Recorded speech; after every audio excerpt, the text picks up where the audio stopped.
Doormaker, Library of Souls, Book 3. Written and narrated by New York Times and USA Today bestselling author Jamie Thornton. Chapter 1. Stone fell from the sky, hitting the Forsea desert like missiles. Maella smelled oil, pungent, astringent, so cloying it felt like it coated her nose. People shouted and raced for the protection of caravan wagons. The earth quaked underneath their feet, shaking the sand. The Tower of Shadows was destroying itself. The elevator cage of metal was crumpled in a pile at the tower's base. The stone blocks were falling away one at a time, and then in entire sections. Pipes screeched as they ripped off and fell away from the stone walls. Wagons raced across the desert landscape, attempting to escape the tower's fall. But Maella paid no attention to any of it. Maella had opened the doors to the Library of Souls. The wooden steps up to the doors, which were carved with intricate geometric designs, had felt stable and profound underneath her feet. Her hands were meant to open the carved doors and reveal whatever portal lay on the other side of them. June Lee's pattern had foretold this moment, and Maella had stopped running away from it. Maella embraced the pattern that had led her to the Library of Souls wagon doors, and she had opened the doors, filled with a fierce sense of destiny. Now, unexpected stillness enveloped her. She tried to understand what her Doormaker hands had revealed, because what she saw, it wasn't right. "Do you trust me?" She had asked this question of Sethlo and Senta and Boy right before opening the wagon doors. But the question triggered a different memory, a different voice. "Do you trust me?" Asan, her older brother, had asked her that same question the day before he had vanished forever. "Asan, Father said." "Father is doing nothing. If we leave things up to him, we'll starve." "No, Asan, I don't trust you. You run headfirst into a situation without thinking it through. There's so much we still don't know." "Maella, stop. You sound like Father." "So what if I do?" Asan had shaken his head, his hair curling into his eyes, his hands clenching into fists at his sides. "You'll see it too. One day. Maella, one day you'll wake up and realize that all their secrets and lies are because they're afraid of the truth." Maella had clenched her hands at that point too, digging her fingernails into her skin. It was always like that between them, an unbreakable bond that they tested at every opportunity. A tug of war with no winner. "What truth, Asan? How come you know it but no one else does?" "I know more than you." The words echoed and turned into a chant inside Maella's head. "I know more than you. I know more than you. I know more than you." The Library of Souls doors should have opened to another world. Instead, all Maella saw was the inside of a wagon, lined with shelves piled high with parchment, bound leather books, scrolls. A stool and sleeping platform were in one corner. She identified the strong smell as rosemary, and on top of the rosemary, a faint hint of animal from the camels harnessed to the wagon. She had opened the doors to the Library of Souls, like the pattern had foretold, and nothing had happened. "Where is it to, Maella?" Sethlo said, stepping up next to her. "What did it—" His voice dropped away because he could see for himself what lay on the other side of the open door. "You should step back," Senta said. "What if—" "It's the wagon." Sethlo's voice sounded strange, almost choked. "It's only the inside of the wagon."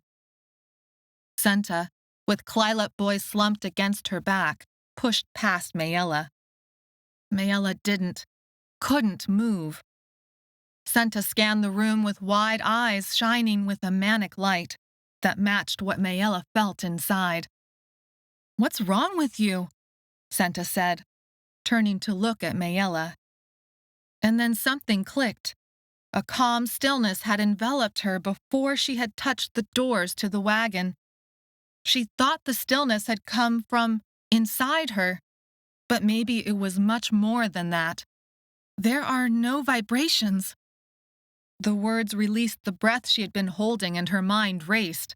"And when I put my hands on the doors, I didn't think about it because in all the chaos of the tower and running here and seeing Junli's pattern and then the Library of Souls wagon just like in the drawing." "What are you saying?" Sethlo interrupted.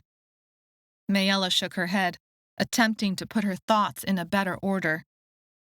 "They're supposed to hum, but the wagon doors didn't hum. None of the books in this room hum." She stepped into the wagon to make absolutely sure her words were true. The rosemary smell increased, causing a headache to form behind her forehead, as its thick astringent scent made it impossible to smell anything else. She turned in a circle and closed her eyes to help her concentrate. She reached out with her subconscious, searching for the vibrations that had ruled her life ever since getting that first taste of licatherin, that magical mineral that fueled 3 worlds, fed her addiction, and allowed her to feel the doors around her like never before. When she blinked her eyes open, Senta and Sethlo stood in the wagon's doorway. Sethlo clasped her family's book of patterns against his chest. Sunlight and dust kicked up a cloud around the purple hue of their skin and gusted into the wagon. Claritsa boy had woken up, purple-rimmed eyes watering, and he looked at her over Senta's shoulder. They stared at her like 3 sets of headlights from cars bearing down on her path. But there were no cars in this world, at least none that she had yet seen. "My family's book," Maella said. "It isn't vibrating either." Sethlo held out the book, as if it were a snake about to bite him. "What does that mean? How does this wagon stop the doors?" "Maybe it's not the wagon," Senta said, wonder and a little bit of hope in her voice. "Maybe all the doors are gone." "Are you saying you are no longer a Doormaker?" Sethlo frowned, his brows drawing together. Maella wondered for a brief, awful moment if he was thinking that if Maella was broken, then he no longer needed her. Vibrations crashed down from every direction, clogging her throat and electrifying her skin until she shook and her muscles locked up. Maella collapsed on the wood floor of the wagon, arms and legs twitching. The energy ramped up like someone had turned up the volume on a screeching song. "What's wrong?" Senta exclaimed. "The doors," Maella gasped. She stared at the grain of wood, its pattern smoothed over by many steps, gathering herself to push back the pain. "They came back all at once." Sethlo crouched next to her. "Then we will get you outside, so you can try again. If the doors are back, then we will close the doors so you can open them." He pulled her to her feet. The screeching song dropped away to nothing. "No," Maella said. "The vibrations have already stopped." "I do not understand," Senta said. "Are the doors gone or not?" "Yes," Maella said. "Come outside." Sethlo guided Maella back outside. Maella stepped onto the sand. Sparks shot up her arms as the portal vibrations appeared, but now at a more tolerable level. Senta waded in the sand with Claritsa boy, while Sethlo closed the wagon doors. People still streamed away from the tower and to the caravan wagons. Animals brayed in fear. Stone missiles fell away from the tower walls, kicking up fountains of sand when they hit the Forsea desert. Maella winced at the sudden hum that came when the doors latched shut. Sethlo narrowed his eyes, noticing Maella's reaction. "So the doors are back." Maella nodded. "My father created the Clylops when he opened a door within a door." She glanced at Clylop Boy as she said it. "What if, when I did the same? This is the consequence. I broke the Clylop curse, but maybe I broke the doors a little bit too. It's like turning off the electricity." Sethlo and Senta looked at Maella like she was crazy. "Like a blackout," Maella said, trying again, realizing electricity and blackouts didn't exist on Wraith. "Is this an Earth thing?" Sethlo asked. "Who has put black on the doors?" Senta said. "Where did they get the pitch to black things out?" Maella bit her lip, thinking. There had been no electricity in Rock Heaven or in the Tower of Shadows. Like turning a water pipe on and off. The doors come back, the doors leave. They never used to do that before. I can feel when it happens. "But the doors are working now," Sethlo said. Maella nodded. Keeper Shawl had predicted her death after opening 7 doors, but she had beaten his prediction. She should be dead, but she wasn't. Maella felt a renewed sense of purpose, though it came tinged with grief. Claritsa was gone, taken by Doormaker Tain's people into Thray, lost to another world. A realization hit Maella like a punch to the stomach. Her father had been a Clylop, but her doors might have transformed him back into a human too, like Clylop Boy was now human. Father was lost and alone somewhere, vulnerable like Clylop Boy. And where was her older brother, Asan?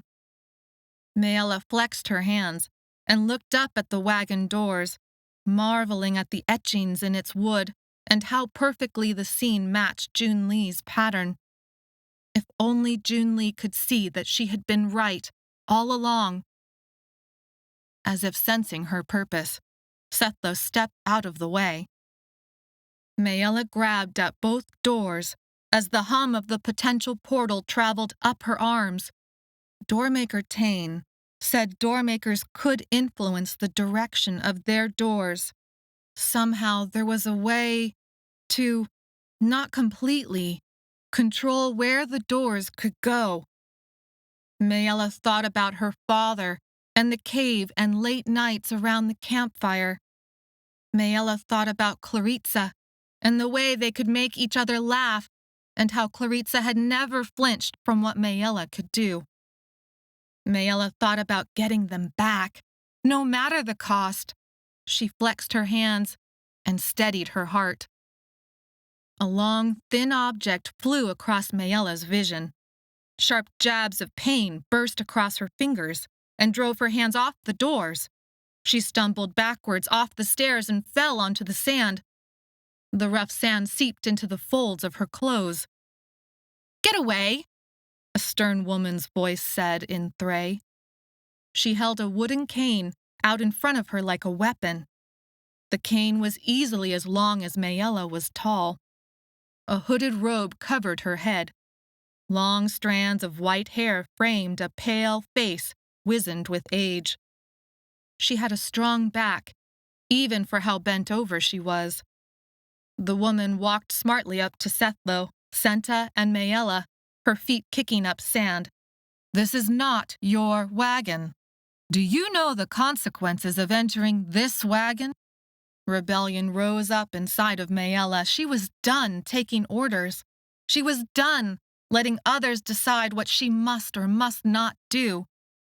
"You can't keep us out. We need to get inside." Maella pressed her hands together to ease the pain in her fingers. "I need to open this door." But she didn't say that part. "I am Veda Lore." Is that supposed to mean something? Sethlo stepped forward. But Veda Lore did not flinch. If anything, she raised her cane like a weapon, waving it across his face, Yes, little boy. That means something. She's one of the master librarians from the Library of Souls. There was a note of awe in Senta's voice. Only the Grand Master is above her. Maella stood, brushing sand from her pitch-stained clothes. She ignored the rawness of the sand that rubbed into every fold and crevice of her skin. She was ready to charge the old woman if she needed to. It didn't matter who Vedalor was, or how old, or how fragile, or how important. Maella needed to open those doors.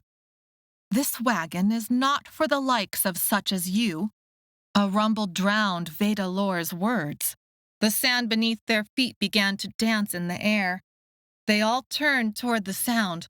The final section of the Tower of Shadows had begun to fall. As that monstrous spire of stone disintegrated, an awe-inspiring wave formed out of the stone and smoke and sand and pipe and licatherin. The sky tinted purple and then blacked out. The wave of destruction swallowed everything in its path and headed straight for them. With the help of her cane, Vedalor scrambled up the stairs of the wagon and wrenched open the doors. All of you, get inside! Do not dare touch anything with your dirty hands. Chapter 2. Vedalor gestured around the wagon with her cane. Everyone take yourself to the corners and protect the books and scrolls. She grimaced as she bent down. White hair fanned out like spider legs around her thin face as she drew billowing cloth from a shelf. Spread this across without touching any of the books or patterns with your hands. Rocks and debris struck the wagon's wooden exterior. Dust sifted through the slat boards. The camels, Senta said, are not stupid, Vedalor said. They will move themselves and this wagon out of the way of harm, or they will die. Sethlo looked at Vedalor with alarm. And then what will we do? Die with them in the Forsea Desert, or find another ride? Vedalor rapped the floor with her cane. Now move! It was Claritsa boy who moved first. He struggled from Senta's hold, small, quick, and silent. It was the most life they had yet seen from him, but that movement was enough to push them all into action. In less than a minute, coughing through the dust, they protected the shelves to Vedalor's satisfaction. Outside, the destruction raged like a hurricane. The smell of burnt licatherin drifted through the cracks of the wagon boards. A weird calmness descended on Maella as the push and pull of the doors zapped on, then faded, only to start the cycle again after a few seconds. The wagon swayed from side to side as the camels brayed and lumbered across the sand. They waited long minutes for the destruction outside to determine their fates. Maella stayed inside that feeling of calmness, letting it wash over her. She had opened her 7 doors, and she had not died. She hoped she would not now die in this wagon, not with everything so unfinished. Silence dropped over them like a blanket. Dust settled thick on the cloth, protecting the patterns, parchment, and leather-bound books. Only when the screech of stone missiles was replaced with the noise of upset camels did they finally know it was over. Vedalor stood with her cane. Her presence reminded Maella of grandmother, though their shapes could not be more different. Vedalor was thin like a rail, severe in angle and shape, where grandmother had been plump and round, but they held the same air of authority and self-assurance. Vedalor arched her back, as if she was in pain, then lifted her cane, pointing it at each of them. This is not your wagon. I have saved your lives, but now you must leave. Maella stood ready to argue. Senta shook her head, as if to say there was no way they would fight such an old, revered woman.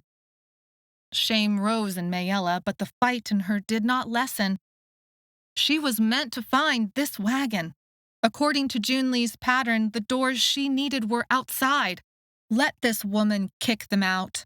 Then Maella would be in the perfect position to try again, and again, and again.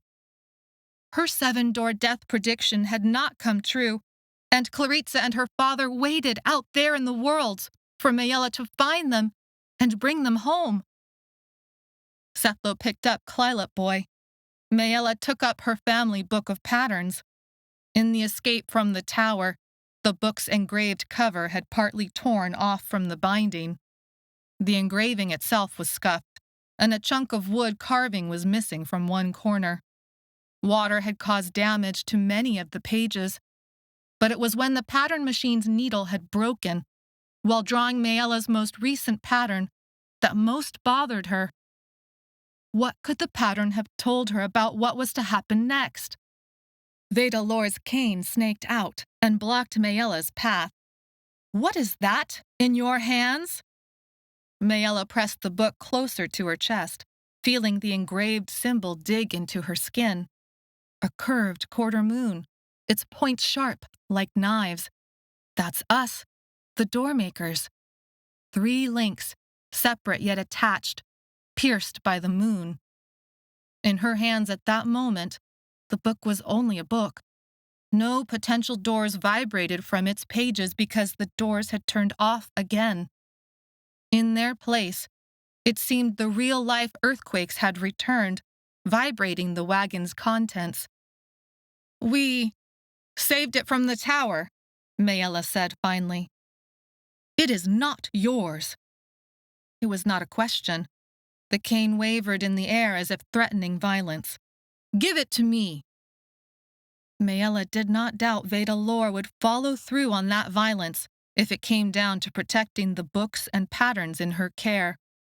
Maella looked to Senta and Sethlo, not daring to admit to Vedalor who she was or what the book meant to her.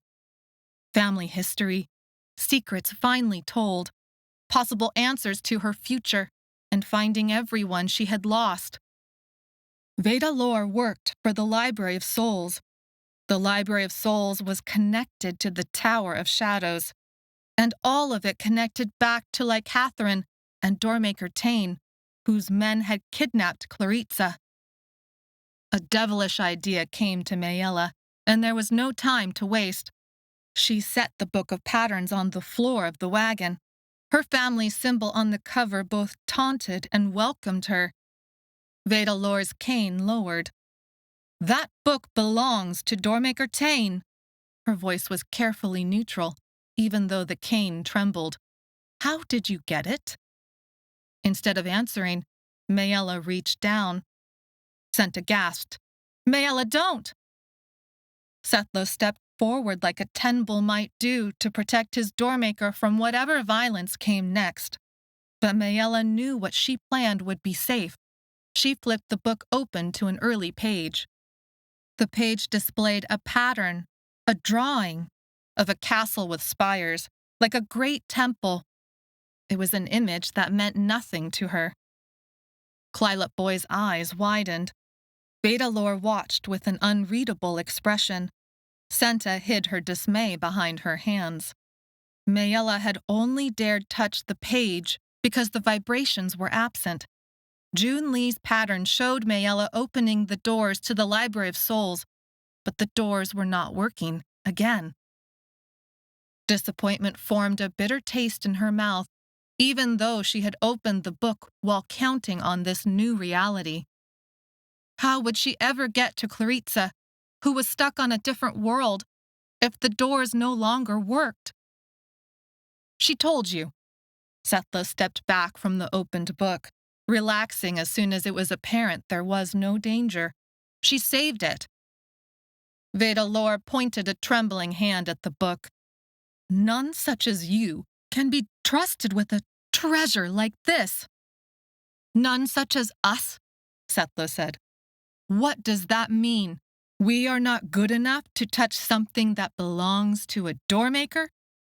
Vedalor grumbled under her breath. It sounded like when Deep cursed in wrath. Shaking her head, her hood fell further back, revealing white hair in further disarray. Then there was a shift, as if Vedalor had changed her mind about something. She turned a blazing eye onto Sethlo. "And when was the last time you washed your hands, boy?" Sethlo's mouth dropped open. "Yes, exactly. You are fit and flexible, young and insolent." Vedalor's voice worked into a wrathful tone. "And you are touching priceless books, and you have not washed your hands." Sethlo swallowed and closed his mouth. Senta pressed her lips together, frowning. But Maella, well, she didn't know where the feeling came from, but she began laughing. At first, her laugh was small and quiet, but the more she took in the ridiculousness of the scene, the more she could not hold back. "Why are you laughing?" Sethlo asked. But this only made Maella laugh harder. Doormaker Tain had taken Claritsa hostage to force Maella to go after her best friend. The prophecies that surrounded Maella and the one door were all right and wrong at the same time. She had been living under a death sentence, and the Hestroth had attempted to lead her to that death, a Klylop transformation, by searching for the one door. She had destroyed an entire tower of stone and all the licatherin it made, and who knew how many people had died inside its walls. But all that mattered to Vedalor was that their hands were covered in stone dust and dried pitch, and they had dared to touch some books and papers. Gasping for air, Maella wiped her own hands on her clothes, but that didn't help, since the stone dust and torchlighter pitch had formed a hard crust. Junli's pattern had shown Maella opening the doors to this wagon. Somehow, the fate of her family and her best friend was tied up in this place. She would not let herself be driven from it. Vedalor's lip curled, as if also finding the situation humorous, but quickly became stern again. "Leave the book and go on your way. No harm has yet been done. I wish your group well, but you are not my responsibility. Now that the tower has fallen, a great many things are about to change. You must find safety, and I must get the contents of this wagon to the Library of Souls as quickly as possible. My assistants have either fled or died in that tower, and there is much research to still be done. This will be a death race back to Jilo City, and I do not have enough food or water for all of you, nor the desire to care for you along the way as krokosod takes hold." At the word krokosod, Maella touched the belt pouch at her waist. They had taken bottles from the tower, but the bottles had broken during their escape. One remained, and with it, the four of them, Senta, Sethlo, Maella, and Klylop Boy, would need it to stave off the flesh death that came with licatherin withdrawals. For all they knew, the bottle was the last bit of licatherin they might ever see. "Do you know the key to fixing all the worlds could be somewhere, at this very moment in this wagon?" Vedalor said, interrupting Maella's thoughts. Maella looked at Klylop Boy and her own Doormaker hands and almost laughed again. The key to fixing all the worlds, or breaking them for good. Even if all that Vedalor said was true, none of it mattered if it got in the way of her going after Claritsa and her father. Her father, who had once transformed into a Klylop once he reached the end of his number of open doors, and was now human again, somewhere, because she had unknowingly broken the curse he had long ago accidentally set in motion. Maella's idea would only work if Vedalor believed Maella would do whatever it took, no matter the cost. Maella reached for a page out of her family's book of patterns. Water damage made the bottom edge wavy. She ripped off a corner of the parchment, something barely bigger than the nail of her thumb. The sound felt overly loud and violent in the small cabin. The pattern's image had not been damaged, but the missing corner looked like a great wound. Maella allowed the torn paper to flutter to the wagon's floor. "Unless you give us safe passage to Jilo City, I will destroy this book, page by page." Chapter 3. Vedalor rapped her cane furiously on the wooden floor. "You are evil children. Do you know what the book in your hand contains? Answers that could save us all. Or fancy guesses that will only mislead us," Maella said, though she didn't really believe that. Not anymore. Not after Junli's pattern. There was truth in the patterns, but there were many ways to interpret that truth. You didn't know which one was right until it was too late. What would Maella's last pattern have shown? If only the pattern machine had broken a few seconds later. "What do you know of the patterns?" Vedalor said. "You were torchlighters for the tower. Yes, I've heard of your kind working there. It's obvious what you did, with the layer of pitch that covers each of you. Torchlighters work and fear no heights, and fly along the pipes. But did you even go to school? Do you know how to read? What do you know of the patterns?" "She sounds like Master Hull," Sethlo said, disgust in his voice. "And because we have dirt on our hands, does that also make us like dirt? Worthless and able to be thrown away with, 'Wash your hands!' And then we will talk." Vedalor punctuated her words with stabs in the air from her cane. The escaped strands of white hair flared with her movement. "These books are my responsibility. I have no love for Master. It is not my business to—" She threw her cane and other hand up into the air. "Wash your hands, and then we will speak on what must be done. Do you know who that book belongs to? Someone who will punish you beyond your wildest imaginations if he finds out you have damaged it." "You speak like we are stupid," Maella said, thinking through what she knew. "We may have worked and lived in the tower, but we know enough. Copies of patterns are made and stored in the archives, in the Library of Souls. That is why you are here. This is just the original." "But she is a master librarian for the Library of Souls," Senta said. "We cannot—" Maella reached for the page again. "Wait!" Vedalor held out a hand, gnarled from arthritis. "Originals are important in their own way. We might have dozens of copies, but the original, even damaged like this. Please. All we want is passage to the city, and to the Library of Souls itself, and a way out of the city to her father, and to her best friend kidnapped on Thray." Maella couldn't say any of that out loud, but Sethlo and Senta would understand. They also knew Maella could never destroy her own family's book of patterns.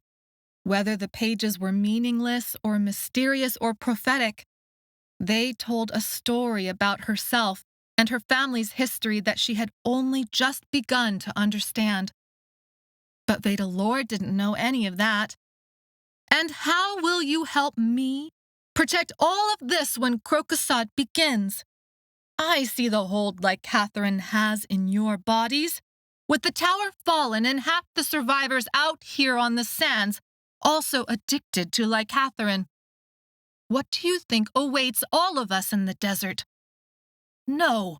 Vedalor shook her head, and she turned inward as if remembering something terrible. "No. I do not want to witness such a thing again." "There is nowhere to go but to the city," Maella said. "Jilo City is 10 days away, and you will all become useless by the 5th day," Vedalor said.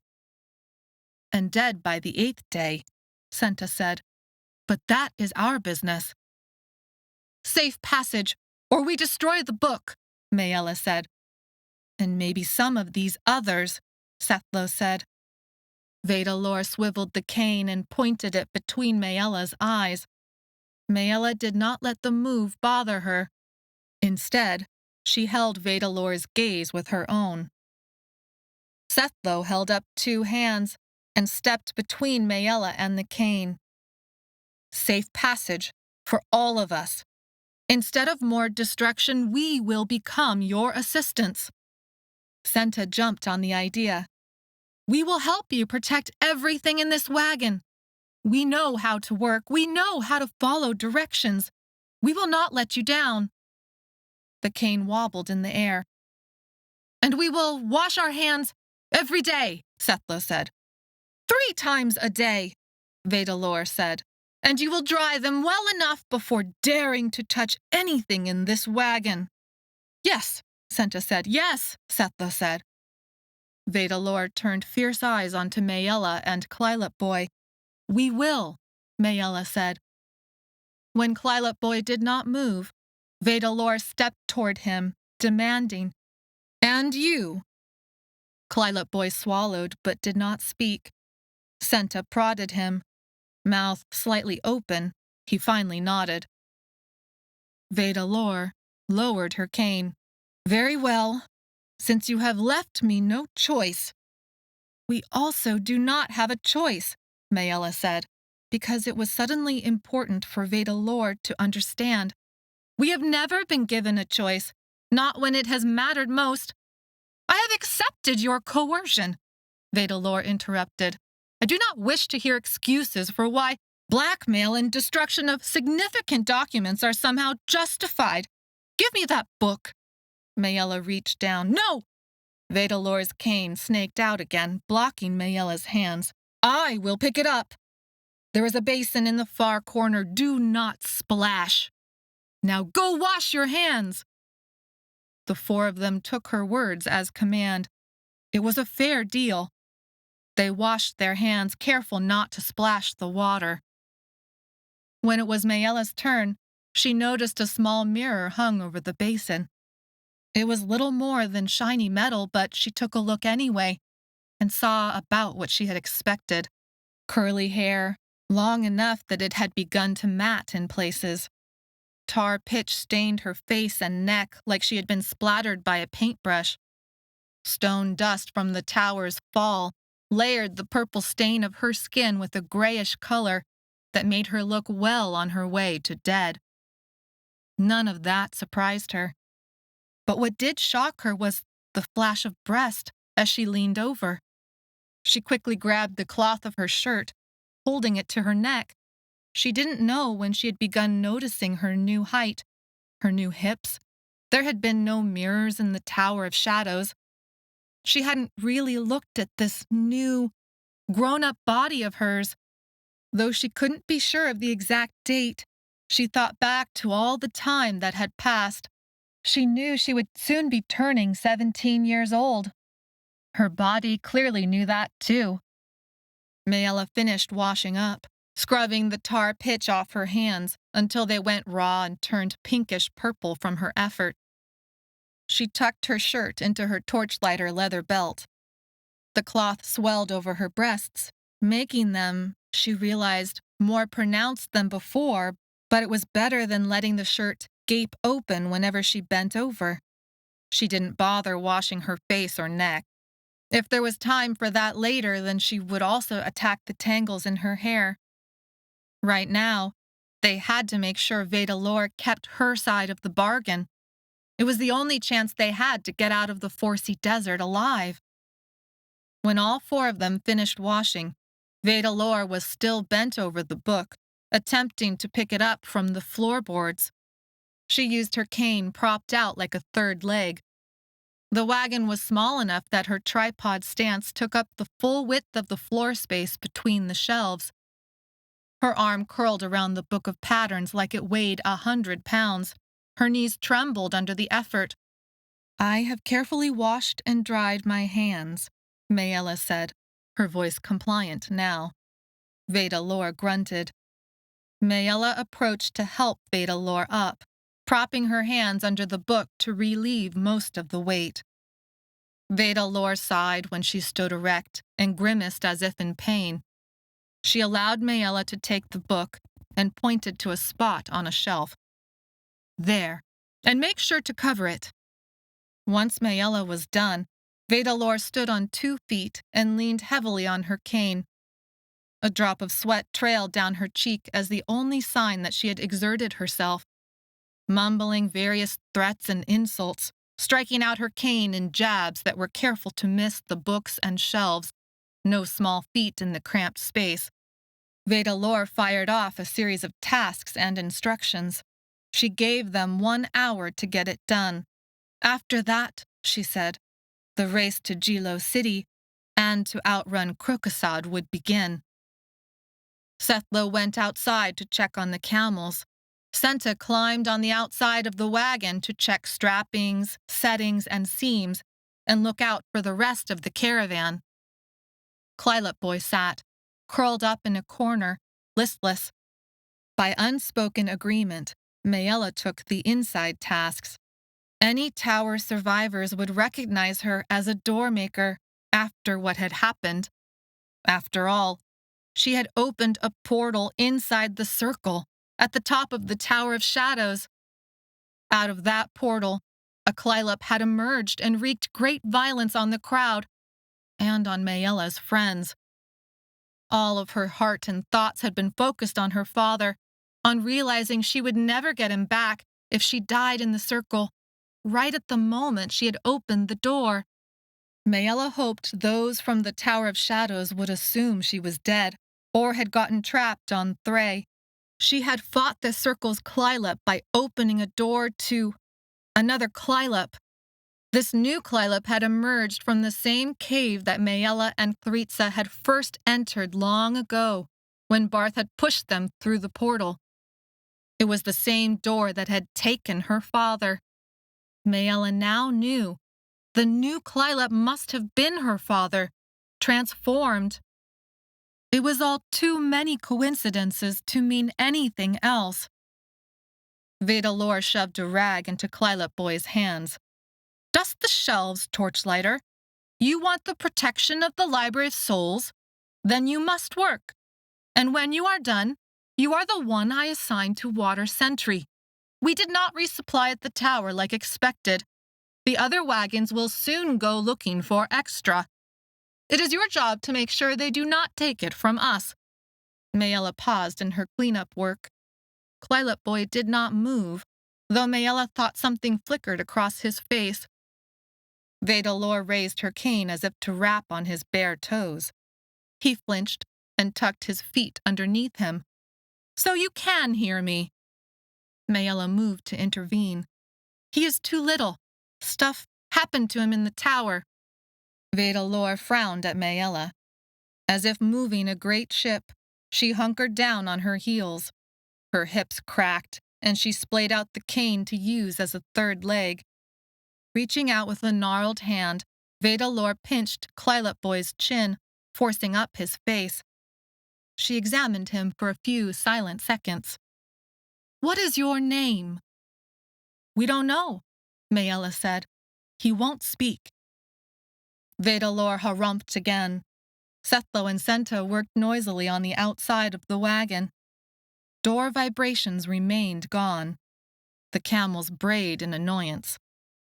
Well, we could call you Devon. No, I did not like that book catcher. How about Lizelle? No, he was a spindly thing. You're small, but not a stick like he was. Ah, Tomasi.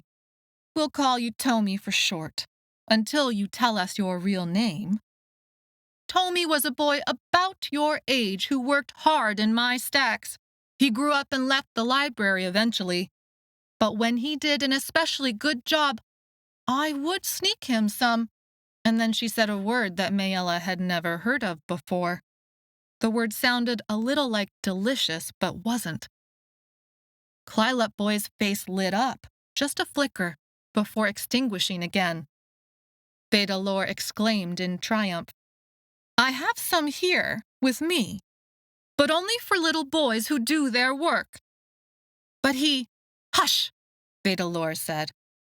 Whatever broke his mind can only benefit from hard, honest work. She returned her attention to Claritsa boy.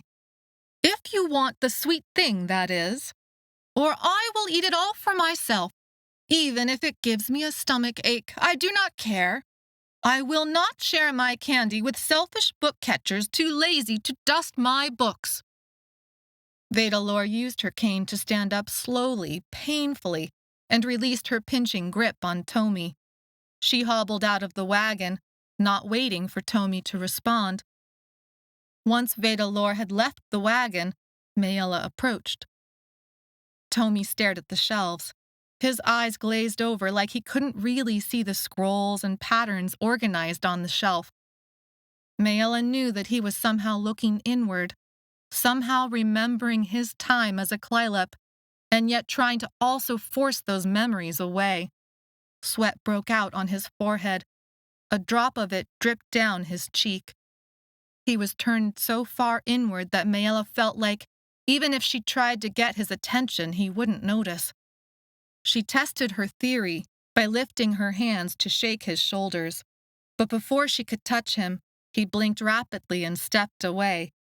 When he turned his large, tear-filled eyes onto Maella, she shivered. It wasn't your fault. It doesn't matter what you remember, it matters that it wasn't your fault. But even Maella didn't quite believe the words she said to comfort him.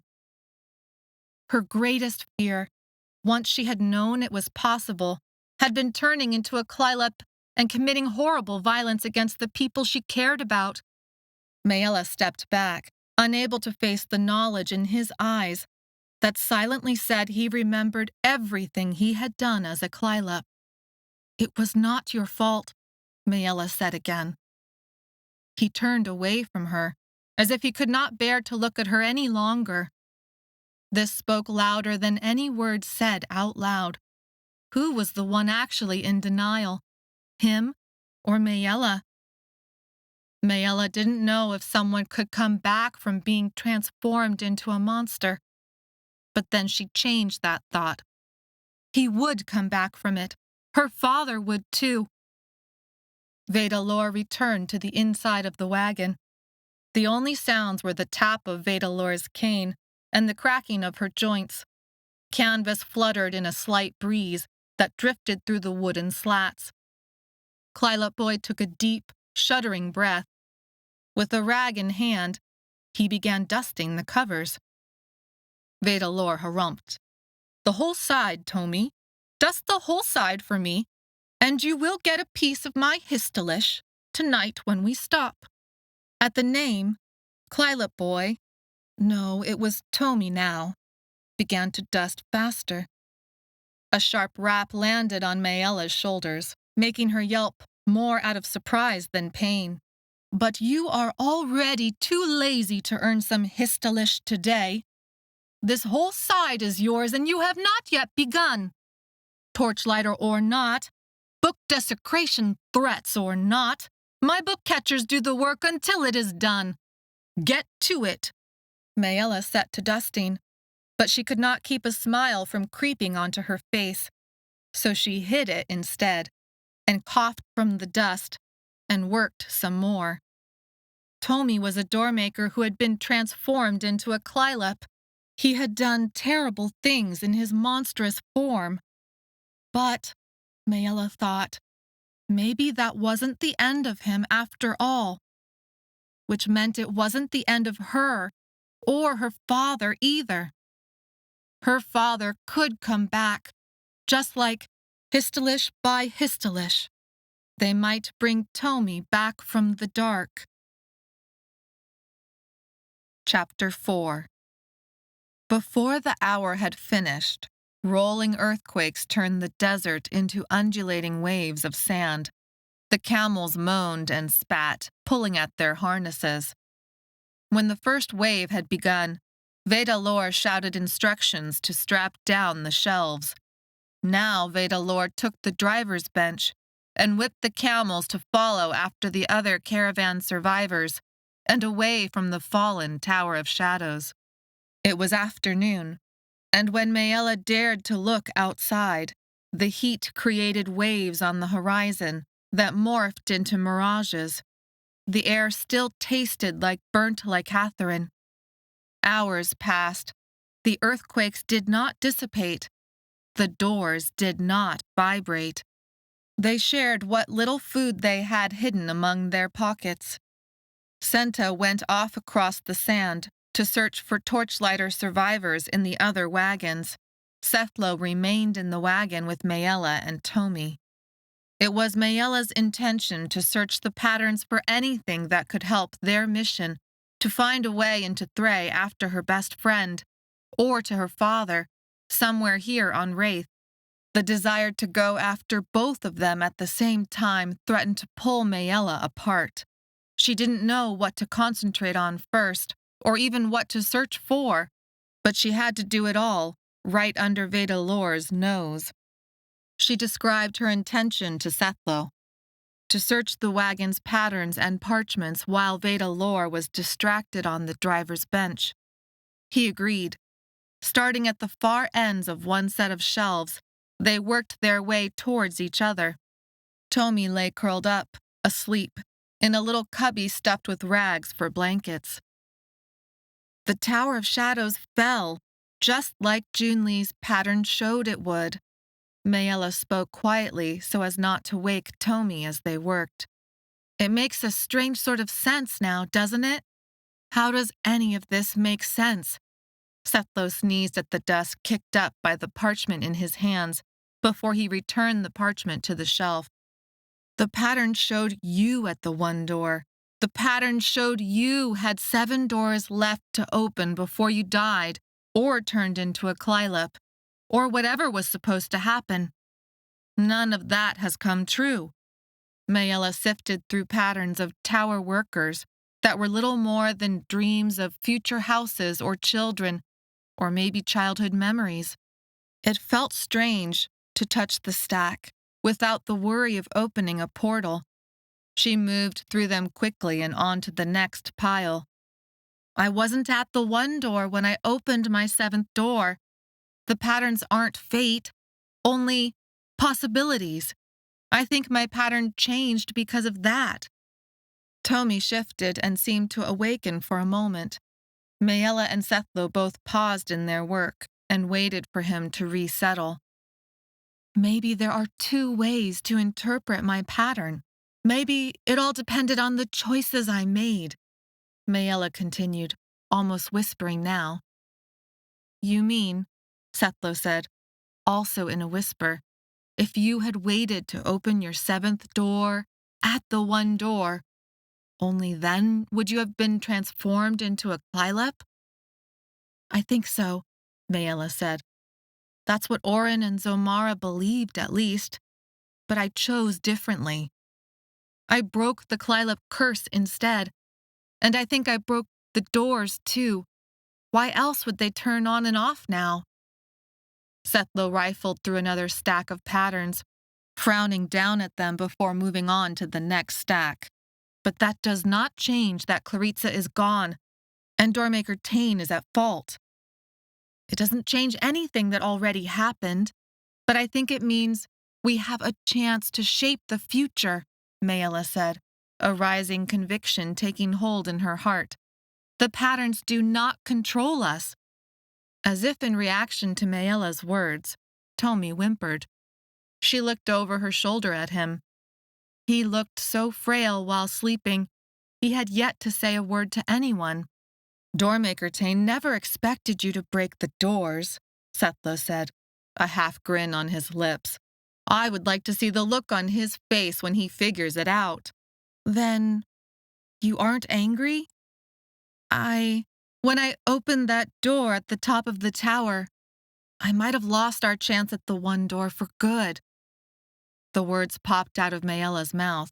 She winced, afraid she would see disappointment cross his face before he could hide it, and then her heart would cut in half. Sethlo rested his hands on a stack of parchment. Tar pitch flecked the skin on his neck, but his hands had been scrubbed clean according to Veda lore's specifications. After a long, heart-stopping moment, he faced Maella. "Look at me." Maella moved her gaze from his neck to his eyes. They were hazel and flecked with brown. All sound vanished. It was like she was floating. No, drowning. "I would trade everything to prevent you from becoming a Clylop," Sethlo said. Instead of splitting in half, Maella's heart began to gallop inside her chest. The way Sethlo looked at her made her stomach twist into knots. It was the best feeling in the world. She wanted him to cup her face with his hands. Instead, she felt herself blush, deeply embarrassed at this strange thought. A camel brayed, and the wagon lurched as if hitting a dip in the sand. Parchment and scrolls shifted, though the straps held most in place. The moment broke, and Maella's awareness came rushing back. Sethlo returned to the shelves. Maella regretfully did the same. As the hours passed, the licorice smells that had tainted every breath inside the Tower of Shadows began to lessen. Soon, the only smells that remained were of dust and parchment. The light faded. Both Maella and Sethlo picked up speed before the light was lost altogether. There were plenty of patterns to go through, but none of them seemed related to their search for the one door, Claritsa, her father, or Doormaker Tain. When they met in the middle and had still found nothing, Maella decided it was time to go back to her family's book of patterns. Doormaker wars, unfulfilled prophecies, secrets that crossed generations. Her family had participated in so much destruction across 3 worlds. As she headed for the shelf where she had stored the book, a loud ripping noise filled the wagon. Maella and Sethlo both jumped. She searched for the source and saw Tomi was sitting up. At Tomi's cross-legged feet were scraps of parchment with torn, ragged edges. He picked up a pattern from a stack not yet searched. Maella exclaimed as he ripped the pattern down the middle, and then again and again, until the pattern was little more than confetti. Sethlo rushed over and grabbed the papers from Tomi's lap. "Stop!" Tomi resisted Sethlo, his face scrunched up and flushed with rage. Maella helped wrestle the papers away. When they finally succeeded, Tomi let out a cry and crumpled into a ball. Sethlo bent to gather the torn pieces. Maella brought the rest of the stack into the last bit of light filtering through the wooden slats of the wagon. "Why would you destroy—" "Sethlo," Maella interrupted. Her heart fluttered in her chest. The papers weren't patterns. They were about something else, an object that seemed familiar. Maella tapped on a drawing of a, she didn't know, machine, device, relic. "I've seen this before." Sethlo came up next to her, hands cupping the confetti paper. "In the Tower of Shadows?" She glanced at Tomi, but he lay face down on the rags, ignoring them. Anger flared in her before extinguishing when she remembered he had been a Clylop. He had done terrible things outside his control. "I never saw this in the tower, but I've seen something like this before. But I can't remember." Maella approached the rag pile. Though Tomi did not move, somehow he became even more still, as if he sensed her presence. "Who are you?" Maella demanded. "Why were you tearing up these papers?" She hesitated. Her questions were just as likely to send Tomi into a catatonic state or a rage than give her any of the answers she needed. Maella shook her head in frustration. Claritsa's life was at stake. Nothing mattered more than getting her back alive.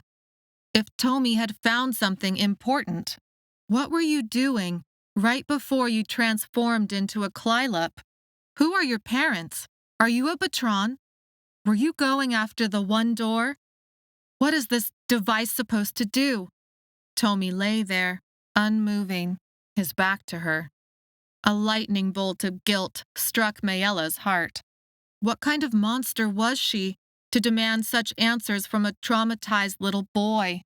It hadn't even been a single day that he had been human, after being a Clylup for who knew how many years. Because it had to have been years. Maella stepped back at that realization. The torchlighters had made it clear when Maella first arrived at the Tower of Shadows that the Clylup and the Circle had been a part of the tower for as long as they could remember. Tomi's parents were probably long dead. Anyone Tomi knew or had loved was probably long dead. Sethlo handed Maella the papers Tomi had been trying to rip up. Do you know anything about the one door? Sethlo shook Tomi's shoulder roughly. Do you remember anything about before? Imprisoned at the top of the tower in his Clylup form, Tomi had been used as a way to execute people inside the circle. The monsters Maella had fought since the moment she had stepped through that first door in the field had all once been human. The Clylup in the cave, chasing after Maella and Claritsa in the cold mud, and then dive-bombing the valley of General Foster's fighters, had likely been her father. As Maella turned back to the papers, the hair on the back of her neck raised. The drawings displayed an object, as if examined from different angles. This object looked small enough to fit in one hand, but it was intricately made. Metal swirls and quarter moons, 3 of them, surrounded an empty center oval. The drawing of the device's side profile showed maybe an inch of depth. It would sit flat on a table surface or against a hand. 2 quarter moons framed either side of the empty center that was framed by 4 metal loops. Other shapes, like gears and sprockets, held the moon and center together.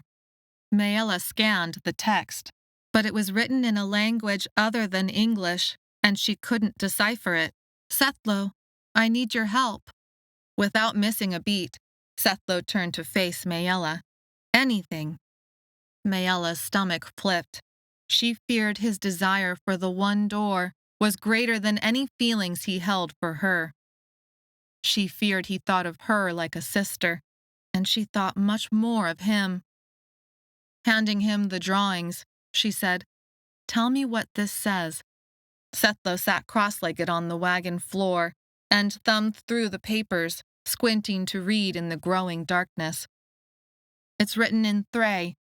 Looks like it's signed by Master Hull. He describes... Wait. Sethlo used his finger to brush the paper and scan the lines, then turned to the next page. Doormaker Tain gave them an object. It lists the dimensions. Something small for safekeeping and research. This object is supposed to enhance pattern machine veracity and the abilities of any doormaker to channel portals to the one door. Sethlo looked up, excited. It's a device to help find the one door. He ducked his head and finished reading the pages. But the device was missing something and the research was not finished. They never got it to work. Anything that could make sense of the doors was worth its weight in licatherin. She could use the device to help find Claritsa and her father. That doesn't mean it couldn't work. Where is the device now? Sethlo flipped through the papers.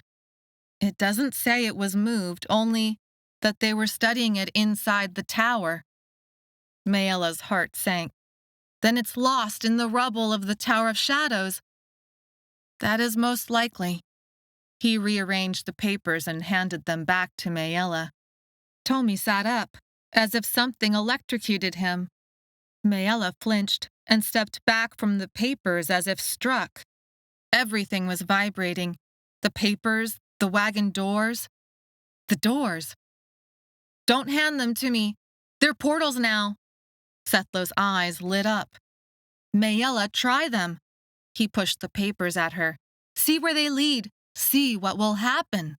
Maella drew back at first, skeptical of his motives. Outside, the sky and sand had darkened to a soft gray blue. Inside, the wagon lit up in a different way. Sethlo couldn't see it, but she thought Tomi could. The vibrations felt strong, and like they tied all the pages together into paintings of light, as if she were home for 4th of July, and Father had bought them sparklers. These sparkling vibrations created a painting that shifted and formed and circled and dissipated and grew again.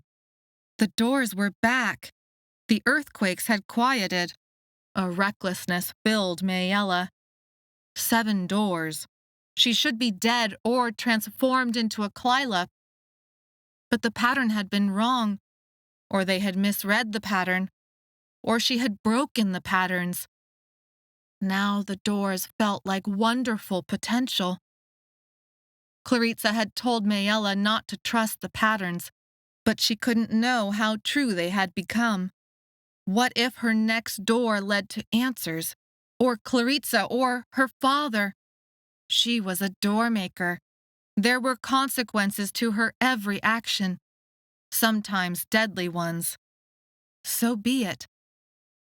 Sitting down, she placed the stack of papers in her lap and quieted her apprehension over Sethlo's intentions. He had saved her life more than once. He had stayed by her side, even as others had betrayed her. Tomi whined like a dog in pain, but Maella had already blocked out all sound and thought, except for what she was about to do. Was she still a doormaker? Were the doors broken once and for all? Or rather, were the doors breaking, and she only needed to find the new pattern to make them work for her again? Maella hovered a hand over the top page. Half of it was covered with a sketch of that device that sent shivers crawling down her spine. Looking backward into memory, Maella could see grandmother had often hinted at the world's and doormaker doings. The Hestroth said that a doormaker needs protection when opening a door. Maella didn't know why she was at a loss for words. Sethlo would want to know whether Maella was still a doormaker as much as Maella needed to know. But maybe that was it. The knowledge that somehow, if this didn't work, if everything really was broken, that it would change things between them. I will be here. Sethlo's breath tickled her ear. She shivered, surprised at his closeness and warmth. Her stomach got that melting feeling until she pushed it aside to focus on the vibrations spinning their light trails inside her mind. Dark, braided hair, severe bangs like a movie star, flashing eyes and a sense of humor and heart that always brought Maella back from the darkness. I will protect you from whatever comes out, Sethlo said, as if prompting her. Maella decided to believe him and refocused her thoughts on Claritsa. Bring me to my friend. She opened the book cover. The pages crushed her legs into the planks. Oh! It felt like an elephant had sat on her lap. She tried pulling the book up, but felt the grit of rough stone instead of paper. What is it? Sethlo pressed against her shoulder, peering over her. I see some type of stone, but what is it from? The vibrations of the open door entered their wrongness into her bones and teeth, making them chatter. The stone was the size of the page, and it was squeezing her legs against the wooden planks of the floor and grinding her bones together. She reached for the paper that would close the door, but the pain of that stone made her unable to see. She realized Sethlo could see the stone, but didn't realize it was crushing her. Close it, Sethlo. It hurts. Sethlo jumped into action, lifting the cover that was still its original wood and paper, and slamming it closed over the stone door. Maella felt instant relief from the crushing weight. She collapsed onto her side. The doors had never acted like that before. What came through from the other side was real. Fire, water, ants, people. But never before had a door had weight. Her legs felt mashed together, numb and tingling, all at the same time. Hands tenderly checked her over and extended her legs to give them relief. "Nothing feels broken," Sethlo said. "It was a wall of stone," Maella said, "and the stone somehow changed the door and gave it weight on this world." She looked over at Tomi. His eyes were impossibly wide and shining in the starlight that filtered through the planks of the wagon. Did he remember killing June Lee and Farron and Torian? Maella had made Sethlo promise to kill her if she had transformed into a Clylup while opening her last door. Did Tomi remember what it was like, opening that last door and transforming into a monster? "Maella, are all the doors back? Even the wagon doors?" Sethlo said sharply. Maella reached out, feeling for the vibrations, sorting through them. "Yes." Senta jumped up the wagon steps, opening and then slipping through the wagon doors. Day had turned into evening. Soon it would become impossible to see anything inside the wagon. "We found the other torchlighters, Dev and Deep, and everyone else who survived." "Not all of them did, but they took over a caravan wagon no one came back for." Relief rose at Senta's words. Maella had been metaphorically holding her breath, wondering how much more loss they would face. "Injuries?" Sethlo asked. "Some," Senta said. "Dev and Deep are talking about what to do next when we get to Jilo City. They're calling for... well, they will tell you themselves. They are leading the wagon over to us now." The months she and Claritsa had spent as torchlighters had bonded them all together. It was safer by far to work together for however long that could last, until Maella found a way back to Claritsa. "We will all need each other to get through Krokosod, if we can get through it." "We will, Maella," Sethlo said with conviction. "We have to. We are so close to the one door, even with the doors being broken." "The doors are broken," Senta said, surprise in her voice. "How?" "It does not matter," Sethlo replied. "There is an object to help Doormakers find the one door." "It looks like a little machine of some sort." Maella explained to Senta what Tomi had tried to do and what they had found in the saved papers. "A device," Senta said. "June Lee said Shun was forced to trade a device for Supervisor Hull. She collected payment from the visitors, and Shun made the actual trade." She explained who Shun was and who he had been to June Lee and how he had died. The device was what cost Shun his life and changed June Lee forever. Senta glanced at Tomi and looked away. "At least, until she was killed inside the circle." Tomi turned his head until his face was inches away from the wagon's wall. There were a tense few seconds of silence and grief. Maella felt some of that guilt as her own. It was her licatherin oil bottle that had sent June Lee and Farron to the circle. She had not known about Shun, or that June Lee and Shun had loved each other.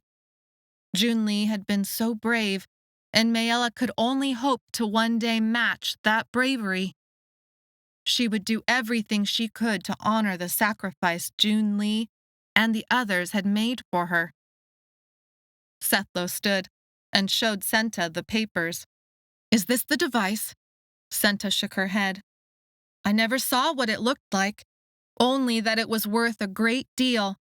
Supervisor Hull wanted it traded in secret, and he killed to protect those secrets." Sethlo turned to Maella. "It has to be the same one, and if it is, That means the device wasn't destroyed in the rubble. We could find it, and find the one door. Excitement filled his voice. This could be our best chance. Maella caught his excitement. Even though this had never been about the one door, this was about finding her family, and now, getting her best friend back. And the doors are back again. I just tested them with the papers. We should try the wagon doors, Sethlo said. They were the doors in Junli's pattern. They are the right doors. Sethlo and Maella spoke at the same time. To find Claritsa. To find the one door. Chapter 5. Ah, I see, Senta said, a wry note in her voice. Well then, yes, let us get on with opening these doors and fulfilling every wish our hearts desire, since that is how the doors have worked for us so far. You don't think I should try, Maella said, but there are ways to focus the doors, and Junli is dead, Senta said, and you do not know those ways. And we face a 10-day trip through the Forsea Desert, with krokosod soon upon us. And the tower has fallen, Sethlo said, and you all are saved because of Maella's doors. And I am still alive, and so are you, Maella said, rising to her feet, and the doors still work. Senta laughed. We will see. She went to Tomi and held out a hand to help him up. He ignored her. Senta frowned. But still, you are right. We must honor Junli's pattern and see what the doors will show us. If the doors can take us away from death by krokosod in the Forsea Desert, I am willing to face what is on the other side, if we can avoid that fate. Senta's hand was at Tomi's peripheral vision. He ignored it and continued staring at the wall. The wagon swayed. Vedalor shouted a command at the camels, her voice muffled through the wood that separated her seat on the driver's bench from the interior. The wagon's path steadied. Maella approached Tomi. He was small, smaller than even her younger brother, Josa, had been before she left. Scratches and scars covered him, likely from the fights he had faced inside the circle. They couldn't leave him trapped inside when Maella opened the door to who knew what. She crouched down but did not touch him.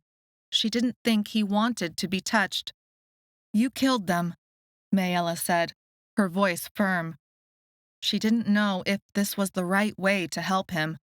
She was more than a little angry over the papers he had destroyed. But she had lived so long with secrets and lies, it was no longer in her to make things nicer than reality. The truth was, Tomi had killed people in his Kalila form. Her father must have done the same. Maella hoped, by telling Tomi that they all knew and still cared for him, that someday, maybe he would believe it too. Eventually, he would have to accept the truth, as Maella had accepted the truth about herself, that she was dangerous, that she had unwillingly caused others pain, and that she still deserved to live. You were not you when it happened. Tomi did not move. Maybe it is best that he stays. Vedalor will take him into her care. Maella pressed her lips together. The doors vibrated all around her like discordant notes in a song that should have never been written. How long would the doors stay on this time? Eventually, Vedalor would have to take a break. There was no time to lose. Whatever this Library of Souls portal opened to, maybe Sethlo was right, and it was for the best that Tomi did not come with them. Sethlo opened the doors to the night. A great carpet of stars in the sky above greeted them, entangling with the swirling vibrations of the doors. To Maella, who could see the vibrations as light, it was a breathtaking sight. Star-lit night sky, empty sand, wide open spaces. The wagon rocked forward, pulled by the camels, but the earthquakes had stopped. "Light shine the path," Senta whispered. "Darkness show the stars," Sethlo and Maella replied. The three shared a moment of complete belonging, in spite of their different goals. More than at any other time, Maella felt she finally understood what the words meant. They settled into her heart like an anthem. She was full of darkness, 3 worlds full of darkness. Yet there was beauty in the darkness and the stars. Vedalor drove the camels forward, not knowing what they planned to do next. Sethlo and Senta took up sentry positions on either side of the last step of the wagon doors, keeping pace on the sand. Maella positioned herself between them, matching her steps to the camel's pull, so that the 3 of them walked a few steps behind the wagon. Just as Sethlo was about to close the wagon doors, Tomi appeared. His face was washed pale with the silver light of the stars. Tomi did not look at any of them as he jumped onto the sand. Sethlo closed the wagon doors. Vibrations jumped in response, growing stronger and more vivid until the whole world seemed lit up with energy and potential. "Is it going to work?" Sethlo whispered. Maella nodded, not trusting herself to speak aloud. She moved onto the first step, allowing the wagon to carry her even as Sethlo, Senta, and Tomi stepped fast to keep pace. The 2 wagon doors were beautiful. The Doormaker magic felt too strong and too solid this time. The doors would not open to the wagon again. Light would shine on their path now. Instead of splitting her thoughts between her father and Claritsa, Maella focused on only one. It wasn't easy to choose, but she knew what she must do. She thought about Claritsa and playing in the creek and sharing clothes and crying against the washing machine. Claritsa, come back. 2 hands, 2 doors. She threw open the doors. The wagon lurched, front end tilting up into the sky like a bucking horse. The camels screamed. There was a crunch of wood. The wagon's movement tumbled Maella onto the sand. Wrongness surged, settling into Maella's bones and shaking them until her teeth chattered. What stood before them, in the shape of the doors, was a wall of carved stone, pockmarked with age. Maella lay on the sand, the grit filling her clothes. The door had opened to stone. Again. Senta and Sethlo rushed up the steps. The front of the wagon fell to the ground with a bounce when they closed the wagon doors. The stone vanished like it had never existed. A broken wheel made the wagon tilt dangerously to one side. Vedalor's cursing became impossible to miss. The scrolls and patterns and books inside would be a mess. Faster than Maella thought possible, Vedalor left the driving bench and hobbled over. She rapped the broken wheel with her cane as if it was a personal affront to her dignity. "What in the world? How did this happen?"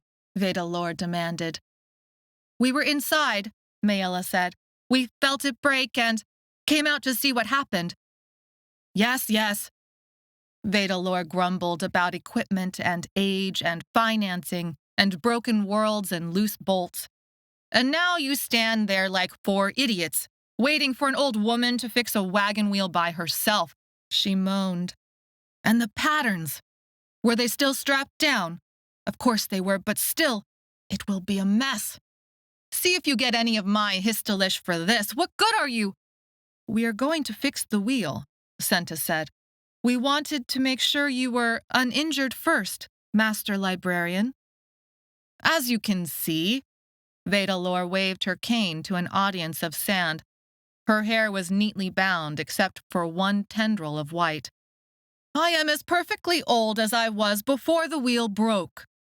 Sand jumped as an earthquake rumbled to life.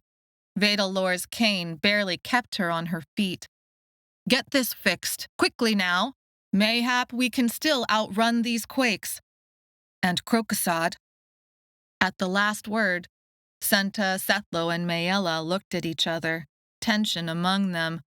They all knew there was only one bottle to share. Krokosod was an invisible ghost that would begin nipping at their heels soon, before it came in for the kill. They jumped to the work of replacing the wheel, falling into the steps of it like a team because, after so many months walking the pipes together, they were a team. Vedalor commanded Tomi to water the camels. She swept herself inside the wagon to assess the damage to the shelves as the three of them worked. "You should try the doors again," Sethlo said. "Have you not learned this lesson yet?" Senta said in a harsh whisper. "What lesson?" Sethlo said, frustration rising in his voice. "Are we going to find the one door by staying hesitant and safe and allowing the desert quakes to swallow us?" Maella thought Sethlo was right. Never had she felt so aligned in ambition with Sethlo as now. Claritsa and her father could be behind the next door, or the next. Junli's pattern showed us this wagon. "We will all die if your doors destroy this wagon," Senta said, "and then there will be no one door, or saving Claritsa or going after your father. At least wait and try again with smaller doors that will not create so much destruction." "Was it the same stone as before?" Sethlo asked finally, after a long moment of silence. Maella and Sethlo had agreed to Senta's good sense. Maella nodded. And, like before, the door had weight to it. The doors never had weight to them before. Remember how the rock heaven door just hung in the sky, no matter what was hung from it? This door is different. The door I opened inside the wagon was different too. It also had weight to it, and the vibrations hurt more, like the portals are even more out of tune. Maybe all the doors are different now, since the Tower of Shadows fell, Sethlo said, his voice hopeful. "You said you broke the doors. Maybe this is how they are broken now. Maybe they all open to the same place now. It could be a wall that protects the one door. Maybe it's a wall around the place where they're keeping Claritsa," Maella said. "But," Senta said, ratcheting down a bolt as Sethlo removed the lift, "what good does any of that do if all your doors now open to walls?" Chapter 6. The afternoon heat became so intense, the caravan stopped to rest the animals in the shade of the wagons. A strange drone interrupted the silence. As the volume increased, Maella realized she was hearing the odd purr of many engines that seemed to surround the caravan like a swarm of angry bees. The noises conjured up memories of desert fevers and Eutheral's brutal beating. Cycle bandits. "What do they want?" Sethlo said, looking out worriedly through a crack in the wagon's side wall. About a dozen cycle bandits had now ridden up to the wagons at the rear of the caravan. Puffs of purple smoke billowed from their elbow-shaped exhaust pipes. Robes covered the cycle bandits from head to foot. "Nothing good," Maella said. She remembered how she, Sethlo, and Claritsa had been forced to ride on the back of those cycles until the bandits had reached the Tower of Shadows and sold their labor to Master Hull. "Do not trade with them," Vedalor said, coming up behind them, her feet and cane making a strange three-step beat. "They are sick in the head and will only grow sicker." "They are mean and criminal," Sethlo agreed. "No one should do business with them," Maella said. "No," Vedalor said. "I mean, they are literally sick and will only get sicker. There is always a price when you use licatherin the way they use it. Have you ever seen machines like that elsewhere on Wraith? There is a reason you have not." "Because licatherin doesn't work like that here on Wraith," Maella said. But neither does oil or electricity. It's not like Earth. Yes and no, Vedalor said. The archives show that before the Doormaker Wars, a great many people risked using licatherin for fuel like these bandits do. The cost was less, or at least less well known. It does not matter. The cost now is too great. The more those bandits ride their licatherin burning machines, the more permanent the damage it causes to their bodies and minds. It is a lesser form of krokosod. Did you not wonder why they keep themselves so well covered? Maella gulped. I thought it was for protection against the sun, Sethlo said. Mayhap those robes help with that, too, Vedalor said. Maella tried to imagine what the cycle bandits would look like without the robes hiding their disfigurement, then decided she would rather not. She was glad she had only been forced to ride those cycles once. As they watched, a few of the caravanners left the safety of their wagons to trade with the cycle bandits. The cycle bandits were easily outnumbered, so there was little danger like this. Even still, shivers crawled down Maella's spine. Senta entered the wagon, allowing light to stream in both hot and blinding. She threw one glance back at the cycle bandits, frowned, and then surveyed the wagon. Dev and Deep want all of us. Senta glanced at Tomi. Only torchlighters, I mean. All the torchlighters. Vedalor looked busy enough, rearranging a stack of patterns, but her eyes and ears were sharper than an old woman deserved. Tomi is helping me dust today, while we allow the camels to rest for a bit. He cannot go with you anyway. Maella only left the wagon's walls at night for fear of being recognized by other tower workers. Otherwise, she and Tomi had thrown themselves into the dusting, covering, and care of the books and patterns until even Vedalor herself could not find fault. Maella would pause sometimes and search Tomi's face for something familiar. He still hadn't spoken.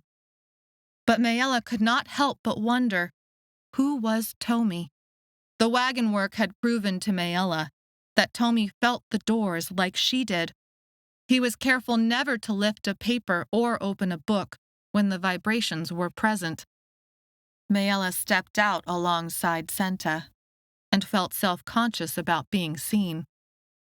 Sethlo must have felt some of Maella's anxiousness. Maybe you should not leave the safety of the wagon. It is too risky. Maella wanted to agree with him. Instead, she said, Dev and Deep would not have called this meeting lightly. Senta looked Maella over with a critical eye and stopped at Maella's hair. Maella still had not had a chance to untangle any of it. Cover that first. Anyone who saw you and what you did in the circle will know exactly who you are with that hair. Sethlo ducked back inside the wagon. When he returned, he held a folded piece of canvas. Maella took the canvas and used it like a head covering for a robe that did not actually exist. As she adjusted it, Sethlo reached out and tucked a strand of her hair under the cloth. She burned where his finger had trailed her skin. Before she could say anything, Senta called for them to come, and he let his hand drop. Maella ran after Sethlo and Senta, her feet sliding in the sand at every step. She made sure to keep the wagons between her and the cycle bandits still engaged in trade with other caravanners less cautious than Vedalor. Grandmother had always sighed at Maella's hair and clucked at the curls like their untamableness was somehow intentional on Maella's part. It was Claritsa who always had the good hair, long and straight and black as night, sometimes braided in the shape of a crown around her head, other times braided so that they hung down her back like two arrows. Severe bangs cut like a movie star's. Maella had always envied Claritsa's hair. Claritsa, hold on. About 50 wagons remained from the original several hundred that had set out for the Tower of Shadows from Jilo City. Some wagons were large, some small. all bursting with caravan members and tower survivors. At least half, many hundreds, were tower workers, which meant at least half were stained with the purple skin of addiction. Food was in plenty, since the caravan often brought enough for its members, as well as much to sell or trade to the tower. Goods had been left in the sand to make room for people. Baskets, ribbons, tools, garments, little trinkets from all three worlds. Maella had even seen cheap plastic dolls that surely must have come from Earth. No, food was not the problem. She touched the bottle of oil tucked into her belt pouch to reassure herself it was still there. Krokosod was on everyone's mind. She was sure that would be part of what Dev and Deep wanted to discuss. Breakfast that morning had been a sort of dried jerky and a half cup of water. Her stomach was already cramping from hunger, and she had begun to sweat, but the sweat was from neither hunger nor heat. Sweat gleamed on Senta and Sethlo's skin as well, a cold sweat that would soon bring on a krokosod headache, and worse. Entering the wagon commandeered by the torchlighters, Maella smiled to see Dev and Deep. Dev's impossibly tall form made even more impossible against Deep's short stature. Torchlighters sat on makeshift benches and on the floor, surrounded by bundles of different colored cloth that had likely been planned for sale by its owners until the tower had fallen. Maella scanned the familiar faces, lined with tension and bruised with addiction. Some showed a sheen of sweat, others looked chilled, like her. All were tired, worn down by the desert travel and the beginnings of krokosod. Many still wore their torchlighter gear, leathers, chaps, wrist guards, belts, and caps, as Maella did too. "It stinks like rotting licorice in here," Senta said. Most of the torchlighters laughed at the attempted joke. Others, too exhausted, grimaced in acknowledgement. No washroom, no pause, just violence and death, and outrunning a desert that shook with earthquakes and threatened to swallow them up whole before they ever reached Jilo City. Maella said hello, and many returned that hello. Sethlo traded handshakes, and room was made for the three of them to sit. "So you did not get yourself killed after all," Deep said, directing her words at Maella. A few of the torchlighters chuckled. Maella felt a half-smile grow on her face. "You mean not yet?" Deep laughed a short bark of a laugh. "You might make a decent torchlighter someday after all." "We are none of us torchlighters any longer," Dev said. The wagon grew still. Into the silence, Deep said, "You know better than that, Philosopher King. Our torchlighter days will always mark us. Walking the desert sand does not change that we once walked the pipes of the Tower of Shadows. Though I have no lost love for the fallen tower, or what we were forced to do there, I will always be proud I was a torchlighter." Dev inclined his head, acquiescing to Deep's wisdom. "It is time to talk about what is next," Dev said. "We called you together because of krokosod," Heron interrupted. "I have already begun to feel the chills," Finn said. "In me it has started as fevers," Lo replied. All the torchlighters chimed in to list their symptoms and the growing worry of the journey. 10 days to Jilo City. Without licatherin intervention, flesh death would begin the 8th day from withdrawal. Dev held up a hand for silence. "Enough," Deep said, her voice ringing out. "My heart says, down with licatherin. I will never let it touch my lips or skin again." She paused and relaxed in that pause. "But my body cannot make that commitment yet. I swear to all of you, we did not survive the tower to die in the foresea desert of krokosod. But I also swear to all of you, I will break my body's addiction to this and seek out ways to destroy licatherin's hold on the worlds, once and for all." There was a studied silence as Deep's words settled into the torchlighters. Deep had spoken words Maella had been thinking for a long time. Down with licatherin. What did that mean? She didn't know, but thought it sounded exactly like what the worlds needed. "Such a feat would surely be noble," Dev said dryly, "except that it would kill everyone like us on all the worlds who are deeply addicted to licatherin and cannot afford a krokosod healer." Other torchlighters murmured in agreement, then waited for Deep to respond. The push and pull between Dev and Deep had always balanced the torchlighters' way. "We are traveling to the Library of Souls," Deep said, not disappointing. "You know they hide innumerable secrets inside its walls. Why hire a krokosod healer when you can learn how to do such a thing for yourself? There will be answers in its archives for how to break the addiction. I have spoken to Veda Lore. This is why we called this meeting.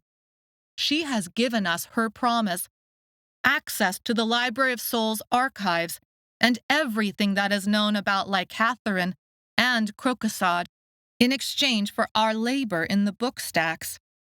It is up to you to agree to this or not, but I intend to learn everything I can to break the hold that licatherin has on the three worlds, on this world at least. If there is a way to destroy licatherin once and for all, I will find it." Deep's voice grew in conviction. "I and any torchlighter who commits themselves to me will look to join the Library of Souls as their book catchers. The work will be easy compared to walking the pipes. Veda Lore said there is need in the stacks for workers like us to help the scholars search for the one door on behalf of Doormaker Tain. Who will join me?" Everyone's eyes seemed to turn to Maella for a response. They all knew who Maella was and what she had done in the tower, though not all knew Doormaker Tain was actually her uncle. At first she was at a loss. What could she say? Inwardly, Maella felt convicted to join Deep's calling. Destroy licatherin's hold on the worlds? The idea lit her heart on fire. "I am one of those who should be searching for the one door. That is what everyone seems to have ever wanted from me, used me for, hurt me over." She flickered her gaze onto and away from Sethlo. "But Claritsa is kidnapped, and my father and brother are missing." Maella struggled to find the words her heart compelled her to say. "My doors helped take down the tower, like Junli said they would. But many of us died because of those doors. I will use the rest of my life to honor their deaths and to fix the three worlds for people like us." She stumbled over that word, us, letting it catch in her throat because she wasn't sure she deserved it. Sethlo's face had shuttered itself, but the other torchlighters listened, rapt, attentive, and open to what she had to say. She picked up her courage and said with confidence, "For people like us." "Then you will not join us in the Library of Souls," Deep said, sounding injured. "You will not try to stop the choking hold of licatherin on the worlds?" "No, Maella stumbled again, and then took a deep breath to calm herself. "I will not join you in this. I must find my family and bring Claritsa back." "We must go after the one door," Sethlo said, barely above a whisper. "We will," Maella said, looking only at him now, except she dared not look directly into the hazel color of his eyes, for fear of drowning in the intensity of emotion she knew she would find there. Instead, she picked a spot on his forehead, between the eyes. "But Claritsa is trapped in Thray, and my father is somewhere alone on this world, and—" Sethlo closed his eyes, and then opened them again and smiled. "Of course." Deep sighed. "Such a search will likely kill you both." Then Deep smiled. But there are worse ways to die, and I always liked Claritsa. It would be a shame to leave her in the hands of a doormaker." As if realizing the double joke in her words, Deep laughed. "That other doormaker, I mean." "We may still die of krokosod yet," Senta interrupted. "I have not heard an answer to our most pressing problem. We cannot stop the licatherin or search for anything if our flesh rots away into the sand." "Always so practical, Senta. We have 8 more days until we reach Jilo City," Deep said. "We know the number," Senta said. "We all count this number very carefully." Sethlo had gathered himself together, and even though he had smiled at Maella, he did not look at her now. "It is enough to kill everyone." "Not everyone," Dev said. "Just the tower workers who survived long enough to join this caravan," Deep said. "It would be convenient for the Jilo citizens in the caravan to get rid of us now that we are no longer needed." "You can't mean that," Maella said. "I do not mean that," Deep said, drawing out emphasis on the I. "But other tower survivors in the caravan who know what we are headed for in Jilo City think differently. Rumors say that since we are no longer useful, since the tower no longer exists, sacrifices must be made," Dev said. "What sacrifices?" Sethlo stood. "Dare they claim we do not deserve the same water and the same food as them?" Deep waved a hand. "Oh, they are not barbarians. There is plenty of that for now." "Then what?" Sethlo asked. "Jilo City runs on licatherin," Dev said. "The Tower of Shadows gave them all the licatherin they have come to depend on," Deep said. "Yes, but now we are all in competition for it," Dev said. "And Jilo City will not share," Sethlo said. It wasn't a question. "And the caravan already will not share." "Smart," Deep said. "I always did like you. You have a good head on your shoulders. You are not funny like Claritsa, but better than this one." Deep glanced at Maella and raised her eyebrows, daring Maella to take the bait. But Maella realized, instead of trying to hurt her, Deep was telling Maella, in Deep's own screwed-up way, how much she cared but could never admit. The harder a time Deep gave Maella, the more it spoke of Deep's worry over those she cared about. So Maella took the bait, if only to show Deep that she also cared.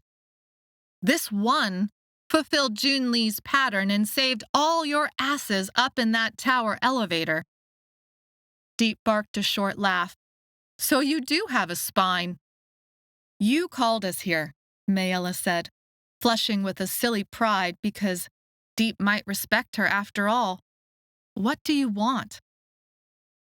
Dev brought out a lumpy bundle, the contents of which clinked together as he set the bundle down in the middle of them all.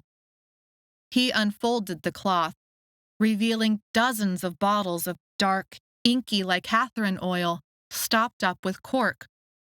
A few torchlighters exclaimed. Others stared, wide-eyed at the treasure. Still others grimaced. "We are rich in licatherin, dear torchlighters," Deep said, laughter in her voice. "Rich beyond measure." "This is all the licatherin that torchlighters were able to take from the tower," Dev said. Maella looked at Sethlo and Senta, and then reached for her belt pouch. Not all. It was easy to let go of the bottle, their lifeline, and share it without hesitation with the other torchlighters. If Claritsa had been here, she would not have hesitated either. "I will get you back, Claritsa. I promise." Deep held up each bottle, shaking it to test what it contained. But it was Dev who spoke. "Stephen. Ipo. Bejlindi. Trace. Shun. Farron. Jun Lee. Torian." Each name thickened the air, making it difficult to breathe. Most of the names meant nothing to Maella, though she could see each name seemed to sucker punch the air out of different torchlighters. For her, it was the last three: Theron, Junli, and Torian, the boy who shaped papers with a silly half-grin and who could scale the pipes with an ease and grace that no one else had matched. They might be dead, but they were not gone. Their presence layered every move that Maella made or planned to make. Deep returned the bottles to the pile and scanned the faces of the torchlighters who looked to her for answers, leadership, and hope. We owe more return home credits to these torchlighters than we could ever send, Dev said. But we will send all the return home credits we can, Deep said. So we will allow krokosod to make us sick, but not to kill or maim us. Every drop you take is a credit we cannot send back to take care of the brothers, sisters, parents, and grandparents, schooling fees, food and medicine, everything that our loved ones back home require. Deep expanded her arms to encompass the pile of bottles and all the torchlighters. This is all the wealth we have in the world, these bottles of poison, and each other. And we owe those who came before us and are the reason we are alive now. A long silence settled over the wagon. Return home. If only Maella could return home to her little brother, her mother, and her grandmother. If only she could be sure she would get Claritsa back. Dev's list of names weighed heavy on her heart. The more oil they used, the less there would be to sell. The less oil they used, the more krokosod would cause flesh death to take root. That was very philosophical of you, Dev said. I will even dare to say, so very deep of you. Deep laughed and punched Dev in the shoulder, breaking the tension. He half smiled and passed around bottles, one per torchlighter, and then bundled up the rest. Each of you will carry a bottle. Use it as you see need. We will never be your markers, Deep said, her tone serious again. But the less you take now, the more we return home when we reach Jilo City. Now get out of my wagon. You all stink like torchlighters that just finished a double shift. The torchlighters broke into a dozen conversations, ignoring Deep's last command to leave. She had not meant the words anyway. Most shared dreams for what Jilo City would be like, or how to get home or contact home, or what new work to find, or whether the Library of Souls would really have a way to break krokosod. Maella joined in the conversations where she could, and asked around about the device that Junli and Shun had traded, but no one knew any more than Senta. Eventually, conversation died away, and people settled in for naps or to relieve the torchlighters driving the wagon. Exhaustion began to pull at Maella's bones. Instead of fighting it, she decided to return to the Library of Souls wagon. The more she could sleep, the more she could put off needing to use any of the licatherin. Maella hopped off the wagon and onto the sand. The cycle bandits had finished their trade and vanished across the sand at some point during their meeting. She shivered, glad to avoid a confrontation with them. She drew in a long, fresh breath of air and looked forward to the day when she could wash her whole body with water, not just her hands. The last washroom visit had been a long time ago. With no ground lights or torches to diffuse them, stars lit up the landscape. Except for the heat, the brilliant sky reminded her of nights in rock heaven, beautiful and deadly at the same time. The best time to travel was at night, guided by the stars. There was a soft thump. She looked over and saw Deep had dropped to the sand next to her. Sethlo told us you are broken now, Deep said, with hooded eyes. What? Maella said, her heart squeezing. Deep dropped her voice. That you cannot, you know. Sethlo said that? Well, not in so many words, Deep said. He's right. Sort of. Maella paused in order to pick her words. It doesn't work like it used to, but I can tell when it will. Except, when it does work, it's always to the same place. Always? Deep asked. Twice, Maella replied. That is not enough for always, Dev said, joining them with a thump on the sand. Dev and Deep walked with Maella back to the Library of Souls wagon. Maella felt it in her bones that the doors were different now, but she had only tried twice. What if she was wrong, and the doors had only been finicky?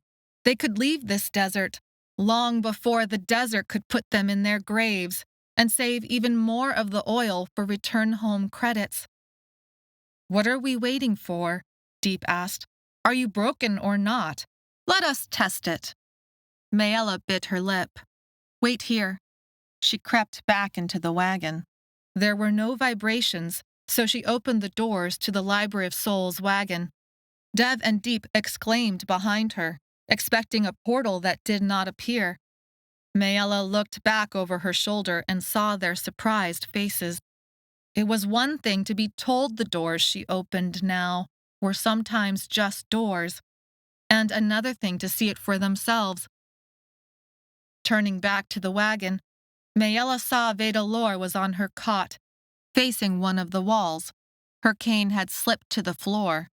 Usually the old woman snored, but she was quiet tonight. Tomi must be driving the camels.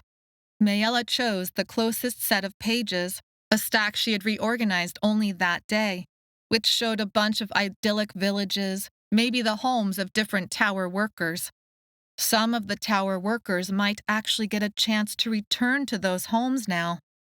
It made Maella pause to realize that now that the tower had fallen, these patterns might very well come true soon for some of the tower workers. After she picked up the papers, the stack began to vibrate, shocking her. She gasped, but just as quickly, the vibrations extinguished. There was no predictable cycle yet to when the doors turned on or off. The only connection Maella had figured out so far was the earthquakes. When the doors were gone, the earthquakes returned as low rumblings that made the sand dance and the wagon wheels slip. When the doors came back on, the earthquakes went silent. She stepped quietly out of the wagon and allowed it to crawl onward, its wheels snaking through the sand. The three of them waited until the rest of the wagons had passed by, though still remained in sight. Sitting on their haunches, Dev and Deep waited, looking at Maella expectantly. The starlight transformed their otherwise purple-tinted faces into shining silver. Earnest, hard-working faces of people who expected things to work out, even though they never had before. Maella crouched, placed the stack of papers on the sand, and paused. "What are you waiting for?" Deep demanded. "Get on with it." "The doors don't work like they used to," Maella said, concentrating on the first whisper of sparkling vibration. "I have to feel for—" Right then the vibrations returned. Maella snatched up the first paper. The door opened. Maella's teeth chattered from its wrongness, but that all felt normal now and she ignored it. Dev and Deep should have known better than to crowd over an open portal, but in this instance, they were safe. The door had opened to stone. Maella examined the rough stone. Shapes were engraved upon its surface, but even the starlight was not strong enough to make the shapes clear. "And this is what you see every time?" Dev reached out and brushed the stone with his hand. "Rough and cool. Maybe it is night there, too." "Close it and try again," Deep said. So Maella did. Stone. Dev shuffled the papers. The caravan wagons became moving specks on the sand. They would have to run to catch up. The hairs on the back of Maella's neck prickled. What if the cycle bandits— Try again, Deep said. So Maella tried again. Stone. Dev told Maella to think on something else, not Claritsa. Water or home or stone. Again and again, Deep made Maella try. Each door opened to the same kind of stone, until Dev thought he heard the low drone of engines. They made a run for the safety of the wagons, not resting until the camels of the torchlighters' wagon were in sight. Maella's heart beat loud in her chest from the exertion of opening door after door and their sprint. She had hoped. So you are broken, Deep said. Maella turned away as if burned. She used to think she was broken, but not anymore. Yet things weren't working right either. Do not be stupid, Deep said. That is not how I meant it. This is all probably for the best. The doors have always been dangerous, and now you can join us in the Library of Souls. You will be safer this way. But Claritsa won't be, Maella said, gathering the patterns in her hands. Dev and Deep did not have a reply to that. Chapter 7. Maella clutched the stack of patterns to her chest as she crept up the wagon steps and listened for sounds of anyone awake. Satisfied to hear nothing, she realized too late that the silence was what should have warned her. Where did you go with my patterns? Vedalor's voice croaked out from the depths of the wagon. Her cane leaned against the cot in the starlight. Maella realized with a start that she had never, not once, not in all the months of her time in the tower, seen a moon on Wraith. The foreignness of this world crashed down on her, and she became overwhelmed with homesickness. Earth was where her mother, grandmother, and little brother were, even though she knew now that she was not from Earth, but rather from Thray. Earth felt like home. Well, speak, girl. You are not Tomi to get away with silence. You are far too cunning to expect me to accept that from you. Maella blurted out the first excuse that came to mind. I was looking at them. It wasn't a bad excuse, as far as they went. Telling Vedalor the truth wasn't an option. Vedalor worked for the Library of Souls, which collected patterns, especially those about the one door, which meant she worked for Doormaker Tain. And what did you see when you looked? Vedalor said. Nothing but stone, Maella said flippantly. Vedalor drew in a sharp breath, like she had been surprised. Nothing but stone? And does it show 4 moons? Maella didn't know how to answer. The stone had been carved with patterns, including moons, and even including some of the geometric patterns carved into this wagon. But she had not paid close enough attention while the stone had been crushing her lap. It had been too dark out on the sand with Dev and Deep to distinguish any shapes in the stone. Plus, anything she revealed now would be too close to the truth. Maella could not let Vedalor suspect she was anything but a torchlighter. Maella opened her mouth to lie. Vedalor held up a hand. Do not waste your time, or mine, with the lie you are attempting to speak.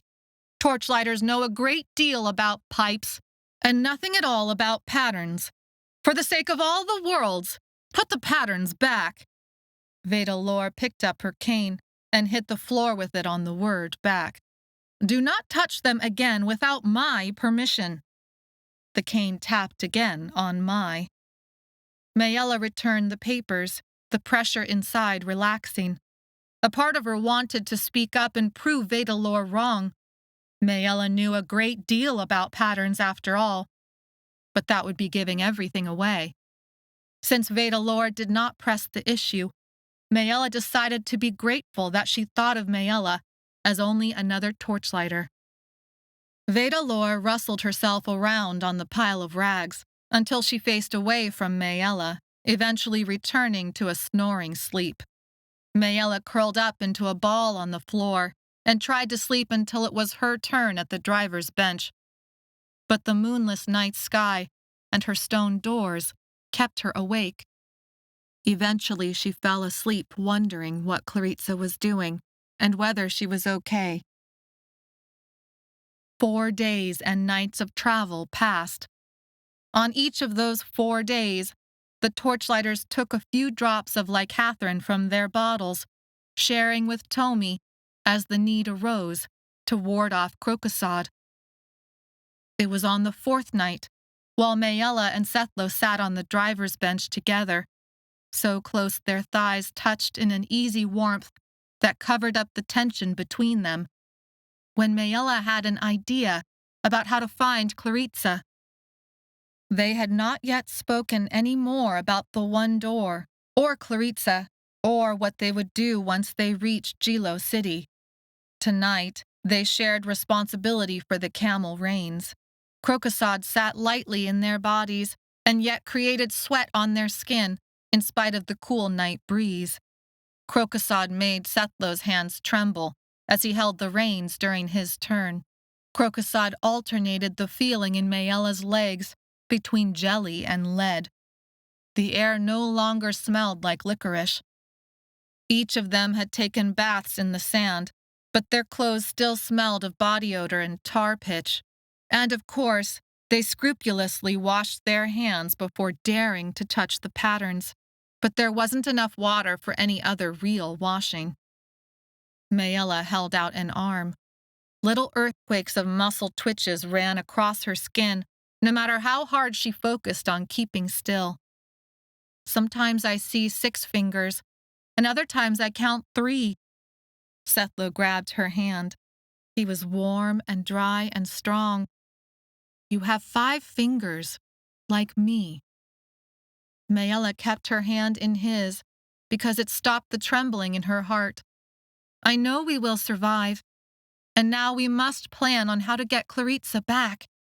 What do you know about Gilo City? But Sethlo knew as much as her. Nothing. We should be worrying about the one door. Doormaker Tain will not let her be harmed. But he said the words automatically, without heart. He knew where Maella stood on that issue. How do you know that? Maella said. Because Doormaker Tain knows you care about her, Sethlo said. He will not allow your heart to turn against him. My heart has already turned against him, Maella said, not knowing if she really meant the words. He had not seemed as evil as she had expected. I am glad to hear it, Sethlo said quietly. I thought you had begun to listen to him. Earthquakes began to shake the sand as, with a zap, the potential in the doors around her turned off. Are the doors gone? Sethlo asked. For a few minutes, Maella replied. She picked out her next words carefully.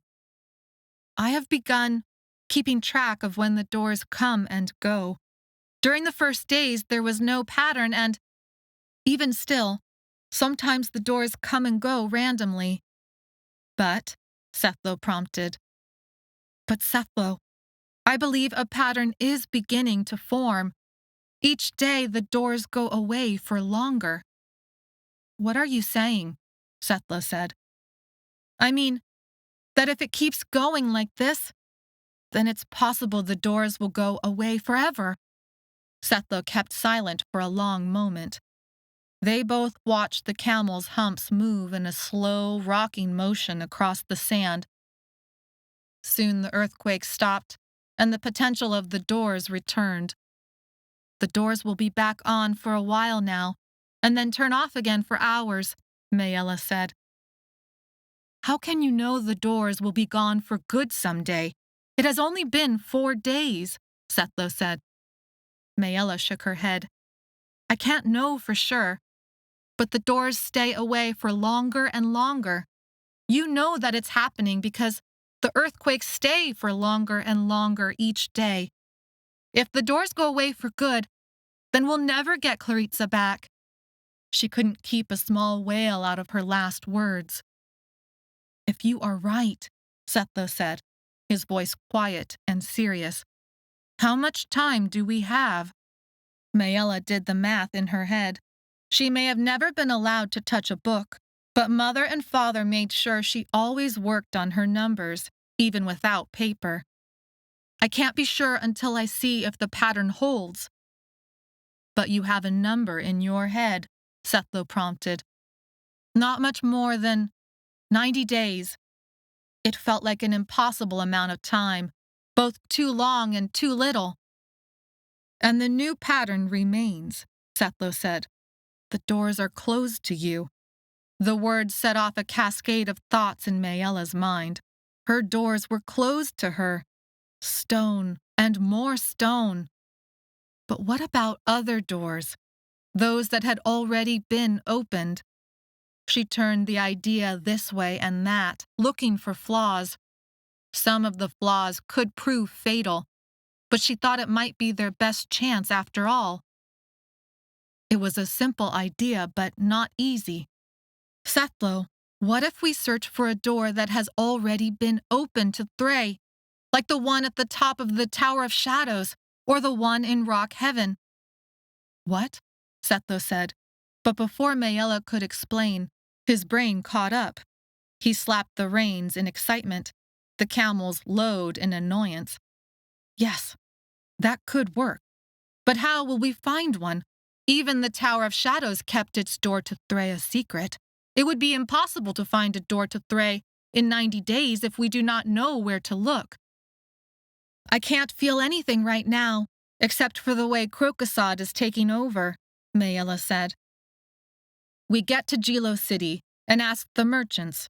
There might be rumors of a door, Sethlo said. Maella felt for the licatherin bottle Deep had given her. Each torchlighter was tasked with protecting and using the bottle sparingly in order to ward off the worst effects of krokosod. Her bottle was tucked away in her clothes and almost full. She wanted to save all she could to purchase return home credits for Farron and June Lee's mother. She owed them so much more than all the return home credits across the 3 worlds. Maella took out the bottle and held it up against the stars. The glass shined black and inky, darker than the sky. Her hand was pale next to it, her fingers calloused and rough. Sethlo was not Claritsa. Ambition burned like an eternal fire inside him when it came to the doors.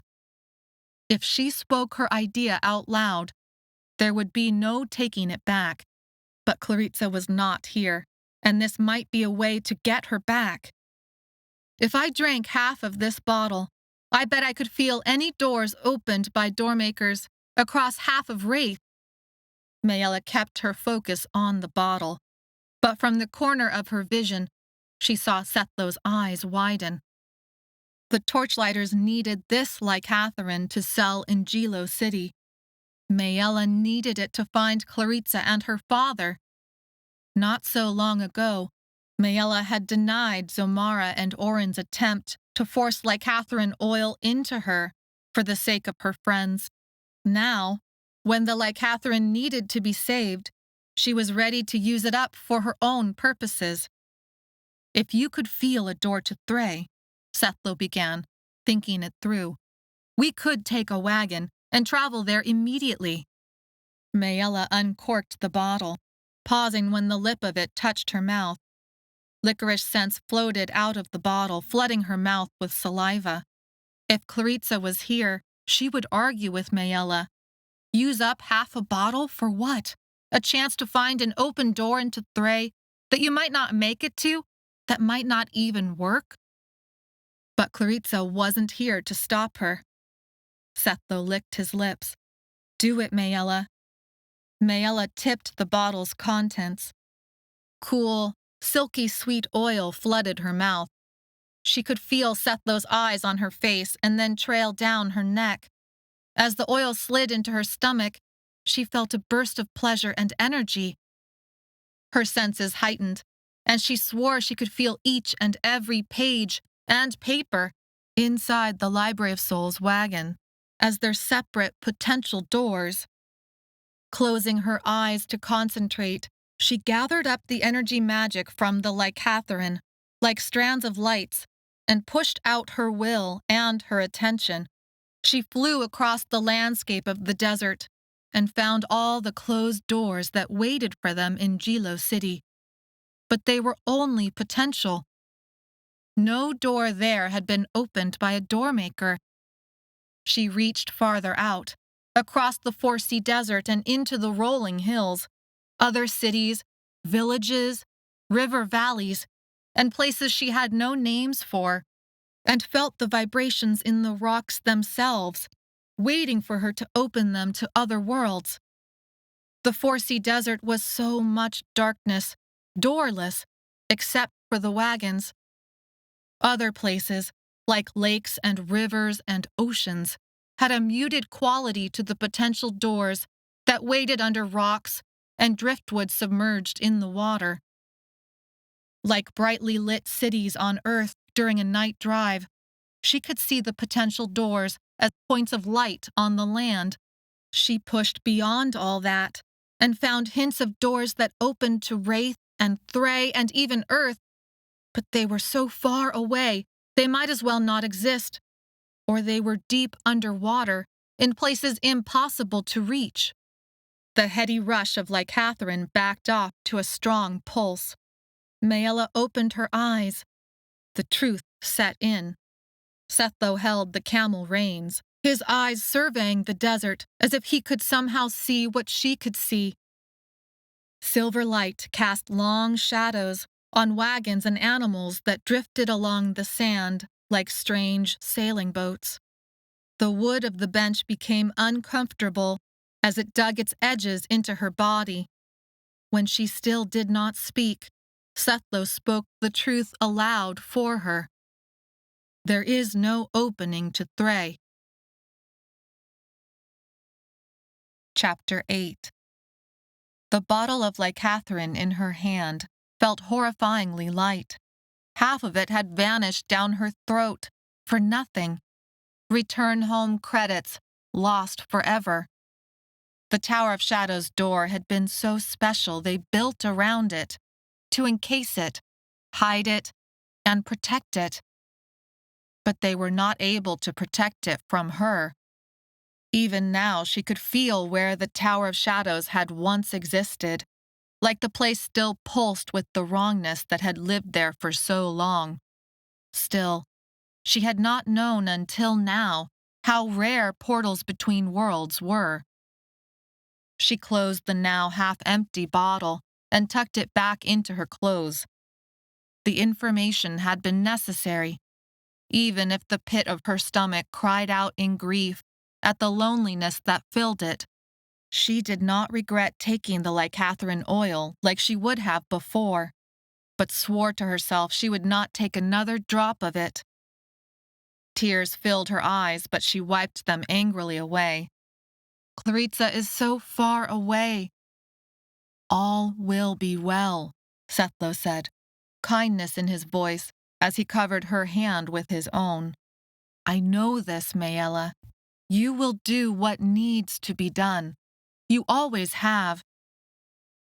There was no door to Thray within their reach. Maella's doors still open to stone. They needed a new plan. The next day, with mind and hands steady from licatherin, Maella set herself the task of going through the contents of the entire wagon again, while Veda Lord took to the driver's bench. Tomi watched as she sifted through patterns and parchment. She rested only when the doors came back on. What she looked at now were fortunes and memories, but nothing that stood out to her as important. The problem was, Maella didn't know what was important anymore. Junli's pattern had led Maella to this wagon. Now what? What was she supposed to do next, and where would that lead? She passed over the writings, not able to read them, but Sethlo had gone through them all and confirmed they were little more than debt lists. Other than the papers Tommy had found and tried to destroy, there was nothing of significance in the wagon. Maella and Sethlo had carefully tucked those device drawings in a safe place in the wagon when Tommy had been away. Finally, when she had exhausted the shelves and dust coated her from head to toe, she took down her family's book of patterns. Each day for the past 4 days, she had brought down the book and looked through the pages anew, searching for a pattern among the patterns that would give her the answers she sought. Unwrapping the book, careful of the binding that had begun to split, she sat down. According to her calculations, the doors would stay off for another hour at least, sufficient time to explore the book's contents again, or what was left of its contents that hadn't been destroyed by water or smeared ink. Inside the covers of this book was a history of her family marked by violence and horror and misfortune. Her father had caused the creation of the Clylops. He had opened a door within a door, like she had done inside the Tower of Shadows. She had become desperate enough to try the same with her doors again, desperate to see anything besides that blue stone. But it had done nothing except create doors of stone so heavy out of paper that the weight had cracked one of the floorboards. Tommy was curled up in a ball, head resting against a shelf, dozing as she laid the book on the floor of the wagon instead of her lap. Her fingers grazed the carving of her family's symbol. She opened the book, staring at the pages that water had not sealed together. Faces, men, women, and children, looked vaguely familiar. She supposed they were ancestors now long dead. Some recent pages were missing, a ragged edge left behind to mark the destruction. She thought they were likely some of her patterns. Doormaker Tain had said her family had destroyed the patterns to keep her safe. The next page showed her grandmother's face, maybe 40 years younger, with few lines and a laughing glint in her eyes that spoke of happier, more easygoing times. She looked out at the viewer, like she sat for a portrait. Grandmother had been stunningly beautiful. Maella caressed her grandmother's hair and saw the same freckles on her grandmother's cheeks that Maella had on her own. She traced the lines of her grandmother's silhouette down to a chain necklace from which dangled several large brooches of intricately wrapped metal and stone. The middle brooch was her family's symbol, but more stylized, with the curved quarter moon embedded with jewels, and there were 4 instead of the usual 3 links, all pierced by the moon, glittering with their own jewels. On either side hung other shapes, just as intricately worked, though less flashy. They looked like different phases of the moon, wrapped with metal lizards, snakes, and flowers. Maella moved on, finding grandmother's other patterns. Most took place in something that looked like a temple. Grandmother seemed to be doing some sort of ritual, but in a place like something out of Greek myth, rather than any church she had been inside of on Earth. One of the most recent patterns showed grandmother looking over her shoulder as she was about to walk through an open door. The ink had displayed the door's vibrations like flames emanating from the door. The rest of Maella's family was in the pattern: Esan, Josa, her parents, and even her, a younger Maella. She thought it must mark the moment when the family fled Thray for Earth. Maella bent for a closer look, examining what hung around grandmother's neck. The necklace. She flipped back through the patterns, finding that same necklace in each of grandmother's patterns. Grandmother wasn't facing the viewer in the last pattern, but the small bit of neck that showed from underneath her hair revealed a chain that matched the others. Maella had seen that necklace once, mixed in with other jewels and gold sorted to be pawned for food and rent. Grandmother had taken back that necklace from the pile, chastising Mother for putting it in there in the first place. But Maella was sure that a necklace like that, decked out in precious metal and jewels, would have eventually been sold to put food on the table. Finally, Maella turned to the most recent pattern, the pattern that had soaked the page with ink when the needle from the pattern machine had broken. Maella's last pattern, almost complete, and then ruined. After this last page, there were only blank pages, waiting for future patterns to fill them. But that would never happen now. The pattern machine in the Tower of Shadows had been destroyed. She brushed the paper, feeling the grit of the ink and the indentations from the needle's strokes. This would have been her first pattern after her 7-door death prediction had failed. She believed enough about the patterns now to know that this drawing would have told her something important about possible futures and choices. But no matter how many times she looked at the drawing, the cloud of purple ink had ruined the details beyond recognition. She turned to the next page, not wanting to look at that mess anymore. She brushed her hand against the blank parchment, wondering at what new pattern might have emerged and whose pattern it would have belonged to. Her fingers stopped, as if understanding something about that paper before her mind could catch up. The paper was not smooth.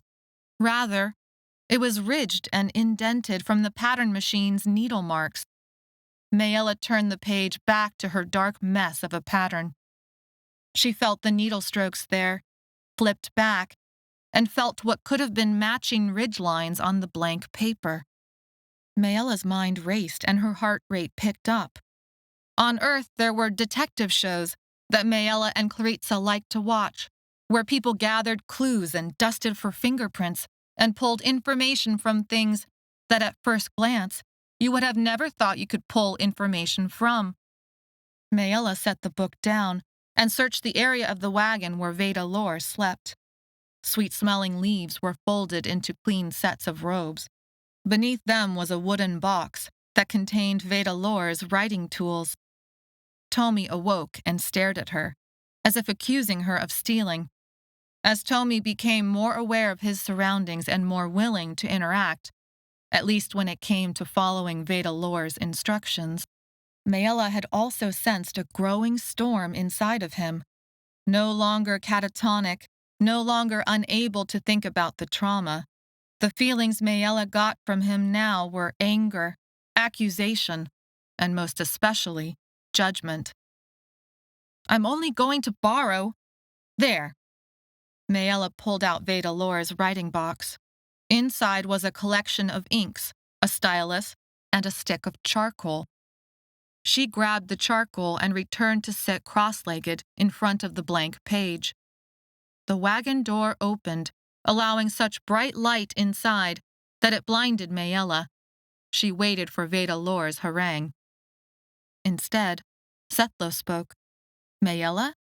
The two of them had continued to dance around the issue of the one door. There was no door to Thray, but Sethlo knew there would be no search for the one door without Claritsa and Maella's father. "Come look at this," Maella said. Sethlo closed the wagon doors, plunging the interior into shadow, except for the shafts of light that pierced the wagon like swords through the gaps. The charcoal had already transferred black dust onto Maella's hands, making them feel dry and gritty. "We have looked at that page 100 times. It is blank," Sethlo said, a note of frustration in his voice. "This is an Earth thing I learned," Maella said. "TV taught me everything I know." It was something Claritsa would have said in a flippant tone while tossing her braid over her shoulder. Maella hadn't watched TV except with Claritsa. Sethlo ignored Maella's comment and crouched down. Maella brushed the flat side of the charcoal in sweeping strokes across the blank page. Her hands tingled with concentration. She couldn't press too hard, or it would ruin the indents. Too soft, and the indents would not show. Pale lines formed under the sweeping strokes. Geometric shapes appeared. Then softer lines formed faces and bodies. The charcoal was working. A roar of sound rose in Maella's ears, but she kept her breathing even and her strokes consistent as a picture formed. Claritsa's bangs and braids were unmistakable. Next to her stood someone taller and whip-thin. It was an older version of Asan, her brother, a version of what he might look like now in the present day, as he neared 20 years old. Maella held her breath because next came her father, and Doormaker Tain and Sethlo. Even Tomi was there, alongside others she recognized and others she did not. In the middle of all these people stood a door that swallowed up the space with menacing white lines that curled away from its threshold like strikes of lightning. She finished with the page and set the charcoal aside. They studied the pattern in silence. "Everyone you are looking for waits at the one door," Sethlo said, breathing out the words in wonder. Maella let Sethlo's words sink into her, turning them inside and out, searching for their truth. Doormaker Tain had said there was always such a strong connection between Maella and the one door. Here it was again. She had been flailing, torn between Claritsa and her father, torn over what to do next. She touched the paper lightly, like a feather, the charcoal transferring onto the tips of her fingers. Sethlo's voice was in earnest. "Maella, you have to see this now, finally. We have never truly been in conflict. You and I want the same thing. You must see that." The truth of his words lodged deep into her heart. Sethlo had been right all along. This was a pattern she wanted to come true. She would be doing everything in her power to make it come true.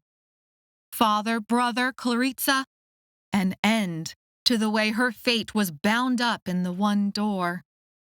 "I see it," Maella said, and felt herself transformed. "You are meant to find the one door," Sethlo said. "I am meant to help you find it."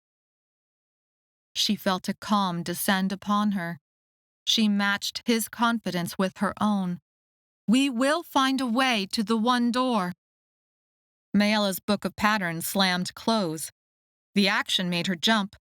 She had not seen Tomi come up, but there he was, glowering down at them as they sat on the wagon floorboards. His face was twisted into a scowl, and he shook his head vigorously.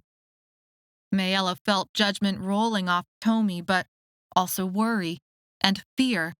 Maella had lived with those feelings for a very long time, but she was not going to let the deadly unknown stop her from action any longer.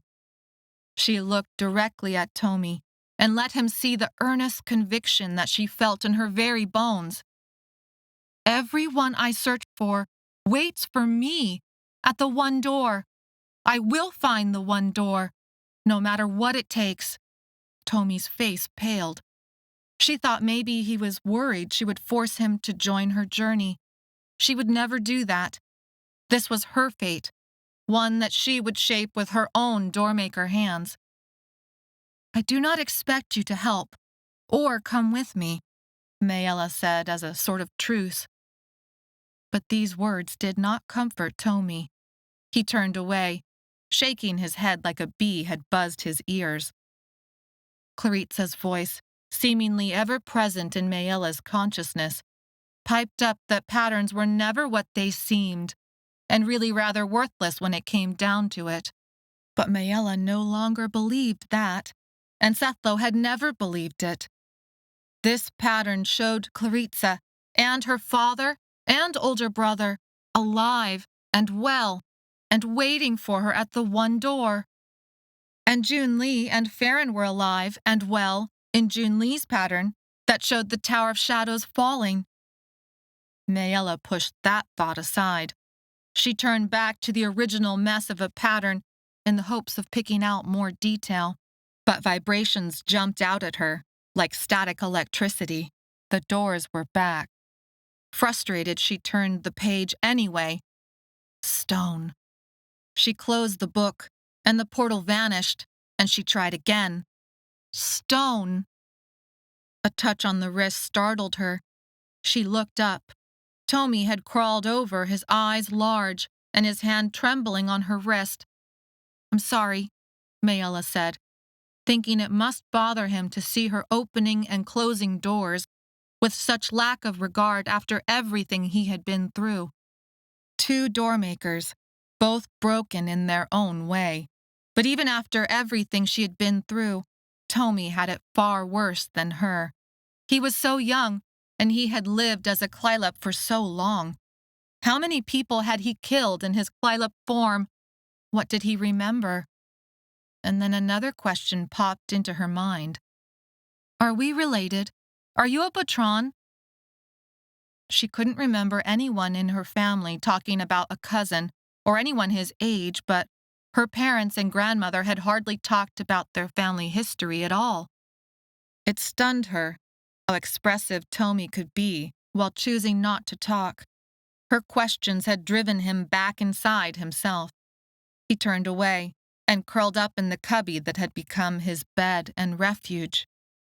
"So, there are more doormakers than just my family," Maella said, thinking it through. Back when this had all first begun, back when they had been at the lighthouse with Keeper Shawl, before her death prediction had set so much of this in motion. Keeper Shawl had told them the lighthouse had once acted as a doormaker school, which meant doormakers had once numbered so many as to require a school. It didn't make sense that her family would be the only doormakers either, since it was her father marrying her mother, someone other than another doormaker, that had been so blasphemous to Keeper Shawl. But where had all the other doormakers gone? Sethlo rewrapped the book of patterns. Maella took the book from Sethlo, its potential doors pulsing in her hands like a frenetic heartbeat. "Do you think Tommy can still open doors?" A strange look came over Sethlo's face. Tommy tensed and put his hands behind his back as if he had been burned. Maella was immediately contrite. "I'm sorry, I didn't mean." "It is a good question," Sethlo said. "It deserves an answer. I would never force another doormaker to—" But the words died on her lips, because she had echoed Doormaker Tain's words to her, almost exactly. He had said them to her in the tower, while attempting to explain away everything that had happened. Sethlo had said she seemed like she had begun to believe him, and the thing was, she had begun to believe him. But then Claritsa had been taken. A commotion outside the wagon broke her attention. Maella jumped to her feet, pushing the book safely back onto its shelf. The wagon doors were thrown open. Light streamed in, blinding them again. "Quick," Senta said. "You must hide yourself, Maella. They will come here next." Chapter 9. Vedalor pushed past Senta into the wagon. Sounds of pots and pans being tossed about drifted in with her. Maella used the canvas to cover her head and peek around Vedalor. Sunlight poured its heat on the desert sand, creating harsh shadows and harsher tempers. A crowd of people surrounded a canvas-covered box of a wagon. Most were purple-skinned tower workers, but the one who stood on the wagon's bench was a fair-skinned man with burly arms and a dark mustache. He shouted in a garbled sort of wraith that muffled the endings of the words so that a newcomer to the language like Maella found it impossible to understand. But it looked like he was yelling at the tower workers to stay away from his wagon. "We cannot run," Vedalor said. More people with skin stained purple were headed for the wagon as if the sounds drew them like a moth to flame. "They'll ransack it next," Sethlo said. "I saw them do it to another wagon yesterday. Even the rumor of licatherin is enough for a swarm to form." "But most of them are still well enough to walk," Maella said. "But not for long," Sethlo said. Vedalor pointed a gnarled hand at Maella. "Go tell the other torchlighters." A krokosod mob is coming. Sethlo brushed past Maella. I will go. Stay, Vedalor said. She pointed at Maella. You go. She should stay, Sethlo said. I will. They are coming here next, Vedalor said. Clearly you fear they will recognize her for some reason. She cannot be here, and there is no time to move this wagon far enough away that it would not draw their attention. So it is Maella who should go. Maella exchanged a glance with Sethlo. Vedalor was right. The group had torn the other wagon apart, and supplies were strewn across the sand. The wagon's owner was sitting cross-legged in the sand, but otherwise unharmed. Most of his supplies were being carried away in the arms of other people. From the cries of the crowd, it did not sound like much licatherin, if any, had been found.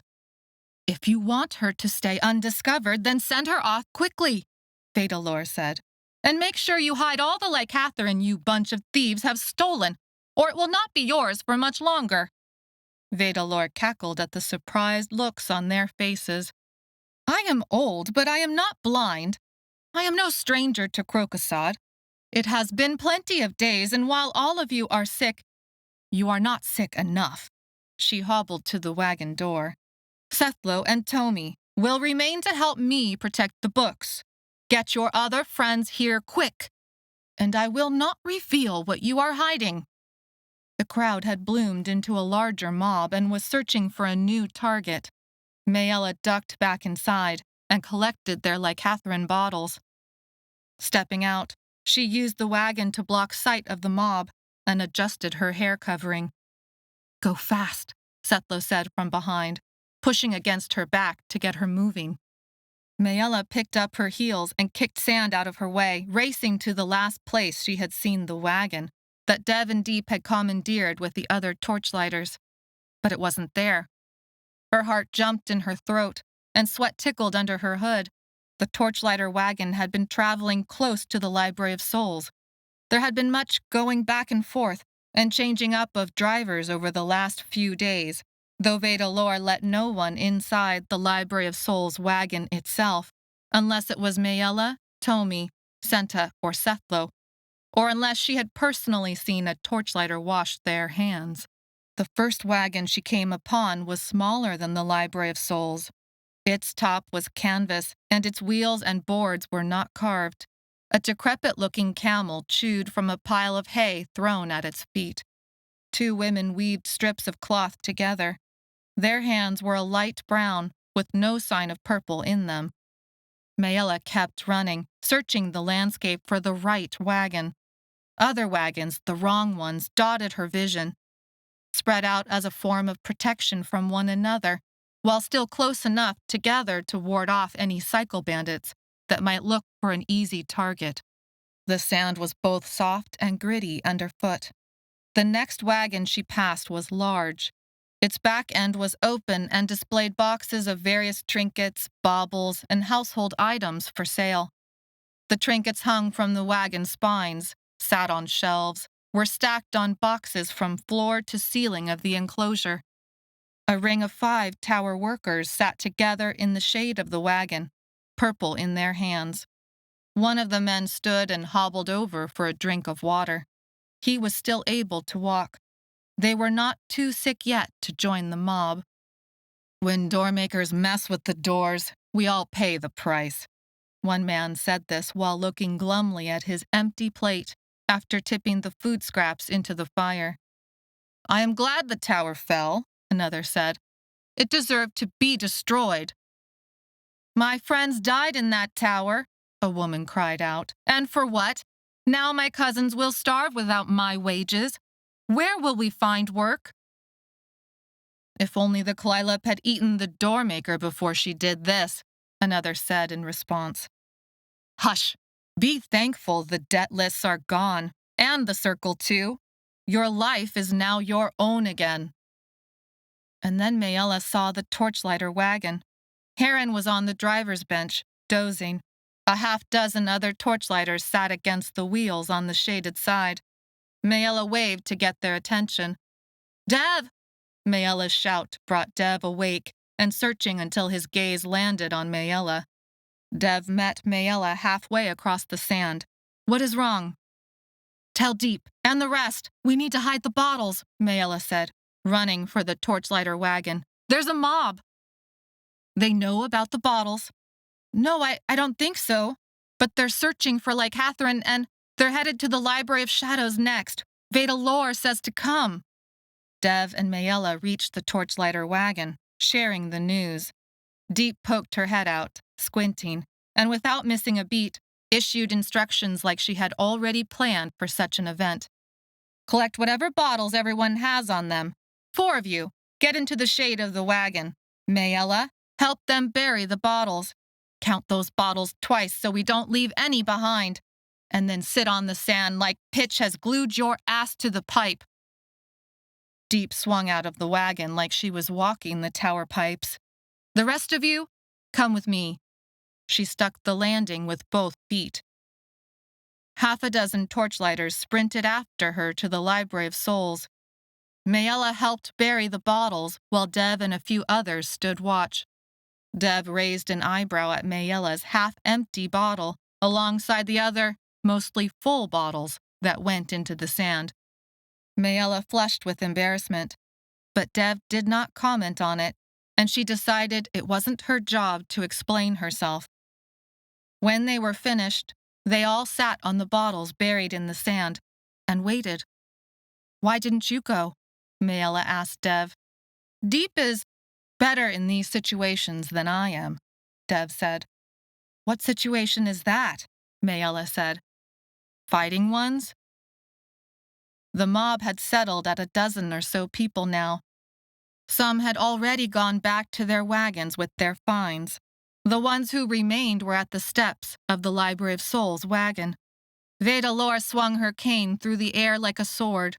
Deep and the torchlighters sprinted up. There were shouts and a surge of people toward the wagon, but then things seemed to settle, and the group moved out of sight on the other side. Maella licked her lips, wishing there was time for a drink of water, but not daring to move from her position on the sand. Something ant-like crawled off the sand and onto her hand. She hoped it wouldn't bite her. Several years' worth of wages were buried underneath them. Their future, their health, their hopes. Dev tried to make conversation as long minutes passed, but nobody took the bait. Like Maella, the other torchlighters were grim-faced and tense. When Deep returned, a torchlighter limping against her for support, she showed a big smile on her face. "Did you miss me?" "What happened to him?" Dev asked, a wry note in his voice.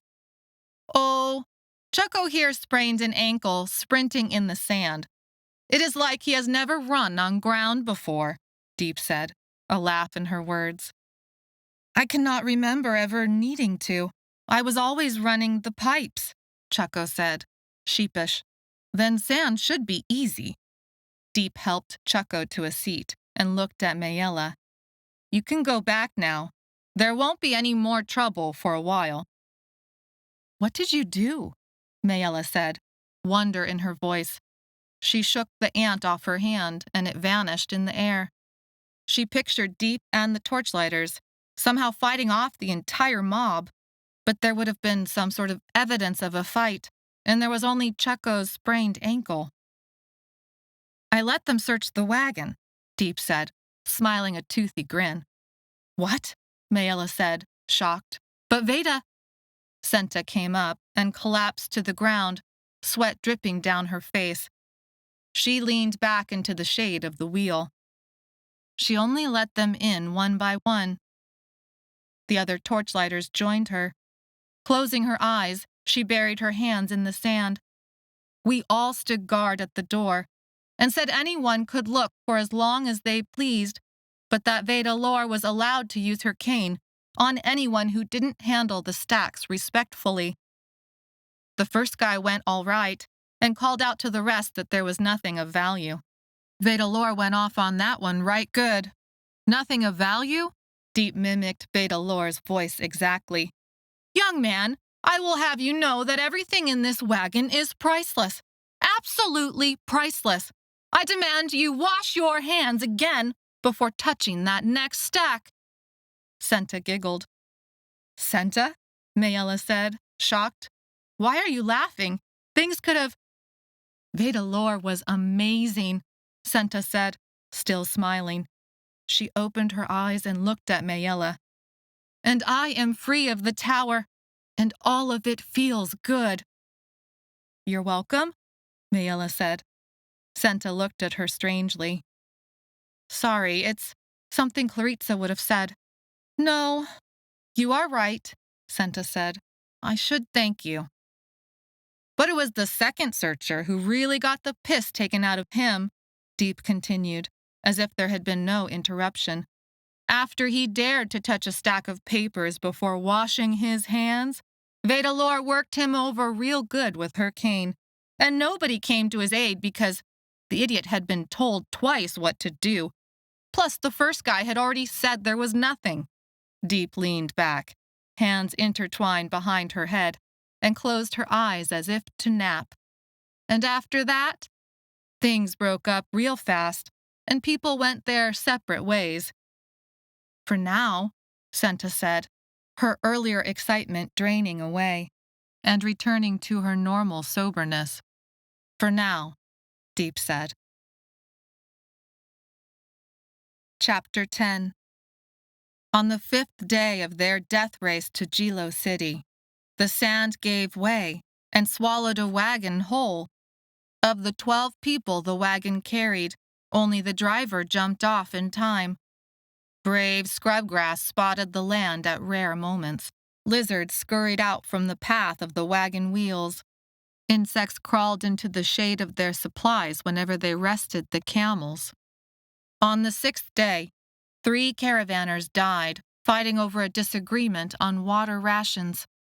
The landscape was bare and mostly flat for as far as the eye could see, other than how the wind sometimes piled sand into small dunes. Earthquakes made the sand move for longer and longer each day as the doors stayed off for longer periods of time. On the 7th day, a sickness that affected the bowels stalled 3 wagons. The wagons never caught up with the caravan. Every torchlighter sickened, just as every tower worker had sickened. But Maella felt well and took on more duties to work off some of the debt she had accrued by using up so much of her licatherin bottle. On the 8th day, 1 tower worker died of a poisonous insect bite. All along the way, wagons shed possessions, linens, pots, mirrors, dressers, toys, extra sets of clothes, all were given to the sand. Anything that could make the wagons lighter and prevent the animals from collapsing. When Maella took to the driver's bench, it was like she guided the camels through the aftermath of a tornado's wrath. By the end of that 8th day, a little more than 24 wagons limped toward Jilo City. The wagons spread themselves far enough apart to keep from being mob targets, but not far enough to allow the cycle bandits easy pickings. At times, a hint of the cycle bandit engines could be heard off in the distance, as if they circled the survivors like vultures. Everyone seemed to hold a collective breath, waiting for news of krokosod deaths. But no other deaths, at least from krokosod, made it to their ears. This was a shock to the other wagons, but not to the torchlighters. Dev and Deep had ordered some of the licatherin to be secretly shared with the worst cases, and only at night, and only when the people were too deep into the fevers to remember. Each time the doors came back, while Vedalor took a shift on the driver's bench, Maella reached for the pages of her family's book of patterns. It had become an obsession for her. An obsession she had begun to hide from Sethlo and the others. She tested the doors, page after page, hoping to see something other than stone. Somehow the next page would be different and find her a way back to Claritsa. She knew there was an answer in that pockmarked stone that she could not yet make sense of. She made sure to place the book on the wagon's wood slats instead of her lap. Once, while the stone lay there, glowing the faintest of blue in the lamplight, she lifted the book. The door of stone came with it. She felt for the cover and the carvings underneath. All of it was intact. The doors had never done that before. They never had weight to them. Otherwise, the door in the sky, when they were trapped on Rock Heaven, would have fallen to the ground. The doors had changed, and Maella had changed them. But now, all her doors opened to stone. But that would not stop her from trying. Maella brushed her hands against the cover and along the carved-out pieces of wood that formed symbols and markings. Sethlo and Senta were with the other torchlighters. Vedalor promised that if they could survive 2 more days, they would reach the safety of Gilo City. Maella took a deep breath and let the buzz of the vibrations that came from the book take over her senses. She opened the cover while holding her breath and closing her eyes. When she opened her eyes and looked down, her breath came out in a big sigh. Blue stone. Maella closed the door, and the vibrations paused for a moment, as if someone had turned off the faucet. Then potential rose again. Sethlo had asked about the vibrations once. She didn't know how to describe the difference between the potential of a closed door and one that had been opened by a doormaker. Only that she could feel the difference, right down to her very bones, a wrongness that threatened to overwhelm her. Maella closed her eyes, took in a deep breath, and reached for a new page. Something touched her shoulder. With a shock, she drew her hand back and fluttered her eyes open. Tomi stood inches away, his face strained.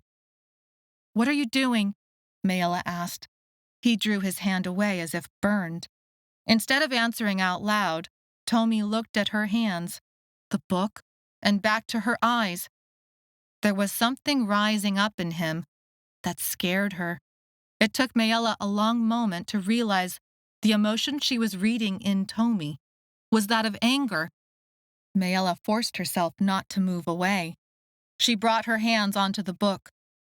"I'm trying to open the door to find my friend."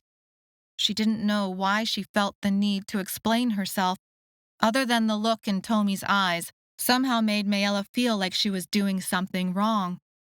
This wasn't new. She had grown up with this feeling. Never open a door. "What do you want from me?" Maella prompted. Tomi scowled and reached for the book. She pulled it away, her earlier guilt disappearing in both confusion and her own anger. "Just because you won't open a door anymore doesn't mean that I can't," Maella said. "The pattern showed me that if I go after the one door, then I'll find Claritsa and my brother and father." Tomi shook his head furiously and went for the book, but Maella was bigger and stronger and she pushed him back instead. He fell backwards, but that only enraged him. He sprang up and went for Maella, his hands out like claws. A snarl erupted from his mouth, and though he looked like a small boy, not much older than Maella's younger brother, Josa, the snarl made Maella weak in the stomach. He sounded like a Clylep. At the last moment, when Tomi would have clawed at her face, Maella used the book as a shield. The contact the back cover had made with the floor was enough to form a door.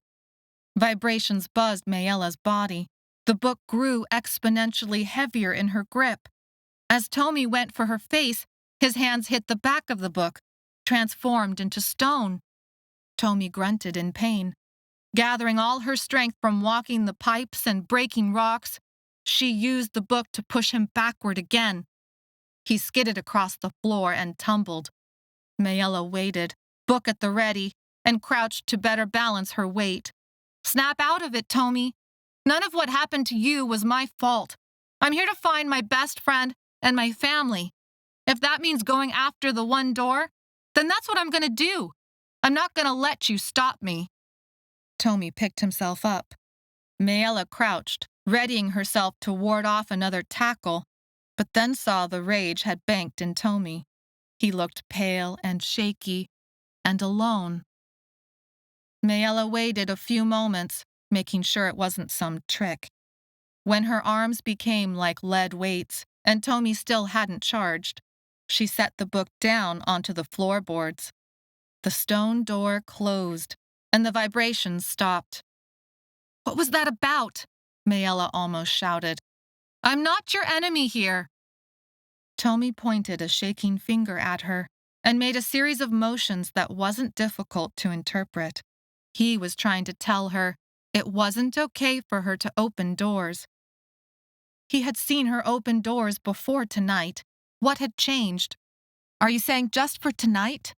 That there's something wrong with opening doors tonight?" Maella tried to reach for a reason why now, all of a sudden, Tommy had been so furiously against her opening doors. But Tommy just shook his head. "So it's not about tonight." Tommy nodded in agreement. "You just don't want me to open any more doors, ever." Tommy nodded in earnest, his head bobbing up and down so fast she thought he might sprain his neck. "I won't do that," Maella said. "I'm not going to stop." Tommy stood. Maella tensed, readying herself for another charge. Instead, he rushed out of the wagon, slipping through the wagon doors that had been kept slightly ajar to allow starlight inside. He jumped onto the sand, leaving Maella alone with the book and the vibrations of all the potential doors that surrounded her on the shelves. The wagon had never felt so cold before. It took all of Maella to not go after him. She reminded herself it wasn't wrong to open doors anymore. That time in her life was over. She sat cross-legged on the floorboards again and looked around once and then a second time for good measure to confirm she was, in fact, alone. Maella set her hand on the vibrating cover of her family's book of patterns, focused her thoughts, and opened the cover to stone. Chapter 11. The 10th day broke with a blazing sunrise and the dreaded engine noise of cycle bandits. Krokosod symptoms were strong among the remaining few hundred tower workers. Withdrawal took to the driver's bench next to Maella and whipped the camels onward as a horned call of warning sounded. Cycle bandits had zoomed down from the dunes and picked off one of the slowest wagons. Circling the wagon with their strange, purple-puffing machines, Maella watched them close in and begin to take the wagon apart. "They waited until we were close to the city," Withdrawal said, a grudging respect in her voice, "so they wouldn't need to carry what they took very far before selling it." The torchlighter wagon took off after the Library of Souls wagon. Soon the entire caravan whipped their camels into sprints. This close to Jilo City, speed was their only chance to outpace trouble and reach the relative safety of the city as soon as possible. A hazy purple film appeared on the horizon behind them. The cycle bandits roared back into view, cutting off another wagon from the caravan. The camels brayed in frustration as Withdrawal and Dev forced their respected animals forward. Sand turned into hardpan and finally soil. Only when scrubgrass islands turned into grass meadows and crop fields did Withdrawal slow.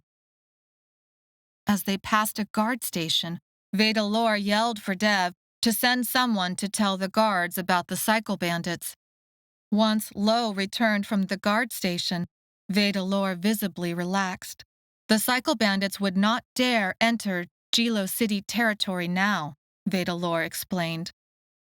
The camels were allowed a brief break to drink at a gurgling stream and browse for some greens alongside the road's ditch. Maella and the others quickly filled empty stomachs and storage containers with the fresh water. Jilo City appeared as a smudge on the horizon, When it did, Vedalor released control of the reins, knowing the camels could see and smell the city, and would not waver from the path that meant rest. Vedalor came into the wagon and put the four of them into a flurry of organizing. Planks were scrubbed, parchment stacks were tidied, and through all of it Vedalor watched, criticized, instructed, and slapped sloppy hands with her cane. Senta, it seemed, had taken a personal interest in everything inside the wagon and had even made an organizational suggestion to Vedalor once or twice. Instead of infuriating Vedalor, this made her very pleased with Senta. She put Senta in charge of more and more duties and promised to teach Senta how to read. "There will be a place for all of you in the Library of Souls if you continue to work like this for me in there." "Thank you," Maella said. She and Sethlo had spoken at length about what to do next. Their only option seemed to be to search the Library of Souls for answers about the one door. The image that Maella had blazed in her mind from her last pattern propelled her every step and decision. Everyone she searched for waited for her at the one door. Tomi had been no help. If anything, he had only drawn further into himself the more Maella and Sethlo pressed him for answers. Maella had given up, though Sethlo had not. Senta took more and more charge of Tomi, which was just as well, since Maella had plans to go after the one door, and Tomi clearly wanted no part of that. When they were only a few hours out from the city, Vedalor called them off the cleanup, declaring the work finished. She opened the doors, allowing blue sky and fresh air inside. The horizon had turned from a straight line into curving hills, trees, and the faintest hint of walls. "There will be a festival when we arrive," Vedalor said. "There is always a festival when the licatherin arrives." "But there won't be any licatherin this year," Senta said. "Yes, things will be very different, but they will not know it at first. Watch out for yourselves and find me in the Library of Souls. Everyone knows my name." Her voice held a hint of anxiety. "What are you afraid of?" Sethlo asked.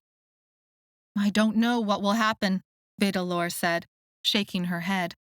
"The licatherin has always come back from the tower." Vedalor returned to the driver's bench, leaving the four of them to finish the march to Gilo City together. They had survived the Forsea Desert, but new challenges awaited them inside the city. Time ticked away, and the waiting felt like an eternity. "Let's walk to the city walls," Maella said finally. She could not stand to stay inside the wagon for another minute. Senta reorganized a shelf that wasn't to her liking, but Tomi and Sethlo joined Maella to walk on ground that was no longer sand. The feel of real soil beneath her feet reminded her of home and grass and soil and creek. Tomi walked on her left, quiet and thoughtful, as if he studied the landscape like a scientist might. His hands were at his sides, and he held that blank expression again, but his eyes were not empty like before. Maella hoped the Library of Souls might have answers that explained him, too. Who he was, where he had come from, what had happened to make him end up in the Tower of Shadows. "Tomi," Maella began, not sure how to word her thoughts. Too many times over these last few days, her very presence had sent him scurrying inside some internal cave, or angered him. Tomi responded to his made-up name by looking at Maella. They walked a few steps like that, until finally she just came out with it. She had not told anyone else about Tomi's angry outburst. "When we get into Gilo City, we're going to search for your family." She made that promise to herself as she said the words aloud. Tomi's gait stumbled. He had been alone for who knew how long. He had been a Klylop in the tower for longer than Senta, and even Dev and Deep had worked at the tower. Transforming into a Klylop had locked his age somehow, at the Doormaker boy he had been. She had no idea if any of his family was still alive, or even for how long they might have been dead, but she would do everything she could to find out the answers. Tomi looked at Maella for a long time, face neutral, before nodding once. Maella let out a sigh. Tomi would let her help him.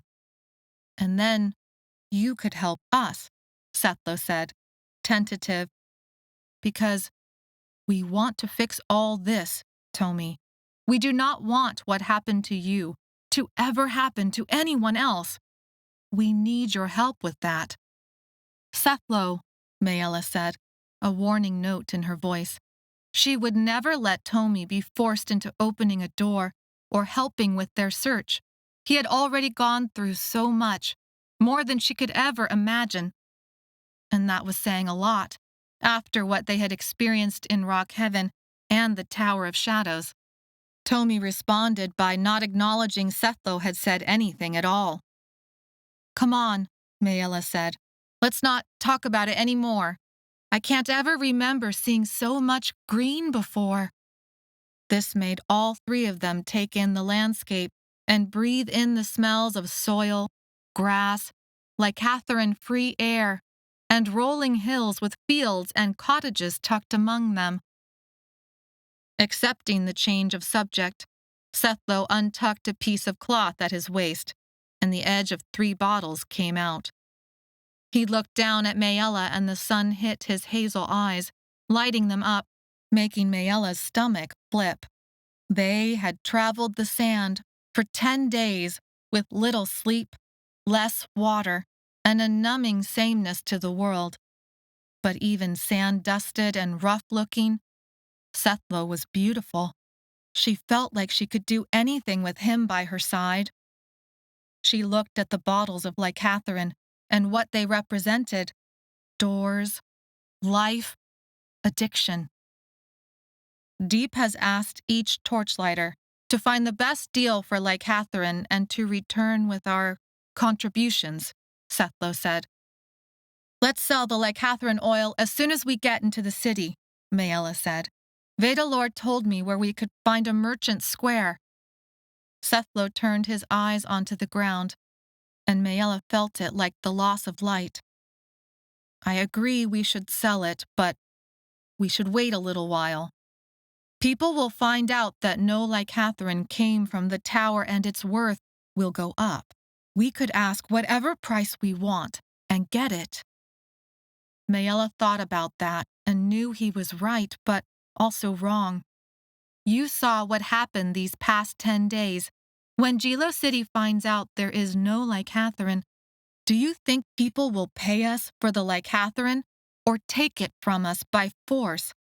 I will not let them.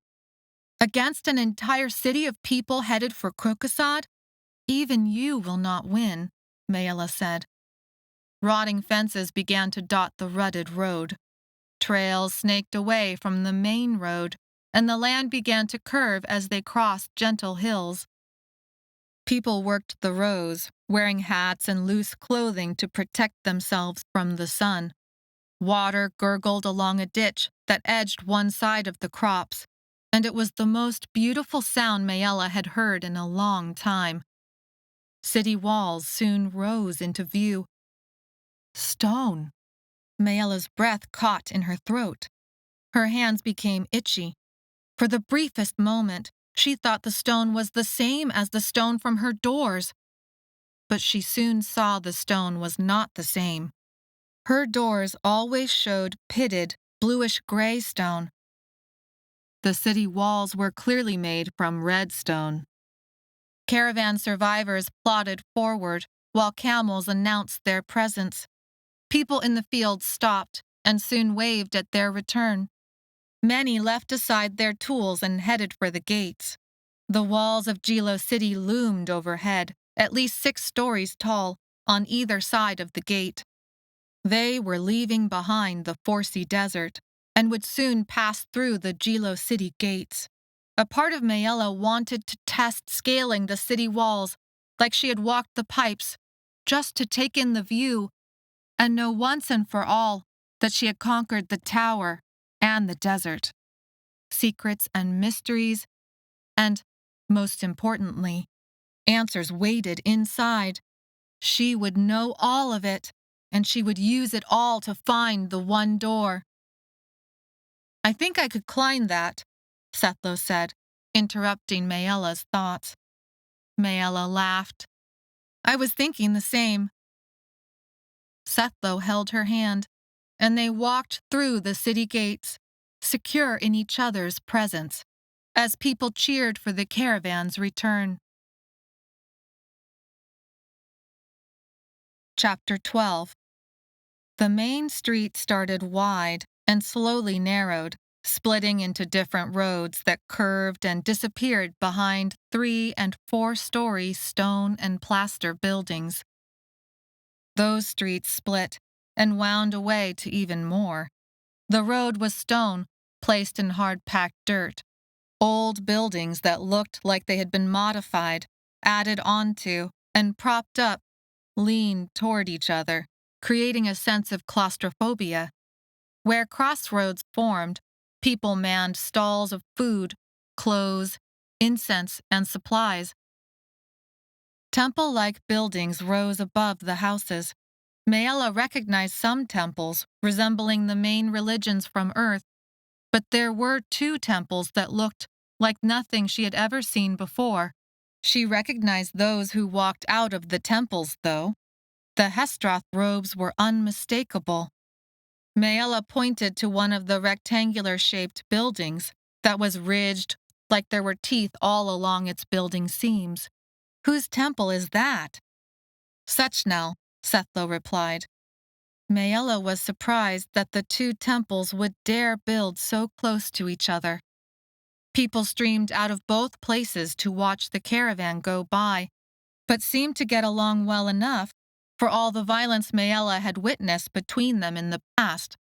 Cheering continued, and people flooded out of the buildings to fill the street with laughter, share tea drinks, and shout congratulations to Vedalor, who had put herself onto the driving bench again and sent Senta and Tomi into the wagon. Maella self-consciously adjusted her head covering. She should only have had to worry about survivors from the Tower of Shadows recognizing her, but she had learned the hard way too many times in the past that it paid to be careful. Something flew through the air just inches from Maella's nose. She jerked back, and the object landed on the ground, splattering. A rotten vegetable smell made Maella gag.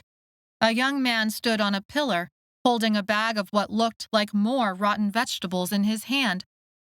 "No dust lickers! Go home, dust lickers!" An orange stalk tumbled into the air, aiming for their heads. A carrot. Sethlo batted the carrot to the ground. Often enough, when she had been imprisoned in rock heaven, the work to mine licatherin created so much stone dust she felt like her teeth crunched down on it, and she could lick the unprocessed licatherin off her lips. She figured that was what inspired his insults. He was blaming them for having been imprisoned, forced to work on his behalf, and then becoming addicted to licatherin. Sethlo wiped the rotten carrot off his hands and onto his clothes. "I think we should get into the wagon." Maella agreed. Inside the safety of the wagon's shadows, Maella took another hard look at the revelers lining the street. There were faint signs of purple, but no one looked as deeply marked as Maella, Sethlo, or the other tower survivors. Licatherin was present in the city, and people were using it, but their addiction to it was not etched plain on their bodies. Any exposed section of skin would make Tower of Shadows survivors easily stand apart from Gilo City citizens. Vedalor turned the wagon down a path that narrowed between 2 rows of stone houses. People jumped against house walls and up steps to make room for the wagon to pass. The camels picked up the pace, and called out long and loud, anxious to rest. The celebration of the crowd faded as the wagon left them behind and was replaced with the normal business sounds of little market streets. How long do you think it will take for them to realize we have brought back no licatherin for the city? Senta asked. This time, Maella focused not on the people, but on all the little contraptions that puffed out licatherin. Vedalor had said such machines, like the ones the cycle bandits used, were like poison to their users. These little machines seemed less dangerous yet strange in a world with no electricity. Purple steam machines cooked food or helped move large loads on wagons without camel help. Not quite cars, not quite electricity, but something else. If you didn't look closely, you might not see the purple, but when you really looked, licatherin use was everywhere. I don't think it will be very long, Maella said. You are right. We should sell our licatherin quickly, Sethlo said. Vedalor brought the wagon to a halt and shouted for Tomi to take care of the camel. This section of street was almost empty of people.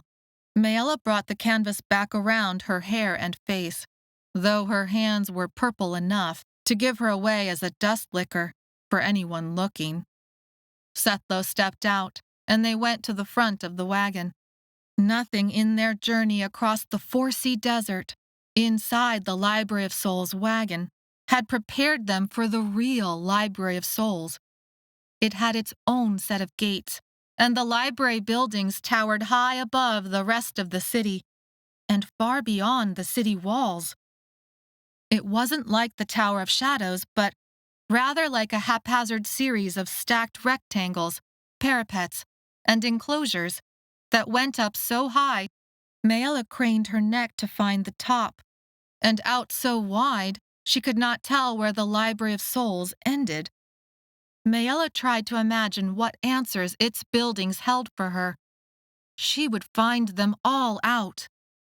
Vedalor hobbled to the gates, a checkerboard pattern of metal and wood that looked like it could survive a strong battering. Why did a library even need such a gate? Vedalor rapped on the gate with her cane and spoke sharply to the man who came out to meet her. The gate was soon unlocked and opened to let the wagon through. Senta joined them and stuffed coins into Maella's hands. Surprised, Maella turned to her. What is this for? This is from Vedalor in payment for your work across the 4-sea desert. She specifically wants you to know that this coin has been hygienically cleaned, and there is more for you when you come to work for the Library of Souls. I will only be here long enough to find what I need to go after Claritsa, Maella said. I will get her back. I know you will, Senta said, and while you search, Deep and I will discover the secrets to breaking krokosod, so you will never fear licatherin again. It all sounded like fantastic dreams she hoped would somehow come true.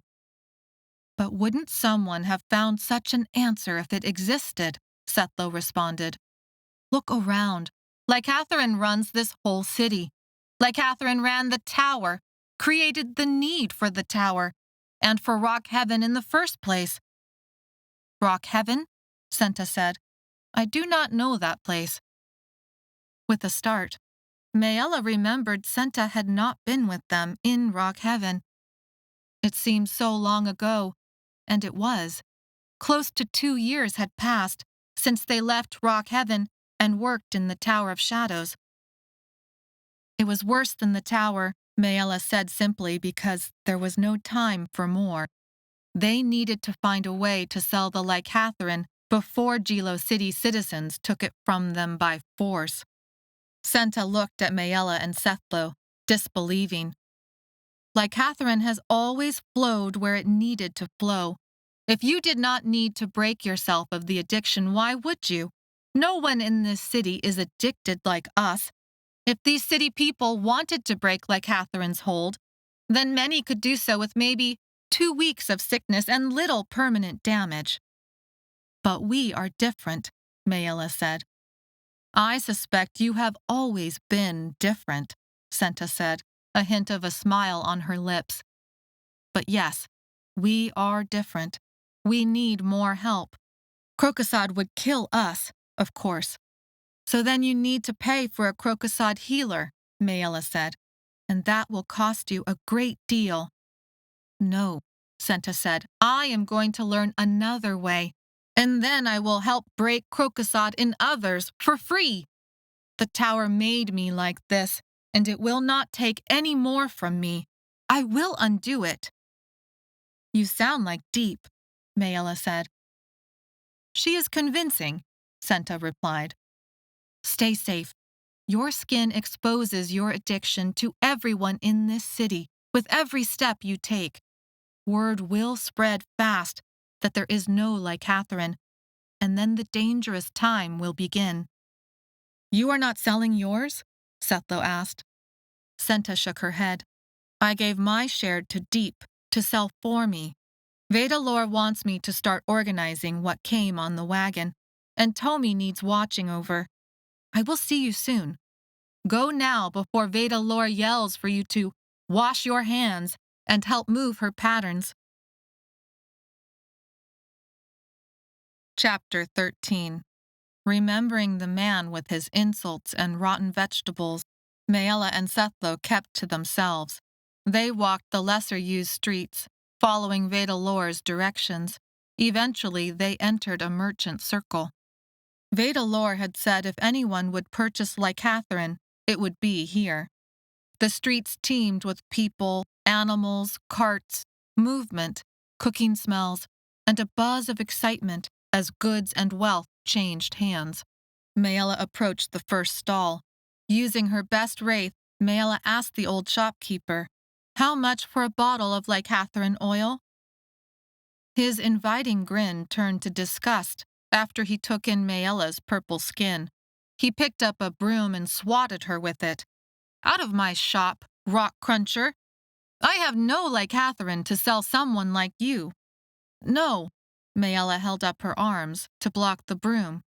I have some to sell to you. He stopped the swing of his broom but did not lower it. Get out! I want none of your poison. Is it even real, or did you dye the oil yourself? Sethlo tugged on Maella's shirt. She backed away, mouth open. I hope that does not indicate the kind of luck we're going to get today, Sethlo said. I will try next. But it was the same at the next stall, and the next. Wherever they turned, it seemed someone was ready with both an insult and a broom. No one believed they had licatherin. Even when the bottle was produced, others laughed it off as fake. Finally, one shopkeeper mentioned a merchant by the name of Bartoli who might trade with their kind. We could ask Vedalor to sell it for us, Sethlo said. Maybe, Maella said, but then her eye caught on purple. Wait, I see Deep and Dev. She led Sethlo through the crowd, following the flash of purple. He held on to the edge of her torchlighter belt to keep track of her. They kept their heads down and ignored the rumors people were spreading around them about the caravan having returned without any licatherin. Every few seconds, people would glance up at loudspeaker-like contraptions lashed to poles along the streets, but no sound came from them. They were within feet of Dev and Deep when Maella heard a strangely familiar voice, but it was neither Dev nor Deep speaking. She stopped. Sethlo crowded her heels. Hold on, Maella said. Dev and Deep seemed to be in negotiations with someone. One bottle of licatherin was on a barrelhead in front of them. Test it yourself, Dev said. You will see it is no fake like others have claimed. We have other bottles where this came from, if you can pay. Oh, I can pay, the familiar voice said. But I will not believe these bottles exist until I see and test them with my own eyes. We are no fools, Bartoli, Deep said. Maella looked at Sethlo to see if he had caught the name, too. Dev and Deep had found Bartoli, and were already making a deal. Their luck was about to change. "Give us half the money on deposit," Dev said. "Then one of us will fetch the bottles while we all wait here, and you can pay us the rest. The price will only go up when people realize there is a licatherin shortage. You will make back twice what you pay in less than a day." If the licatherin actually exists, and if I care to even purchase such goods from dust lickers like yourselves. I mean, who caused this licatherin shortage in the first place? Wait, don't tell me. That would be you guys. Maella moved around the crowd until she could make out the face of the man who spoke with such familiarity that it sent chills down her spine. Bartoli. Even the name sounded familiar. The man wore a hood and robe that dusted the ground. He had a staff in his hand and a sword at his belt. His boots were wrapped leather, but when the robe moved, Maella swore she saw a flash of jeans and plaid shirt peek out. "Dust licker!" someone cried out behind Maella. "Go back and do your job!" Maella and Sethlo were shoved forward to their hands and knees. People scrambled out of the way. Maella's palms burned from being scraped. Her hood fell back, exposing her hair and purple arms for anyone to see. Sethlo jumped up and offered her a hand. "Maella, are you—" "What did you say?" Bartoli said, turning. Maella took Sethlo's hand and stood face to face with Bartoli, Bartholomew. The last time she had seen Barth flashed before her eyes. They were racing up the steps of the lighthouse to the hatch that would open to rock heaven. She had tripped him. Oh God, she had done it on purpose because she had been afraid of him. And when he fell, it had been into General Foster and his men, into the arms of the very soldiers who had condemned Maella and Claritsa to execution by hanging, when they discovered Maella was a doormaker. Well now, things just got really interesting. Barth had moved into full adulthood. Even though he was only a few years older, he would be about 20 years old now. "Don't you look like a zombie street rat?" He said the word zombie in English. Maella could see Sethlo turn the word over in his mind, wondering what it could mean. Finally, Sethlo put aside the word. "Who is he? How do you know him?" Sethlo sounded almost jealous. Maella almost did what she would have done before, felt small and scared like the rat Barth had accused her of being. But things were different now. She stood up and looked Barth in the eye. The last time she had seen him, her head had been no taller than the middle of his chest. Now her head met his chin, and she realized again how much she had grown. 2 years had changed everything. The person he had messed with at the creek was long gone. "He's the one who started all of this. He's the one who hurt me and Claritsa. He's the one who saved you and Claritsa from a hanging," Barth said, his look mean. Dev and Deep exchanged an unreadable expression. "Bartoli, the deal." Barth looked at them and then back at Maella. "And where are they now?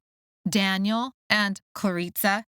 Did you finally kill them like you tried to kill me?" Sethlo stepped forward, chest tall and arms up, placing himself between Maella and Barth. He was almost as tall as Barth and almost as old, but there was still something about him that was so young and confident and earnest. Barth's men unsheathed swords and moved into threatening postures around Sethlo. "Don't, Sethlo," Maella said, a lump of fear in her throat. Deep cleared her own throat. "The deal, Bartoli." Barth grinned, looking Sethlo over and then sneered. "Change of plans. I will triple the amount of return home credits, but I want the licatherin and Maella." Speakers crackled on, deafening the square with its static sounds. A mechanical female voice spoke from the megaphone-shaped cones strapped to the poles around the square. Little puffs of purple steam emanated from the speakers. Effective immediately. All licatherin rations are quartered. Effective immediately. All unnecessary licatherin use is forbidden. Effective immediately. Public use of licatherin is forbidden. Effective immediately. All tower workers must check in with section supervisors for further instructions. No exceptions. Meetings will be held in section councils at evening bell. Effective immediately. All licatherin rations are... Dev and Deep swiped up the licatherin bottles from the barrel. Sethlo stepped back beside Maella, protective of the milling intensity of the crowd. But Barth was the one to watch. His eyes never left her as he spoke from out the side of his mouth to his men. After 4 repetitions, the megaphone shut off. There was a pause, like the whole world held its breath. Barth broke the moment with a jerk of his chin. "Grab her!" His men raced for Maella. "Run!" Maella shouted. She pivoted, knowing Sethlo would follow, and sprinted away, trying to lose herself in the crowds. Her legs and arms pumped. Sewer smells replaced the grass and damp earth smells that overlaid this moment with a memory out of the shadows. Claritsa had been by her side then, and they had fallen at Barth's feet in the creek. Hold on, Claritsa. Just hold on. She thought wildly about where to go and where was safe. At the creek, the goal had been to run to the safety of grandmother at the house. But they had not made it in time. Now, the only safe place she could think might let them in was Veda Lore and her Library of Souls. If she could make it back there, she pumped her legs and darted around cart and animal and merchant. People were forming mobs. Sethlo was right beside her, shouting at her, urging her on because they were close by and... A caravan wagon wheeled across her path. The camel promptly collapsed in the street, and she stumbled into it, tripping over its tail and back end. A crowd of people formed, shouting about food and business and their citizen allotment of licatherin. She landed hard on her knees. Instead of grass, it was grit that burned into her skin. Sethlo landed next to her, and she heard a crunch, but it wasn't the crunch of bone. The air filled with smells of licorice and intertwined with camel and sewer. Sethlo looked down at his hands, covered in the last of their licatherin, like blood covered his hands. It was the licorice that turned the crowd on them. They were 2 dust lickers who had tripped, but the licatherin was such a blatant sign among the sudden news of a shortage. People shouted and pointed. Angry faces surrounded them. Maella searched for a door underneath her hands, looking for that edge, like the door in the field had felt, because she would open it without hesitation. She would open it and tumble unafraid to the other side, as long as the other side wasn't more goddamn stone. But there was no door. Chapter 14. "The Hestroth Temple!" Sethlo shouted in her ear as he yanked Maella up from the ground. They sprinted around the cart of a woman selling green bananas. The mob followed, but some became hung up in the traffic jam created by the cart. The Hestroth Temple was yards away. It was all curves and formed a cone with an intricately carved surface of geometric shapes that morphed into strange, almost human-like faces. Maella sucked down air. On the way into the city, the temple had been barred with a metal gate, but now a procession of robed Hestroth, red belts and white cloth sweeping the stones around their feet, walked side by side in a procession into the temple. The 2 in front and back swung chains from which hung small vessels that released incense smoke. Maella slipped in between the robed Hestroth. They grabbed for her, but she was too skilled at dodging rocks and walking the pipes. Her hard-earned agility and strength allowed her to wrench free of even the well-trained Hestroth when surprise was on her side. Sethlo was at her heels, using that same strength and agility. Soon they pushed into the Hestroth temple and made the Hestroth their unwilling protectors, as the procession blocked the mob from entrance into their sacred space. Skirting around another set of Hestroth practicing exercise forms, they passed through an archway that led to a tiled indoor pond. Their feet slapped the floor across a courtyard that led to several hallways. Hestroth appeared, blocking the way. Maella ran into them head first and became enveloped in their billowing cloth. Her arm was wrenched backward until she yelped with pain. "And what do two dust lickers want with the Hestroth? We have no licatherin to share with your kind," a male voice said. Instead of fear, Maella let anger flash over her and make her strong. "We mine the licatherin for Doormakers. How dare you call us names for doing the dirty work that keeps your incense burning and your search for the one door going?" His hand came down and slapped Maella, jerking her head to the right. Stars burst across her vision. At first, she felt nothing but a numbness, and then the pain burst like fire across her face. "Do not touch her!" Sethlo shouted. "Do not speak of the one door in a Hestroth temple without permission from at least a fifth order. It is sacrilege to do so. Your rags and filth clearly show. Hestroth Quen," another, deeper male voice interrupted. When she looked for who had spoken, at first she could not see his features for the shadows. Two burly Hestroth held Sethlo back, even as he struggled to go after the one who had hit Maella. When the Hestroth with the deep voice stepped forward, a shaft of light hit his face. Maella gasped. Euthyral. She knew the moment Euthyral recognized her. His eyes twitched, and his nose flared. Cycle bandits were supposed to have beaten him to death in the Forsea Desert. Zomara and Orin had said so. One eye drooped more than the other, and a long scar ran down one arm. Maella stepped forward to greet him, hug him, fuss over him. But Hestroth Quen still held her. She tried to shake him off, and, "Dust liquor or not," Euthyral said, using the insulting label, like it left a bad taste in his mouth.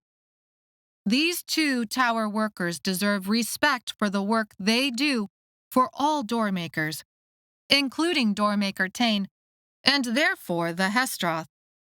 "They were headed for the scholar room," Quen said, sounding deflated. "We were not," Sethlo said, shaking off one of the Hestroth. "We were running from the mob outside. We have never been inside this place and do not know where the scholar room is." Quen's face flushed. "This is not the time to believe anything that comes from—" Euthyral made a cutting motion with his hand. "Enough. I have given my answer. You spoke about orders. I feel I must remind you, Hestroth Quen, that while you are of the 6th Order, I am of the 9th. I will wait for you to decide what that means." Euthyral allowed his arms to rest casually at his sides. He did not acknowledge Maella in any way other than what he had described her as, a Tower of Shadows worker, just arrived to Jilo City. Maella had lived for too long in secret and under suspicion. The Hestroth were dedicated to the service and worship of Doormakers, but Euthyral did not want these Hestroth to know who Maella really was. Euthyral, Zomara, and Orin had secret ambitions and plans of their own for her and the one door that Maella didn't agree with, but this felt different. Somehow she felt she had to trust Euthyral. Somehow, he was trying to tell her these particular Hestroth finding out who she was would not be good for her health. "Very well," Quen said, bowing and releasing Maella. "The doors of wisdom are never closed. I humbly thank you for the door of wisdom you have made today." "Send these two safely home," Euthyral said. "There's a mob outside, sir," Sethlo said, giving away no hint of recognition either. "They are gathering violence against those of us from the Tower of Shadows." "That is why Quen will be escorting you," Euthyral said. "The two of you look smart and capable. Do not let the addiction feed on your souls more than it already has." Yuthril began walking away. He spoke to the Hestroth on either side of him, though they looked nothing like the warriors Zomara and Orin had been.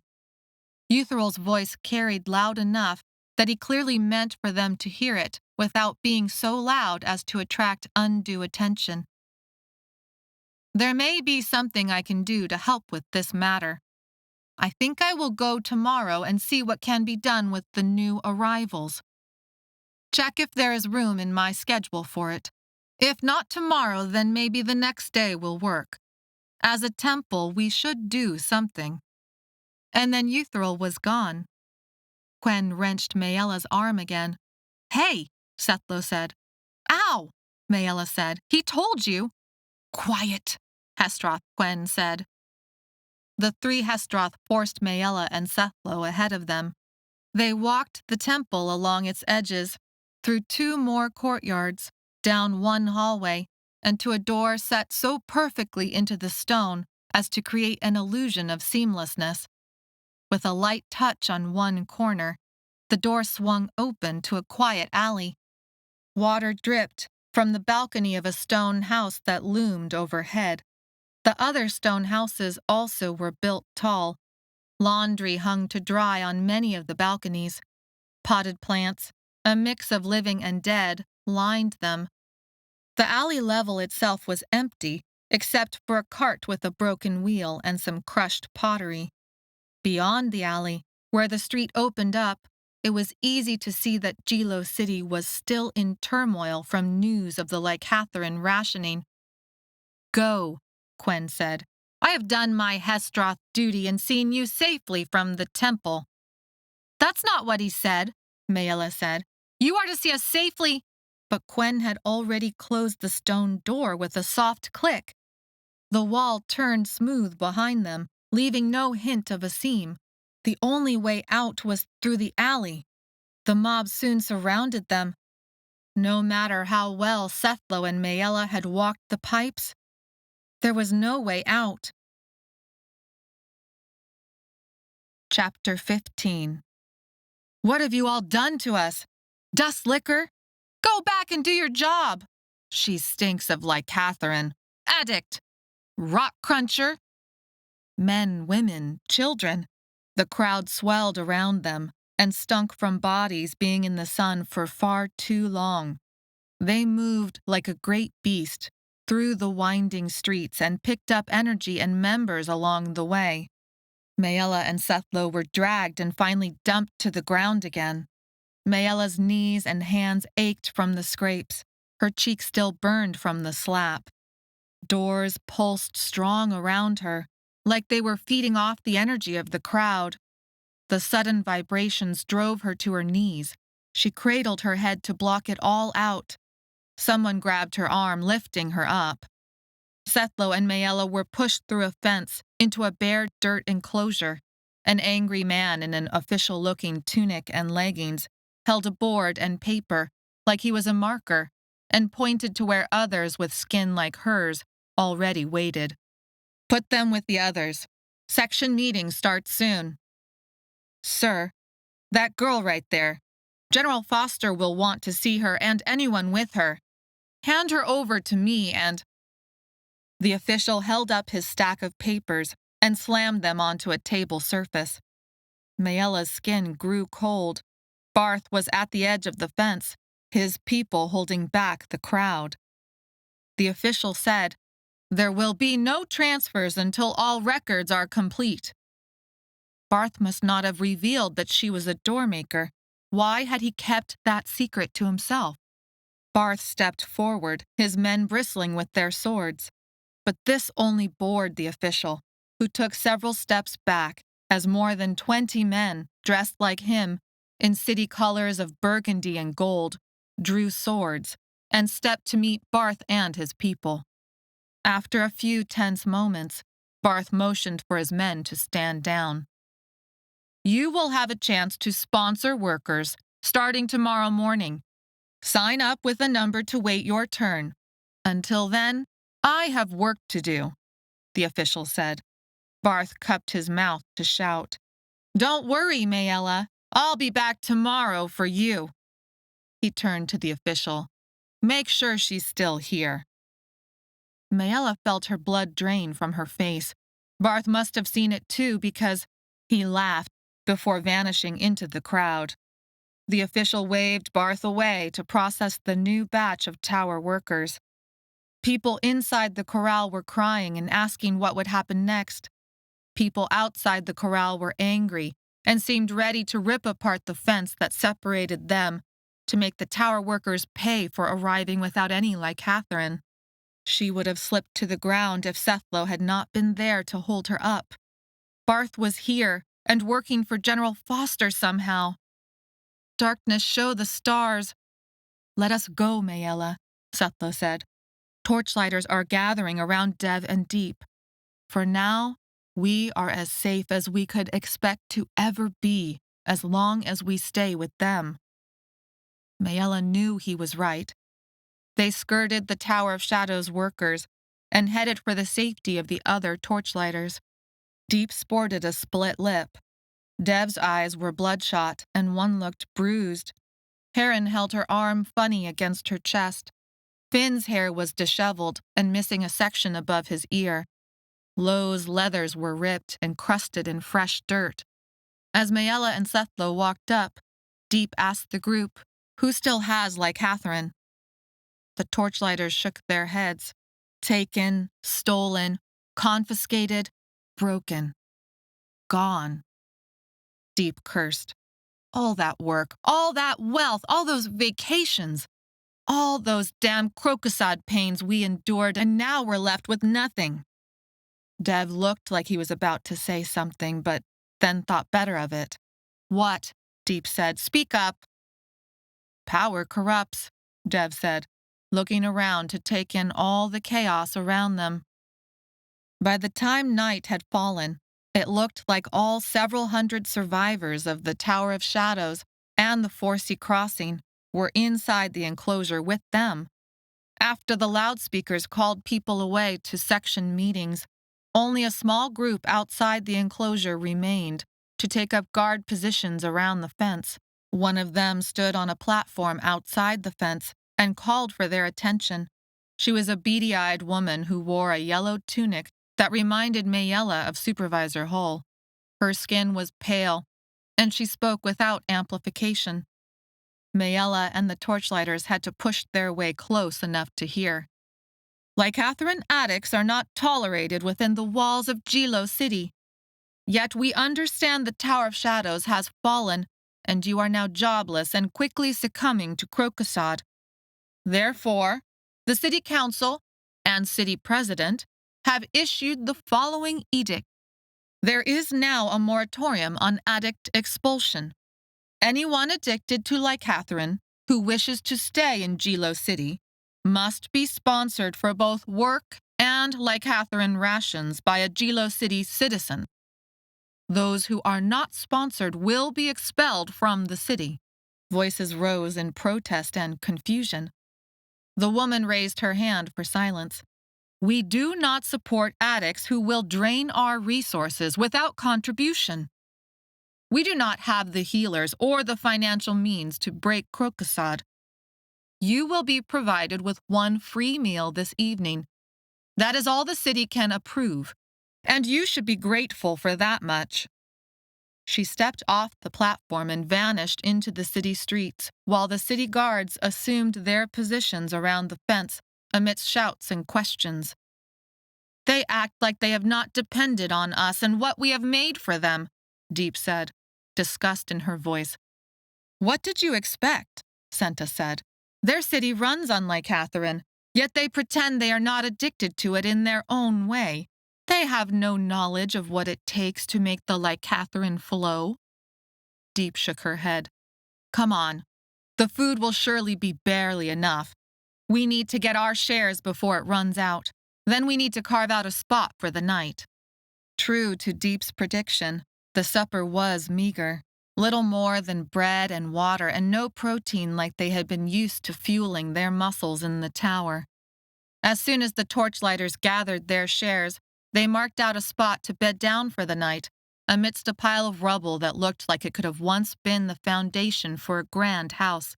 Many of the stones vibrated with their potential doors, buzzing Maella's body.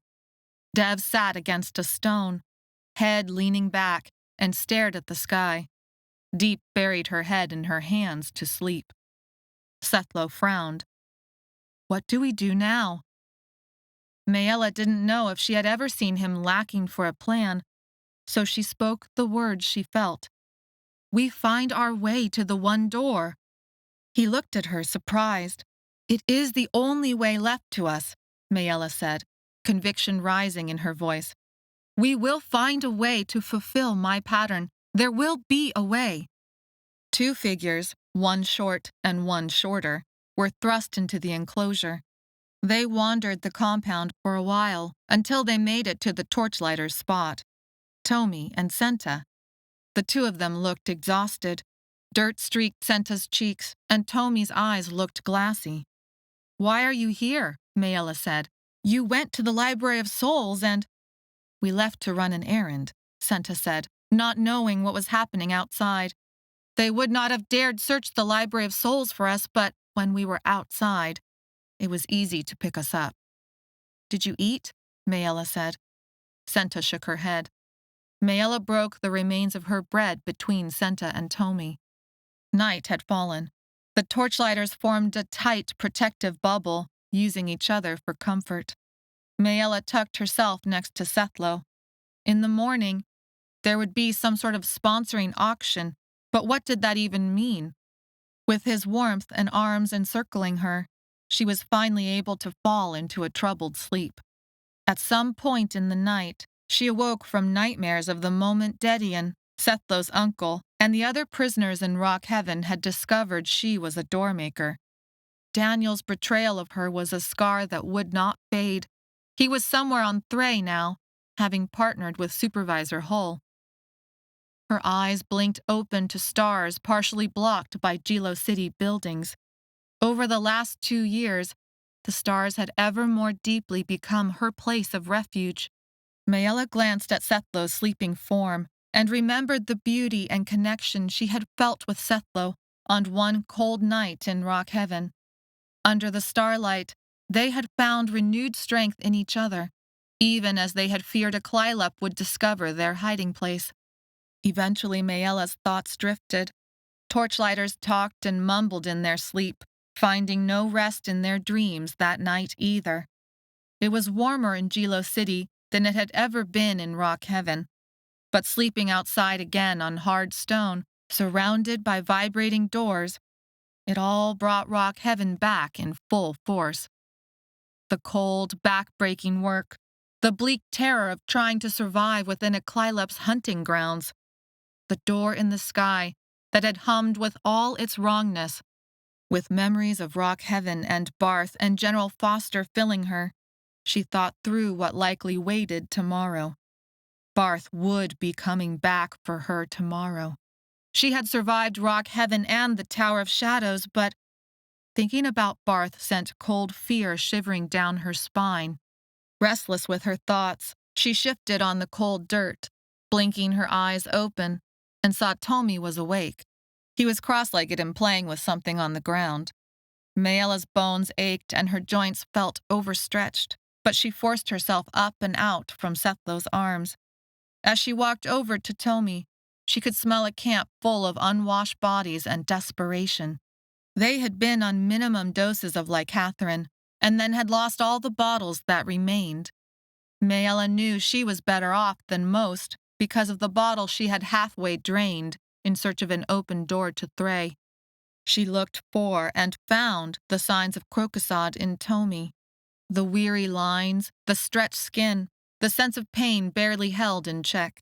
She wondered what the fevers would bring back for him. She told herself not to think about it. They could only be bad memories. She crouched next to Tomi, her joints cracking. The doors were on around them. Vibrations spread from the surrounding potential like multicolored tendrils of light. She had thought offering to find his family would help build a bridge between them. Instead, He was more withdrawn than ever. She saw Tomi had found 2 broken pieces of glass, shaped enough like bowls to hold a little bit of water. Tomi took some water from one broken glass bowl and poured it into the other. Glass had always been safe. It was one of the few materials Maella had been allowed to play with growing up. With a shock, she realized Tomi played the same game with the cups that she had played, that Asan and her little brother had played too. Grandmother had been the one to set the glasses in their hands and show them the lovely way the water moved from cup to cup, and how to concentrate so fully on the movement that you could forget, for a little while, who you were and all the things you could not do. That simple game, not even a game, had saved her sanity during the long boredom before Claritsa, before there had been even harder times for her family. "Tell me something about yourself," Maella said, her heart catching in her throat. "You know I want to help you. I need to help you. I could have been you. My father was like you." Tomi stopped with his glass and water routine. He stayed still for so long, Maella thought, here she was at exactly the same spot as so many times before. Rebuffed, overstepping, hitting a wall, just like the wall of stone that met her every time she opened a door now. Tomi drank the water from the pieces of glass and took one piece, the one with the sharpest edge, and scratched it into the dirt. At first, his marks looked random, but then Maella saw they formed strange shapes. She waited, holding her breath, afraid if she moved that this moment would break. She thought maybe Tomi would draw her family's symbol. If he did, she would know he was somehow related to her, that he was a Botron. But when Tomi finished his marks, it was not her family's symbol. Maella tried to memorize the shape. The only thing it had in common with her family's symbol were the shapes, quarter moons and circles. But 4 of them connected to a center circle instead of the 3 she had been expecting. He looked up at Maella and drew his eyebrows together in a frown, waved his hands over the marks as if angry with them, then began to scratch out one of the quarter moons. Maella stayed his hand, but he struggled against her until he finished erasing the first quarter moon and then swept away the rest of it. Whatever the shape meant, was it another Doormaker family symbol? It was the only information he had yet shared about himself. Tomi wiped angry tears from his eyes and got up. As he walked away, Maella said, "I'm glad you showed this to me." And she was, but it did not change their current predicament. As surely as Maella had known anything in her life, Barth would be back. He worked for General Foster now. He would sponsor her in order for General Foster to have her. And then she would die. She stood up and scanned the compound. The city guards were still at their posts. Even if she could escape, her purple skin would quickly out her in the Jilo City streets. She decided to try the only thing left to her, opening a door. There were plenty of stones that hummed. The torchlighters had made their beds among them. She took herself to as private a place as possible among the crumbling stone foundation and sat in front of a stone large enough for people to fit through, one by one, but small enough for her to lift by herself. She felt that rising ambition tinged with desperation. Eutheril, Zomara, Orin, even Doormaker Tain had spoken about doors and doormakers and somehow influencing to where the doors would open. Checking to make sure no one watched, she lifted the humming stone. The wrongness of the song and the vibrations it sang out made her grit her teeth. She looked down, daring to hope that this time, blue stone, rough, pockmarked, with intricate carvings worn away to almost nothing. She thought maybe there were some quarter moons and circles, but she could not be sure. She let the stone fall, shutting off the door and the song that threatened a headache. Trying again, she flipped the stone over. But no matter how she focused her thoughts, the portal did not change. Door after door, her fear skyrocketed, constricting the breath in her chest. At some point, a gentle hand touched her shoulder. The shock of the touch made her jump. She looked up, saw Sethlo beside her, and shook off his hand. "What is wrong?" Sethlo said. "Maella, stop. What is this about?" Words and tears formed great blocks inside of her until she let it all out in a rush. She told Sethlo everything about Barth, about the way her neighborhood had been falling apart, about Barth's father and Asan, and everything Barth had ever done to her and Claritsa. But mostly, she told him about the fear that choked her, knowing her doors were useless, knowing Barth would turn her over to General Foster. The great General Foster from the Doormaker Wars, the man who had hunted Doormakers into extinction on all 3 worlds, until only Maella's family seemed to have been left alive. When she was finished, Sethlo's face had paled, and his hand shook from an emotion Maella could not read. "I will protect you, Maella. You are not alone. I am here, and there is Tomi too," Sethlo said, a rising sense of conviction in his voice. "We cannot let him go to General Foster either." Suddenly, Sethlo left Maella and marched over to Tomi, dragging him back to Maella and her stone door. Maella drew in a sharp breath. What was Sethlo doing? Tomi struggled, but Sethlo was too strong. "You know General Foster will execute you if he finds out what you can do. You cannot hold back any more. The one door is at stake." Sethlo pointed a thumb at Maella.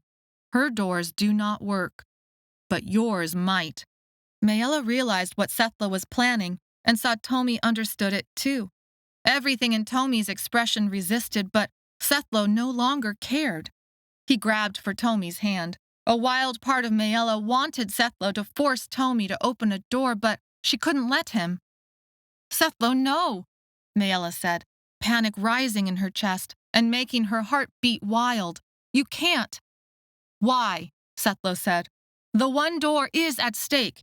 You quake with fear over this Barth, and I cannot bear it. I would fight him and all his men to keep you safe, but I am no match for their many swords. I swore to protect you, and I will do whatever it takes to keep you safe. Maella, you said the doors will go away forever. Claritsa will be lost to you forever." All of it was true, but "No, Sethlo," Maella said, forcing out the words.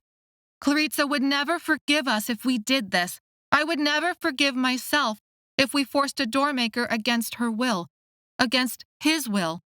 Would you force me?" Sethlo paused for too long. Panic teased Maella's stomach. "No," Sethlo said finally. "I would not force you." Maella believed him, even though a small voice deep inside of her said she shouldn't. Time was running out, and she was so far from everything she needed to accomplish. "Hold on, Claritsa. Just hold on." Tomi stood there, trembling, until Sethlo finally let go of his hand. "Tomi, go." Maella thought of the shape he had shared with her. That moment of vulnerability was gone, maybe forever, because of what Sethlo had done. "Go somewhere else right now." Tomi ran out of sight. Sethlo remained by her side, chest heaving from emotion. Chapter 16. The gate opened at morning light. City guards streamed in and gathered the Tower of Shadows workers into groups, then herded them out, one group at a time. Gruff voices commanded the torchlighters to walk to a large platform that had been set up in the center of the merchant's square, like a stage. At the front of the stage, a crowd of Gilo City citizens milled, calling out or raising a hand as an announcer essentially auctioned off Tower of Shadows workers to the highest bidder. Dev and Deep told the torchlighters to buddy up and get sponsored together. They were marched on stage in their pairs and trios so fast it made Maella dizzy. There was no time to run, no place to run to, but only time to hold on to Sethlo and hope the crowd would not tear them apart.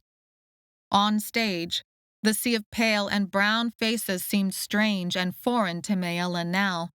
She looked out, hoping to see Euthril, or at least Vedalor.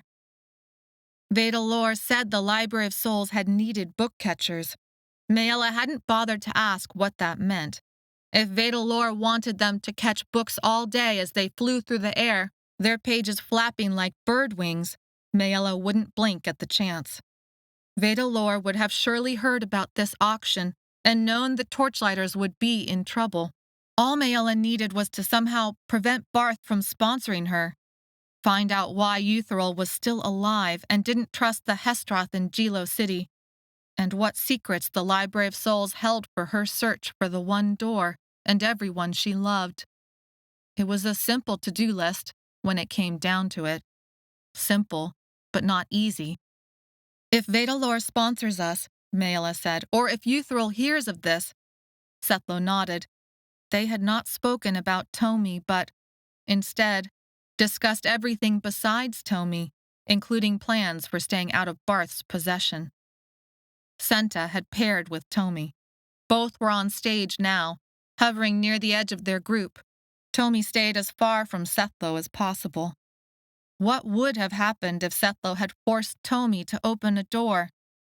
But Maella wouldn't let herself think about it.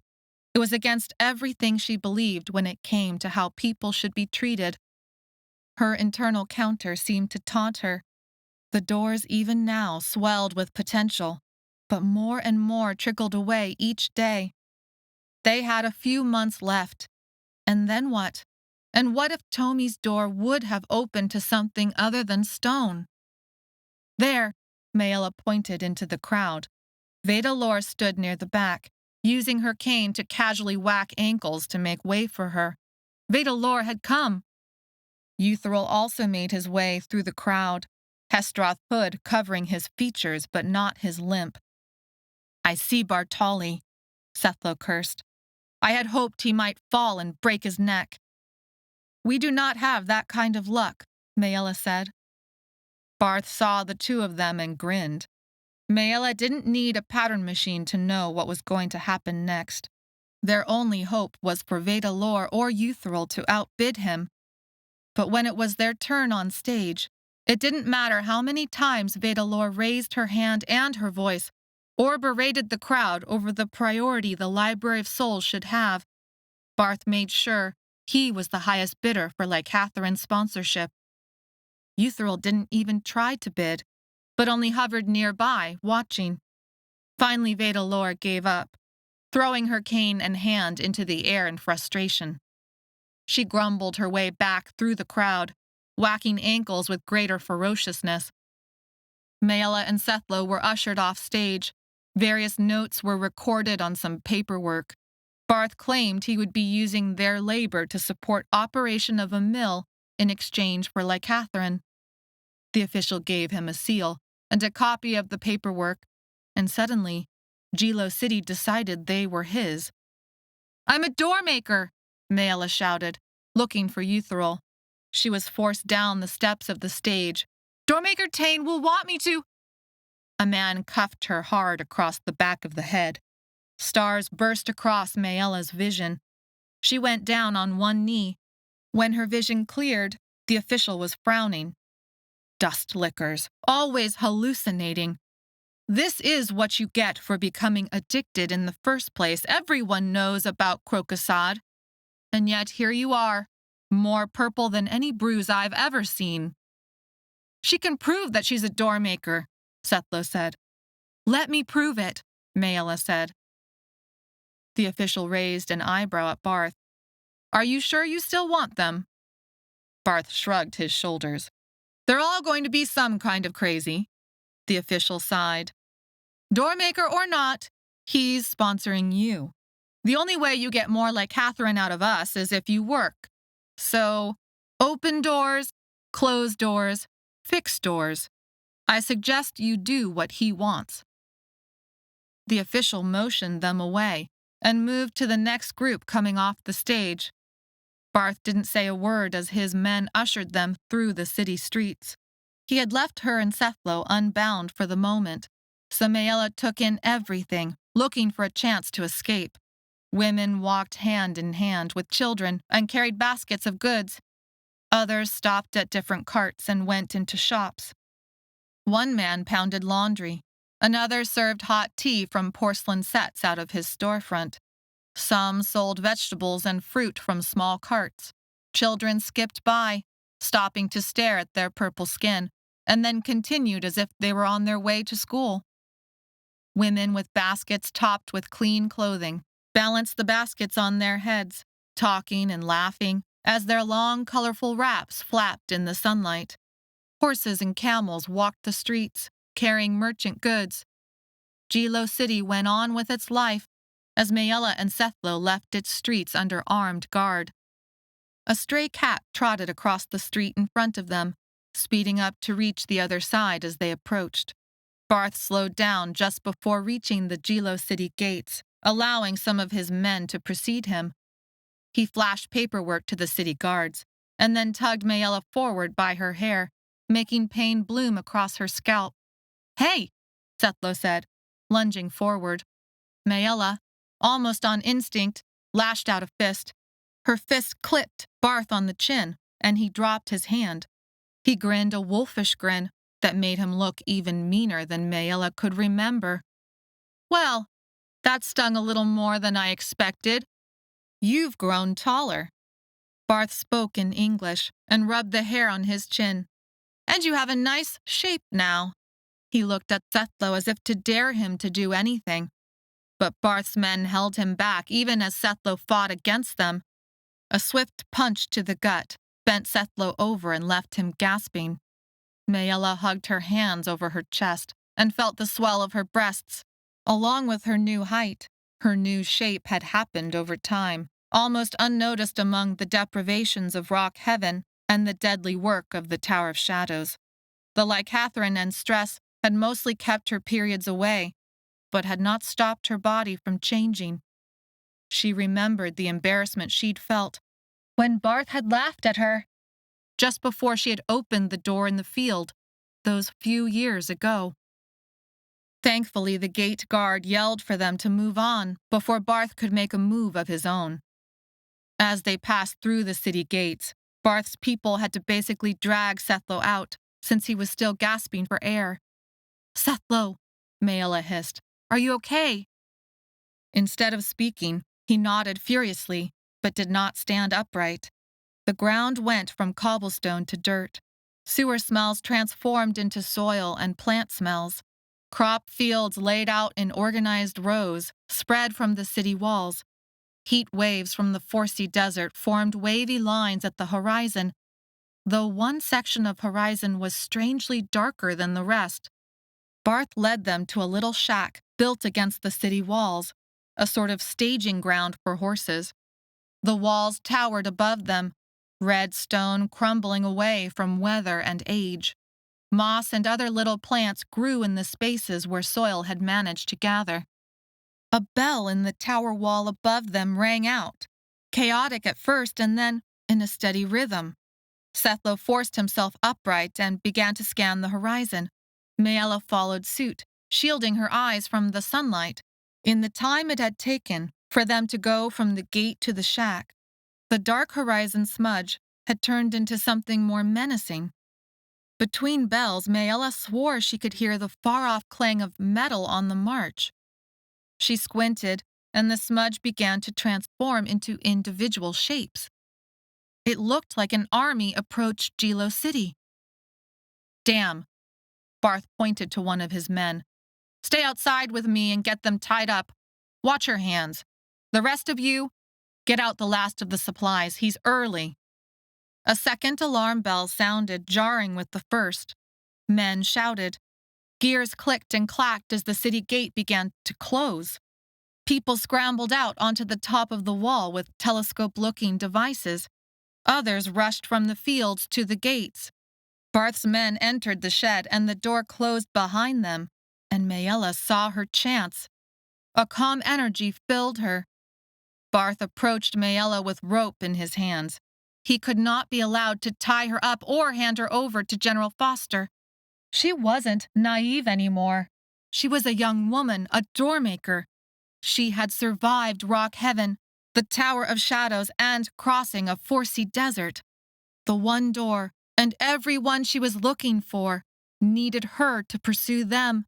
She would use her door magic to win themselves an escape, with purpose and intent, not in chaos or panic. It was the first time she had ever had such a thought. Just thinking it changed her relationship with the doors somehow. She didn't know what it meant, but knew Sethlo would approve. Maella stared at Sethlo, begging him to look up and read her mind. "Here, kitty kitty," Barth said. "I promise I won't make the rope too tight." When Sethlo glanced up, she flicked fingers at the shed door. A burly man with several leather belts around his waist, holding knives and ropes, approached Sethlo, a rope in hand. Guards shouted for those outside the gates to hurry up. The line had jammed full of animals and people. There wasn't much time left. Her doors had always been reactionary, or the result of coercion or desperation. Yes, there was desperation to this, but it was different. She knew exactly what was about to happen. Before the rope fell over Sethlo's wrists, he pivoted and swept his leg around, tripping the man. The man fell, hitting his head, and lay there on the ground, moaning. Now there was only Barth left. Maella rushed him with hands open to ward him off. She couldn't do much damage, but her surprise attack was enough to buy the time she needed. Except, instead of barreling into Barth, she raced past him. Throwing open the shed door without hesitation, she ignored the sharp pain of splinters that dug into her flesh. A wall of stone appeared like she had hoped it would. Vibrations shook her teeth, and she gritted her mouth against them. The stone was a bluish gray, instead of the red of the city walls, but it was just as pockmarked, though engraved with geometric designs. In the daylight, Maella could better make out some of the shapes: quarter moons, half moons, full moons. Horses whinnied in distress somewhere behind them. Barth's man stood up from where Sethlo had knocked him to the ground. He stared, gape-mouthed at the stone door. Barth's people were trapped inside the shed with her stone acting as a barrier. Her heart filled with the elation of success. She had used this door with a purpose, and it had worked exactly as she had planned. Barth screamed and rushed for Maella, anger flushing his face a deep reddish purple. "No! You will not do this again!" His hands were out like claws. There was no time for Maella to get out of Barth's way. She tensed, ready for Barth's claw-like hands to rake her over. At the last moment, Sethlo flew into view, tackling Barth around the waist and taking him to the ground. Sethlo leapt onto Barth's chest, pinning him down, and began to pummel his face. "Get to the gate!" Sethlo shouted. Inside the shed, the men shouted and banged at the entrance that was no longer an entrance. They began demolishing the wooden walls that surrounded the stone door. Maella picked herself up, but Sethlo was still on top of Barth and had not slowed his punches. "Sethlo, stop!" Maella said. She ran up to him, trying to drag him off Barth. "Go, Maella!" Sethlo's face was flushed with a fierce violence, and his knuckles were covered in blood. Barth used his arms and hands for protection, but Sethlo was too fast. "Not without you!" Maella shouted. "Sethlo, stop!" Sethlo's chest heaved, and his fists stopped mid-air. Maella held her breath for what seemed like an eternity, but was likely only a split second, until Sethlo sprang off Barth and grabbed Maella's hand. His touch was slick with blood, but that only made her hold on harder. Barth, still on the ground, rolled over and snatched at their clothes. Sethlo pivoted and kicked Barth once in the gut. Barth curled up and moaned. They sprinted away. A man with 2 horses raced out from the city gates toward them. Maella prepared for another fight until she saw it was Eutheril. When Eutheril closed the distance between them, he tossed the reins of the second horse to Sethlo. "Get inside the city." Sethlo jumped onto the horse and pulled Maella up behind him. Of course, Sethlo rode horses like he had been born on them. Maella had to use all her strength to stay seated, holding on to Sethlo like her life depended on it. The horses ate the remaining distance between them and the city gate. The wrongness of the open shed door vanished and went back to vibrational potential. Maella looked over her shoulder. Barth had slammed the shed door closed. Only a doormaker could open a portal, but anyone could close it. Still, her ruse had won them enough time to escape. Euthril rode his horse hot on their horses' hooves, whipping both their own and his. Barth opened the shed door again, and his men tumbled out. A chaos of alarm bells sounded. Animals called out. People yelled for the gate to wait for them. Their horses slipped in among a donkey, a wagon, and a group of spitting camels. Dodging and twisting, they made it through the gates. The guards of Jilo City yelled at them to stop. Only when Euthril flashed back his hood and held up a metal symbol that hung from his neck did the city guards step out of the way. The streets had erupted into chaotic activity. Maella sank into Sethlo's strength, wrapping her arms tightly around his midsection. He maneuvered the horse, dodging spilled carts, racing cats, people closing up shops, women ushering children hurriedly home. Euthril did not head toward the Hestroth temple. Instead, he took them deep into the city's narrow, winding streets. Maella glanced up and saw a bruise forming on Sethlo's cheek. They needed to find a place to hide, even for just a little while. Even if Barth and his men got back through the gates, it wouldn't be long before the gates were closed for good, against the army that marched toward the city. An army that surely belonged to General Foster. Chapter 17. You were amazing, Sethlo said, turning his profile to her while keeping careful control of the reins. Euthril guided the horses, now moving at a slow walk, around a woman under colorful umbrellas, surrounded by baskets of fresh-picked onions with green stalks still attached. The onion smells made Maella's stomach growl. She couldn't remember the last time she had eaten a hot meal. Some of her favorite foods were made from fried onions. Sethlo's eyes were shining with admiration. Your door worked exactly like you expected. Maella tried to shrug it off, but inside, she was pleased. It had seemed so simple an idea to work with the same doors that had been frustrating her for so long. Simple, but not easy. Her doors had saved them even while there was still something very wrong with them. If that could happen once, it could happen again. She would remember this and not shrink away from what was necessary to get them to the one door, because nothing mattered now except finding the one door.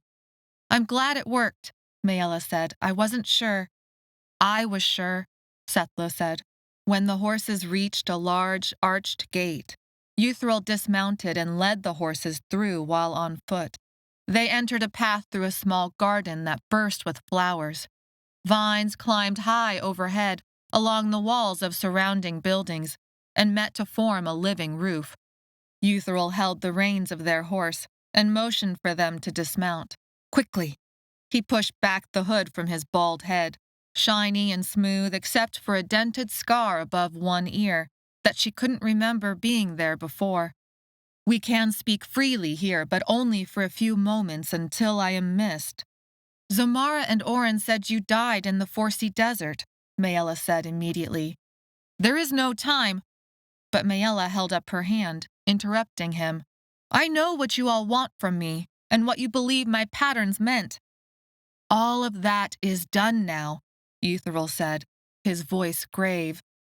Zamara and Oren told me you were dead, Maella said, but you are not. Did they lie about that, too? They thought I was dead, Euthril said. The cycle bandits ransomed me to a different Hestroth temple in Kesed City.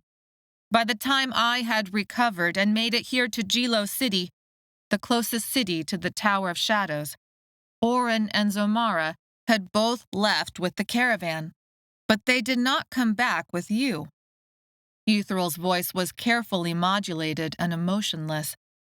They are dead, of course, but you are alive, and their sacrifice will be honored. They're not dead, but they are trapped in Thray now, Maella said. The neutrality in Euthral's expression gave way to astonishment and joy. They are alive? Sethlo and Maella quickly went over what had happened. At Tomi's part in the story, Maella stopped. After everything, could they trust Euthral? As if sensing Maella's hesitation, Euthral said, I have done wrong. I used you as a tool of the patterns, never revealing the full scope of what I knew could happen. Maella bit her lip.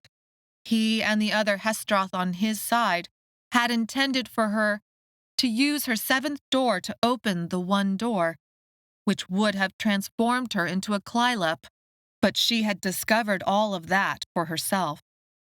Carefully examining the impact of her words on Euthral, Maella said, I have already opened my seventh door, and it was not at the one door. I took down the Tower of Shadows instead. Euthral digested this information. And you did not transform into a Clylep. No, I have broken that particular curse, Maella said.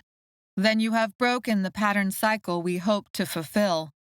Euthral did not sound bitter, more like thoughtful. New pattern cycles must now be considered. Maella remained silent, even at Sethlo's knowing look. She would not tell Euthral about her newest pattern, the pattern that showed she was still on the path to finding the one door, until she knew she could trust him. I know it will not make a difference, Euthral continued, but I am sorry. I have given up my part in the search for the one door. I have accepted the loss. I will not betray what I believe is right again. It was not enough, but Maella needed information and, even more, needed help figuring out her stone doors.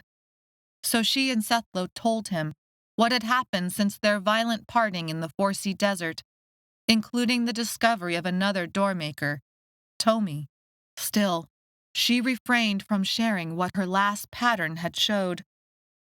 At each new piece of the story, Euthral's eyebrows seemed to move up until they threatened to rise off his head. But before he could reply, voices sounded from somewhere in the shadows at the far side of the garden. Euthral became tense and shifted the reins of the horses from one hand to the other. They will be here soon. Euthral, Maella said, desperate. There must be a way to help me control the doors, or to make them work again. If there was another device somewhere, like what Master Hull had been studying? Conversational voices grew louder. It was a group headed straight for them. The horses, hearing the voices, strained briefly at the reins to follow the sound. There are relics, Euthral said quickly, some more powerful than others, that can help guide a Doormaker's will. It can help focus the mind and energies to push the doors to where they need to go. But like anything these days, it is unreliable. Each Doormaker is trained to use one from a young age. I never was, Maella said, impatient. Maybe she would have said such a thing bitterly before, but she was done pitying herself. Where can I get one now? How do I use it? I will look into it. We have several powerful ones here that Doormakers have used previously. The Hestroth may not notice if one goes missing for a while with the new arrivals. Why would that matter? Sethlo said. Why are you hiding her from these Hestroth? Euthral shook his head. The Hestroth in Gilo City are not like Zomara and Orin. We told you we are Hestroth, and yet all Hestroth are different. The Hestroth in Gilo City are known to be less devoted. What does that mean? Maella said. Are you trying to say they work for General Foster? No, never that, Euthral said. It is not so complex as that. We vowed to protect you. Maella interrupted. Even as you tried to lead me to the door that you knew would transform me into a Clylep. Yes, I had become lost on the path of balance, what was right and wrong. had become like shadows in my heart. Euthril shook his head and lowered it in shame. Maella saw that his ambition for the one door had been banked, even as hers had erupted. The sorrow he showed did more to lead her toward forgiveness than any words he could have said. Euthril, Maella said, we are going to find the one door. Maella, Sethlo said sharply. Euthril looked up, his gaze narrowing. The one door is lost. Even if it was not, the search is too dangerous for you to... Maella interrupted Euthril by describing what she had held back from him, what her last pattern had showed, as the Tower of Shadows crumbled, that she would find everyone she searched for, waiting for her at the one door. Sethlo frowned, showing he disagreed with Maella's decision to share this information with Euthril. But it was too late. They needed all the help they could get. When she finished, Euthril drew in a deep breath and looked at Maella.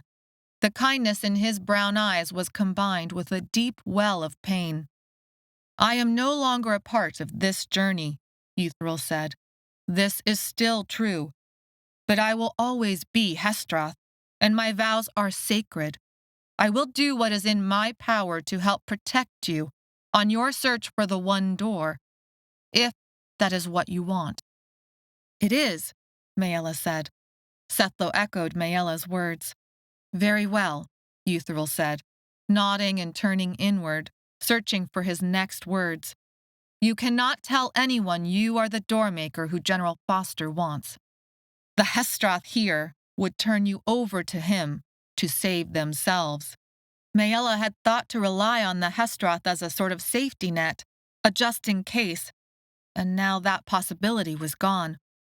Though she knew Euthril, Zomara, and Orin had wanted to use her to fulfill the patterns that would have transformed her into a Klylop, if she had saved her seventh door for the one door, she also, somehow, still trusted them with her safety more than any other Hestroth, especially now that she could sense something inside Euthril had changed.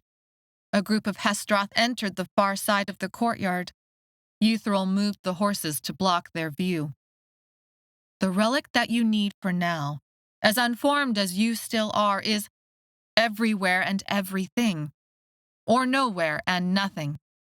Pick up a stone that feels right to you, or a piece of wood in a shape that speaks to you.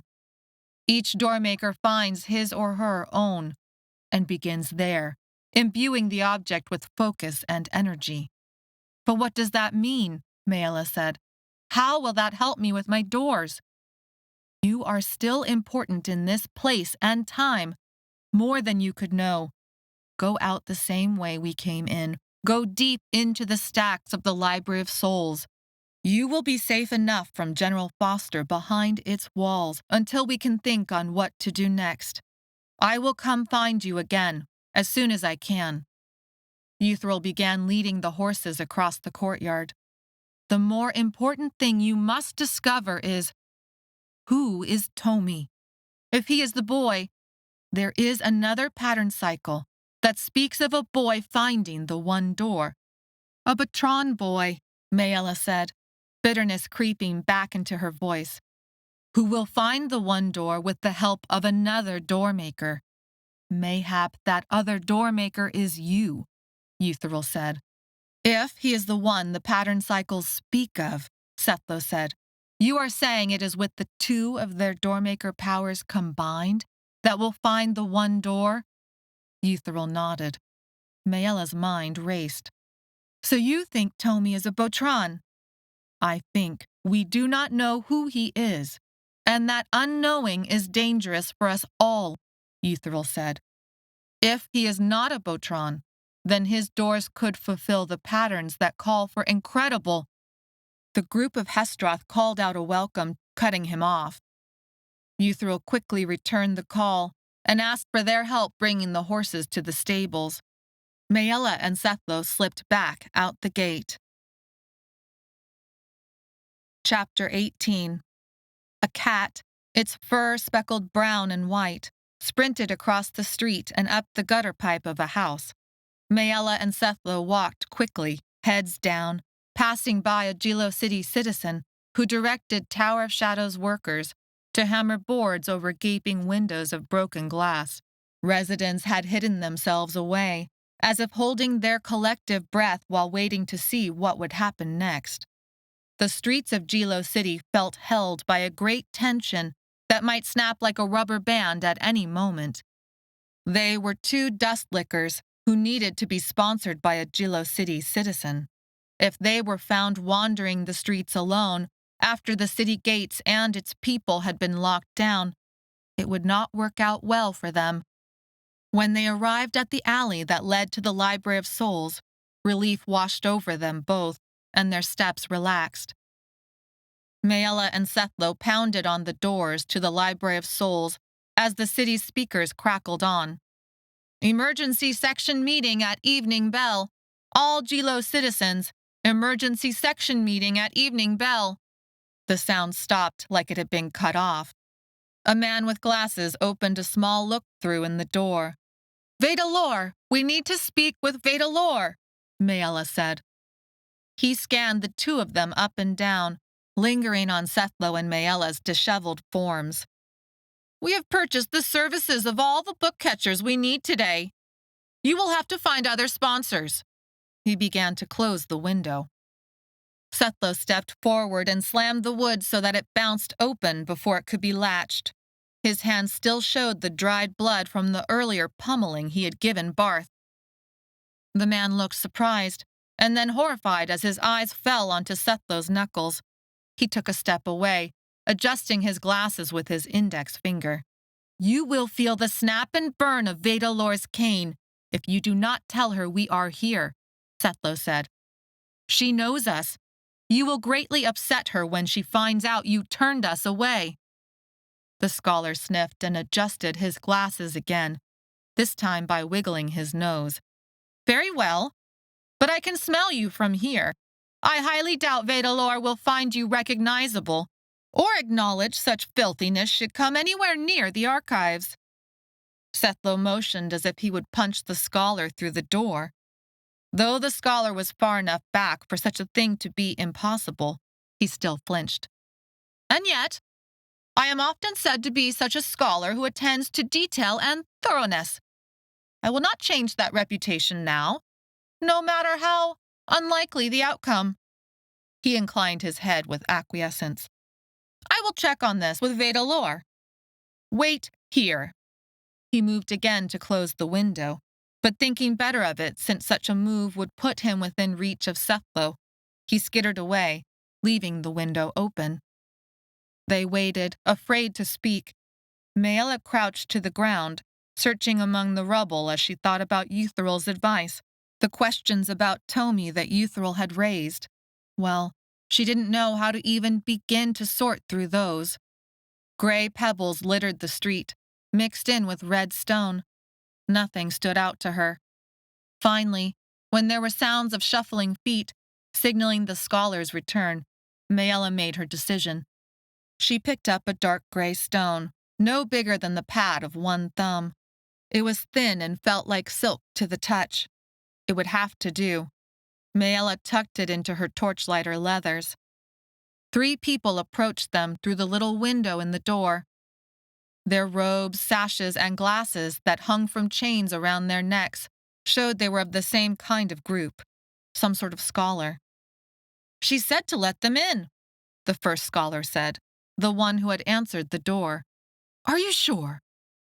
"I have a welt on my arm to prove the words." He showed his friends. The other 2 shook their heads. "This is unlike Vedalor." "Maybe she has finally lost her mind. She is old enough." "Dare you say that to her face?" Sethlo said, shouting through the open window. "Because I would not, if I value my life or my unbruised skin." "And what does a rock cruncher know of value?" the first scholar said, not at all in meanness, but rather genuine surprise. Sethlo cursed at them. "Vedalor says open the door." "So rough," the third scholar said. "These are the ones who are supposed to help with our research?" Vedalor's voice cracked like a whip across the courtyard the scholars had just walked. "Why is that door not yet open?" The 3 scholars jumped like schoolboys who had been caught doing something naughty by the teacher. The first scholar reached for the door. "We only just arrived, Master Librarian Lore. I am now opening the door as you requested." "I do not request, Scholar Fredtroll. I instruct and command. Unless Grandmaster Girdle contradicts, you obey." "Yes, Librarian Lore." The door opened. Maella and Sethlo rushed inside. Scholar Fredtroll quickly closed and returned the huge bar to latch the door. "Come, torchlighters," Vedalor said, her frail, thin frame leading them. Her white hair was wrapped tightly against her head in a severe bun. Yet, snake-like strands had already begun to escape. "Inside now and into the showers." "I told you they were too dirty," the second scholar whispered to the first. Vedalor ushered them through a large, tiled courtyard, and then through an archway that took them through a series of rooms.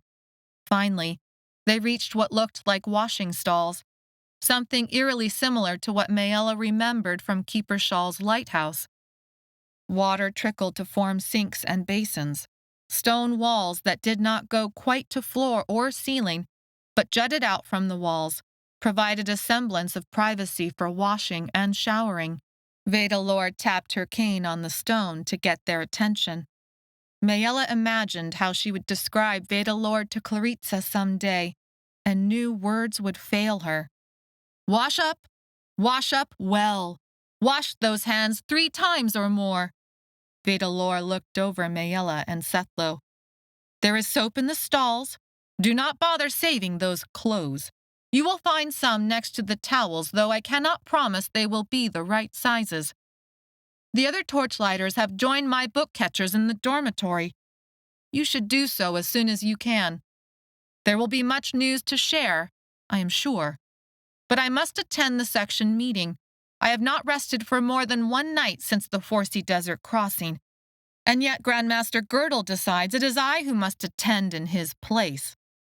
Grumbling along the way about meetings and officials and bureaucracy, Vedalor left them to the silence of the washroom. Maella and Sethlo took turns showering and dressing. The sudden stillness of the washroom drained away the adrenaline of the last few hours. Though they had shared the same washroom many times and dog-piled together often enough in Rock Heaven and the Tower of Shadows, something about this moment felt strange. Even Sethlo must have felt it because he was careful to keep his back to her as they both washed up, though she caught a half-smile here and there from him. Maella peeled off layers of clothes, setting aside her torchlighter belts and pouches and her new relic rock. Sethlo approached. Maella covered herself, but all he did was reach out for her torchlighter leathers, eyes averted, and take them to a sink for scrubbing alongside his own. Maella blasted the water as hot and hard as she could make it, and took a stiff bristle brush to every inch of skin and scalp. Little by little, she removed all the grime and pitch, revealing the purple cast of her skin underneath. There was even shampoo, and thank all the worlds, it didn't smell like licorice, rather something more like honey.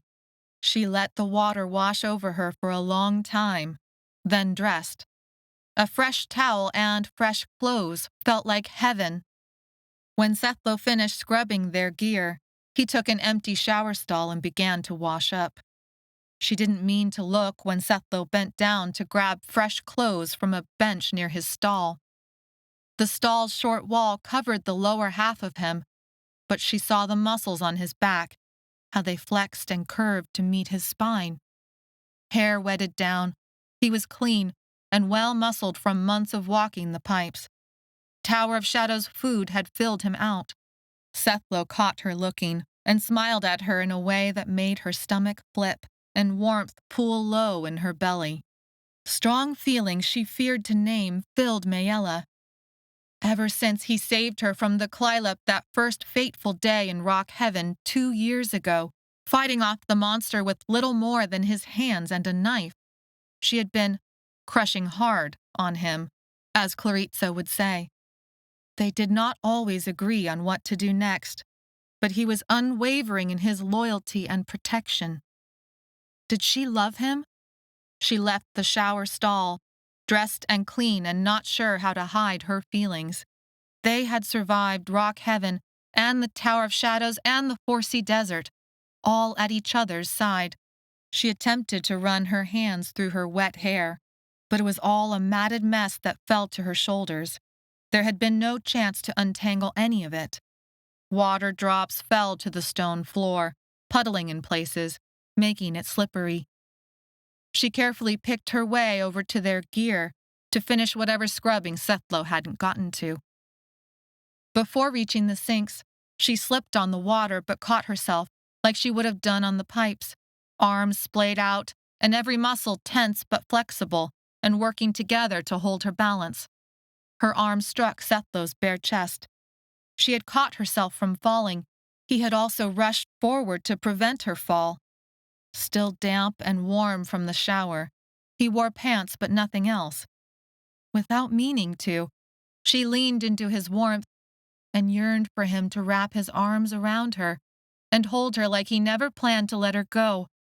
Finally realizing what she was doing, Maella stepped back, letting cool air flow between them.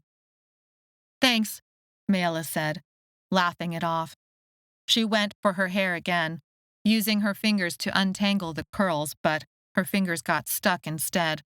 Sethlo rummaged through his gear until he found what was essentially a small fork. "Sit." Maella sat on a stone bench. Her heart beat so strong in her chest, she felt it might leap out as Sethlo sat behind her. The cloth of his pants brushed against where her hands rested on the bench.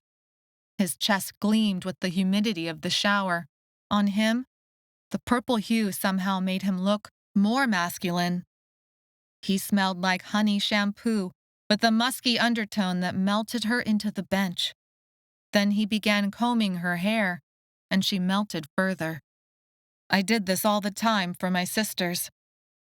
Maella tensed for a split second, because she did not want him thinking about his sisters right then, not when she was melting at his touch. She decided to let the feelings of being clean, safe, and cared for wash over everything else. There would be time enough to worry about their next steps in the search for the one door. She allowed herself to relax and dream about the day, someday, when all of this was over, when she might be brave enough to kiss Sethlo and show him how she really felt. They had escaped Barth, found Euthril alive, and were now safe inside the Library of Souls, a place where they would surely find the answers they needed. But here, in this moment, with Sethlo working his hands and the fork carefully through her tangles, his touch undid her. Maella closed her eyes and, without knowing what she was doing until it happened, wrapped her arms across her clean shirt, feeling the way that compressed her breasts against her arms, and leaned back until she had pressed her back against him, chest still bare and damp from the shower. Sethlo was like a heater. He paused, his hands resting on her head for a brief moment.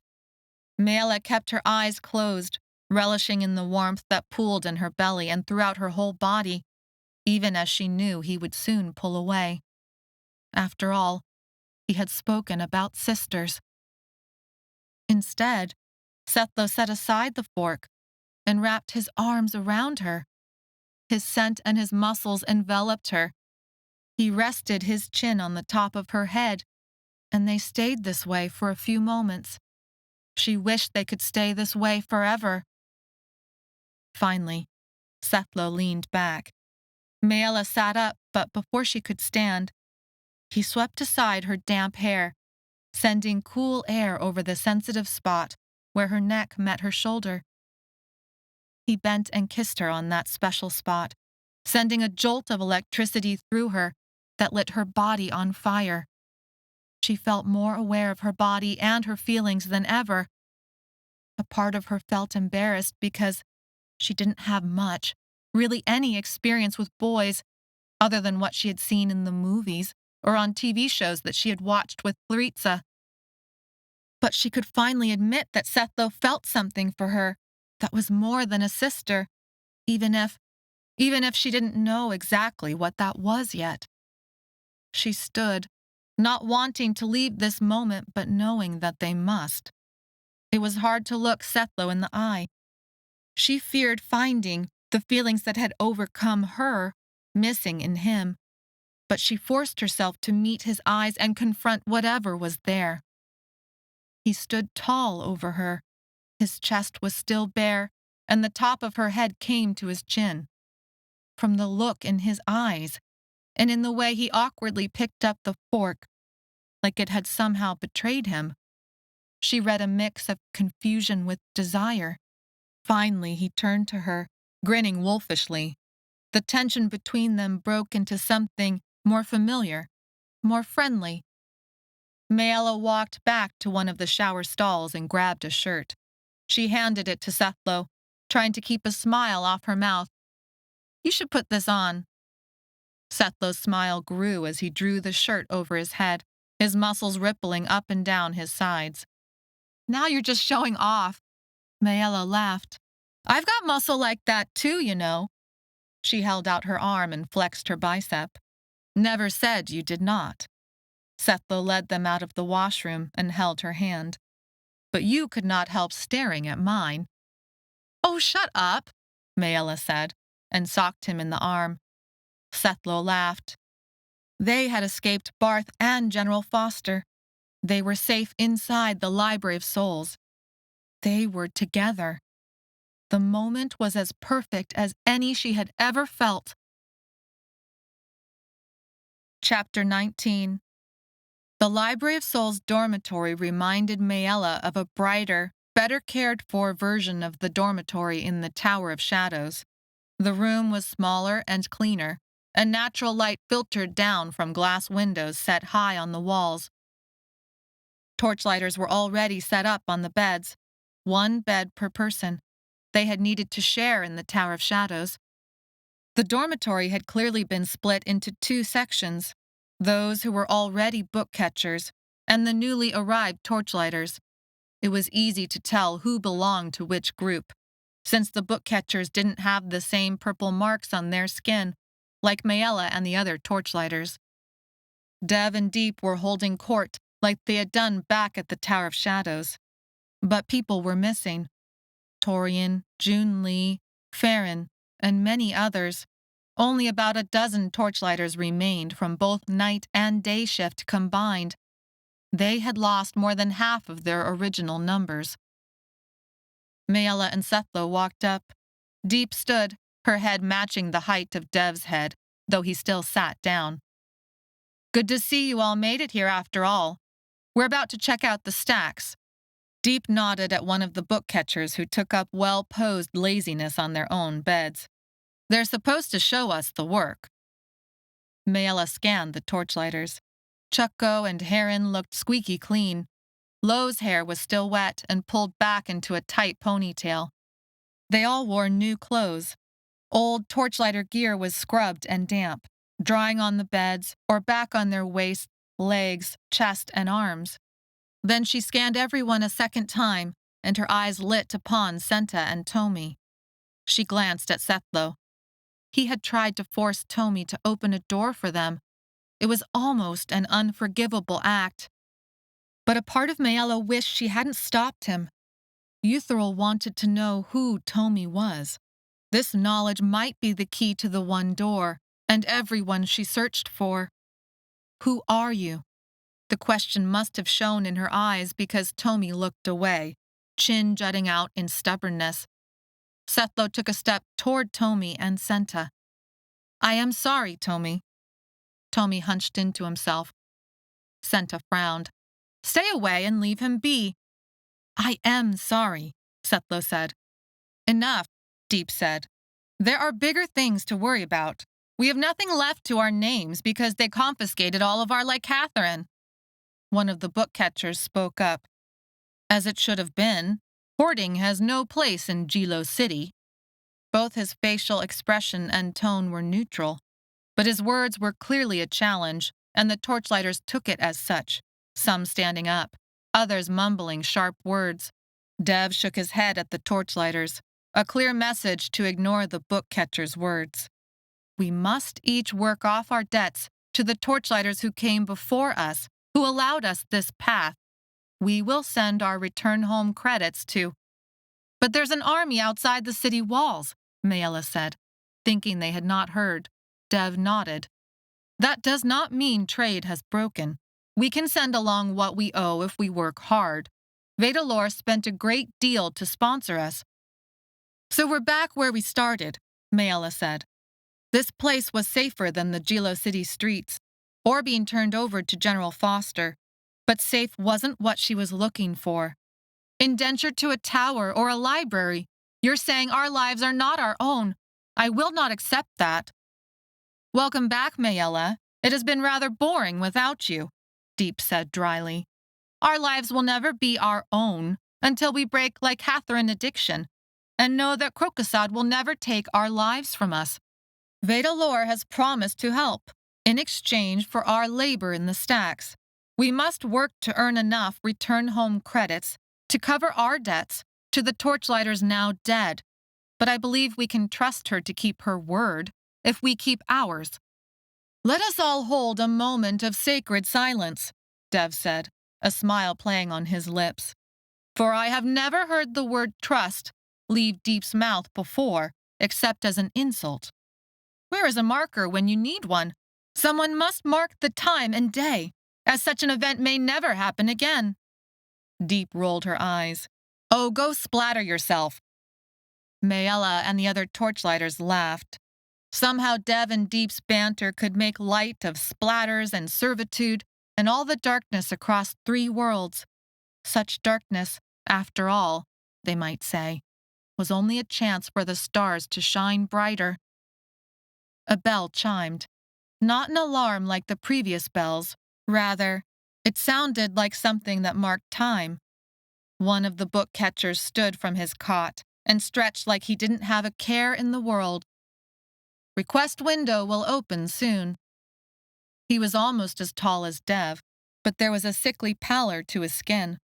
Or maybe it was because it was strange to see someone who lacked their own purple hue. I'm Tilgo, lead book catcher for the stacks. It means I make the best catches the most often. We will be showing you how all this works today. It's dangerous work, so take it easy your first day. Another book catcher leaned over. Those funny-talking dust lickers won't be able to cut it, you watch. Deep stood. Dev shook his head, but Deep didn't notice. Say it again, Deep said. Deep, Dev said, warning in his voice. The book catcher who made the comment looked at Deep, grinned, and walked until he stood before her. His great height loomed over her. Deep's head came to his mid-chest. Torchlighters and book catchers alike stopped their side conversations to watch the drama playing out between their 2 sides. He stepped forward far enough that Deep's nose practically touched his chest. Rock cruncher. The other book catchers chuckled, many of them enjoying the spectacle. The torchlighters exchanged silent looks. If return-home credits had been at stake, Maella had no doubt that even with the book catcher's size, they all would have bet on Deep. That's where Maella's credits would have gone. Dev unfolded from his seat and approached the book catchers. He stood well back from the fight about to erupt while making himself available for help. Maella and the other torchlighters fanned out, casually, but the book catchers did not fail to miss the change. The book catchers responded, some of them by standing, others by moving further away. Many began to look nervous. Deep smirked up at him. Well now, you know 2 of my names, and I still do not know yours. That's Yarrow, Tilgo said. He was one who had come forward, not quite standing next to Yarrow but ready to step in. Yarrow, Deep said. Well, Yarrow, I do not want people to say I do not live up to my name. She grabbed his crotch, crunching down with her fist and twisting. Yarrow's whole body was shocked rigid, all the blood drained out of his face, and he fell back onto the bed, moaning. "That is strange," Deep said, turning to the other book catchers. Her eyebrows were raised, and she looked surprised. "It did not feel like rocks at all. For next time, you might want to think of a different name to call me. Personally, I like Ball Crusher." A few of the book catchers looked at each other, unsure of their next moves. What did they expect? That the torchlighters were going to sit down and take the insult? Maella might have, long before, or if they had been surrounded by a mob again in the Gilo City streets. But not Deep. Never Deep. 3 book catchers jumped up, going for Deep. Dev and Sethlo stepped in the way. "No," Sethlo said. Dev frowned as if in deep thought. "Let us not get this started on the wrong path. We should all be working together." Tilgo shook his head. "Let's go to the stacks." One of the book catchers protested. "What did you think was going to happen?" Tilgo said, disgust in his voice. "The bells have called us, and all you've done is waste time. I'm going to the stacks, where the real work begins." As he left, first one book catcher and then others followed, many grumbling. Tilgo called over his shoulder for Yarrow to join them once he had recovered. They left Yarrow cradling his groin. Deep followed the book catchers out. The torchlighters followed her, and Dev took up the rear. Tilgo led them to the stacks, or rather, to the request window. The book catchers lined up and took stacks of papers from an older man at the window of this little office box. When Maella got close, she caught a glimpse of a room with another window on the far side. A line of people, dressed like those scholars they had confronted when trying to get into the Library of Souls, waited at this window. The scholar at the front of the line spoke to a woman who wrote down their requests on the same type of paper the older man handed over to them. "There will be a city council meeting tonight," Tilgo said. "That means a heavy request day, especially for unusual catches." Catches? Maella was eager to learn how the stacks worked, to begin her own research on the one door. The little pebble was in a pocket, and she touched the spot with her hand, willing it to, well, she didn't know what, but she poured her ambition into it because there was room for nothing else. "Claritsa, Father, I'm coming for you." "Books, scrolls, patterns, contracts, anything they request," Tilgo said. "The system is simple, but that doesn't mean it's easy. Find the information, bring it back to the request desk, pick up new slips." "So what is the not easy part?" Dev said. Tilgo took a thick stack of slips from the window man. "Follow me." Book catchers grabbed leather backpack containers hanging from a rack. Throwing the packs over their shoulders, they filed through a door that led to a cavernous space. The torchlighters followed their example. "These are the stacks," Tilgo said, standing aside and opening his arms wide. The stacks were a series of floors exposed on 4 sides. Staircases and ladders connected the levels, but the levels rose out of sight.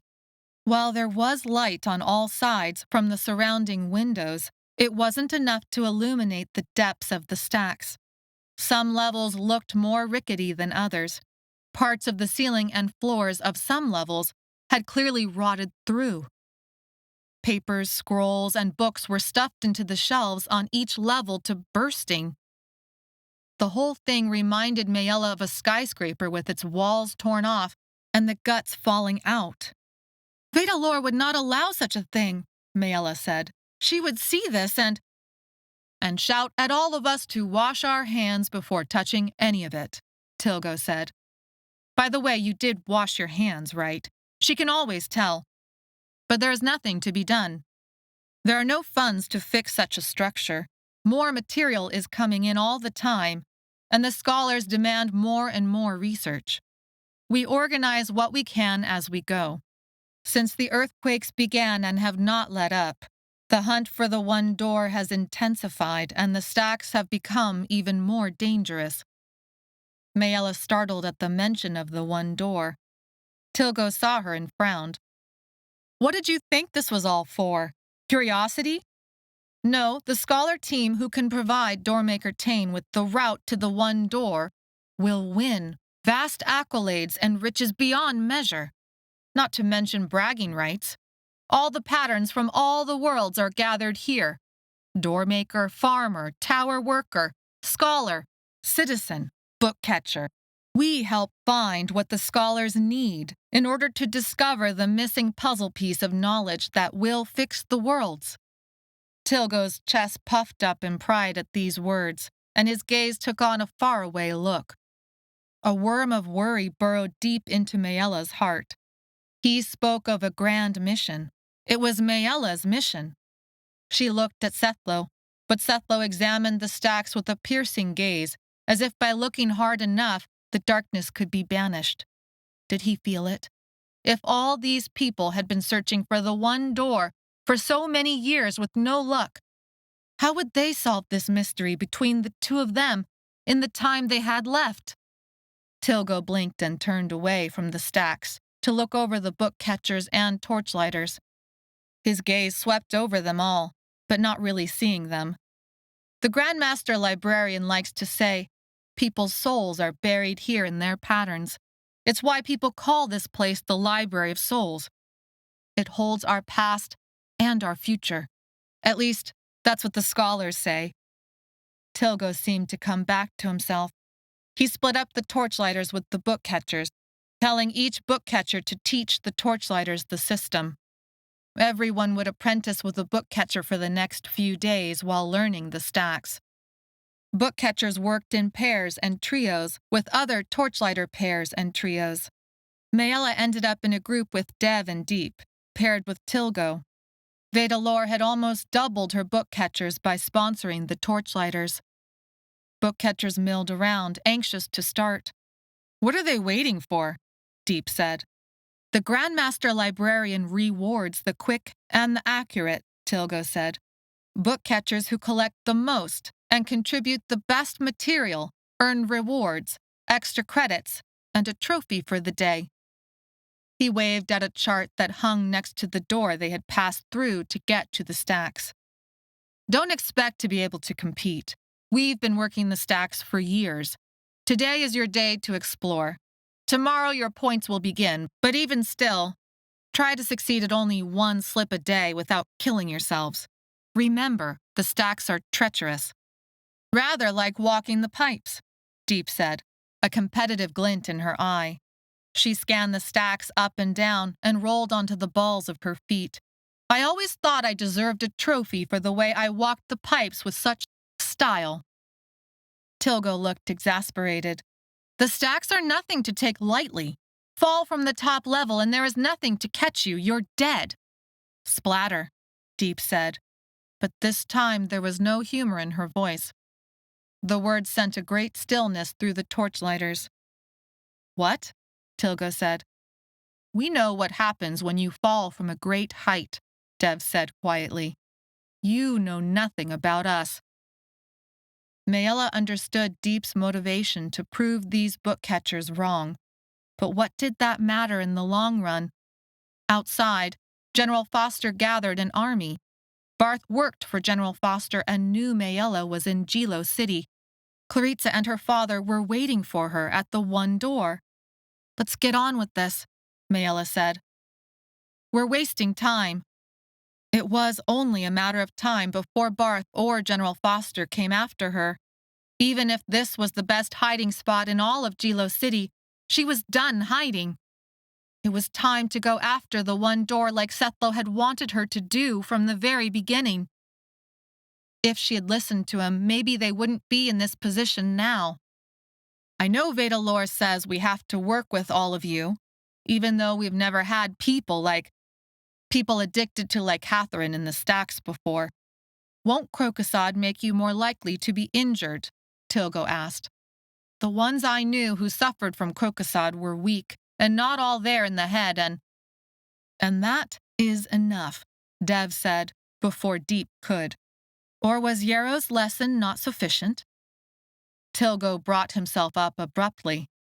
I am only trying to help. Dev held out his hand. Then give us the rest of the slips. Chapter 20. These are too complex for you, Tilgo said, holding back. I picked the easiest ones for you to start with. Let the other more experienced book catchers take on the more complex tasks.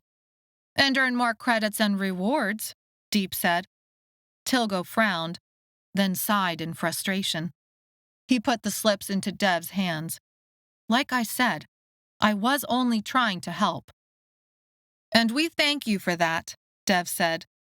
But what you meant to say is, you were only trying to help some dust lickers from messing up your stacks by killing themselves on their first day, Deep said.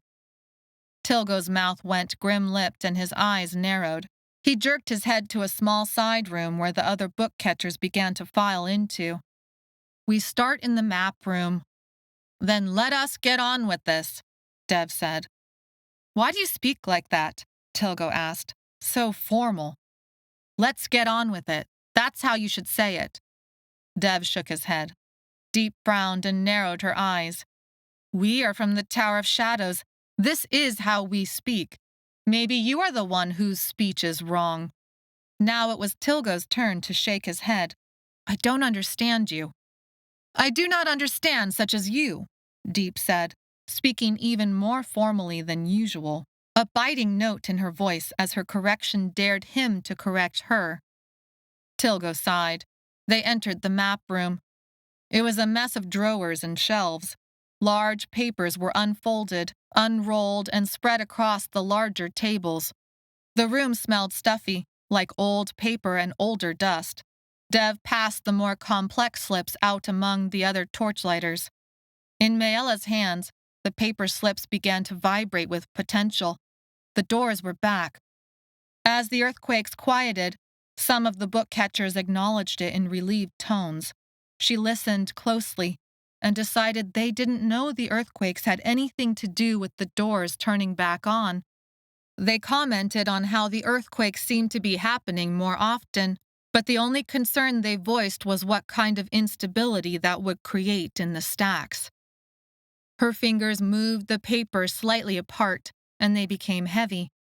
She heard a rough scratching sound, like stone against stone, and the bad tones shook her teeth. Something small dropped from between the papers and onto the ground. She quickly closed the doors, lightening the load by closing the portal. She bent to the ground, kneeling as if to fix something on her shoe, and searched for what had dropped from the door. Her hand found the piece of blue stone. It was pockmarked from age, rough, little more than the size of a coin, and almost as flat. One side looked chipped. She slipped the stone into her pocket alongside the other stone relic she had chosen. The blue stone seemed to burn with importance, and she wondered what would happen if she used it as her focus. Standing up, she looked around.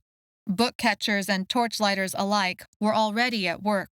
No one seemed to notice what had just happened until her gaze lit upon Tomi's pale face. He looked directly at the pocket where she had placed the coin-sized stone. Maella smiled at Tomi, encouraging him to see that she would never make him do what Sethlo had tried. They were both doormakers. They should be able to understand what the other had gone through, like no one else across the 3 worlds. Finally, Tomi moved his eyes up and saw her smile. He nodded, closing his mouth into a grim line and turning away. He stuck by Senta's side like glue, though he did not touch any of the papers, since the papers would be doors for him, too. But what kind of doors would open for Tomi? Euthril had used the word incredible.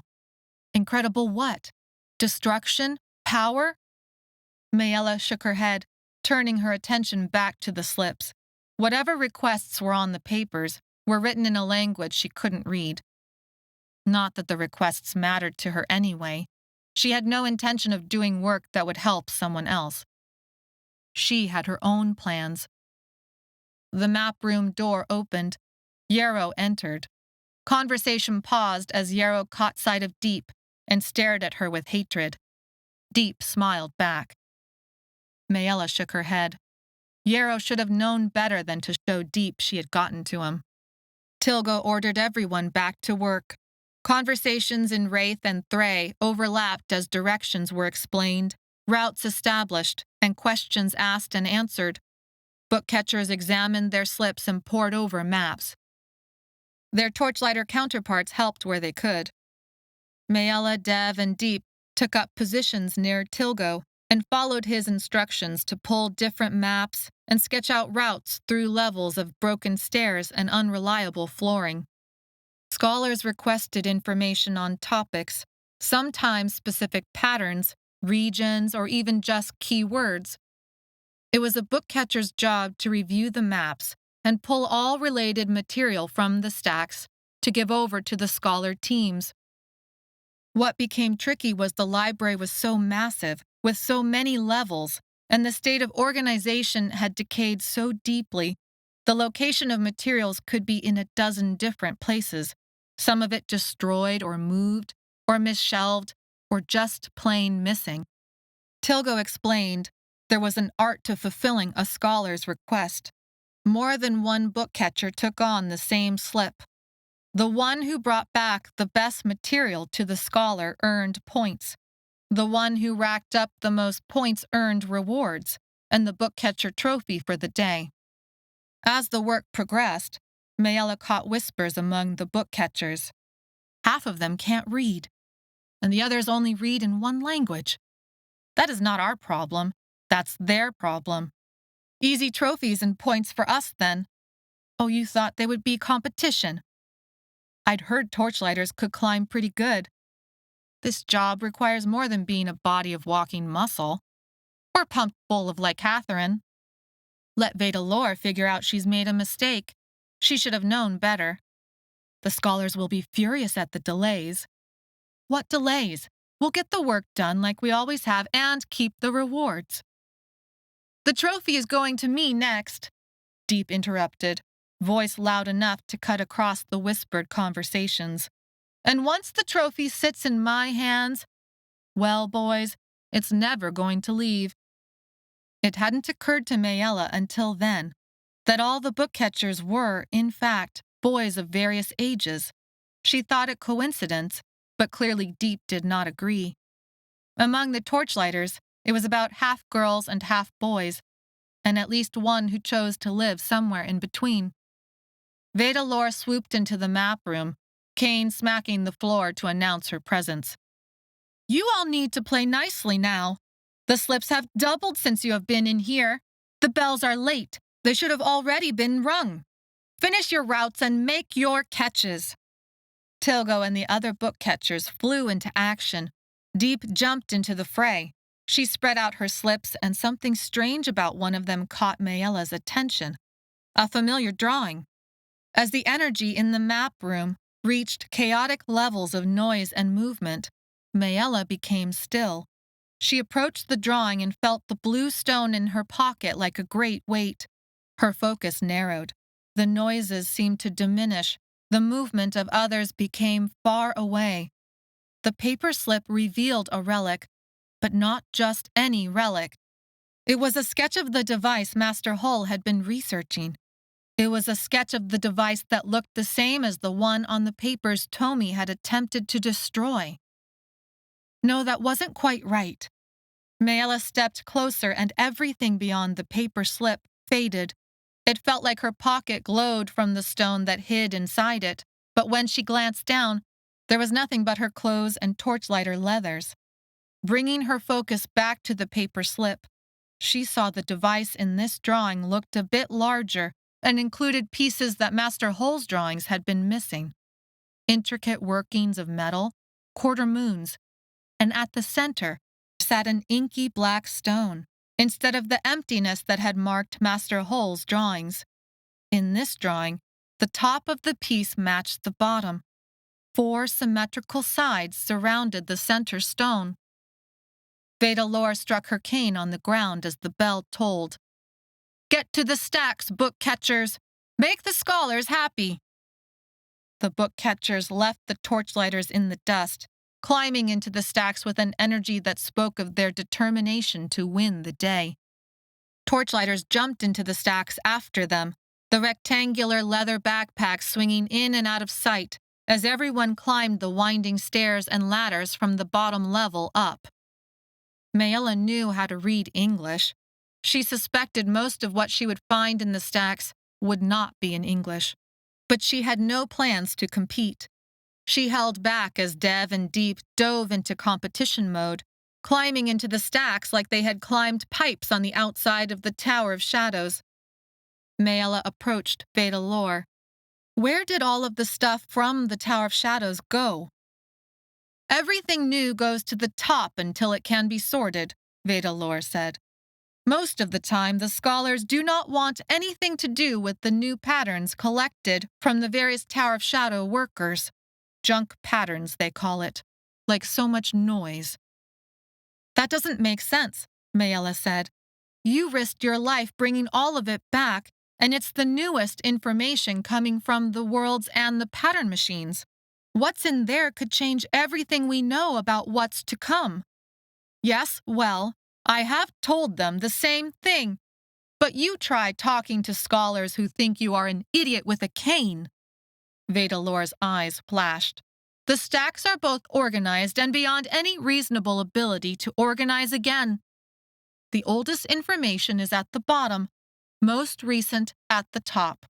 Patterns from the same person or family are kept together with the oldest pattern from that person or family, even if the patterns are new. We repair the most egregious issues on the levels, but they told you not everything is solid, right? Shelf cave-ins, weak stairs, and so on. Sethlo came up next to her. Sounds like the pipes. She had not noticed he had also stayed back, but where else would he have gone? This book-catching stuff was not their fight, not with the one door still to find. Where did they put the book I saved, the one with Doormaker Tain's patterns? Maella asked, keeping her voice intentionally nonchalant. Is it with the newest patterns, since it just arrived? Vedalor squinted at Maella.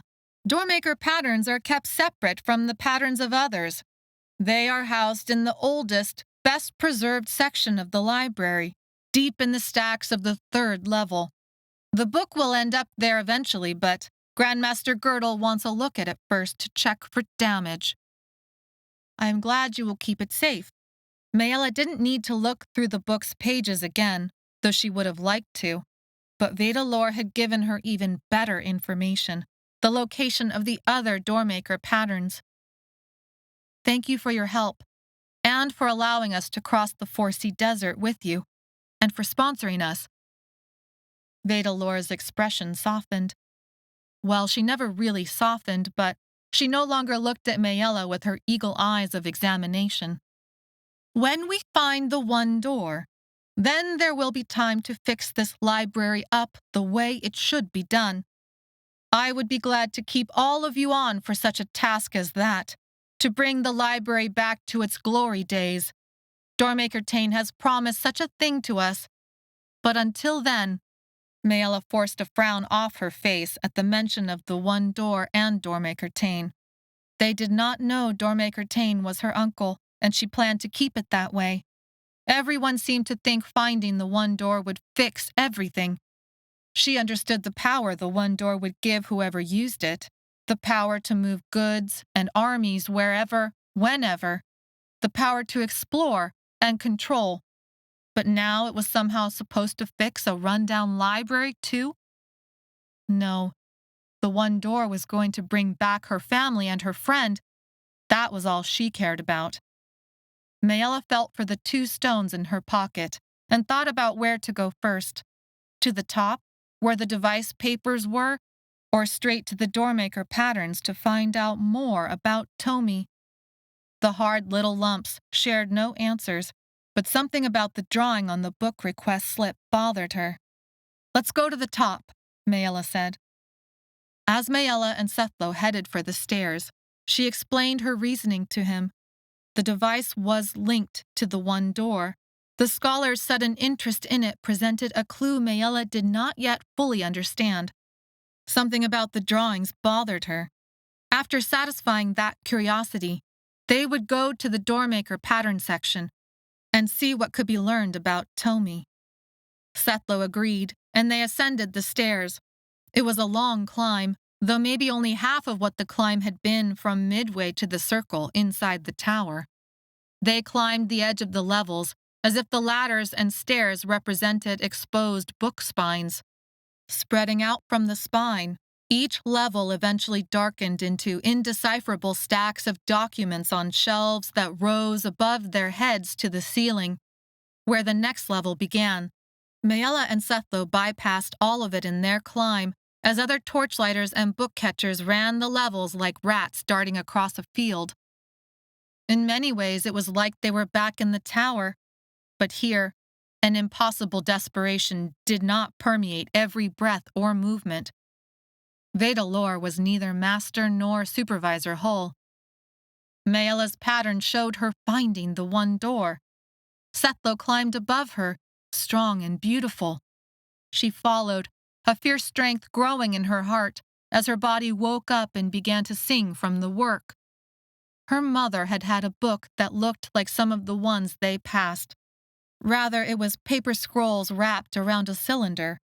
Maella had only seen the scrolls once. Mother had pored through the papers like they were old photographs. Tears had filled Mother's eyes until she saw Maella watching.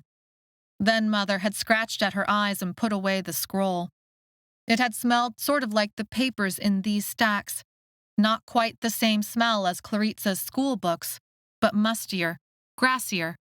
Maella and Sethlo took turns helping each other over broken stairs, around twisted railings, and across slippery moss. When they were almost to the top, Maella thought she caught Tomi moving among the shelves. She felt the urge to climb, to get to the device papers, to be first. The scholars searched for answers, and Maella wanted those answers too. But she also wondered why Tomi was running off into the stacks alone, like he knew exactly where he was going. Sethlo tugged Maella upward, and Tomi, if he had actually been there at all, was lost to the shadows. So Maella continued after Sethlo, as if in a race to the top of the stacks, careful of the decay, yet working fast because this was still nothing compared to the way they had learned to move on the Tower of Shadows pipes. When they reached the top, they stepped onto a platform that opened to a level illuminated by the sky through cloudy glass windows that formed the ceiling. She gaped at the glass and how impossible the unbroken windows above them seemed when compared to the decay of the levels below. Dozens of tables filled this level with only enough space for a book catcher to slip through. The contents of the Library of Souls wagon had been spread across several of these tables. Maella guessed the other tables contained patterns brought back from previous trips to the Tower of Shadows. Withdrawal and Senta had spent hours organizing the patterns while they'd traveled across the Foresea Desert.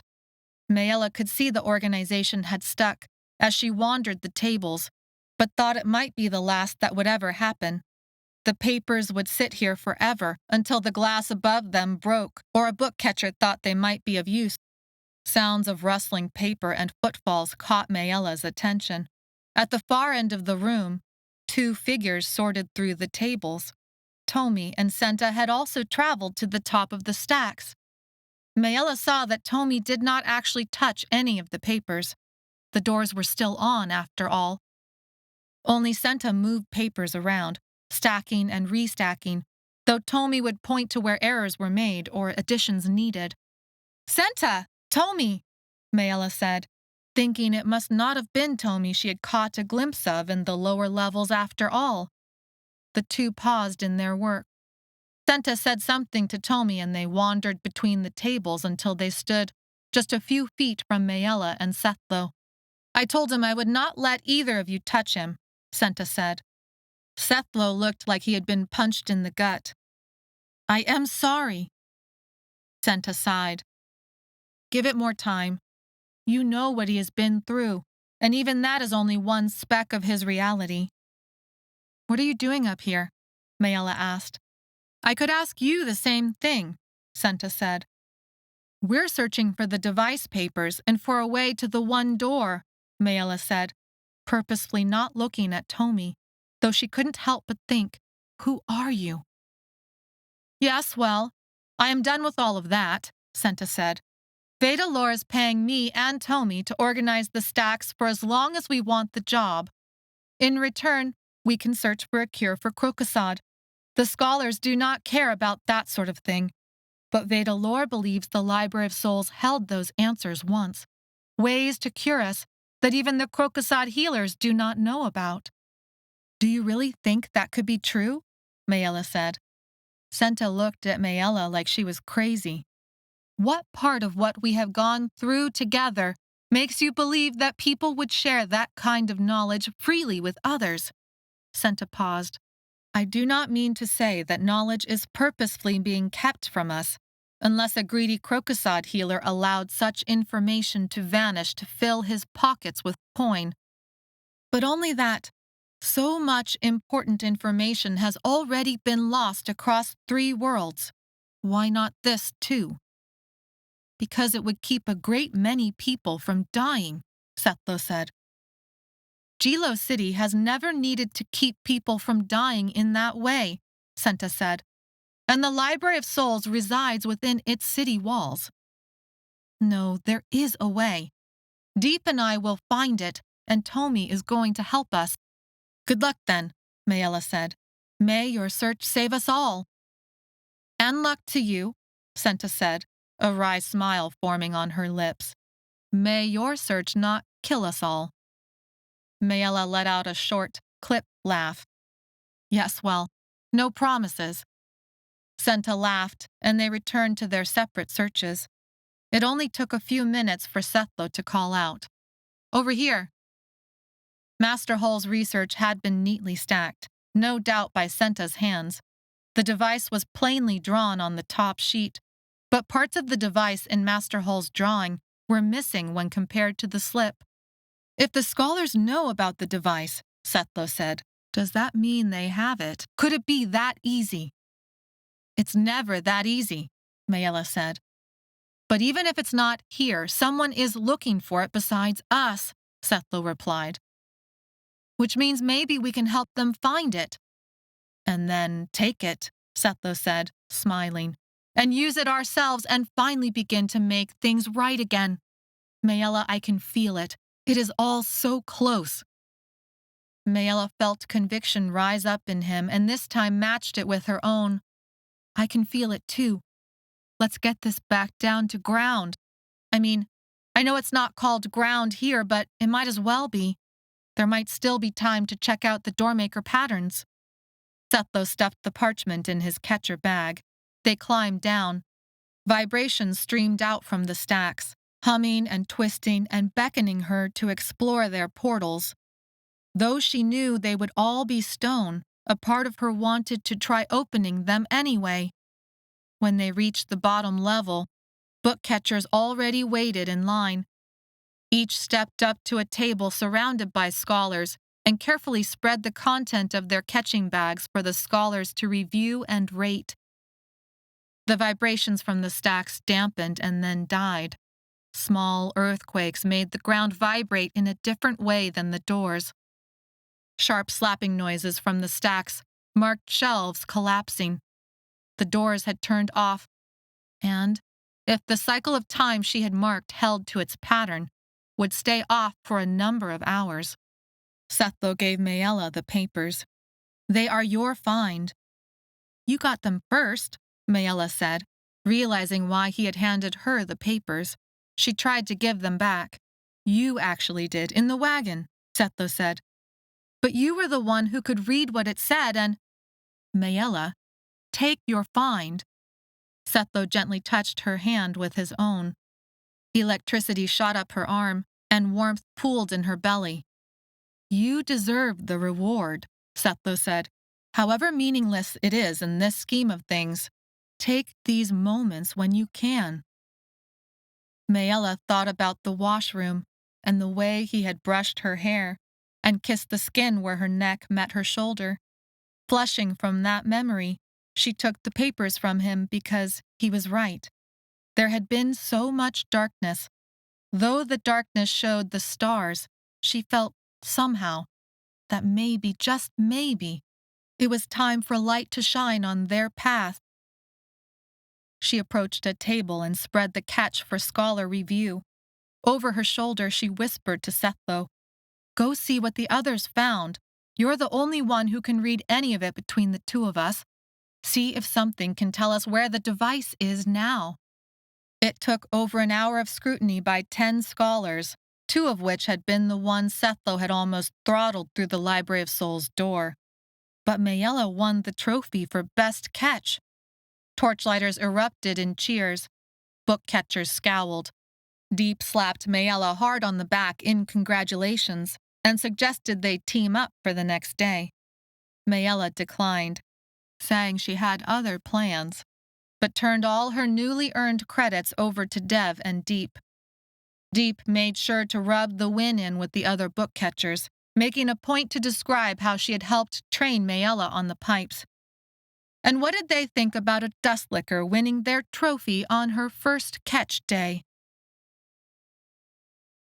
Chapter 21.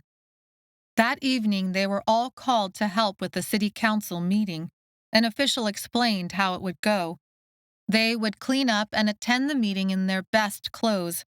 They might be used as runners to check some point of data, historical facts, or even just to serve food and drinks, while the city leaders grilled the scholars and each other.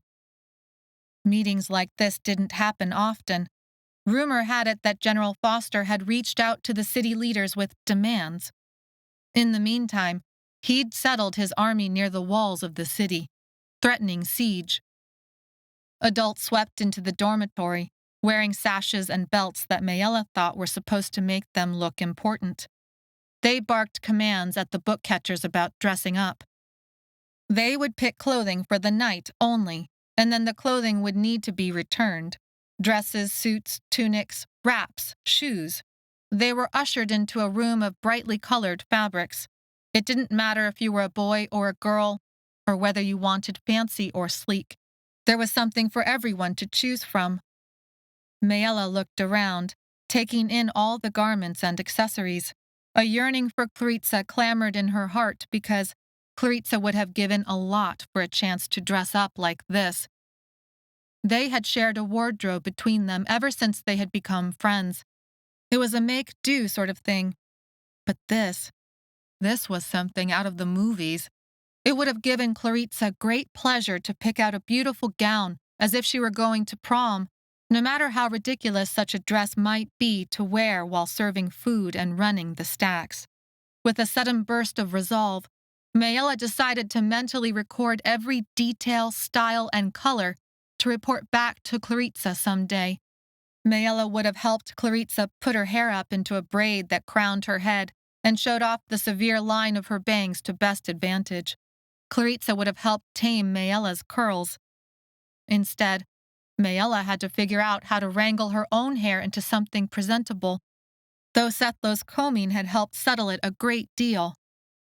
Most everyone began to pick out 2 or 3 things to put together. Sethlo immediately settled on a colorful tunic suit that formed sharp lines out of his shoulders and made him seem even older than his 19 years. Maella looked at herself in the mirror and thought about what to choose. She was taller and older, and she pulled her clothes tight around her. She had curves now. Maella pushed aside dress and tunic and suit set, one after the other. None of them were right. Finally, Dev came forward, dressed sharp in a top hat with a feather. Striped black and white pants accentuated his height. He held a short, velvet green dress that dipped low in the chest. I believe Claritsa would approve of this. Maella took the dress with a sincere thank you. It was the nicest thing she had ever seen or even touched. It was exactly what Claritsa would have said she should wear. She quickly changed into it and looked at herself in the mirror. Taller, fuller, she barely recognized her body and face. Freckles dusted her cheeks, and her mouse-brown hair had a hint of red highlight in it from somewhere. The purple hue of her skin somehow enhanced the velvet so that, while she couldn't say it looked healthy, it at least looked done on purpose. She scanned her legs. Sethlo came up from behind. I had no idea you could look so... Maella bit her lip. I can't wear this dress. Sethlo frowned. Why not? Maella pointed to the bruises and scars that dotted her legs. The dress seemed to soften the bruising, but... This is the dress, Deep said firmly, coming up next to Maella. She wore a smart suit set that made her look both suave and sexy. I'll be thinking about my legs all night, Maella said. Let's find something else.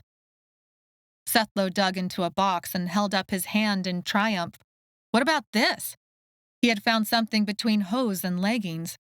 Maella pulled them on and gasped. You've got to be joking. Deep looked them over. Oh, well, that's rather appropriate, I would say. It was her family symbol stitched in golden thread across the black leggings. Rather, Doormaker Tain's symbol. Deep dove back into the box one more time and appeared with a gaudy metal belt. Put this around your waist to really show it off. Maella put it all together. It was a strange mix of cloths, colors, and styles, but this wasn't Vogue. This was Wraith, and looking around and seeing what the others had chosen, she fit in and looked good in it. The officials returned and escorted the book catchers to the meeting. Maella and the rest grabbed their shoes, flat, shiny, or sparkling things that allowed them to walk freely but still matched the dressy clothes. What I do not get is why we are meant to dress up when we are there to serve them, Sethlo said. Do not ask questions to which you do not want to know the answer, Deep said. I'm going to stay happy we got this chance at all, Heron said. Lo said, with everything we have been through, we deserve to enjoy ourselves tonight. Enjoy serving other people, Sethlo said wryly. Maella bowed and pretended to hold out a tray of food. Why, yes, ma'am. This is couture I'm wearing. Yes, one of a kind. You'd like to take my picture? Oh, I don't know. Well, okay. Maella arched an eyebrow and looked over her shoulder at Sethlo. How do I look? Like you are about to fall over, Sethlo said. Maella laughed. You're supposed to say like a movie star. That's what Claritsa would say. Very well, Sethlo said. Like a moving star. Maella laughed again. Sethlo raised his eyebrows in confusion as Maella tried to explain and then finally gave up. They talked their way up the steps and through the doors of a grand building. Another set of doors opened to a great room with vaulted ceilings, statues, pillars, a fountain, and an elevated bench long enough for 11 officials. Dev had switched his outfit at the last minute for an outrageously loud, colored tunic combo while keeping the feathered hat. Deep stuck with her more formal suit, though she had tied a bunch of brightly colored ribbons into her hair. Tilgo and the other book catchers had joined in the fun, and if anything, were dressed more gaudily than the torchlighters.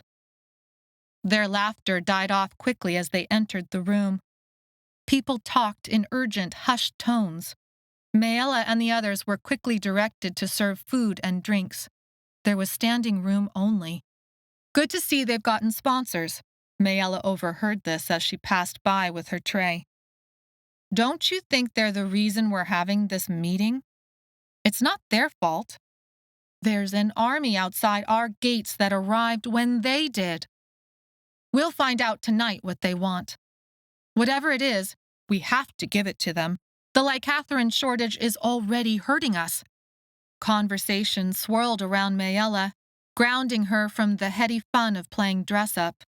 She tried to hold on to the good feelings, but each step deeper into the crowd, each conversation some version of the first one, served to remind her that she wasn't a carefree teenager.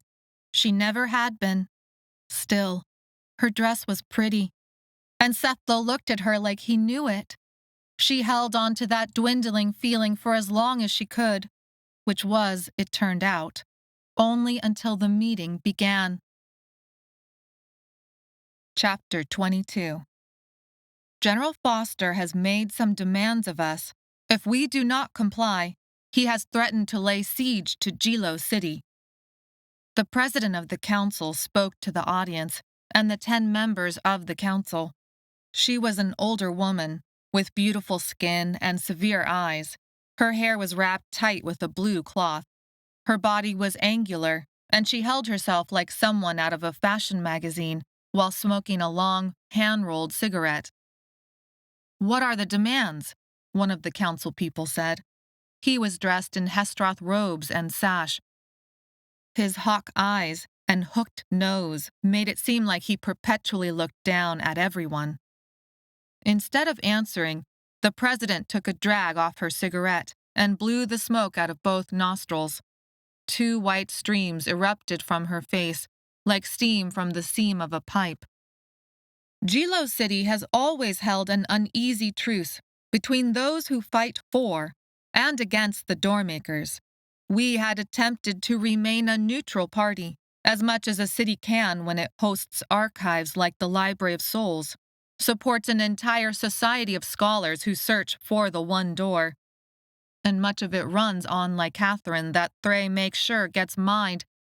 "Doesn't sound very neutral to me," said another council person. He sat on the opposite side of the president from the Hestroth. His robes and sash marked him as Sechnel. There was a fierce, ambitious look in his eyes that reminded Maella of Zomara.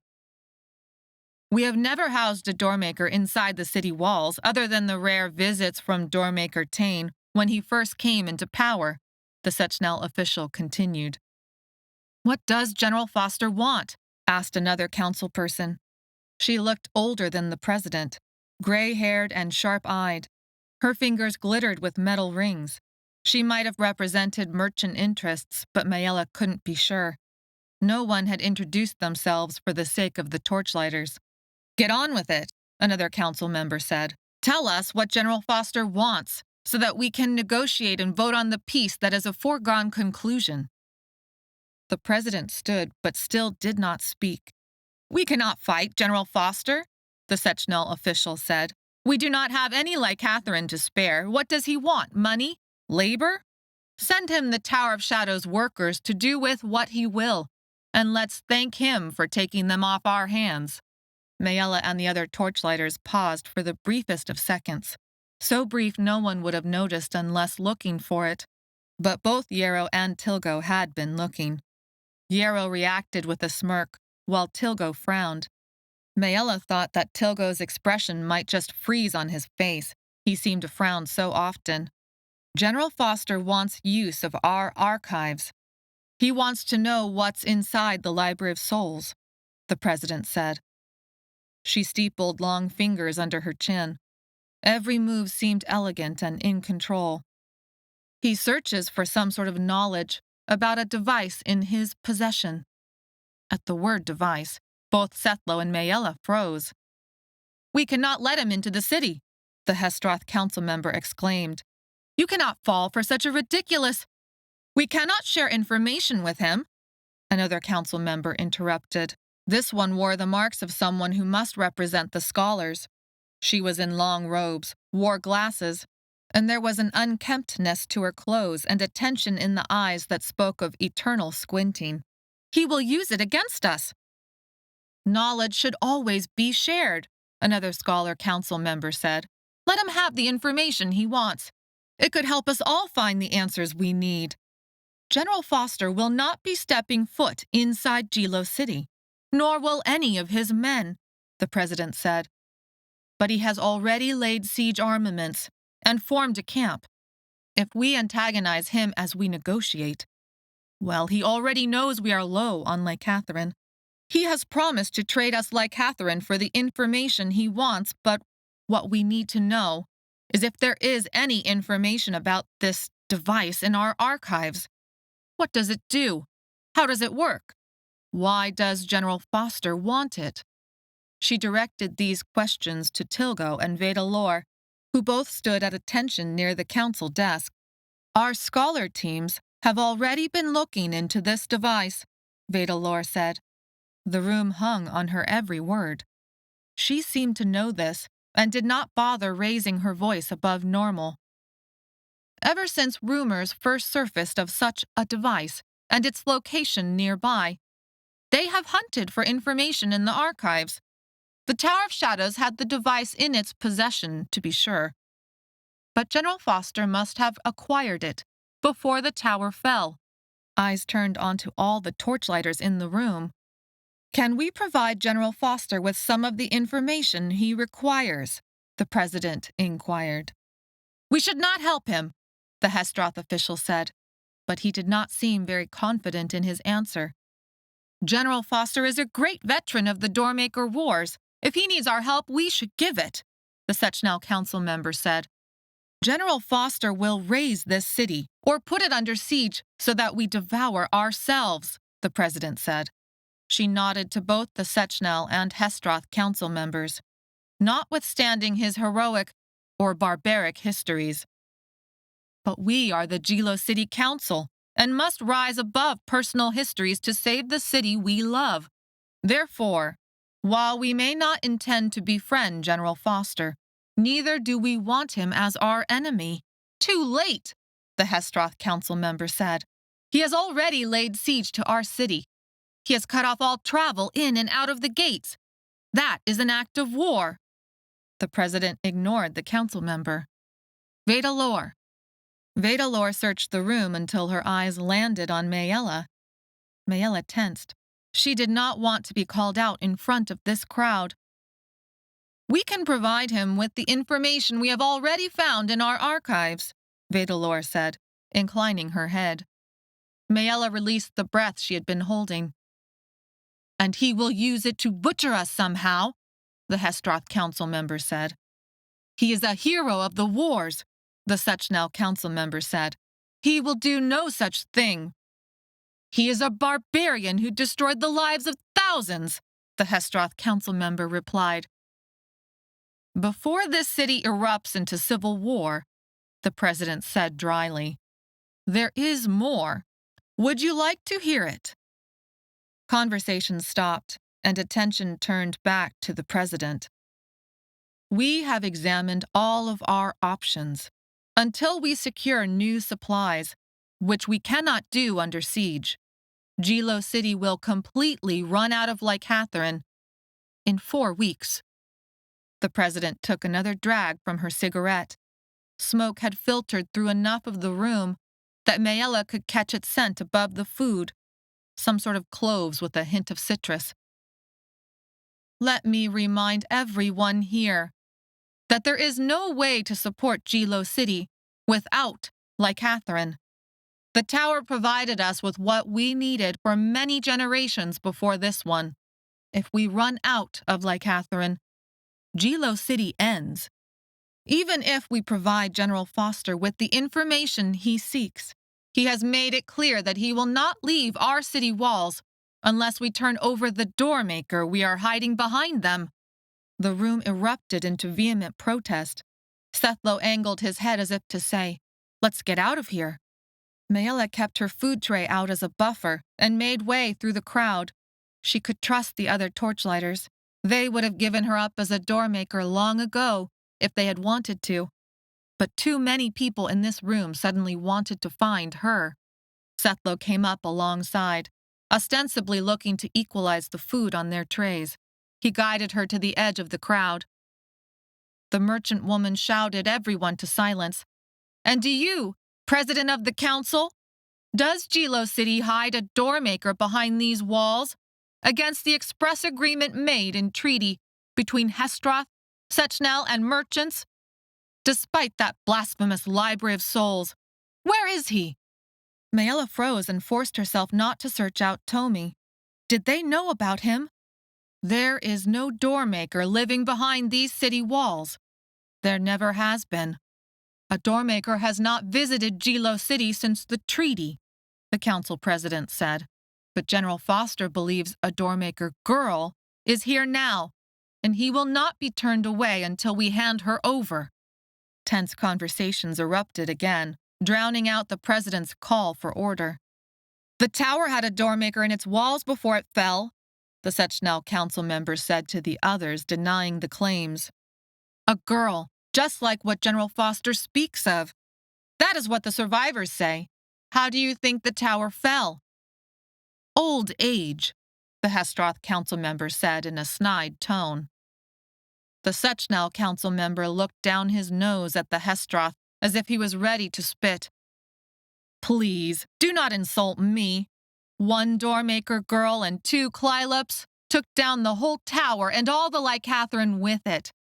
That is the truth that the caravan speaks. That is the power of the Doormakers over the worlds. Do you not understand why they must be destroyed before they finish destroying us? We would never give a Doormaker over to General Foster, a Hestroth council member replied, but his words lacked conviction. He seemed to speak them more as a way to antagonize his Sechnel council member. General Foster is a monster. But if such a girl exists, where is she now? Surely a great power like that could not stay hidden. Maella's hand crept unconsciously to her throat. General Foster had tried to hang her once already. Back then, he had thought the Doormaker wars were long over. But her existence had changed things. She had no doubt he would execute her if he got the chance. Very well, the president said. Let us assume the rumors from the caravan are true. But those rumors also say she was lost in the tower. Then General Foster demands nothing we can give him, the Hestroth council member said. He makes unreasonable demands over a person who does not exist. We will all suffer because of his hate. The Sechnel raised a hand. I was not finished. The caravan survivors say she must have died when the tower fell. But how can someone die if they are already the dead that still walk, as any Doormaker must already be? Maella had forgotten that part of the Sechnel beliefs. It all came rushing back as she remembered Sethlo's uncle Dedian and the way he had described the vileness of the doors, how he had believed passing through a portal had turned all of them into phantoms that couldn't accept their fate, that Doormakers were a corruption to the worlds, even to the point of corrupting death. Members of the council drowned out each other's voices in heated debate. The president raised her fist and slammed it down like a gavel. Before she could speak, the Hestroth council member stood. Stop this desperation. Let us not fall into the trap of a philosophical debate about death and reincarnation, while a monster waits to feed on this city with his army. The Sechnel believe this Doormaker girl could be in the city, the Sechnel council member replied. Why would General Foster claim otherwise if he did not have some information we do not? She could be hiding among the tower survivors even now. Silence fell, as all eyes turned on the torchlighter girls, the only tower survivors currently in the room. Deep, Heron, low, Maella. Heron took a step back from their stares. Guards! The Sechnel council member shouted. Heron dropped her tray of food as the guards rushed her. Leave her! Maella started, but Sethlo cut her off. Test them! The Sechnel council member shouted. Maella broke out into a sweat. Her velvet dress dug into the sides of her chest and cut off her ability to breathe. The doors were back on like so much white noise for at least a little while longer. Guards stopped wrangling Heron to the ground. She looked up at Maella, eyes wide and scared. We all know how to test a Doormaker, the Sechnel council member continued when he had everyone's attention. Why wait? You have Hestroth here now for protection. Do not say that Gilo City convicts anyone of a crime they have not yet committed. That is not the way of Gilo City, the Pearl of Wraith, the seat of knowledge and wisdom, the reasonableness of the scholars. Test them, the president said. She had steepled her fingers together but remained seated, back straight, even as the rest of the council had gotten to their feet. Slowly, the council took their seats again. I am tired of this fighting, the president continued. Issue an edict that all people from the tower must be tested. In the presence of both the Sechnel and the Hestroth, the Sechnel council member said, still standing. He looked sideways at the Hestroth council member. "For security and transparency." The president sighed. "Yes, yes. That is what I said. Now find me a door and gather the girls here." Maella approached the council bench with the other torchlighter girls as city guards herded them forward. The mood in the room turned ugly as a guard brought out several boxes. The Hestroth examined each one, as if, Maella could only guess, they wanted to pretend they knew what would open on the other side if a Doormaker were to really create a portal in front of them. Deep's mouth formed a grim, sardonically humorous line. Lo and Heron glanced once at Deep and Maella and then kept their heads down. Maella tried to remember the feeling in the washroom. Dark had shown them the stars for so long, but things were supposed to be changing. Light would shine her path now. The doors would turn off in time for her test. She only needed to stall. The Hestroth passed around the boxes until every council member and the president had a chance to examine it. "What is taking so long?" the Sechnel council member exclaimed. "Use this," the Hestroth council member said, picking out one a little larger than the size of a fist. "It is the sturdiest of the set. It will be easiest to close." "Make sure the Hestroth stay near," the Sechnel council member said, a sneer in his voice. "It is your life's work to protect the rest of us from whatever comes out. I know at least that much about your beliefs." The box was set on the council bench. The president moved back, allowing Hestroth closer. "She goes first," the Sechnel council member said. "The one who dropped the tray." Heron trembled, but then seemed to steady herself. She raised her head, eyes blazing, and stepped forward. Spine straight, she hesitated almost for dramatic effect, giving everyone enough time to hold their breath and know they were holding their breath, and then flipped open the box. The crowd gasped. Sechnel grabbed Heron and forced her back. A Hestroth leaned over and peered into the box. "Nothing."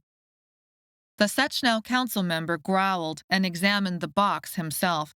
Sniffing, he slammed the box closed. Maella jumped as if electrocuted.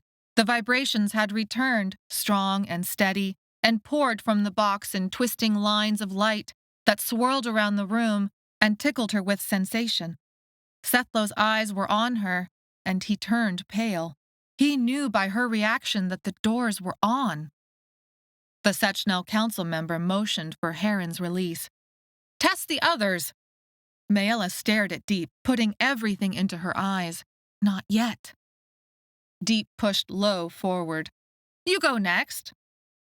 Lo took her time, dutifully opening the box. After both Sechnel and Hestroth examined the contents of the box and confirmed nothing had changed, Lo returned to stand next to Deep.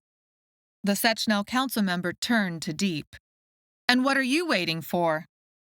Deep hadn't approached the bench yet, but at the Sechnel's prompting, Deep sashayed forward in her smart-looking pantsuit and ribbons and launched into a long story about her home before, her time as a torchlighter in the Tower of Shadows, and how she knew people in Jilo City had no love for people like her, those addicted to the licatherin. But surely they must see that the addictions had happened against their will. Jilo City had benefited for a very long time on the backs of their addictions, so that the city could run on licatherin. It was only fair to help every worker, now that the tower was no more, to break krokosod addiction as final payment for their services. "Are you done?" the Sechnel council member said when Deep paused for a breath. "No," Deep said, a vicious note in her voice.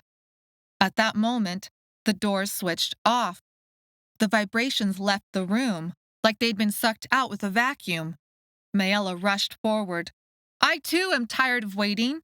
She flipped open the box as her legs turned to jelly from the tension. Deep punched Maella in the arm and then grabbed her shoulder to keep her from falling to the ground in a heap. "That was my turn, dust licker." Hestroth and Sechnel peered into the box. Nothing, the Hestroth announced, triumphant. Deep walked Maella over to Sethlo. The crowd parted for them, as if they carried some sort of contagious disease. Get some licatherin into her. She is too weak to work. Jilo City owes her enough to at least keep her on her feet. Are you done stalling, Doormaker? The Sechnel council member said. Maella's stomach flipped at the label, but when she looked up, the council member was looking at Deep. Deep broke into a big, face-splitting grin. She launched into another story that harangued the Sechnel for some imagined slight. Dev shook his head in exasperation. Maella got her legs back under her and wondered at the circus Deep had turned the scene into. Finally, the Sechnel council member commanded the city guards to force Deep's hand onto the box lid, and the entire room held its breath. When both Hestroth and Sechnel alike announced the box was empty, Deep laughed so loud and so deep, she fell to her knees. Get her out of here! She is disgusting, the Sechnel council member said. He turned to the president. The other tower workers must be tested as soon as possible. Yes. The president flowed from her seat to a standing position. It must be done tonight. I will not have this chaos last longer than necessary. She gave directions to the city guards. See to it immediately. The room broke into another round of arguments. An official rounded up the book catchers, had them set aside the platters, and gave strict instructions to return the borrowed clothing undamaged. On the way out, Dev and Deep flanked Maella. Sethlo walked close behind. Did you enjoy that? Maella asked. Mirth played across Deep's eyes. Are you ever not in dire trouble? Wait! The Scholar Council member shouted after them. You cannot leave! Chapter 23. The council room was quiet again. Everyone had left except for the Council of 11. Why had the book catchers and torchlighters been commanded to return? The president no longer stood behind the bench, but had come down to the main floor. She examined documents spread across 2 tables. Who found these papers in the stacks? Tilgo approached the bench and examined the find. They did. He pointed to Maella and Sethlo. The Sechnel claimed these 2 for our scholar team. The Sechnel council member stood next to the president and did not bother to look at either Maella or Sethlo. Maella had enough experiences with the Sechnel to never want anything to do with them again. Her work was for no one but herself, and the one door and the search for everyone she loved. Why should you be able to claim first pick? The Hestroth council member demanded. General Foster will be most amenable to our research and advisement, the Sechnel council member said. If Jilo City wants a chance at surviving this siege, with the current state of our licatherin reserves, then we should get the best resources to complete the task. The team should work together, Vedalor interrupted. Allow the scholars to share their research and questions. Allow the free flow of ideas. The Hestroth will never work with the Sechnel, the Hestroth council member said. And we will never work with the Hestroth, the Sechnel council member said. The president raised a hand for quiet. They go to the Sechnel. Hestroth, pick your 2. Tilgo and Dev were chosen. So were 2 other book catchers. Deep and Yarrow went to the Sechnel. What about our pay? Deep asked. The return home credits and the trophies. The president scowled down at Deep. That is not my problem. Deep looked to Vedalor. Vedalor stepped forward. Surely, every resource means extra pay and rewards as well.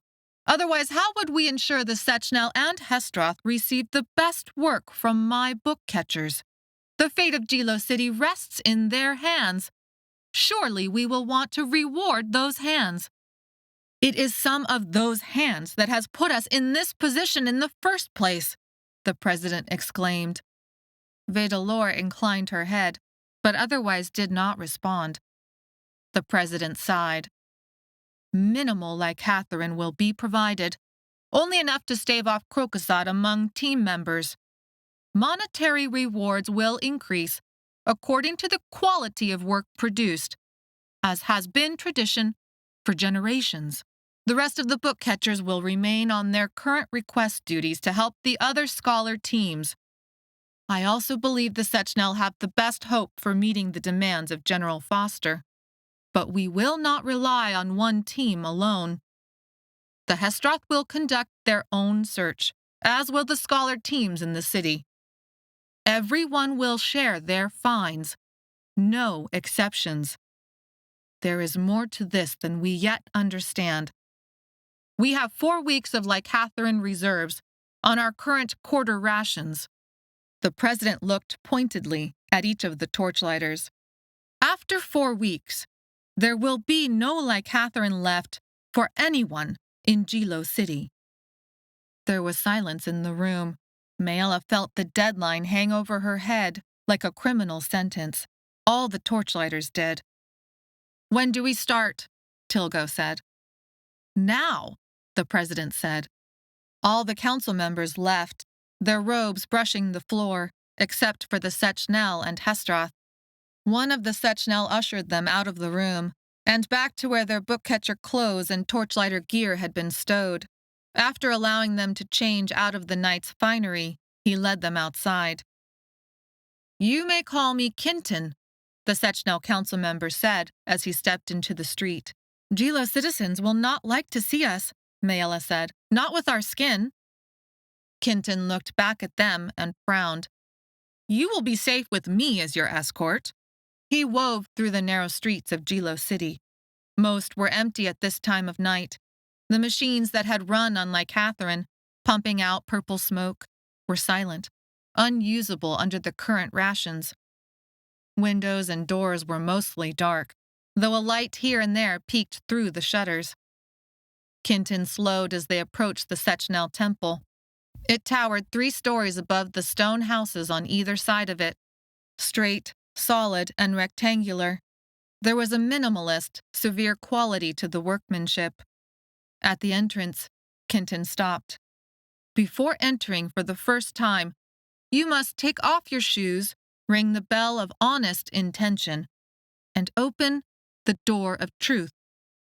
He lowered his voice and spoke reverently. Once you have proven true, you may thereafter enter the temple like normal. Maella and the others did as he asked. There was no danger in ringing a bell for Maella, even if the doors had been on. The door of truth would have revealed her, which she guessed was the point. With the doors off for hours yet, the Sechnel door of truth presented no problem. Colorful tassels hung from archways. Otherwise, the stone was a pale, silvery color with little decoration. Incense burned in small pots that hung from wall hooks. Kinton escorted them to a room with a half-dozen scholars dressed in Sechnel robes, who hunched over tables covered in various parchment. Glasses, books, and writing utensils lay scattered across their work. Lanterns glowed at strategic spots. Each day you will pick up new requests from the request window, but only from the Sechnel scholars. Each afternoon you will return your catches to this room. Do not wander the temple. He handed them a stack of papers. These are your first slips. I will not let you down, Yarrow said. He had studiously avoided looking at any of them, especially deep. Kinton grunted. I expect the same from all of you. The Doormakers have too long ruled this world. Yet, General Foster does not own Jilo City, nor should he lay siege to the place where we have forged a treaty for generations. He tied a yellow ribbon around each of their arms. This will give you safe passage in the streets. Anyone who sees this and troubles you will know the wrath of the Sechnel. A ribbon is supposed to protect us? Deep said, voice wry. Instead of answering, Kinton dropped his voice and spoke as if from ritual. Honest heart and knowing head, May the doors not break upon you. May anchors hold you firm to this world. May no world take this life from you. Now go." Several scholars looked up at Kintin's sharp command. Yarrow was already gone. Maella looked at Sethlo and Deep. The three of them followed Yarrow out of the Sechnel temple and back into the Gilo city streets. Maella unconsciously touched the ribbon on her arm as they passed Gilo citizens. When they were safely back at the dormitory, it was too dark to read the slips. So they slept for the remainder of the night and got to work at first light. Over breakfast, Sethlo and Deep took turns reading aloud the request slips written in either Thray or Wraith. The scholars' first requests included a mix of genealogy records and patterns from a certain time period and town on Wraith. "What does this have to do with the device?" Maella said. "Maybe there is something about this town," Sethlo said. "This has nothing to do with a cure for krokosod," Deep said, disgusted. "Good thing Senta was not picked for a team. Otherwise, there would be no one doing the real work. Did she tell you? She has already found something. A mineral, whose properties the parchment claims, acts in opposite ways as the licatherin. It makes sense, does it not? Stone fighting stone?" "How close is she?" Sethlo said, excited. "I will sign up to be her first test." Deep frowned. "Not that close. The mineral is only mentioned in passing and was not given a name." "I'm going to do my own research," Maella said. "There is so much here I need to see. This isn't just about Gilo City, but—" "The one door?" Deep said, matter-of-factly. "Yes," Maella said. "We cannot let them think we have avoided their work slips," Sethlo said. "But I agree. These requests, I do not understand their relevance." Deep held out her hand. "Give me the slips. I will work with Dev to get them together." "But Dev is on the other team. Though what does that matter to us?" Maella finished before Deep could finish it for her. "Exactly," Deep said. "Do what you must. We will do what we must, as it has always been." Chapter 24.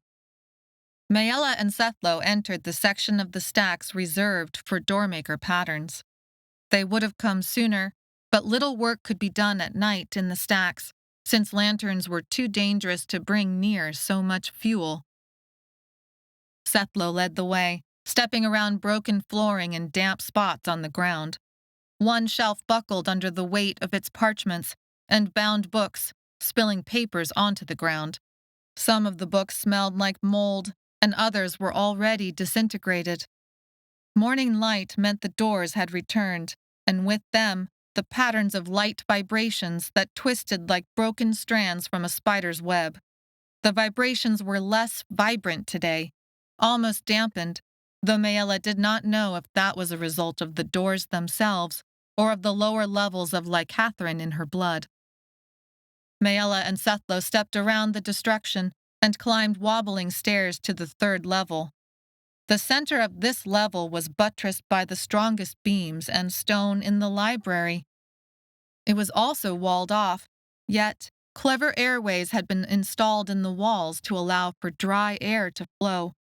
Some patterns, it seemed, were worth more than others. Maella and Sethlo looked around but saw no other book catchers. Yarrow had dived deep into the stacks, even before the rest of them had finished breakfast. The other team, working for the Hestroth, was scurrying among the stacks, but at the moment, no one ventured here. Maella expected the door to be locked, but there was nothing more than a sticky latch. They walked in, and though some light filtered through the vents, it was the streamers of vibrations that lit up the room in Maella's mind. The shelves were neatly arranged and labeled, though she couldn't read the labels. Sethlo said they were names. A roaring sound rose in her ears. "Where are mine?" Sethlo peered at the labels and searched half the room before stopping. "Here." The pile was pitifully small, but then Maella remembered Doormaker Tain had said many of her patterns had purposefully been destroyed long ago by her family. What was left, as Sethlo sifted through them, since Maella couldn't touch them while the doors were back, was a mix of memories she couldn't actually remember. One pattern showed Maella sitting down with grandmother at the house, with glass doors, walls, and windows, just before they were leaving for good because they couldn't pay the rent any longer. Grandmother, Maella suddenly remembered, had the last of the gold and a brooched necklace spread across the glass kitchen table. "We could sell all of this and stay here for another 3 months," Maella had said. Grandmother had shaken her head. "The gold will better serve us to set up our new home, and the necklace can never be sold. It is part of our legacy."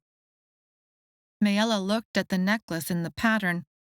It was familiar, and not just because she remembered it from her childhood. She pointed at one of the brooches.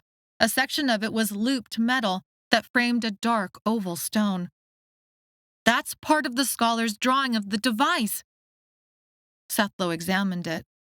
"Okay, but what does that mean?" "It means—" "I don't know what it means." Maella shook her head, but excitement grew inside of her. "My grandmother has kept a part of a device for finding the one door all this time around her neck?" "Could it be?" Sethlo said. Maella's excitement began to leak away. "Even so, my grandmother is on Earth and we are not." Though they put aside Maella's patterns, the brooch did not leave Maella's thoughts. Could it really be a missing part of the device? They began to work systematically through the room. Sethlo would grab a stack, translating the name of the Doormaker, and spread out the papers on a table that seemed meant for such a use.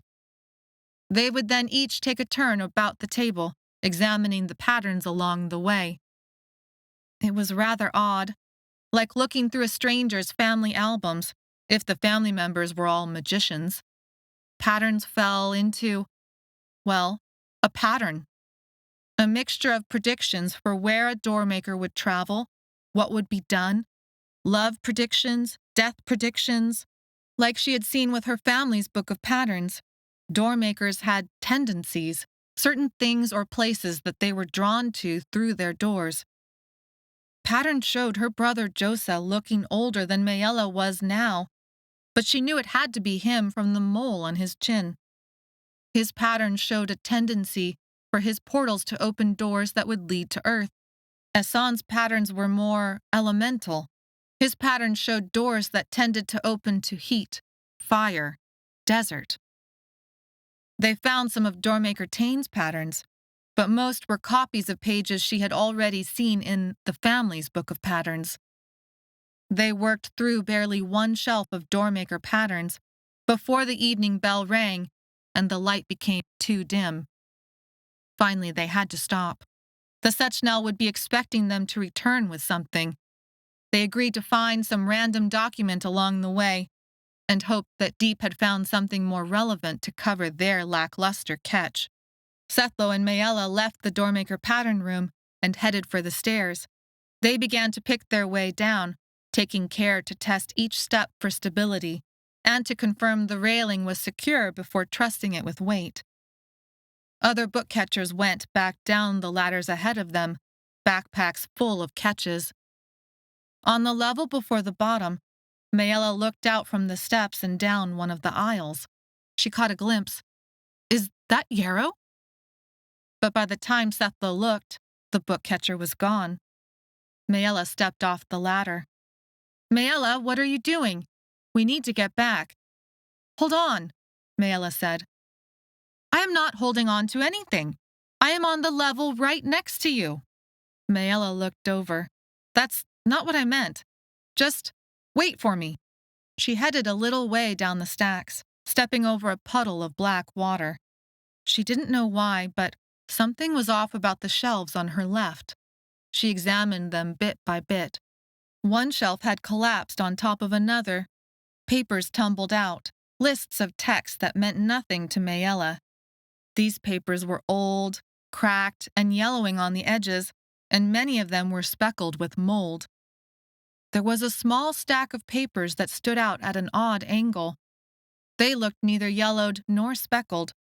"Here it is," Maella whispered. Sethlo called out, "Maella, we should get back." She reached out her hand, but the vibration stopped her. What was she thinking? "Sethlo, come get these papers." She waited for him to meet her and pointed out the ones she wanted. He dutifully brought them down. When they found better light, Sethlo searched through the papers and then asked for the Sechnel request slips. "Maella, this is strange, but you found what the Sechnel wanted." "It's not weird, Sethlo. I saw Yarrow go down this aisle. These papers don't belong in this section. There's no mold on them. I think Yarrow must have found the information somewhere else and was trying to hide it, hoping no one would look here." "But that would lose him all the credits," Sethlo said. Maella shook her head. "I don't understand it either, unless he hates the Sechnel or wants General Foster to destroy Jilo City." "Or just wants our team to lose," Sethlo said. "Probably," Maella said. "Though how does he know Deep hasn't found other stuff ahead of him?" They went in search of Deep and gave Yarrow's papers over. Making sure the yellow ribbons were tied around their arms, they hurried back to the Sechnel temple. This time the streets were busy with people finishing market day dealings. The ugly looks and ugly words were far worse than the empty streets from the night before. "It's only going to get worse the closer Jilo City gets to running out of licatherin completely," Maella said. "We will worry about that problem when we get to it," Deep said. "One thing at a time. Senta says every torchlighter must look for anything in the stacks about a mineral that glows yellow. She believes that may be the mineral we want." "What does that even mean?" Sethlo asked. "Like it looks yellow like gold?" Maella offered. Deep shook her head. "No, it is not gold. It might not even look yellow at first, but then you do something to it and that is when you will see the yellow." They promised they would look for it and then entered the Sechnel temple and went to the scholar's room. Knocking on the closed door, the three of them waited. As soon as the scholar opened the door, they were beckoned inside. The patterns were snatched from them and spread across a table that was soon crowded by Sechnel scholars. Yarrow leaned against one wall, smirking. But when the scholar announced Deep as the winner of the day, Yarrow's smirk turned to something darker. He pushed past all of them, leaving the room and the temple. "What a young, stupid person," Deep said. "Instead of rising to the challenge, he—" "Book catchers?" one of the scholars said, his voice shrill and wavy. He pushed thin glasses up his nose and swiped hair back from his face. "Take copies of these documents to the Hestroth temple. Quick now! The Sechnel will not allow themselves to be accused of not playing fair." "This isn't a game," Maella said. "You act like this is some sort of competition, but actual lives are at stake. Our lives, all of Jilo City." The scholar looked down his nose at Maella. "I believe I know the stakes of this game much more deeply than you could ever possibly understand." She swore the word dustlicker or rock cruncher had been about to leave his mouth. Deep must have thought so too, because she had balled her hands into fists. "Let us go from here," Sethlo said. "He is not worth our time or attention." The scholar sniffed, but Sethlo's words were enough to bring Deep back to herself. They hurried out of the temple with the documents tucked under Sethlo's arm. As they pulled on their shoes and looked around, the street had quieted as people went inside for their supper and other evening activities. Fixing the ribbons on their arms so it was easy for Jilo citizens to see their protected status, they headed for the Hestroth temple. Chapter 25. When they entered the Hestroth temple, there was no one waiting inside to tell them to take off their shoes, but somehow the place implied it. The pale stone looked ghostly in the rays of light that entered through strategically placed windows. Where the Sechnel temple was all rectangles and clean lines, the Hestroth temple was all curves and cones. The surfaces of walls on both the inside and outside of the temple had all been carved into what felt like an infinite number of shapes and not quite human faces. The air smelled like pungent incense, spicy, and like pine trees. It immediately soothed Maella, calming her heart from the anxiety of the street. She wondered if it was a smell from her childhood. This was an entire temple devoted to the magic of the Doormakers and the one door. Maella thought maybe she was supposed to feel something extra special here. It was a beautiful place, but other than a certain solemnity, she couldn't find it generated any other feeling in her.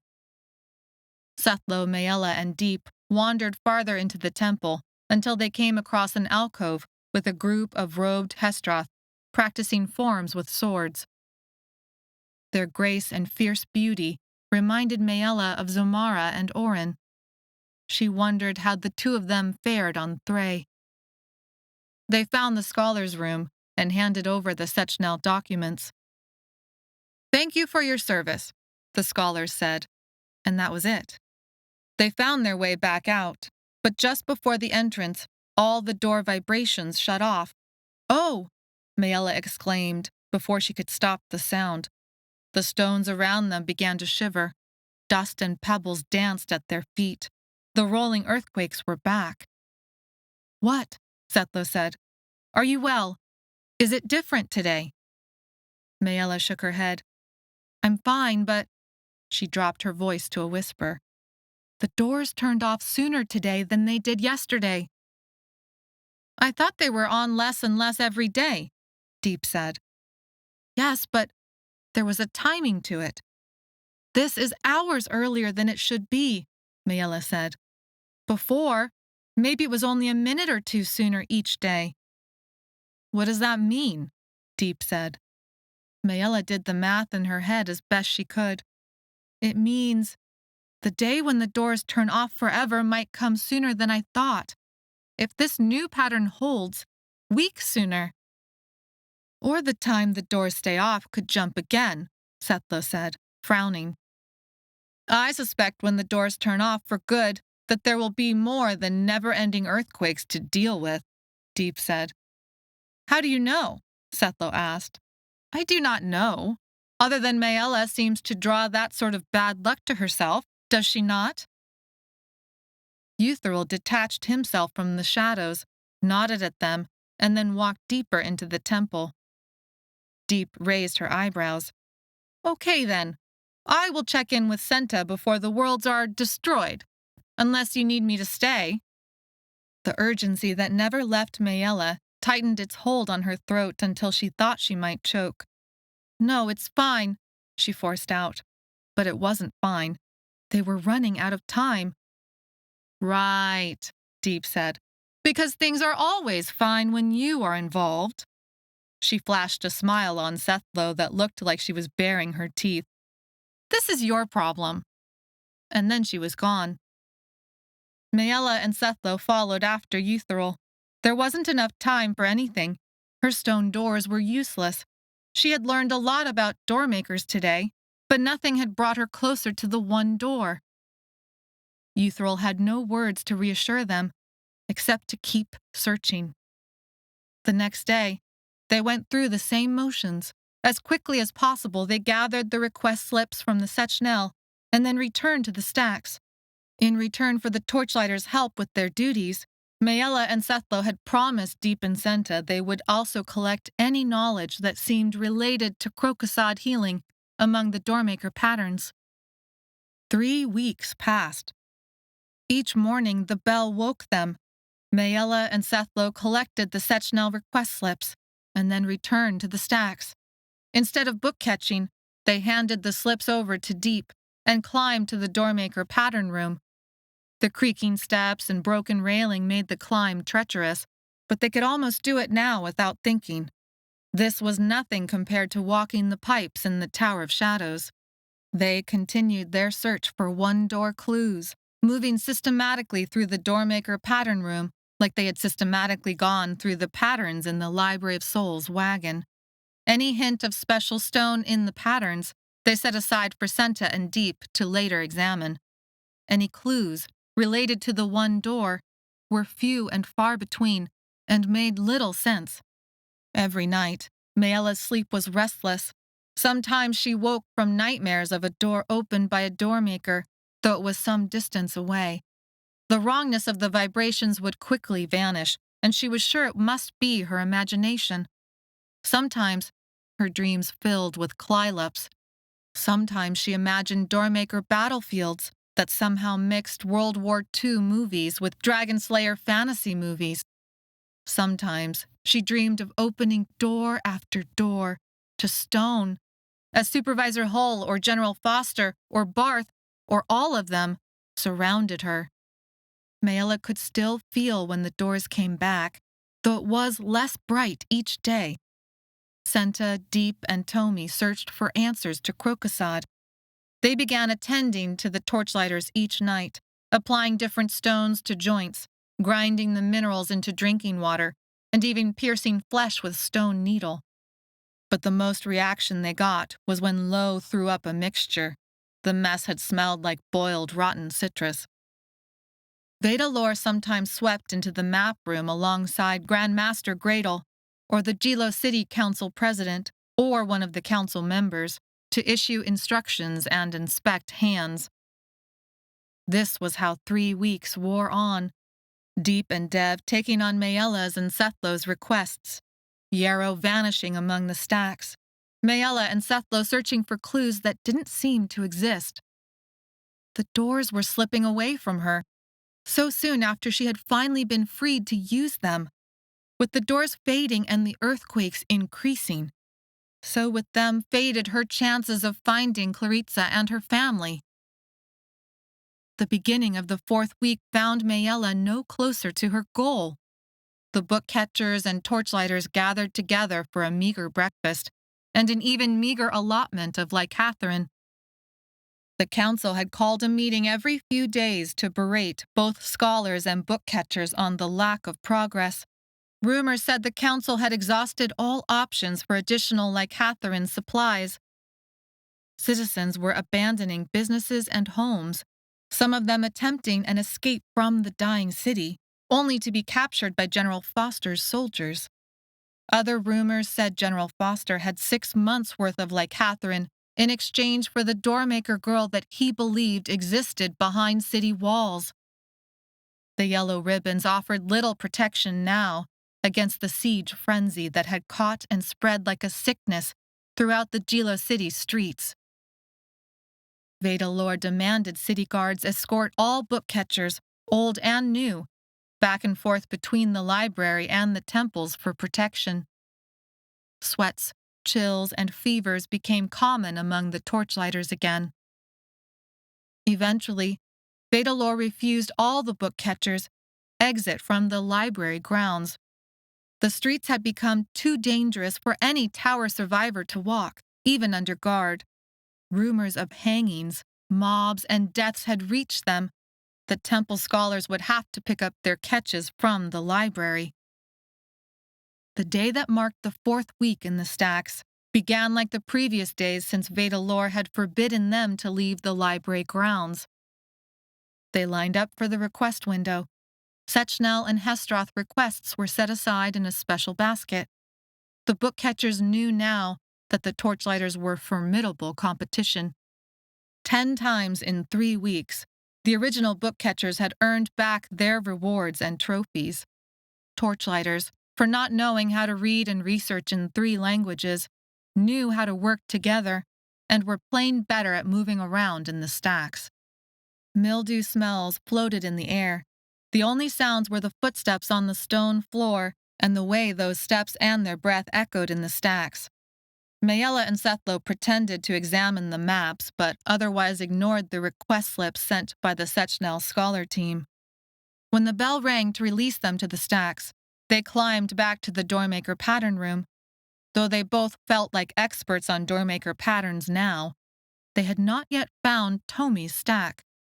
And even though they had devoted each day to searching the Doormaker patterns, they had more than half the room left to search, and only a week to search it, before the city fell apart completely. not all pattern machines spit out drawings like the pattern machine in the Tower of Shadows had done. Some, like the one Keeper Shawl had used, spit out numbers and letters that neither Maella nor Sethlo could read. Another pattern machine put out shape poems, but only in Thray, that rhymed and foretold most often the best sort of work a doormaker should pursue. A different pattern machine only wrote single-word answers, large and scrawling across the parchment. Yes, no, maybe.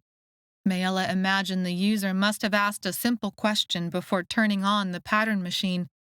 Immediately a question rose in her heart. Will I find Claritsa alive? But the stacks of patterns were silent. Still other pattern machines spit out their own versions of fortune-telling, though only the Tower of Shadows pattern machine produced detailed drawings. This was a problem because they didn't know anything else about Tomi, except for what he looked like. Sethlo would spread stacks of patterns across the floor, starting at either end, and he and Maella worked their way to the middle. With nothing of use found, Sethlo would gather the patterns, return them to their appropriate shelves, and they would begin again. If Tomi never got his pattern read by the Tower of Shadows pattern machine, we might never find his stack, Maella said finally. Sethlo had just brought new stacks of patterns down from the shelves. I know. I wonder what would have happened. She couldn't allow herself to finish this sentence out loud, but the idea had been working its way into her heart over the 3 weeks. If Sethlo had actually forced Tomi to open a door, what would be on the other side of it? Stone, like her doors, or something else? Sethlo set out the patterns and they began again, meeting in the middle. Though they had not yet found Tomi's patterns, this sort of research gave them information on a lot of doormakers over a lot of time. Patterns among the patterns became even easier to recognize. Euthril had been right about the relics. Every doormaker seemed to wear some small object around the wrist or neck. It was hard to distinguish exactly what they were unless a pattern came along that showed someone close up. The patterns also showed that doormakers used to have a lot more control over the doors they opened. She felt for her relics and pressed the stones, one smooth, one rough, between her fingers and hand. She had been working with the stones every day and checking in with Euthril during a few stolen moments here and there, when they had still been allowed to deliver documents to the Hestroth. No matter how much she concentrated, her doors never changed, but that had not kept her from trying. The patterns made it clear that doormakers used relics, somehow, so she thought about Claritsa and home and belonging as she moved one pattern paper away from the other, opening a door. Maella looked over the pitted stone door that opened before her, not feeling much of anything anymore. Even the wrongness that had always set her teeth on edge had lessened as the licatherin in her system had faded. Sethlo came over, glancing down at her stone door. Leave that, Maella. There is more here to see. She closed the door and saw he had found a section of patterns that referred to the Doormaker Wars. Those patterns were dark with ink, like blood had soaked the paper, and the patterns showed violent deaths, doors that released monsters, or flood or fire, and armies fighting on fields of battle. Maella's family had not been the only doormakers in the worlds. Doormakers had fought on different sides, against each other. What became clear was that doormaker family lines had eventually extinguished, or at least their patterns had stopped being collected by the Library of Souls. But so many patterns ended in violent death predictions that Maella suspected she was essentially witnessing the extinction of people like her. It was also easy to see when her father's Klylip curse showed up in the records. Instead of death by sword or door, death predictions became Klylip transformations. Sethlo brought down 4 stacks from 4 different doormakers and spread out their patterns. Maella bent to examine them. Look at this one. She tapped a pattern that showed a male doormaker alongside 2 other people, a woman, and a man. The three of them stood together, forming a chain, while he opened the door. Yes, but it does not show where the door leads, Sethlo said. No, that's not what I'm looking at, Maella said. Go get the last stack and spread them again. Sethlo did as she asked. Though keeping Vedalor's organizing rules in mind, they were careful to keep the patterns separate and in order. There, Maella pointed to a pattern from another doormaker. It showed his portrait, an unmistakable chin and nose. Of course, his face showed up again and again in his own stack of patterns. That wasn't the strange part. He's the same person from the other stack of patterns. He showed up in someone else's patterns, and they were both opening the same door. There were two doormakers opening the same door. Sethlo's voice became excited. No, Maella, you are wrong. She looked up, ready to argue. The features were unmistakable. Surely he could see. There are 3 doormakers opening that door. Sethlo brought over another stack of doormaker patterns they had looked at earlier in the day. He showed her a side profile that matched the woman's. Maella went back to examine the original pattern drawing to be sure, but the likenesses were unmistakable. 3 doormakers had come together at the same time to open the same door. They searched new stacks and found several more of the same. During the Doormaker Wars, it seemed one of the tactics doormakers had begun to try was to combine their powers. Doormakers, 2 or more, coming together to open a single door. Sometimes the patterns obscured what was on the other side. Sometimes it was clear that the door led to a different world or place. But what was not clear was whether the door opened to what the doormakers expected. Could it enhance a doormaker's ability?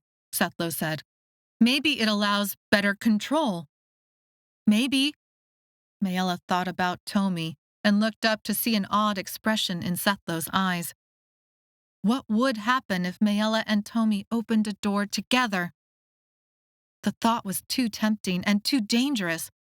Force another doormaker to do something like open a portal to another world against his will? She had been forced to do that too many times and never wanted to make someone feel that loss of control, the feeling of being used up, the knowledge that you were little more than a tool to others. And yet... Chapter 26.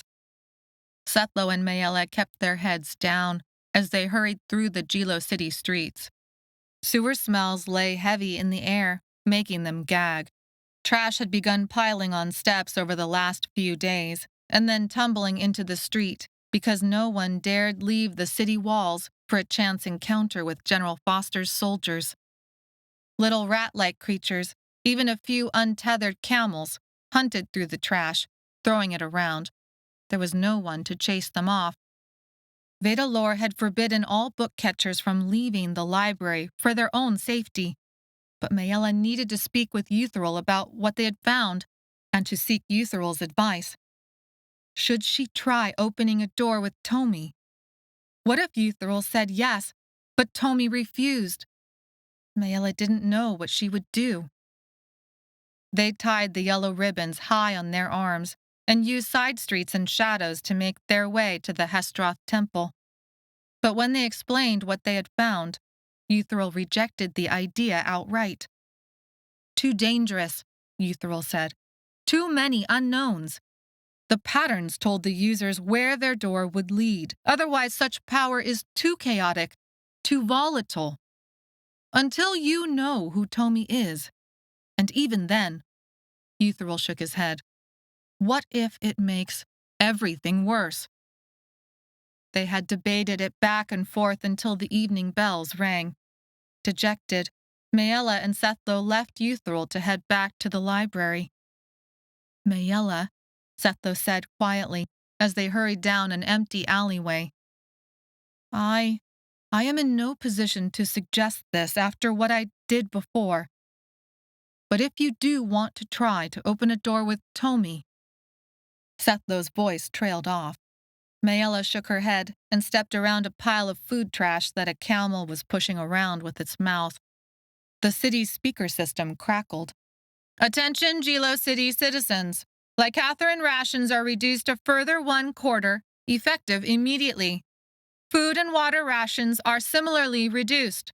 All citizens, new and old, will report to section immediately for testing. A handful of Gilo citizens turned the corner onto the street. Sethlo and Maella ducked into a doorway. The people shouted insults as they marched.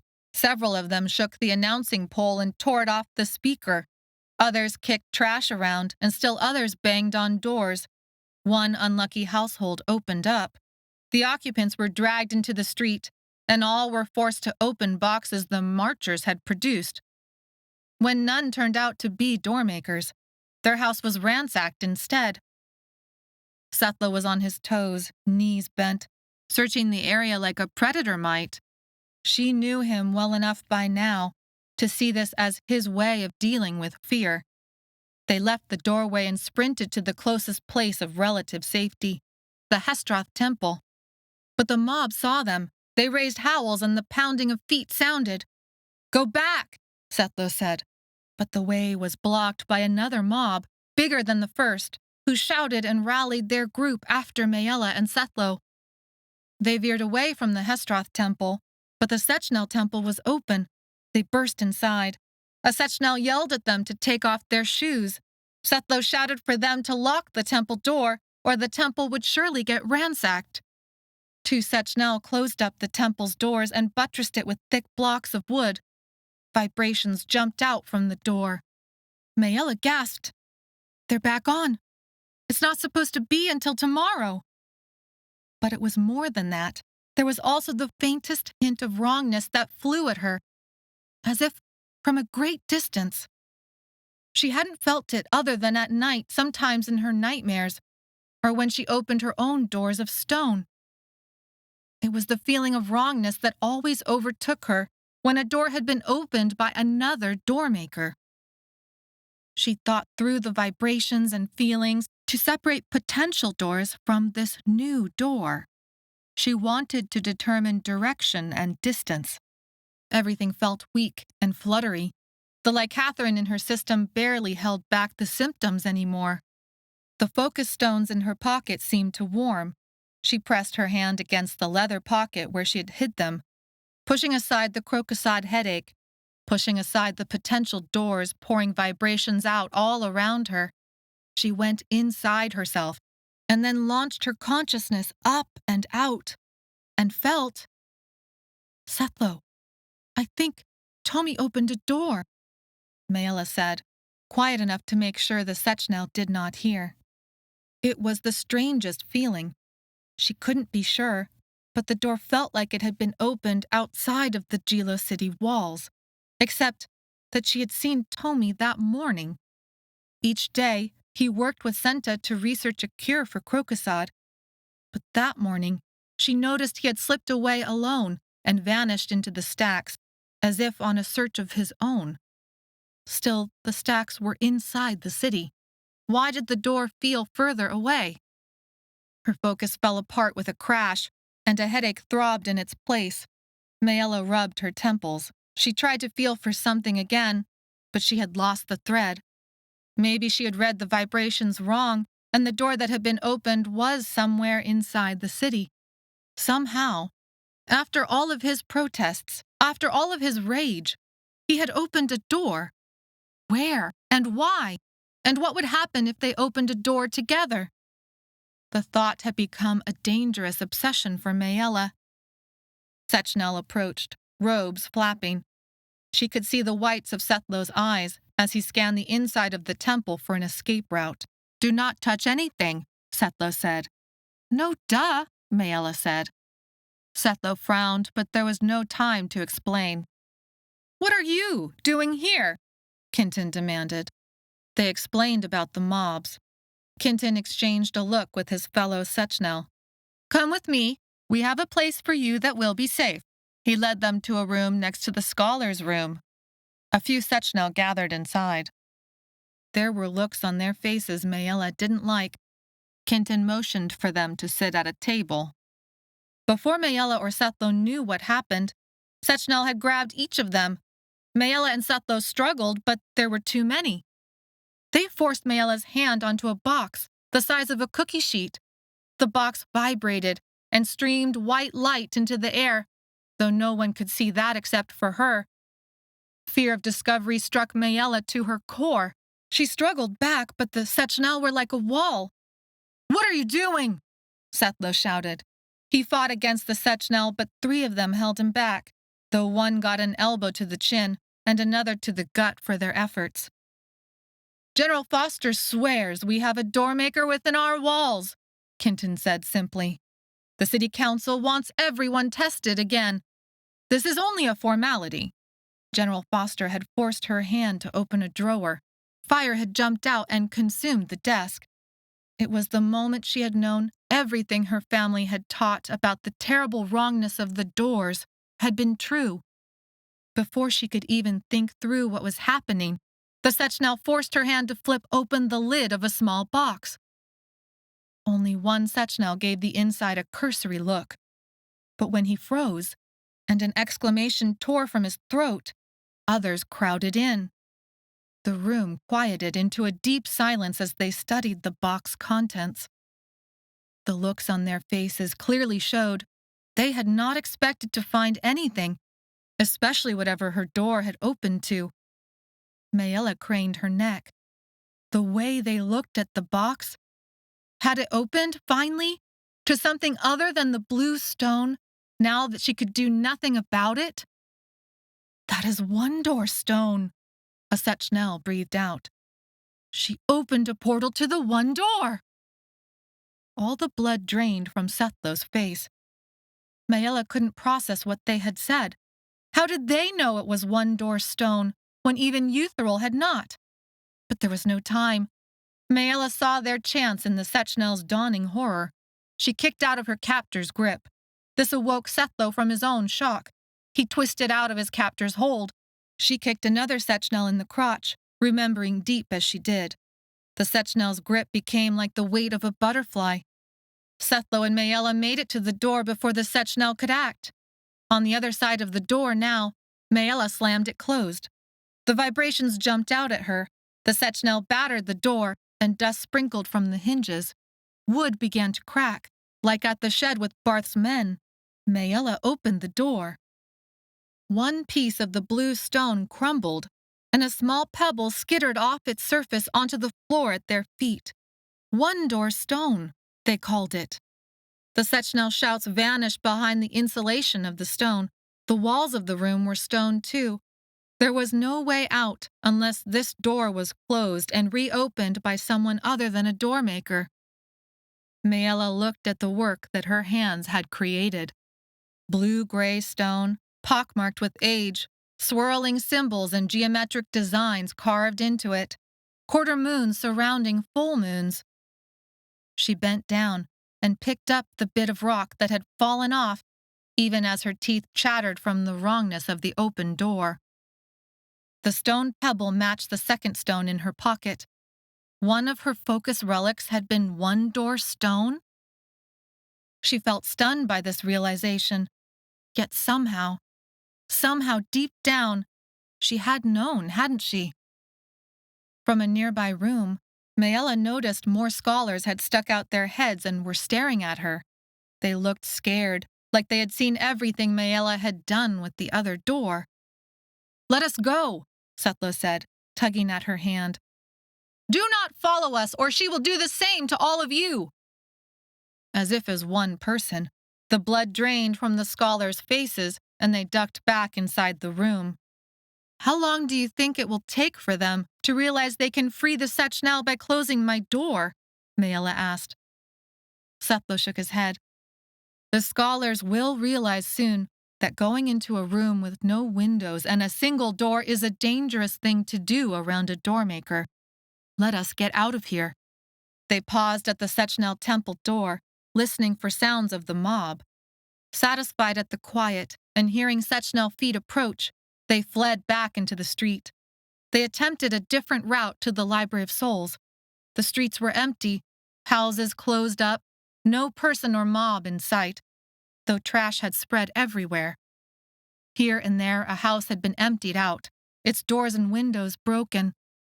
"They know who I am now," Maella said. "We have to get help," Sethlo said. "Euthyral." "No," Maella said, feeling something change in her heart, an inevitable darkness for what she was about to do. "We have to find Tomi." Chapter 27. Maella and Sethlo slipped back inside the Library of Souls and headed for the stacks. She had to find Tomi and stay out of reach of the Sechnel. Maella wanted to imagine Tomi as a scared, damaged little boy, and he was that. But there was so much more to understand, and now that the Sechnel knew who she was, their time was up. Maella headed up the ladder, and Sethlo followed. Food smells from dinner reached their noses. Maella's stomach grumbled in protest, but she ignored her hunger. She had gone without food for far longer than this in Rock Heaven. What came next was more important. She climbed just beyond the 5th level when Sethlo called out, "Maella, look at this." When Maella reached Sethlo's side, she looked to where he pointed.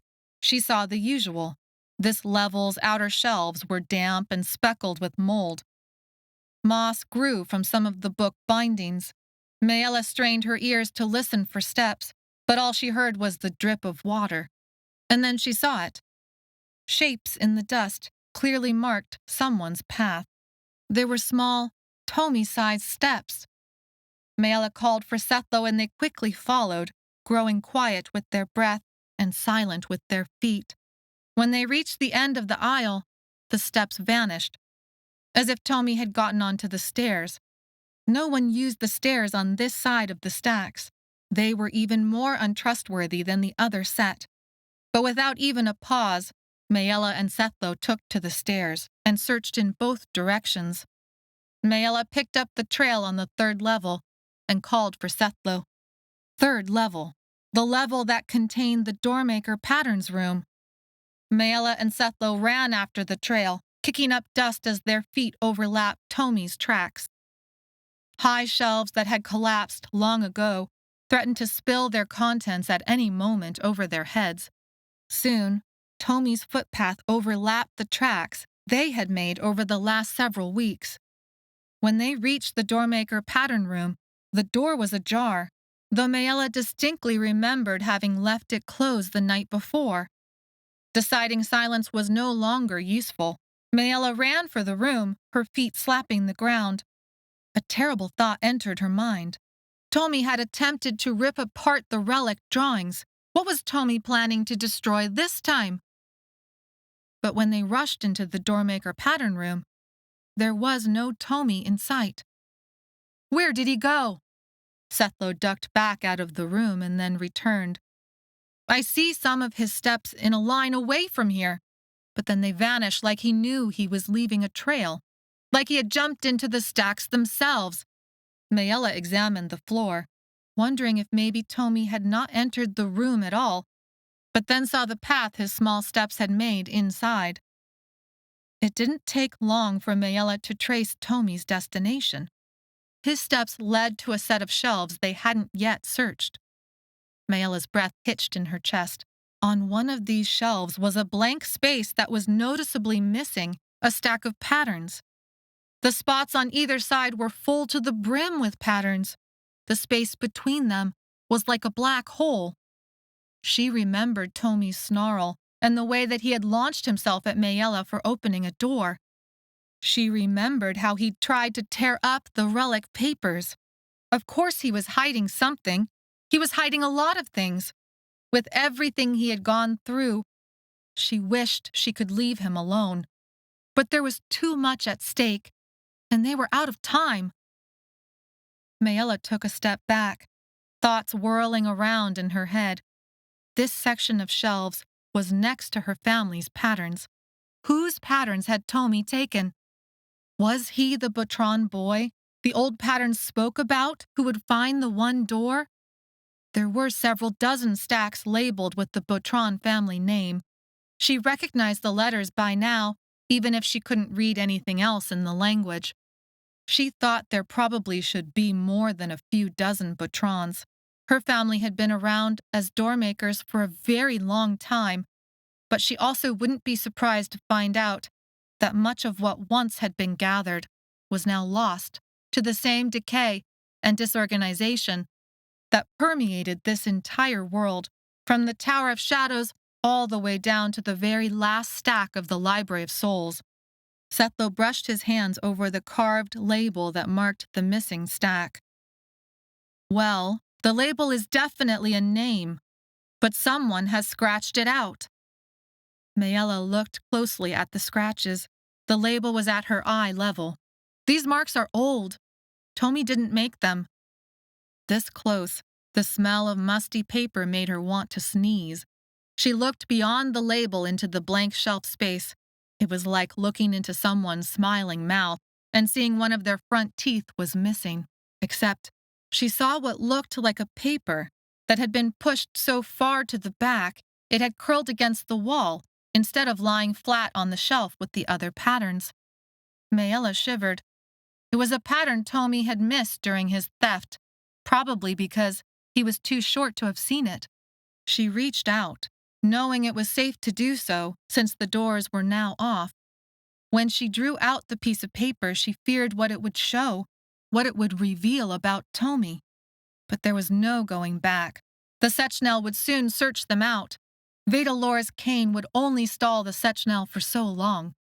Maella turned over the paper and examined the pattern. Her heart beat so loud in her chest, it drowned out all other sound. A familiar face, and the brooch that was far more than a piece of jewelry. Tomi took my grandmother's patterns. Chapter 28. Sethlo looked over Maella's shoulder. But we already found your grandmother's patterns. Maella shook her head, her gaze not leaving the pattern that so clearly showed her grandmother's face in profile. Remember how small the stack was? There could have been patterns missing. Someone could have taken them out. And scratched out the name of whoever this had been, Sethlo finished. The patterns would have been lost to a filing system error for who knew how many years, Maella said. Too many, Sethlo said. Maella thought it through. Tomi must have known about this. Whoever scratched out the name like this to hide some of my grandmother's patterns. Or he has been in this room, searching like we have been searching, Sethlo said. At night? Because we've been here almost every other moment otherwise. Maella shook her head. No, he knew exactly where to look, and he came here the first chance he could, while we were out searching for withdrawal. They left the Doormaker pattern room and renewed their hunt. Fanning out, they searched the stacks until they saw Tomi's steps appear in the dust. They sprinted down the stack aisle, hit another staircase, lost the tracks, and found them again 2 levels up. Maella's heart pounded and her mouth went dry. It had been too long. Tomi would have had plenty of time to destroy the patterns he had taken. And now the doors had returned, vibrations pulsing with potential.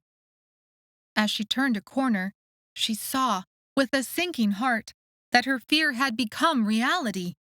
Tomi crouched where 4 stacks of shelves stopped short of meeting, creating an open space. In front of Tomi was the smallest of flames, eating away at the last paper in his hand. "What have you done?" Maella shouted, rushing at him. The ashes scattered as he jumped away, but Sethlo was too quick. He grabbed Tomi and pinned his arms to his sides, almost lifting him off his feet. Maella stamped out the remaining flames and tasted ash in her mouth. Knowing it was useless, but unable to stop herself, she fell to her knees and sifted through the ashes, covering her hands with soot. "Maella," Sethlo said quietly. Maella stood, and rage filled her. If there had been a golf club, she would have broken every single window she could find. Instead, she marched over to Tomi until she was inches away. "I helped you. I saved you. The only reason you're even human right now is because of me. I'm the one who changed you back. this is how you repay everything I've done? I wish I had never helped you." Tomi held Maella's glare. He opened his mouth to speak, but Maella had never heard him utter anything beyond a simple noise. "I destroyed Estrella Patron's patterns because I promised her I would." Maella stepped back, shocked at how small and young Tomi's voice sounded. Her mind furiously clicked the pieces together. Tomi, or whatever his actual name was, had known her grandmother somehow. What she knew suddenly and completely was that her grandmother had played a pivotal role in all of this. Her patterns were the ones that Tomi destroyed, not his own, but hers. Why? His body was the body of a child, and in some ways so was his mind, and yet also somehow he was very much not a child. If Maella was really honest with herself, there was also still quite a bit of monster inside of him. This whole time, for her whole life, grandmother had held the very answers Maella had needed all along, but now Maella was a world away. Something else clicked inside Maella's brain. "The relic," Maella said. She stared at Tomi, cataloging his every move and expression. She needed him to confirm something. "My grandmother has the missing piece of the relic that can find the one door." Tomi flinched before wiping his expression, but it was too late. "Tomi knows it too," Maella said, for Sethlo's benefit. "That's why he destroyed my grandmother's patterns. There's stuff in there neither of them want us to see. Stuff my grandmother had been hiding for decades. What does it matter where the missing piece is when we are on a different world from it?" Sethlo said, frustrated. "Your grandmother is on Earth." "And we are not," Maella said. "But if we're ever going to find Claritsa, then we need that missing piece." Sethlo turned hard eyes onto Tomi. "Do you know a way to Earth? Speak up. We know now you've been hiding your words this entire time." But Tomi had gone dead in the eyes again, like he had never spoken out loud.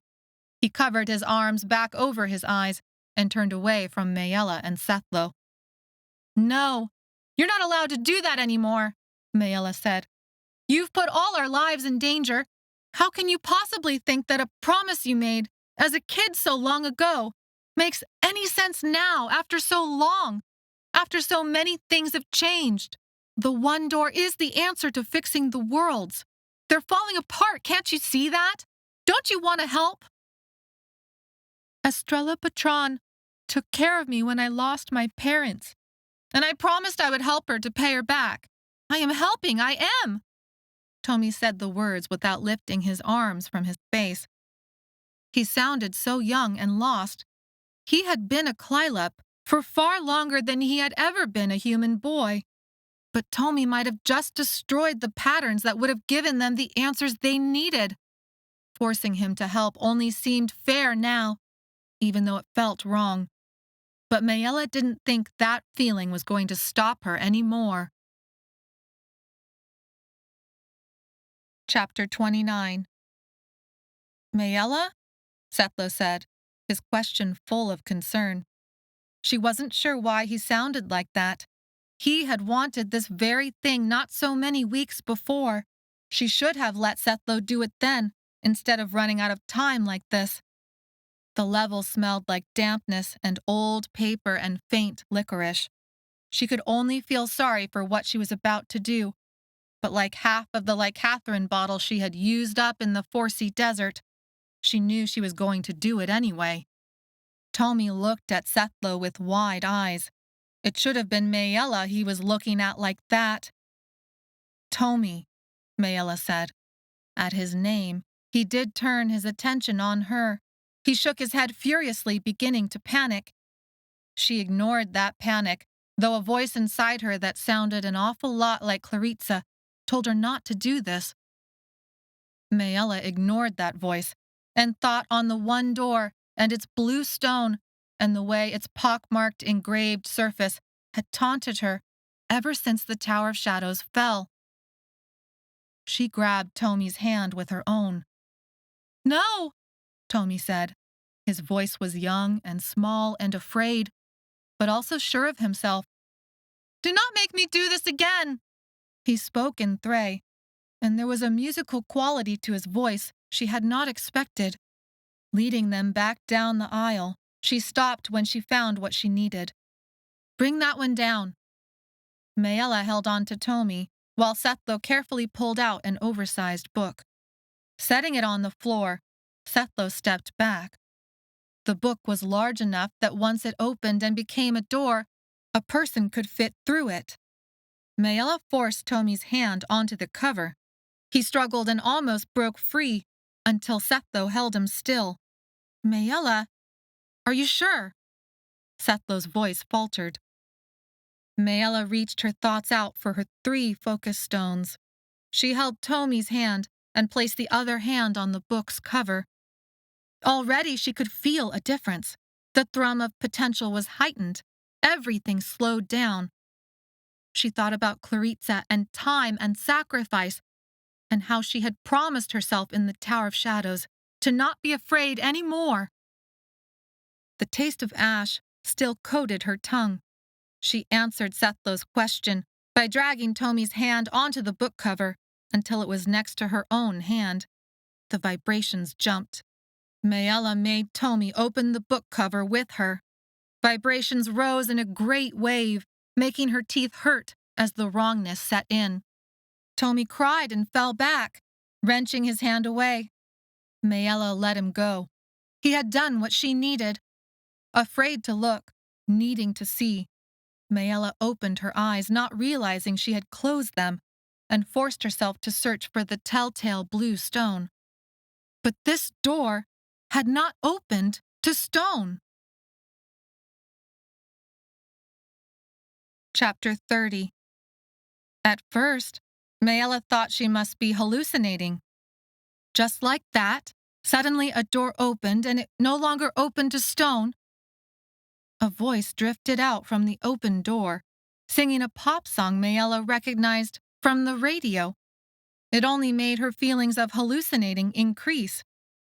Sethlo was by Maella's side, peering down into the torchlit hallway that glowed warm and golden with white stone, and led to someplace other than Gilo City. "I had to, Sethlo. We can't let General Foster. The one door." But Sethlo quieted her. Of course he understood. He had helped her force Tomi's arm onto the door. She teased out the wrongness from the door, and saw that it was like the door in the Tower of Shadows and Rock Heaven. "This door goes to Thray," Maella said. But there was more. The door she had felt earlier, the door that she thought Tomi had opened, that had seemed somehow to be outside Gilo City, was still there too, now that she looked for it. She didn't know how to process that information except to realize that another Doormaker, not Tomi, not Maella, had opened a portal near Gilo City. The voice was still singing, soft and low. Something about that voice and song made Maella's heart leap with hope. She recognized the song now. It was one that Maella and Claritsa had often listened to together. It was one of Claritsa's favorites, a silly song they had danced to many times. She crouched and saw the door on this side of the portal was on the floor, but on the other side it looked like the portal had opened somewhere near the ceiling of a hallway. Going through would require her to drop down. "Wait, Maella," Sethlo said, tugging her back. "I will go first to make sure it is safe." "That's Claritsa's voice," Maella said, and her words made it real. Sethlo held her back, even as she grabbed for the door's edge. "Even more reason for me to go first," Sethlo said. "We cannot let Doormaker Tain get you now." "We will go with you." It was Dev's voice. Maella turned, shocked by his presence. Senta stood next to him. She held Tomi up, because without her support he would have fallen over. He had gone unconscious and was as pale as a sheet. "I forced Tomi." Maella trailed off as Senta shook her head. Maella had never told anyone else that Tomi was a Doormaker. But surely the torchlighters had figured it out. Senta's look said that was not the case. She had kept him out of sight and out of harm's way, knowing what he was until this very moment, until Maella had changed all of that. As far as the other torchlighters knew, he was a traumatized kid who had been overlooked, like so many tower workers had been overlooked. "What?" Dev prompted. Deep came up behind Dev. "Senta, where is the new krokosod attempt? I want it shared immediately." Her voice trailed off when she saw the open door. "Wow. So, you are no longer broken." But Senta pursed her lips. "I would rather die than go through that door." Deep looked annoyed. "Then do not. Your fate is your own." Maella wished the same could be true for her own fate, but knew that it wasn't. Senta held on to Tomi's still unconscious, shaking form and dragged him back from the open door. The two of them vanished into the shadows of the stacks. Maella wanted to tell Senta to keep Tomi nearby in case they needed to open another door, but Senta was already gone, taking Tomi with her.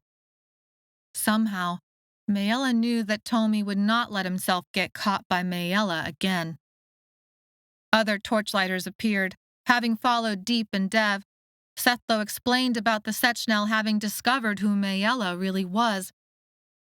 Deep ordered everyone to fan out, guard the perimeter from book-catcher eyes, and to give an alert at the first sign of Sechnel. The glow from the open door's light cast ghoulish shadows across Dev and Deep's faces. "What are we waiting for?" Deep said. "Let us see how Maella has been planning to kill us all, this time." Chapter 31. Dev and Deep popped through the door before Maella could move. She broke Sethlo's hold and followed. Sethlo's steps nipped at her heels as they padded down a stone hallway that glowed with warm light from torches that lined its walls. Maella smelled smoke and licorice. The hallway was colder than Jilo City, but not too cold. Dev and Deep ducked to the right. Maella followed because it was where the singing came from. She felt tuned to every sound and movement. Tomi and Maella had opened a door to Thray. Dev and Deep followed a passageway. The halls were empty and quiet, and it felt like night here, too, though with no windows there was no way to be sure. Murals covered the walls, but the torches threw too many shadows to make out the details. She feared Claritsa would be locked up in a cell, and they would not be able to find the key. The hallway opened to a set of stairs and a small courtyard lit up by moonlight. Maella crossed the cobbled stone of the courtyard. Laying on the lip of a small fountain, a figure dangled her hand in the water and belted out lyrics. She had gotten to the chorus now and splashed the water in time. Maella's heart swelled with joy at the ridiculousness of it all. Could it really be her? After all this time, after all this searching, all this fear, was this all it had taken to force Tomi to open a door? Maella approached the figure as if in a daze. The stone underneath was rough on her feet. This world smelled so different than Jilo City or the Tower of Shadows, cleaner. The young woman laid out on the fountain edge, singing. Maella knew without a doubt in her heart that it was Claritsa. This was her best friend. Though she had never admitted it to herself, her heart had feared that when Claritsa had been taken away into Thray, that Maella had lost her forever, that Maella had let her best friend down in the worst possible way. Only when Maella had been in one of her darkest moments, doing exactly the thing to Tomi that she had vowed to never let someone do to her again, had she been rewarded for that terrible choice.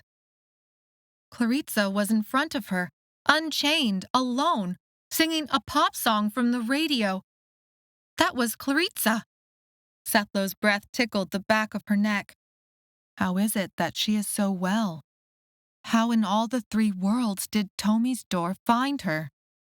Claritsa withdrew her hand from the fountain water. She sat up, scanning the courtyard as her twin braids dangled on either side of her shoulder. "Who's there?" Maella stepped forward, letting the moonlight wash over her. "Claritsa!" Maella and Claritsa locked eyes, and it was as if the rest of the world disappeared. "Maella? Sethlo? Is it really you? How did you— I thought you were—" Claritsa rushed over. They were a trio of hugging and crying and trying to talk over one another. How was it possible? The doors had made it possible. Tomi's door! Maella felt her heart burst. She had no idea how adrift she'd become until she saw Claritsa alive and well. Sethlo gathered the two girls into his arms and crushed them to his chest. "I cannot believe this." His voice was muffled by their hair. When Sethlo released them, Claritsa let out a shaky breath and smiled.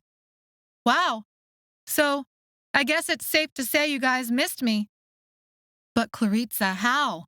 Sethlo said again. "Come on," Maella said. "We have to get you out of here." "No, you guys." Claritsa pulled back. She turned serious, wide eyes onto Maella.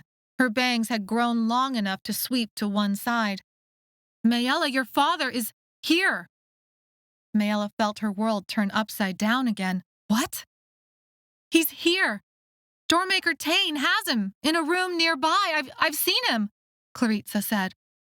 "Where?" Maella said.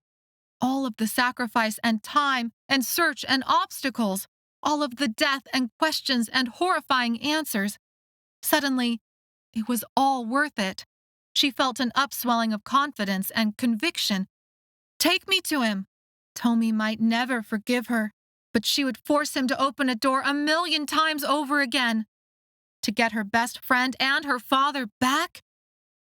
"How many guards?" Sethlo asked. "What?" Claritsa said, stumbling a step. "How is he being kept prisoner?" Sethlo said. "Where are the keys?" Claritsa shook her head. "Doormaker Tain's been taking care of him." Claritsa paused. Maella's stomach plummeted. "What?" "He's very sick," Claritsa said. There was another long pause, and then Claritsa straightened, as if coming to a decision. "Maella, Doormaker Tain has been gone for a while. He's been searching for a way back to Wraith in order to find you. But before he left, he said, Maella, he said your father is dying." Maella's heart jumped into her throat. It was all too much. First finding Claritsa, and then discovering her father was alive and nearby, and now her father was dying? They reached the end of the courtyard.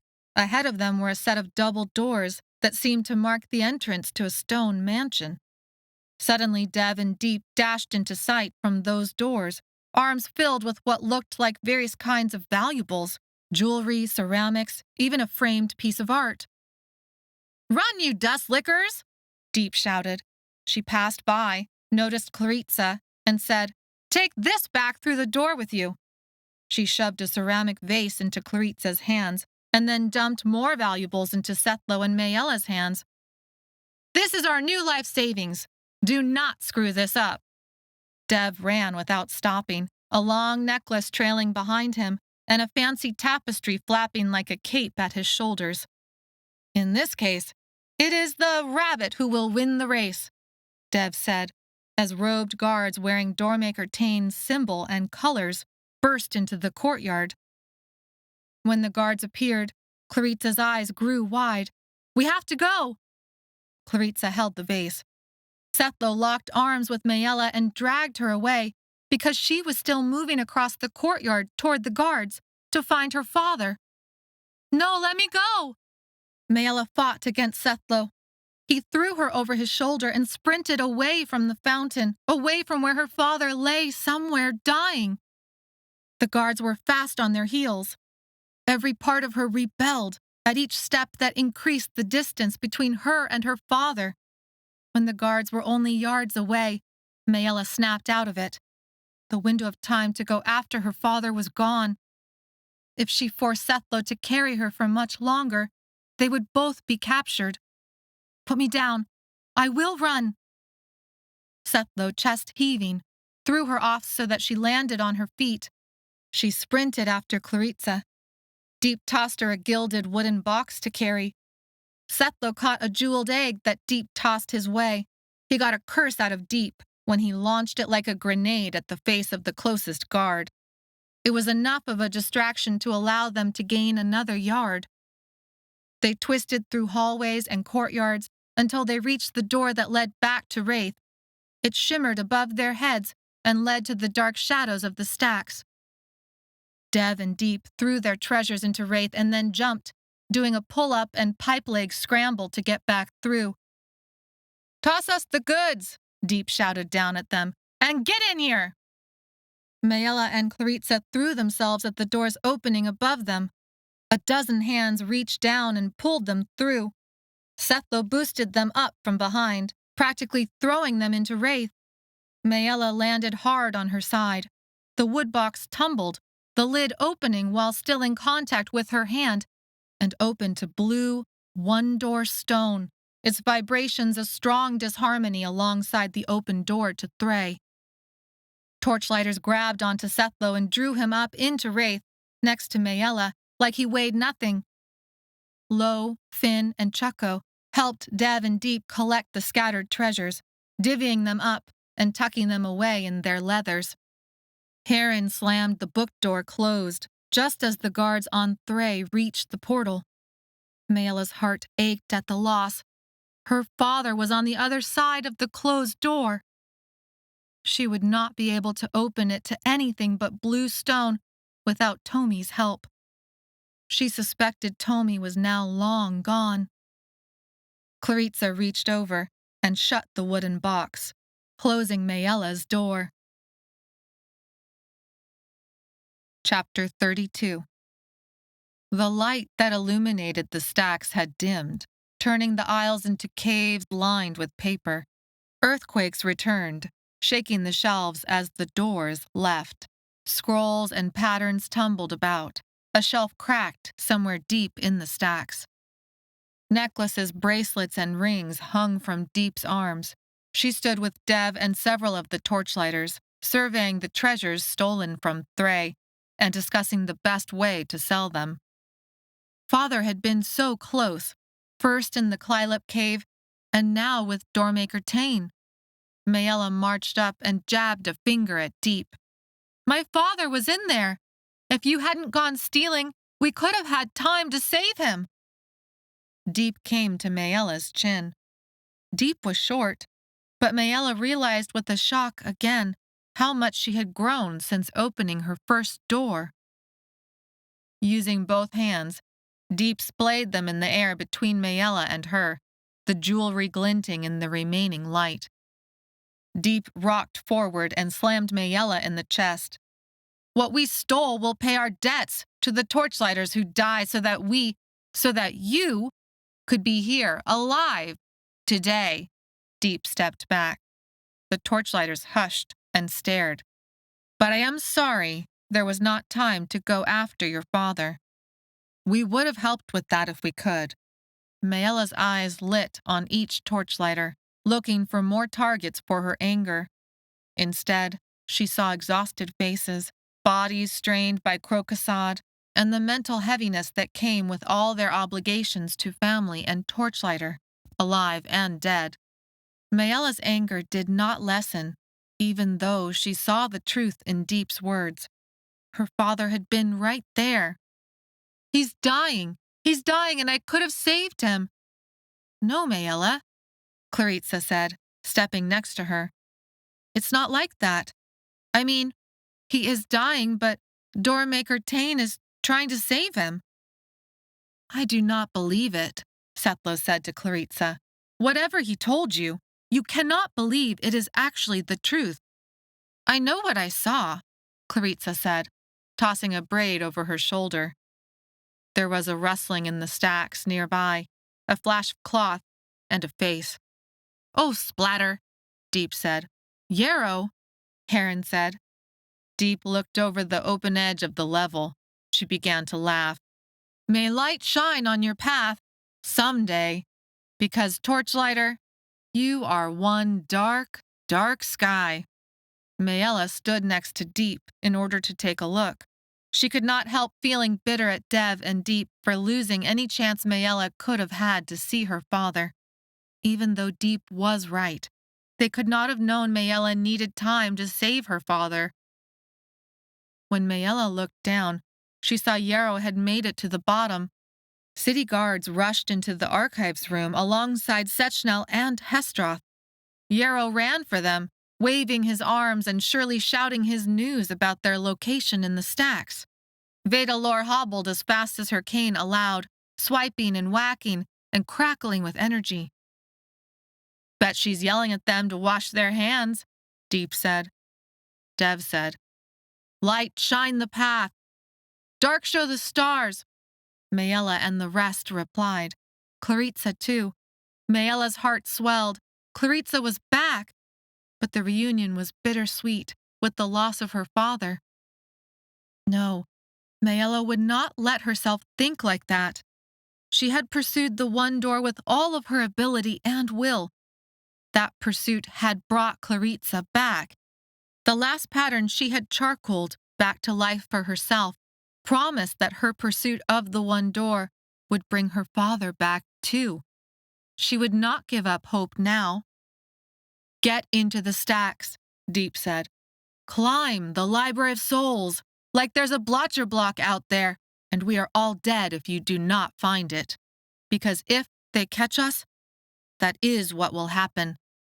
Maella, you may stay angry with me across all 3 worlds for all I care, but we will give you this distraction. They will not know who to follow at first, but... Deep shrugged. Maella's mind raced. She examined Claritsa from head to toe. Her new clothes were a simple tunic and leggings in pale colors, nicer than anything the torchlighters wore. Soft, ballet-like slippers covered her feet. But for all her fine clothes and clean braids, she rippled with torchlighter muscle. Can you still walk the pipes? Claritsa's eyes grew wide and blazed with courage. Like a bitch I can. Does that mean yes? Sethlo asked. Maella closed her eyes, smiling. Yes, Sethlo, that's what it means. She opened her eyes and took in both of her friends, the 2 people closest to her heart. They might be at odds with her over the one door, but she trusted them completely and would rather have them by her side over anyone else. She knew they would die for each other, but she hoped today would not require that price. Deep and Dev sent the torchlighters scurrying onto the stairs and stacks and shelves, then vanished themselves. Remember when we walked up to Gilo City that first day and saw the walls? Maella said, looking only at Sethlo now, willing him to see what she saw. Strength, courage, possibility. Remember how we joked about climbing it? Maella prompted. Realization dawned in Sethlo's eyes. We need to escape the city, she said, but the gates are closed. But why do we need gates at all when we can climb like a bitch? Sethlo said. Maella and Claritsa erupted into giggles. A look of concern appeared on Sethlo's face. Did I say it wrong? Chapter 33. They flew through the stacks, like monkeys climbing trees, or like torchlighters walking the pipes. City guards and Sechnel and Hestroth, it did not matter how many there were. They were not used to testing their steps or keeping a teetering balance while feeling for the next hold. The guards did not watch for slippery spots or puddles or mold or rotten ladders. Their weapons and clothing made them weigh more, and they broke steps and twisted metal until it groaned and broke too. Their feet went through flooring. Their hands broke railing. Maella, Sethlo, and Claritsa used the aisles themselves to climb to the top level of the Library of Souls. Though the stacks were overwhelmed with the weight of millions of patterns, they found room enough for the sure step of their torchlighter feet and hands, pivoting off shelf and wall and floor, and even ceiling, soon outpacing the guards and Sechnel. The other torchlighters dashed into the stacks, which helped to split the guards' attentions. From far enough away, torchlighters looked the same. Bookcatcher clothes, torchlighter accessories, a purple tint to their skin. In that anonymity, Maella and her two friends gained a precious lead. She thanked Deep and Dev silently in her heart for this, even as she still blamed them for losing the chance to save her father. When the three reached the top level, it almost felt too easy to climb the tables and walls up to the ceiling windows. They opened the glass and popped outside. The roof of the Library of Souls made them taller than anything else around. Maella sucked in clean, mold-free air and surveyed Jilo City. Close-packed houses snaked out from the Library of Souls along dozens of winding roads that created chaotic intersections. They ended at the red stone walls that cut Jilo City off from the green hills that rolled into the horizon on one side and the yellow sand of the Four-Sea Desert on the other side. General Foster and his army were a dark shadow on a section of that green field. They would need to climb down, find a way to the walls, and then climb over. They began to pick their way across the glass, but then that wrongness Maella had felt earlier returned and swelled. She closed her eyes, but that only brought the city into sharper relief inside her imagination. Unconsciously, she held her pebble relic and the one-door stone in one hand and sent her energy out across the city, sure that she would find where Tomi had hidden himself, where Tomi had opened a door. But her energy went beyond the city walls, hunting for the wrongness that made her teeth hurt and chilled her bones. The door wasn't in Jilo City. A second door opened somewhere near the first, but still beyond the Jilo City walls. Its wrongness grated against the first one in such a way as to make pain split her head. "Maella," Sethlo said. "What's wrong?" Claritsa said. "What do you feel?" Maella gritted her teeth and pushed beyond the pain to follow the lines of light in her imagination. "Two doors have been opened. One of them is the door to Thray I felt earlier, and the other, I don't know, it's different." "Maella," Sethlo said, a warning note in his voice. Maella kept her eyes closed. She pushed her energy further and felt the rocks grow almost hot in her hands. All of a sudden, the knowledge hit her. It can't. General Foster has at least one Doormaker with him. But who? "Maella, open your eyes," the warning in his voice breaking her concentration. She did as he commanded and saw Yarrow had stepped onto the glass with them. Damn, she had forgotten about the book catchers. She lost the direction of the doors, but it didn't matter. Tomi was gone. Without his help, her doors would only open to blue stone. The door to Thray and her father was outside Jilo City's walls somewhere near General Foster's camp. So that's where they would have to go, no matter what stood in her way. Two other book catchers spaced themselves out next to Yarrow. Maella realized with a start that one of the book catchers was Tilgo.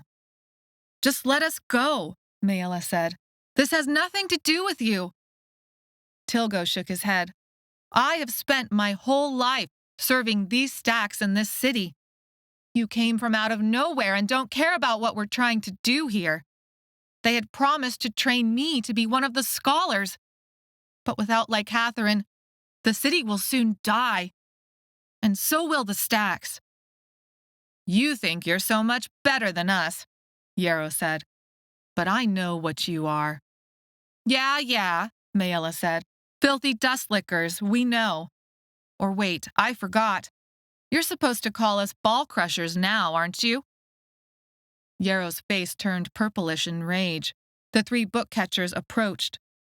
Claritsa looked back and forth between the two groups. "Seriously? We're going to fight each other while on top of a bunch of glass that's 1,000,000 stories up? When the reason your city exists is because of a place like the Tower of Shadows," Sethlo said. "How did you ever believe such a thing would last? or should last. The worlds are broken, and the Tower of Shadows is proof enough of that. I don't see it that way, Tilgo said. Then you do not see, Sethlo said. Yarrow lunged across the glass. Sethlo easily sidestepped him, and Yarrow flew past and fell. There was a sharp crack as white lines formed like bolts of lightning in the glass tile. Tilgo used the distraction to sprint across the glass. He wrenched Maella's arm painfully across her back. It's time for the council to know who you are and decide what to do with you. Maella struggled against him but could not break free. Yarrow stepped in Sethlo's way, preventing him from helping. Claritsa had been grabbed by the third book catcher, who held her braids down her back. She spit at him and slammed her heel onto the top of his foot. He yelped and wrenched her neck back with the braid. Tilgo dragged Maella across the glass tiles. Desperate, Maella slammed her foot down, and a sharp crack reported back. The glass shifted underneath their feet. She slammed her foot down again, and the glass shattered, giving way. Tilgo let go, shouting. Maella became weightless, but she was a torchlighter. She reached for the window's rail. Though pain flooded her fingers where the broken glass cut, she held the rail. Tilgo fell on his back to the tables below. The sounds of shattered glass filled the air as Sethlo and Claritsa followed her lead. The other two book catchers fell to the tables below. Maella maneuvered herself by swinging, warding against the pain that bit into her hand and dripped blood down her arm. Her feet gripped the other side of the window railing, and she leveraged herself up. City guards, Hestroth and Sechnel burst into the room, took in the book catchers and the glass, and looked up. Kinton was there, Eutheril too. All three book catchers were stunned but coming back around. Maella, Sethlo, and Claritsa scrambled across the roof and flipped themselves over the edge. They picked a path down. Shifting rock had created ledges for hand and feet hooks. Maella imagined the three of them must look like ants against the wall, but mostly hoped no one looked at them at all. They would have to climb down, pick their way through Gilo City streets without getting caught, and then find a path to climb over and down the city walls. If they had not already survived Rock Heaven's treacherous ground for months, and the Tower of Shadows pipes for even more months, she would have said such a thing was impossible. Instead, the exercise opened up her lungs and made her muscles sing. This climb down the Library of Souls was nothing compared to what had come before. They would make it down, and then over the Gilo City walls, and then she would feel her way to the door that would lead them to Thray and her father. Above them, the guards made a commotion, but none dared climb after the three torchlighters. Though the climb took many minutes, Maella, Sethlo, and Claritsa beat the guards down and landed as softly as they could onto the courtyard stones. Sethlo scanned the courtyard. It is clear. Claritsa followed after Sethlo. Maella noticed her slippers had torn and her feet were bloodied. Those were pretty, Maella said. Claritsa looked back at Maella and followed her gaze down. They were stupid. Master Holt took all my torchlighter leathers and wouldn't give them back, no matter how many times I asked. They sprinted for the doors that Sethlo and Maella had banged upon not so many weeks ago when they demanded the scholars let them inside. Maella had told Claritsa everything they could while on the climb down, but all the details had been missing, like how Sethlo had kissed her neck in the washroom. She wanted desperately for Claritsa to know everything and to find out what had happened to Claritsa in Thray.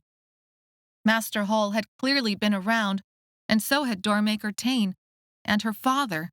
When they reached the doors, the clacking of a cane sounded behind them. Vedalor hobbled up and pointed her cane at Claritsa. "Stop! I do not know you!" Maella stepped in between Claritsa and Vedalor. "She's my friend." Her mind raced. Vedalor had always been on their side. She loved her books and scrolls, but did not agree with things just because someone said they were a certain way. Maella would have to trust Vedalor now. Claritsa stepped next to Maella. My name is Claritsa. Vedalor harumphed. I can tell you are from Earth, just like this one. She pointed her cane at Maella. By the way you hit those M's. You should work on that. It gives you away. She is a torchlighter like us, Sethlo said. Not like her, Vedalor said, keeping her cane pointed at Maella. Her white hair was tied up in her customary bun, but more white strands than ever had gotten loose and hovered around her face. She is a doormaker. I am, Maella said, shrugging, though her heart pounded. The Sechnel told you. A doormaker who sees nothing but stone, Vedalor said, cackling. It was the flippant remark Maella had made to Vedalor in the wagon while they traveled the Foresea Desert. I have known since way back then. I need no Sechnel to tell me what is right in front of my eyes. Just so you do not think I am that stupid. I'm not surprised you figured it out, Maella said. You're the smartest person I have ever met. But we can't stay. Vedalor sighed, but there was something deeper in her expression. It was an apology? You are right. The Library of Souls cannot protect you any longer. And then the city guards poured into the courtyard, surrounding them. Chapter 34. Maella's hands were tied behind her back, and they pushed her through the streets, surrounding her in robes and incense. Though Hestroth and Sechnel wore different robes, she did not see a difference in their expression or desire to see some sort of justice done. Their sort of justice. She looked for Withdrawal but did not find him. The city guard separated them as they were ushered through the Gilo city streets. Trash was everywhere, and so were the smells of rotting food. Animals picked through the trash and stepped over shattered glass from broken windows. The city had been ransacked by its own citizens, desperate for Maella didn't know what. They had enough food and water for several more months, but not licatherin. When they reached the council chambers, Maella was presented to the Council of 11. The president, with her head wrap and sharp cheekbones, looked gaunt and severe in her seat. Kinton took a seat on one side, and the Hestroth council member took a seat on the other. All the council members were present. Maella was alone with the council and the city guards.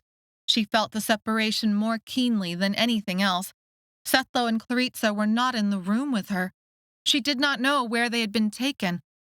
So you are the Doormaker girl, and have been all along. The president spoke, and it was as if her voice had destroyed a dam. Arguments filled the chambers. City guards pushed her, and she became lost in the cloth and anger of Gilo City until the president slammed her fist onto the bench. Bring her forward! Maella was pressed against the wood of the bench. It felt cool against her skin, and she rested her forehead on it for a moment of peace. Instead, she only felt a strange sort of numbness. The joy of reuniting with her best friend could not be extinguished so quickly, even though another part of her knew she was about to be handed over to General Foster. In a matter of seconds, the elation from their escape down the Library of Souls walls had fallen to pieces like so much rubble. Before Maella could even think, let alone act, she had been dragged out into the street, into this council meeting, and separated from her friends. She felt for the small relic stones in her leather pouch, a Gilo City street stone next to 2 pebbles of one door stone, and hid herself in that numbness, letting it take over. The president's slim, tobacco-stained fingers grabbed Maella's chin and forced it up. You seem less purple than before, the president murmured. Interesting, and yet you are not very sick. Maella frowned, not understanding the intention behind the president's words. The president let Maella go and leaned back in her chair.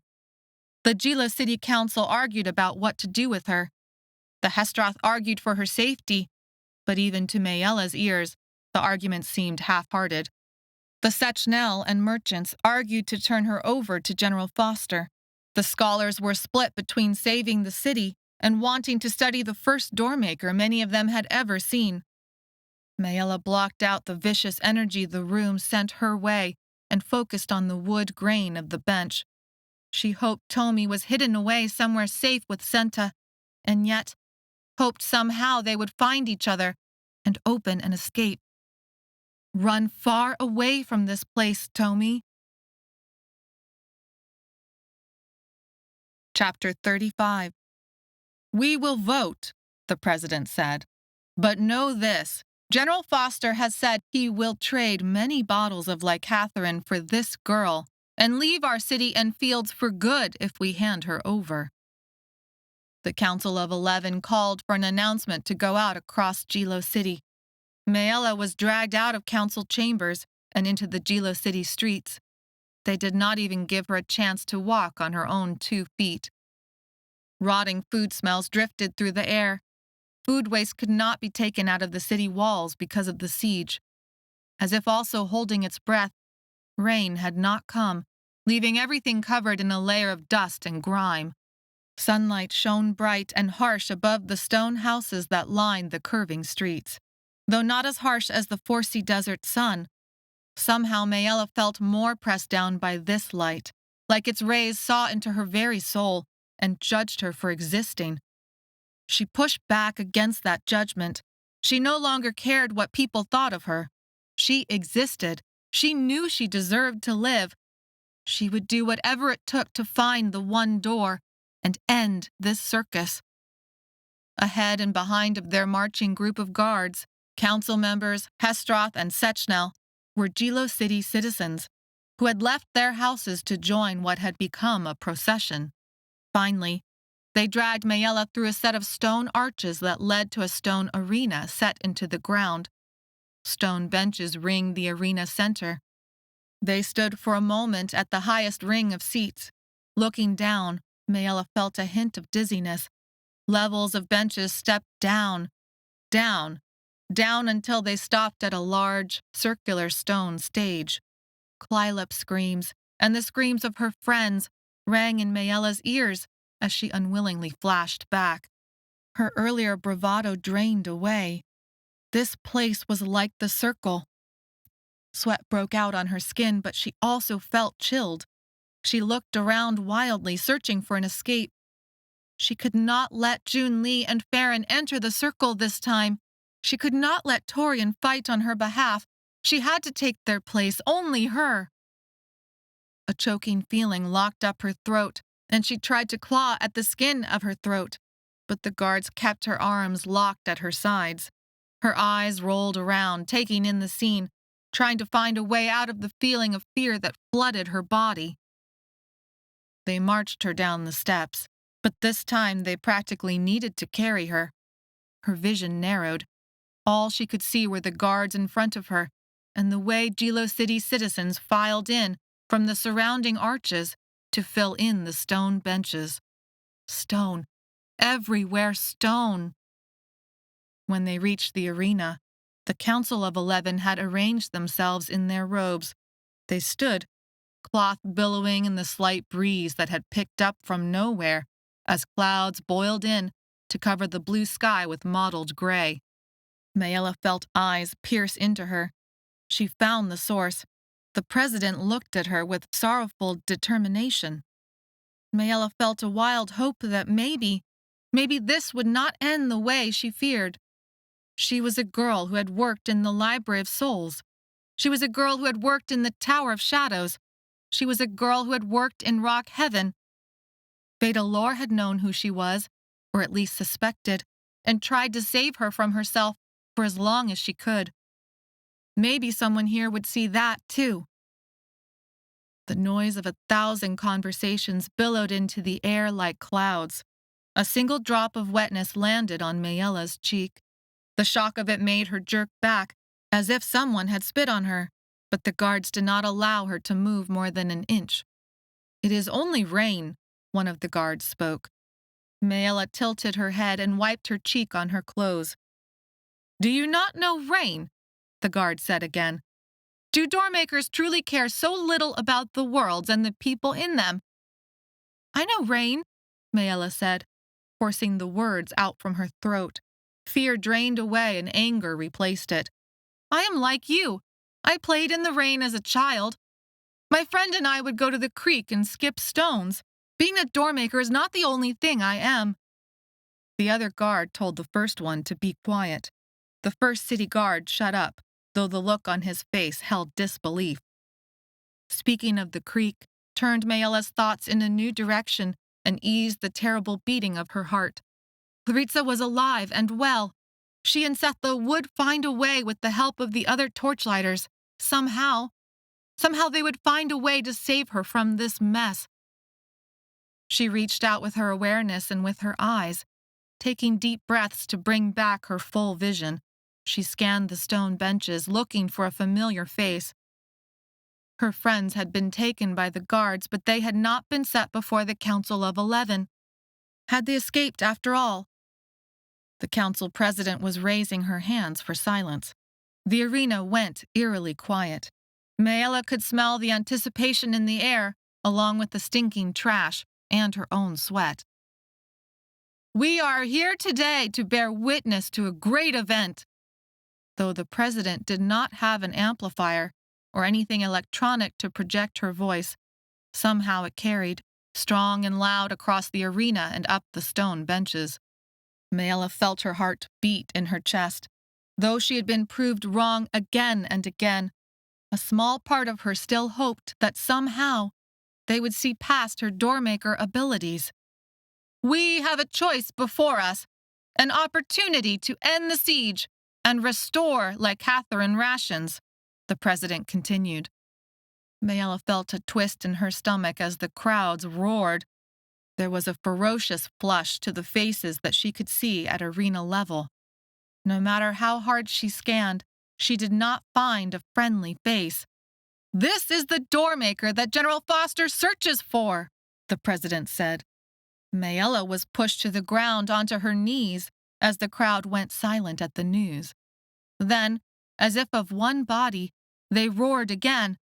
Their faces turned even deeper red, twisting into hateful expressions. This time, somehow without being able to understand the words among the shouting, she knew it was full of insults.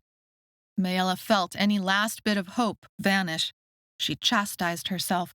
She should have known better. No one in this arena would stand up for her. She would have to do it herself. "We have brought you together here, in this place where our citizens display their greatest courage in our annual games, to tell you, this siege will end today." People roared in approval. The president lifted a hand again for silence. When she received it, she gave a speech on loyalty to Jilo City and the dedication and coming together that all Jilo City citizens had undertaken in these hard times. The Doormaker girl would be traded, the siege would be lifted, licatherin would be distributed. In another time and another place, Maella would have admired the president's strength and fortitude. She would have believed in the president's words and goodwill. But Maella knew the truth now, like Deep and all the other survivors from the Tower of Shadows knew. Maella's anger at Deep and Dev drained away. Deep had been right. They all had made the only choices they could have made. Maella was sorry what that meant she'd made Tomi do, but she would not take it back when it had allowed her to find Claritsa. Licatherin was a great choking weight around the necks of anyone who used it, even those unaddicted to it. Maella imagined what she would say to Deep if she ever got the chance. "I hate it when you're right." Deep would look at her, half squinting, half smiling, and say, "I know." "And what will Jilo City do when the licatherin runs out again?" Maella said, pitching her voice as loud as she could above the din. She did not expect it to work, but the crowd quieted, as if stunned. "She speaks," the Sechnel council member said. "Who allowed her to speak?" Maella rushed out the words before she was cut off. She put all the power of her spirit and resolve into them. This was one city, and look how the poisoned mineral had wrecked its citizens and made them incapable of anything other than feeding their addiction. Maella needed licatherin to survive until she could break krokosod. But these people, they did not. And yet, they were as hooked as she was, maybe worse, since they at least still had a choice. You may trade me, though I am not even 18 years old. Not so long ago, I played at the creek with my best friend, throwing stones and watching the fish swim, listening to a breeze shake the leaves on the trees. But now an entire city is willing to trade my life for a little more of a substance you do not need. It will not last. You will have to learn to live without licatherin. The Tower of Shadows has fallen, and when you use up the licatherin you get from General Foster, there will never be another speck of it, and you will know that you have traded me and your souls. For what? Another few weeks of illusion?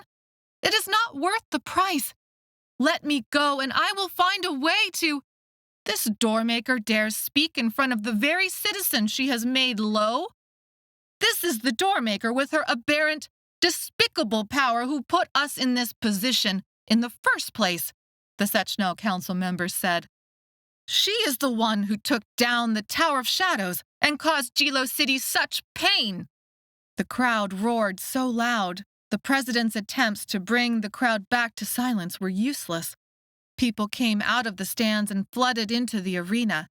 Their faces, men, women, young, old, were twisted into various grimaces, and the hate in their eyes overcame the fear they must have been living under all these weeks, first under rations, and then under siege. All their lives were coming apart, and now they were coming for her. Maella wanted to hate them, but somehow she understood. It was so easy to hate. It was so easy to blame. Life felt better that way, to blame someone else for the problems you had caused yourself. Guards dragged Maella back from the rushing crowd. The president shouted orders while city guards formed a perimeter that the Jilo City citizens could not penetrate. Even still, the city guards were vastly outnumbered. Maella, the city guards, and the Council of 11 retreated from the arena through a different stone archway that led into an empty alleyway. Maella wanted to hate the people who hated her. Instead, she found herself feeling sorry for them. They were trapped, more deeply than she had been even on her worst days in Rock Heaven. "Quickly," the president said, "hide her face and get her packed into a wagon. We make the trade tonight." Maella waited for the Sechnel to voice disapproval. Dedian, Sethlo's uncle, had only ever demanded a Doormaker's death. Nothing less satisfied his religion. But the Sechnel said nothing. Maella then waited for the Hestroth to defend her and swear allegiance to her as a Doormaker, as it seemed the Hestroth beliefs demanded of them. But the Hestroth said nothing. Maella thought greed more than belief drove these Sechnel and Hestroth forward. They were nothing like the believers she had encountered before, like Dedian and those Sechnel who had given up their lives to fight the Hestroth, and like the Hestroth who had fought with Zomara, Orin, and Eutheril. The city guards bustled Maella into a wagon and threw a cloth over her head and hair. Jilo City citizens poured out from the arena and began to fill the streets. The president called for a vote, there in the winding stone alley. So the council voted. 11 members, and not even the Hestroth voted for her to stay. It is a good day when Jilo City citizens reach such a clear consensus, the president said. This Doormaker will be turned over to General Foster in exchange for 3 months of licatherin rations for the city, and the siege will end today. The council roared their approval, and all was chaos. Chapter 36. Maella heard the president blare the announcement throughout the city as her wagon rattled across the stone streets. The smell of sweat and trash and animal increased as even more people, those who had not attended the arena, poured out from their battered homes. As the streets had narrowed and the guards marched ahead and in front of the wagon, they had stripped Maella of the cloth that had kept her hidden, so the city could see their relief being marched to the gates. Some Jilo City citizens threw their trash at her, dirtying her torchlighter leathers with spoiled rice and rotten banana. Others jeered. They had traded her life for bottles of licatherin, yet they were not even suffering from krokosod. If it had been the Tower of Shadows workers turning her over to save themselves from flesh death, she would have fought it but understood. She knew Doormakers were hated, but this was different. The city stank of rotten vegetables and greed. Still, she held her last pattern in her heart. She was meant to find the one door. This couldn't be the end. At any moment, her torchlighters would appear, or Eutheril would have found loyal Hestroth to fight on her behalf, or Sethlo and Claritsa would make their presence known. But she saw none of them, and knew that they could not get to her, not in time to prevent her from being traded. She ached, worrying for their safety. The city gate opened to green fields. Bits of trash floated out the gates into the fields. Thousands of potential doors vibrated around her, conflicting with the wrongness of the 2 doors still open to other worlds, somewhere nearby. She tasted bitterness in her mouth. The rope cut into her wrists and numbed her hands. Men on a half-dozen horses approached the city gates. One of the horses pulled a small cart that carried a cage big enough for a person to fit inside. Maella no longer held back. Like in the arena, she shouted at the Jilo City citizens. She did not trade them insult for insult, but instead planted a question that she saw rattled many a Jilo City citizen. And what will you do when the licatherin runs out for good? A young boy, holding his even younger sister's hand, got the full force of Maella's accusation. He drew back from the crowds that lined the street, and the look on his face spoke of fear.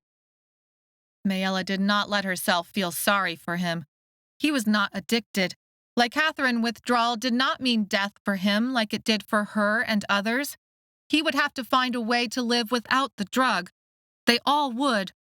2 old women, heads wrapped in faded striped cloth, robes brushing the ground, hung their heads at Maella's question.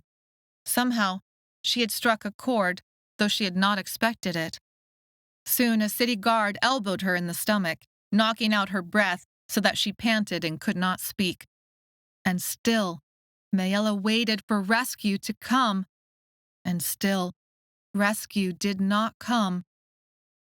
She felt the doors spread out around her, their potential portals winding and layering over the streets. Closed cupboards, closed doors, closed books. Closed. Everything closed. That energy wound together with the energy of the Jilo City citizens, and only began to fade as her little wagon passed through the gates. The doors and the anger muted. What roared up into place was something very different, and so familiar. Fear of what would happen next. Chapter 37. The wagon wheels rolled over broken stone, across the threshold of the Jilo City gates. She felt the jarring from those wooden wheels all the way into her bones. The motion made her teeth chatter, like at the wrongness of an open portal. But Maella had not opened the Jilo City gates herself. This was no portal to another world. If only it were a portal to another world. Instead, Maella knew the gates would only lead her to General Foster, to an enemy who had sworn to annihilate Maella and everyone like her across the 3 worlds. She had not thought she would dread leaving Jilo City and its red stone walls that curved out of sight. The walls had kept her and her friends in relative safety. She laughed silently at this thought.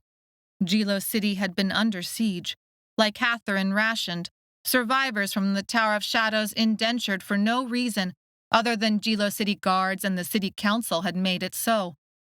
Citizens disgusted by the licatherin addiction that showed purple in her skin.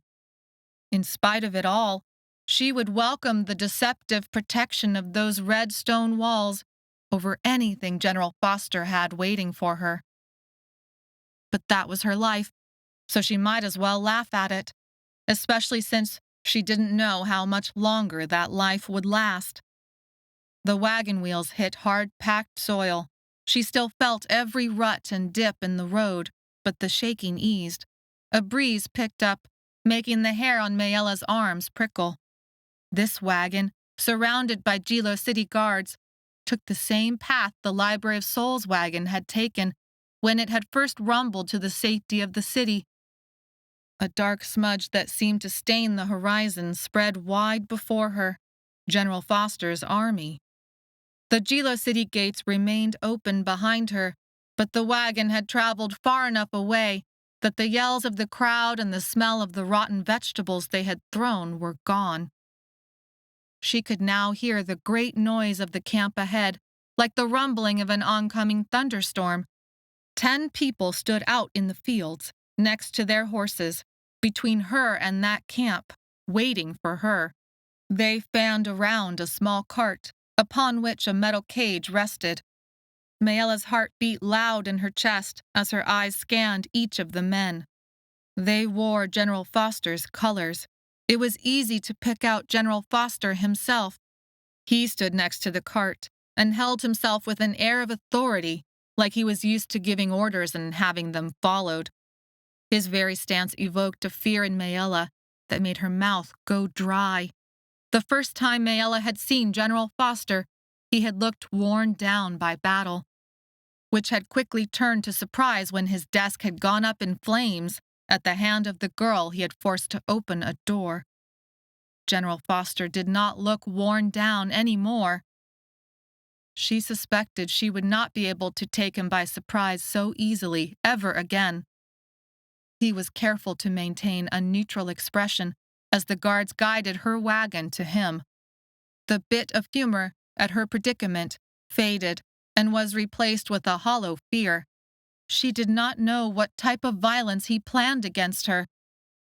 The Jilo City guards stopped a few yards away from General Foster. Maella could smell the soil. Even the hint of rotten vegetables had returned, a result, she suspected, of the crops that had lain abandoned during the siege. Still, no one spoke. The only sounds were of the breeze rustling the grass and the low roar of the dark smudge that marked General Foster's camp. Maella had braced herself during the wagon ride with her hands against the wooden sides. She held onto the wood even though the wagon's movement had stopped, because she would not let General Foster see her fear. If she let go, she knew her hands would shake, so she gripped the wood until her knuckles turned white. When the silence had become unbearable, General Foster opened the cage door. Metal bars moved with a whisper-smooth sound, like the bolts had been freshly oiled. Jilo City guards pulled her out of the wagon, and she stood on the ground with shaky legs. She was glad then for the Jilo City guards that held her prisoner on either side of her, because they held her up. Her heart rebelled, and she silently shouted at herself to not act the coward, but feared if the guards let go that her knees would betray her and she would fall to the ground. This man had hunted her and her family across 3 worlds. He was a legend. She had not known it at that first meeting, but she knew it now. He had been one of the great generals in the Doormaker Wars. He had killed members of her family and thought nothing of crossing through portals to hunt her. "Why do you hate me?" Maella said around the dryness of her tongue. Maybe the smart thing to do would have been to remain silent, but she found a scrap of courage from somewhere. She had hidden herself away for too long, for an entire childhood, and again in Rock Heaven, and again in the Tower of Shadows, and even in the Library of Souls. Everyone here knew exactly what she was. There were no more secrets. General Foster did not act like Maella had spoken. He motioned to his men and they sprang into action. The squeak of leather and the clang of metal from their soldier outfits filled the small, beaten-down area of grass. Their soldier tunics were marred with travel dust and sweat stains, especially when compared to the sleeker, cleaner, and more colorful robes of the Jilo City guards.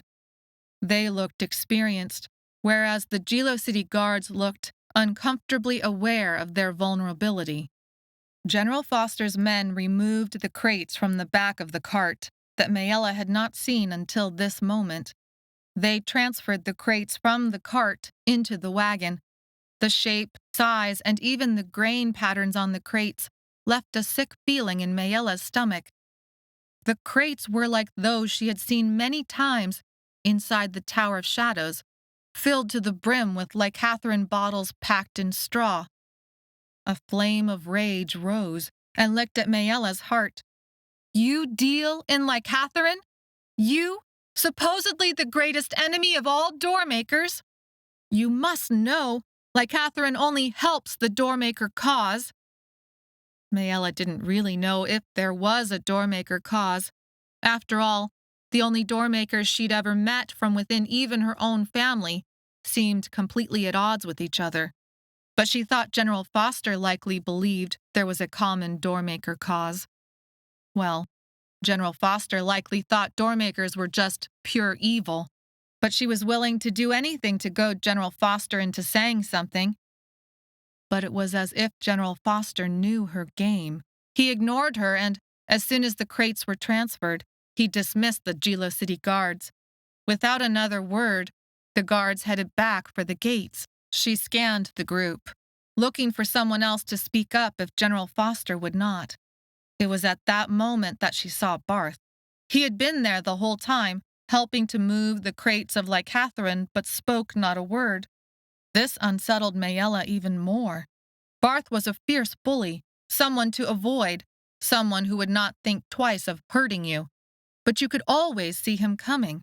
He liked an audience, and he liked people to know what he was about to do. If he had learned patience and silence since their fateful summer day by the creek with Claritsa, then he was more dangerous than ever. Barth finally approached, his face splitting into a mean grin as he gripped one of Maella's arms. Another of General Foster's men took her other arm, and together they lifted Maella into the cage. Feeling Barth's hands on her, even just her arm, made Maella's skin crawl. Barth's face showed a shadow of a beard on his chin and neck. His hair was flat underneath a leather helmet, and his soldier clothes made him look even older and more dangerous than he had looked in the Jilo City market streets when Deep and Dev had attempted to barter with him. You will only get what you have deserved all along, Barth said as he threw her onto the cage floor. Do not speak to the prisoner, General Foster barked out. Do not listen to her lies or allow her to goad you into a state unbecoming of a soldier dedicated to the cause. She is a tool, a means to an end, nothing more. Do not allow such a creature to ever influence your mind. Yes, sir, Barth said without hesitation. Maella huddled on the cage floor, smelling the grease used on the cage and the animal smells of the horses harnessed to the cart. A part of her felt relieved, even as she cursed Barth under her breath. Barth may have changed, but not completely, and General Foster had finally spoken. Though his words were meant to strike terror into her heart and make Barth fall in line, they were not new sentiments to Maella. This had been her life for the last 2 years, hiding against those who believed she only represented evil in the worlds. She would hide no longer, but fight with everything inside of her to show them once and for all how wrong they were about her and her family, how she would make them all pay for the wrongs they had done against her and her friends. Barth locked the cage door and spit on the ground at the wagon's wheel. As Maella turned to take in the new view, she noticed the elevation of the cage put her on almost the same level as the backs of the horses that pulled her cart. Groaning sounds echoed across the landscape, and then there was a loud slam and bang. Maella looked over her shoulder and saw that the guards and wagon full of licatherin crates were gone. The Jilo City gates were closed. General Foster checked the cage lock himself, yanking on it to make sure it was secure. He returned to his horse, mounted, and then led them from Jilo City on the same path that had led the caravan out of the Forsea Desert. The fields, untended for weeks, were overgrown and stunningly green. Birds chirped, and small animals rustled like they were playing among the rotting crops. Maella's back began to ache from the awkward angle. The cart rumbled over the rough ground, throwing her around in the cage, until she finally positioned herself against its bars and locked her legs, knees bent, to take the movement like it was a set of bucking pipes. She gripped the bars, like she had gripped the wagon wood on the way out. They approached the dark smear, and soon it turned into individual tents made from canvas cloth and lined up in neat rows. People peered out from those tents, stopping their work. Some curt words from General Foster returned them to their task. Cooking smells rose from cast-iron pots hanging over their campfires. Soap smells came from barrels of water that sloshed as people took great paddles to the clothes inside them. Still other people broke down tents, saddled horses, and packed supplies. It looked like General Foster's army was breaking camp. General Foster did not stop until they reached an open space in the middle of camp, stopping before a large tent that Maella thought must belong to him. A woman emerged from the tent, as if she had been waiting. Her hair was coiled around her head, like a nest of snakes. Her thin, wiry body spoke of muscle and grace underneath light-colored robes that flowed around her like water. The angle of her chin was sharp, her cheekbones sharper, and the look in her eyes sharpest of all, as she and Maella locked onto each other. Arentia. Maella had not seen Arentia, General Foster's lover, wife, whatever, since spotting her in the stands of the Circle, at the top of the Tower of Shadows. In Rock Heaven, Arentia had been fiercely loyal to General Foster and anyone who had sided against the Doormakers. She was one of those who had called for Maella and her friends to walk the rocks when Daniel had confessed Maella was a Doormaker. Daniel. It was the first time in a long while that Maella had thought of him.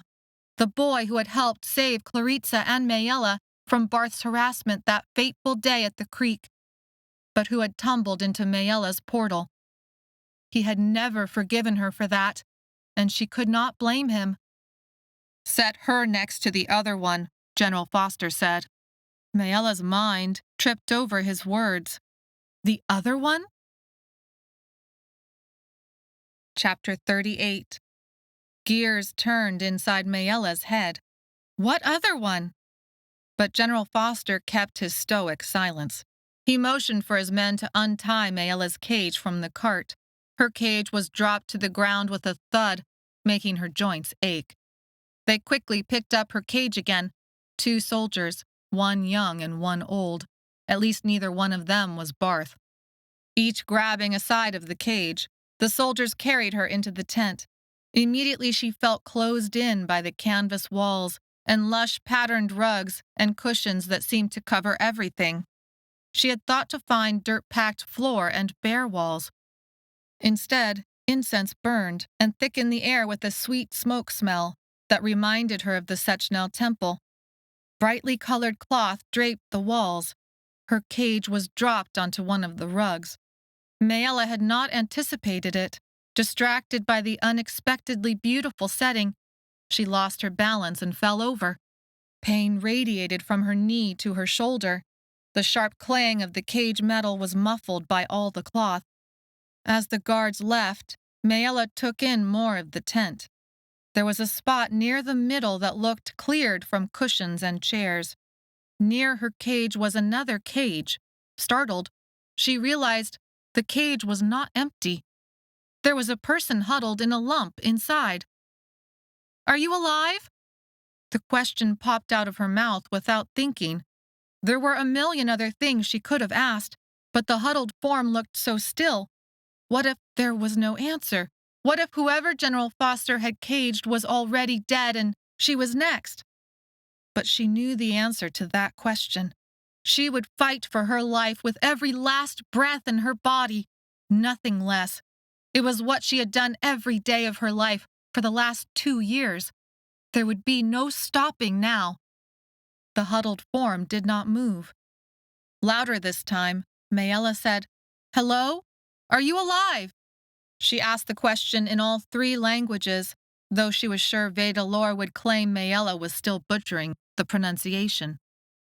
But the huddled form did not respond, and Maella could not tell in the torchlight whether there was breath in the body or not. She could not tell age or gender or anything else for that matter. Maella scanned the tent, looking for her options. For the moment, they were the only 2 people in the tent, if whoever was in the second cage was still alive. The guards had left as soon as they had dropped her. General Foster and Arentia had not yet come inside. Maybe Arentia was giving him a welcome kiss home. Maella's stomach soured at the thought of anyone being able to love General Foster, and General Foster being able to return any sort of love to anyone else.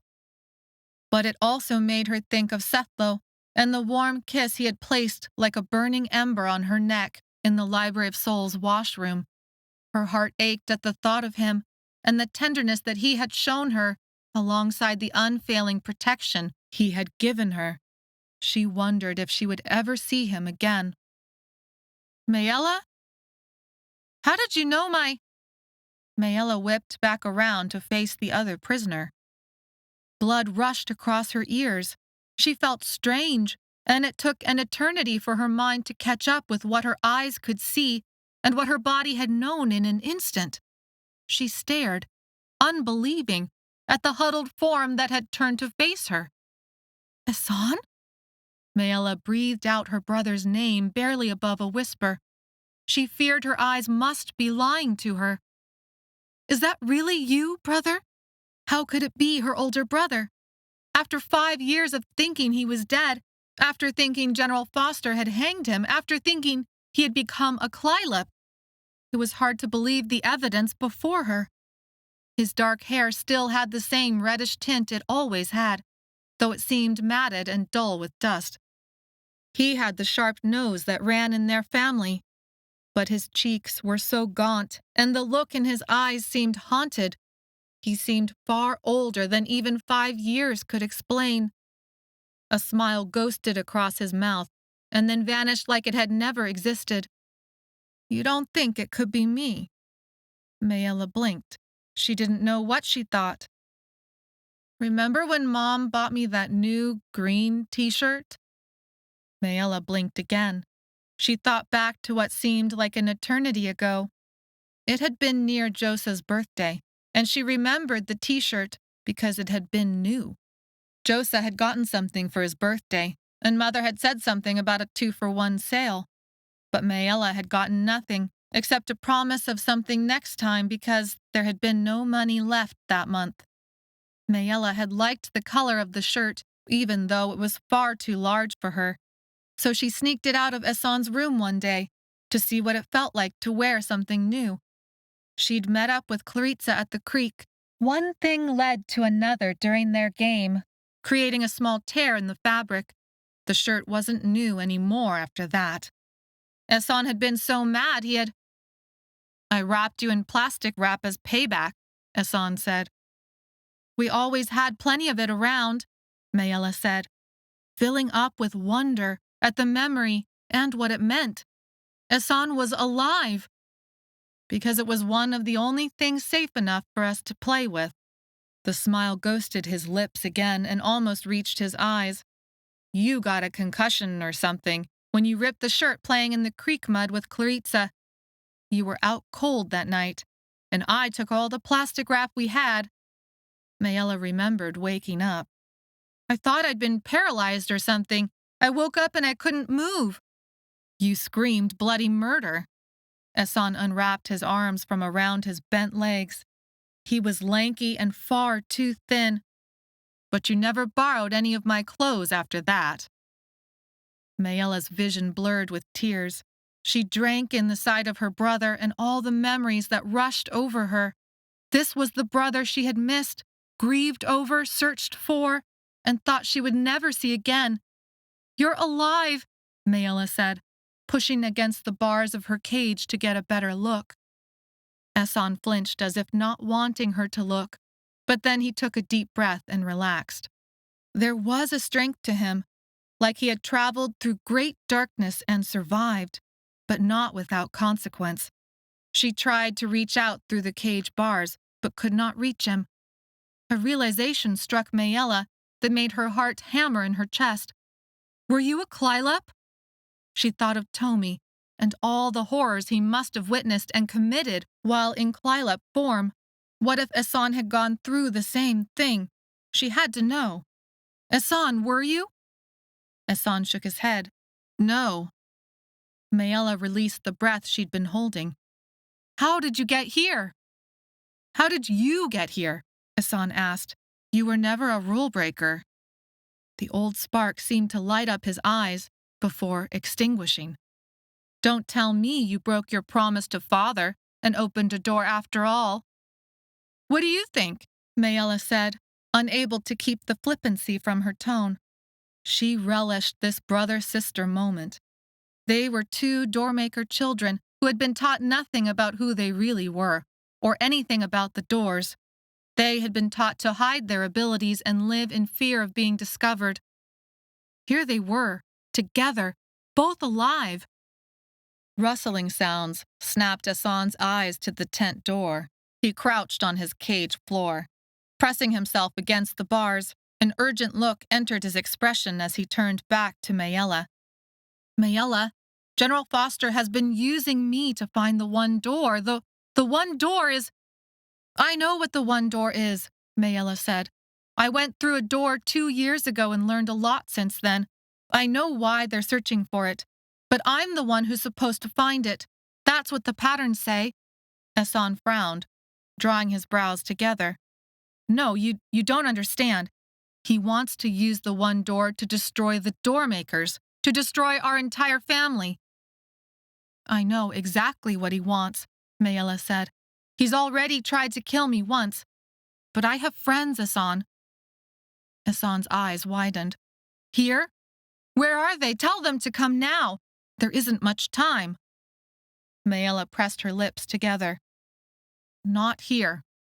She hoped Sethlo and Claritsa were safe inside the walls of the Library of Souls. She thought of the other torchlighters, Dev, Deep, Senta, and Tomi. She wanted to spill out everything she knew to Esan, but something held her back. I don't know where they are right now, she admitted. It was the truth. Shadows filled Esan's expression, and the eagerness in him vanished. Then it doesn't matter. It's already too late. I would not have expected to hear that from someone who plastic-wrapped his little sister for ripping his new shirt. Rebellion filled Maella. Her brother was full of fire and spit and had gone up against their father dozens of times. She hated seeing Esan look so defeated. I don't know what you've been through these last few years, but it's not over yet. I've survived worse than General... Noises drew away Maella's attention. Esan's eyes snapped back to the tent entrance. No, you haven't. General Foster strode into the tent and put himself between Maella's and Esan's cages, hiding her brother from her sight. His presence, and Esan's defeating words, felt like someone switched off a light in her heart. As soon as we break camp, you two will use your powers to get us to the one door. Prepare yourselves, however you Doormakers like to do that. This will all end very soon. Maella lowered her eyes to stare at one of the patterned rugs and saw Arentia had entered the tent behind General Foster. She held a red embroidered cloth in her hands. Maella wanted to throw herself against the cage bars and rage at General Foster over whatever he had done to break her brother. Of course she knew such a thing would do no good. That knowledge made the rage rise up in her heart to an even greater height.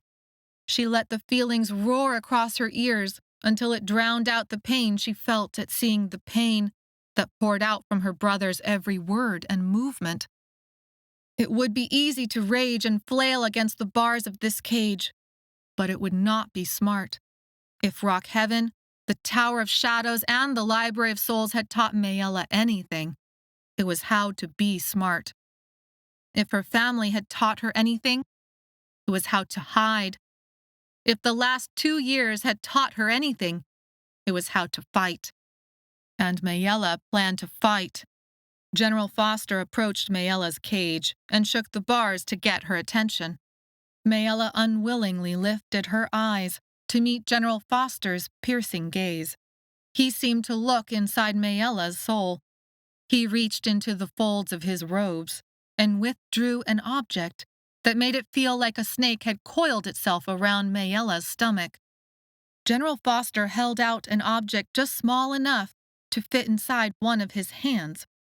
Torchlight glinted off the object's metal scrollwork and stones. Sweat broke out on Maella's forehead, and her mouth went dry. A rushing wave of sound roared across her ears. The bars and cage seemed to drop away as her body went numb. The smell of incense faded as she recognized the object in General Foster's hand from the drawings Tomi had tried to destroy out in the Forsea desert. It was what the torchlighters had said June Lee and Shun had traded on behalf of Supervisor Hull to General Foster. "Do you know what this is?" General Foster held out the object like he would have pushed it into her face if not for the cage bars. The empty stone center, the stones worked into curved quarter moons. The relic, the object that would guide a Doormaker's portals to the one door. "This is freedom," General Foster said, answering his own question. Maella startled and came back to herself. Freedom? And then she realized what he meant. General Foster had what the patterns always called for. 2 Doormakers, one a boy, both patrons, and a relic that would guide their Doormaker hands to the one door. But the centerpiece, the bit of stone Maella had always thought was just one of Grandmother's brooches, was missing because Grandmother still had it with her on Earth. Did General Foster know the relic was incomplete? General Foster frowned, as if not liking the reaction he saw on Maella's face. She let the terror and rage she felt take back over. If General Foster did not know the relic was incomplete, she could not let herself betray that knowledge to him now. "Go and tell them to bring the door," General Foster said to Arentia as he handed the relic over to her. Arentia bowed and wrapped the red cloth around the relic. "The door is not yet finished, my love." "Then tell them to finish it," General Foster snapped. Arentia jerked her head up, though her arms stayed gracefully still. "I will tell them they have an hour, or their lives are forfeit." General Foster nodded his head, and Arentia disappeared out of the tent, taking the relic with her. "What door?" Maella said, before she could shut her mouth. Not that it mattered. She would rather die than ever open a door for General Foster. But most of all, she would rather live. General Foster glowered down at Maella. "The door you and your brother are going to open for me with the relic's help." "Oh, that door," Maella said flippantly. "Well, why didn't you say so?" She was channeling Claritsa through her fear somehow. Claritsa was the one with the smart words. Maella had always admired that about her. She had just gotten back her best friend and then lost her again, but she couldn't let herself wallow in that loss right now. General Foster's eyebrows rose before he smoothed his expression into a lethal neutrality. "The door that is going to end your family's curse on the worlds. The door that will win the Doormaker Wars once and for all, and give power over our lives back to us." A strange feeling rose inside Maella as General Foster spoke. She had felt this way when Keeper Shawl had proclaimed Maella's 7-door death prediction, and again upon seeing the Library of Souls wagon, just as June Lee's pattern had shown it. This feeling had returned when she'd finally used her doors as a weapon against Barth and his men to trap them while she and Sethlo had escaped to the relative safety of Jilo City. "We will end this tonight," General Foster said. Maella rose as best she could in rebellion. This feeling shifted and transformed itself into a new, swelling purpose that wrapped around her core. This purpose intertwined itself with the purpose to find her family and the one door. It rose alongside the clarion call that Deep had made in the Forsea Desert to break Licatharin's hold on the three worlds. "I will never open a door for you."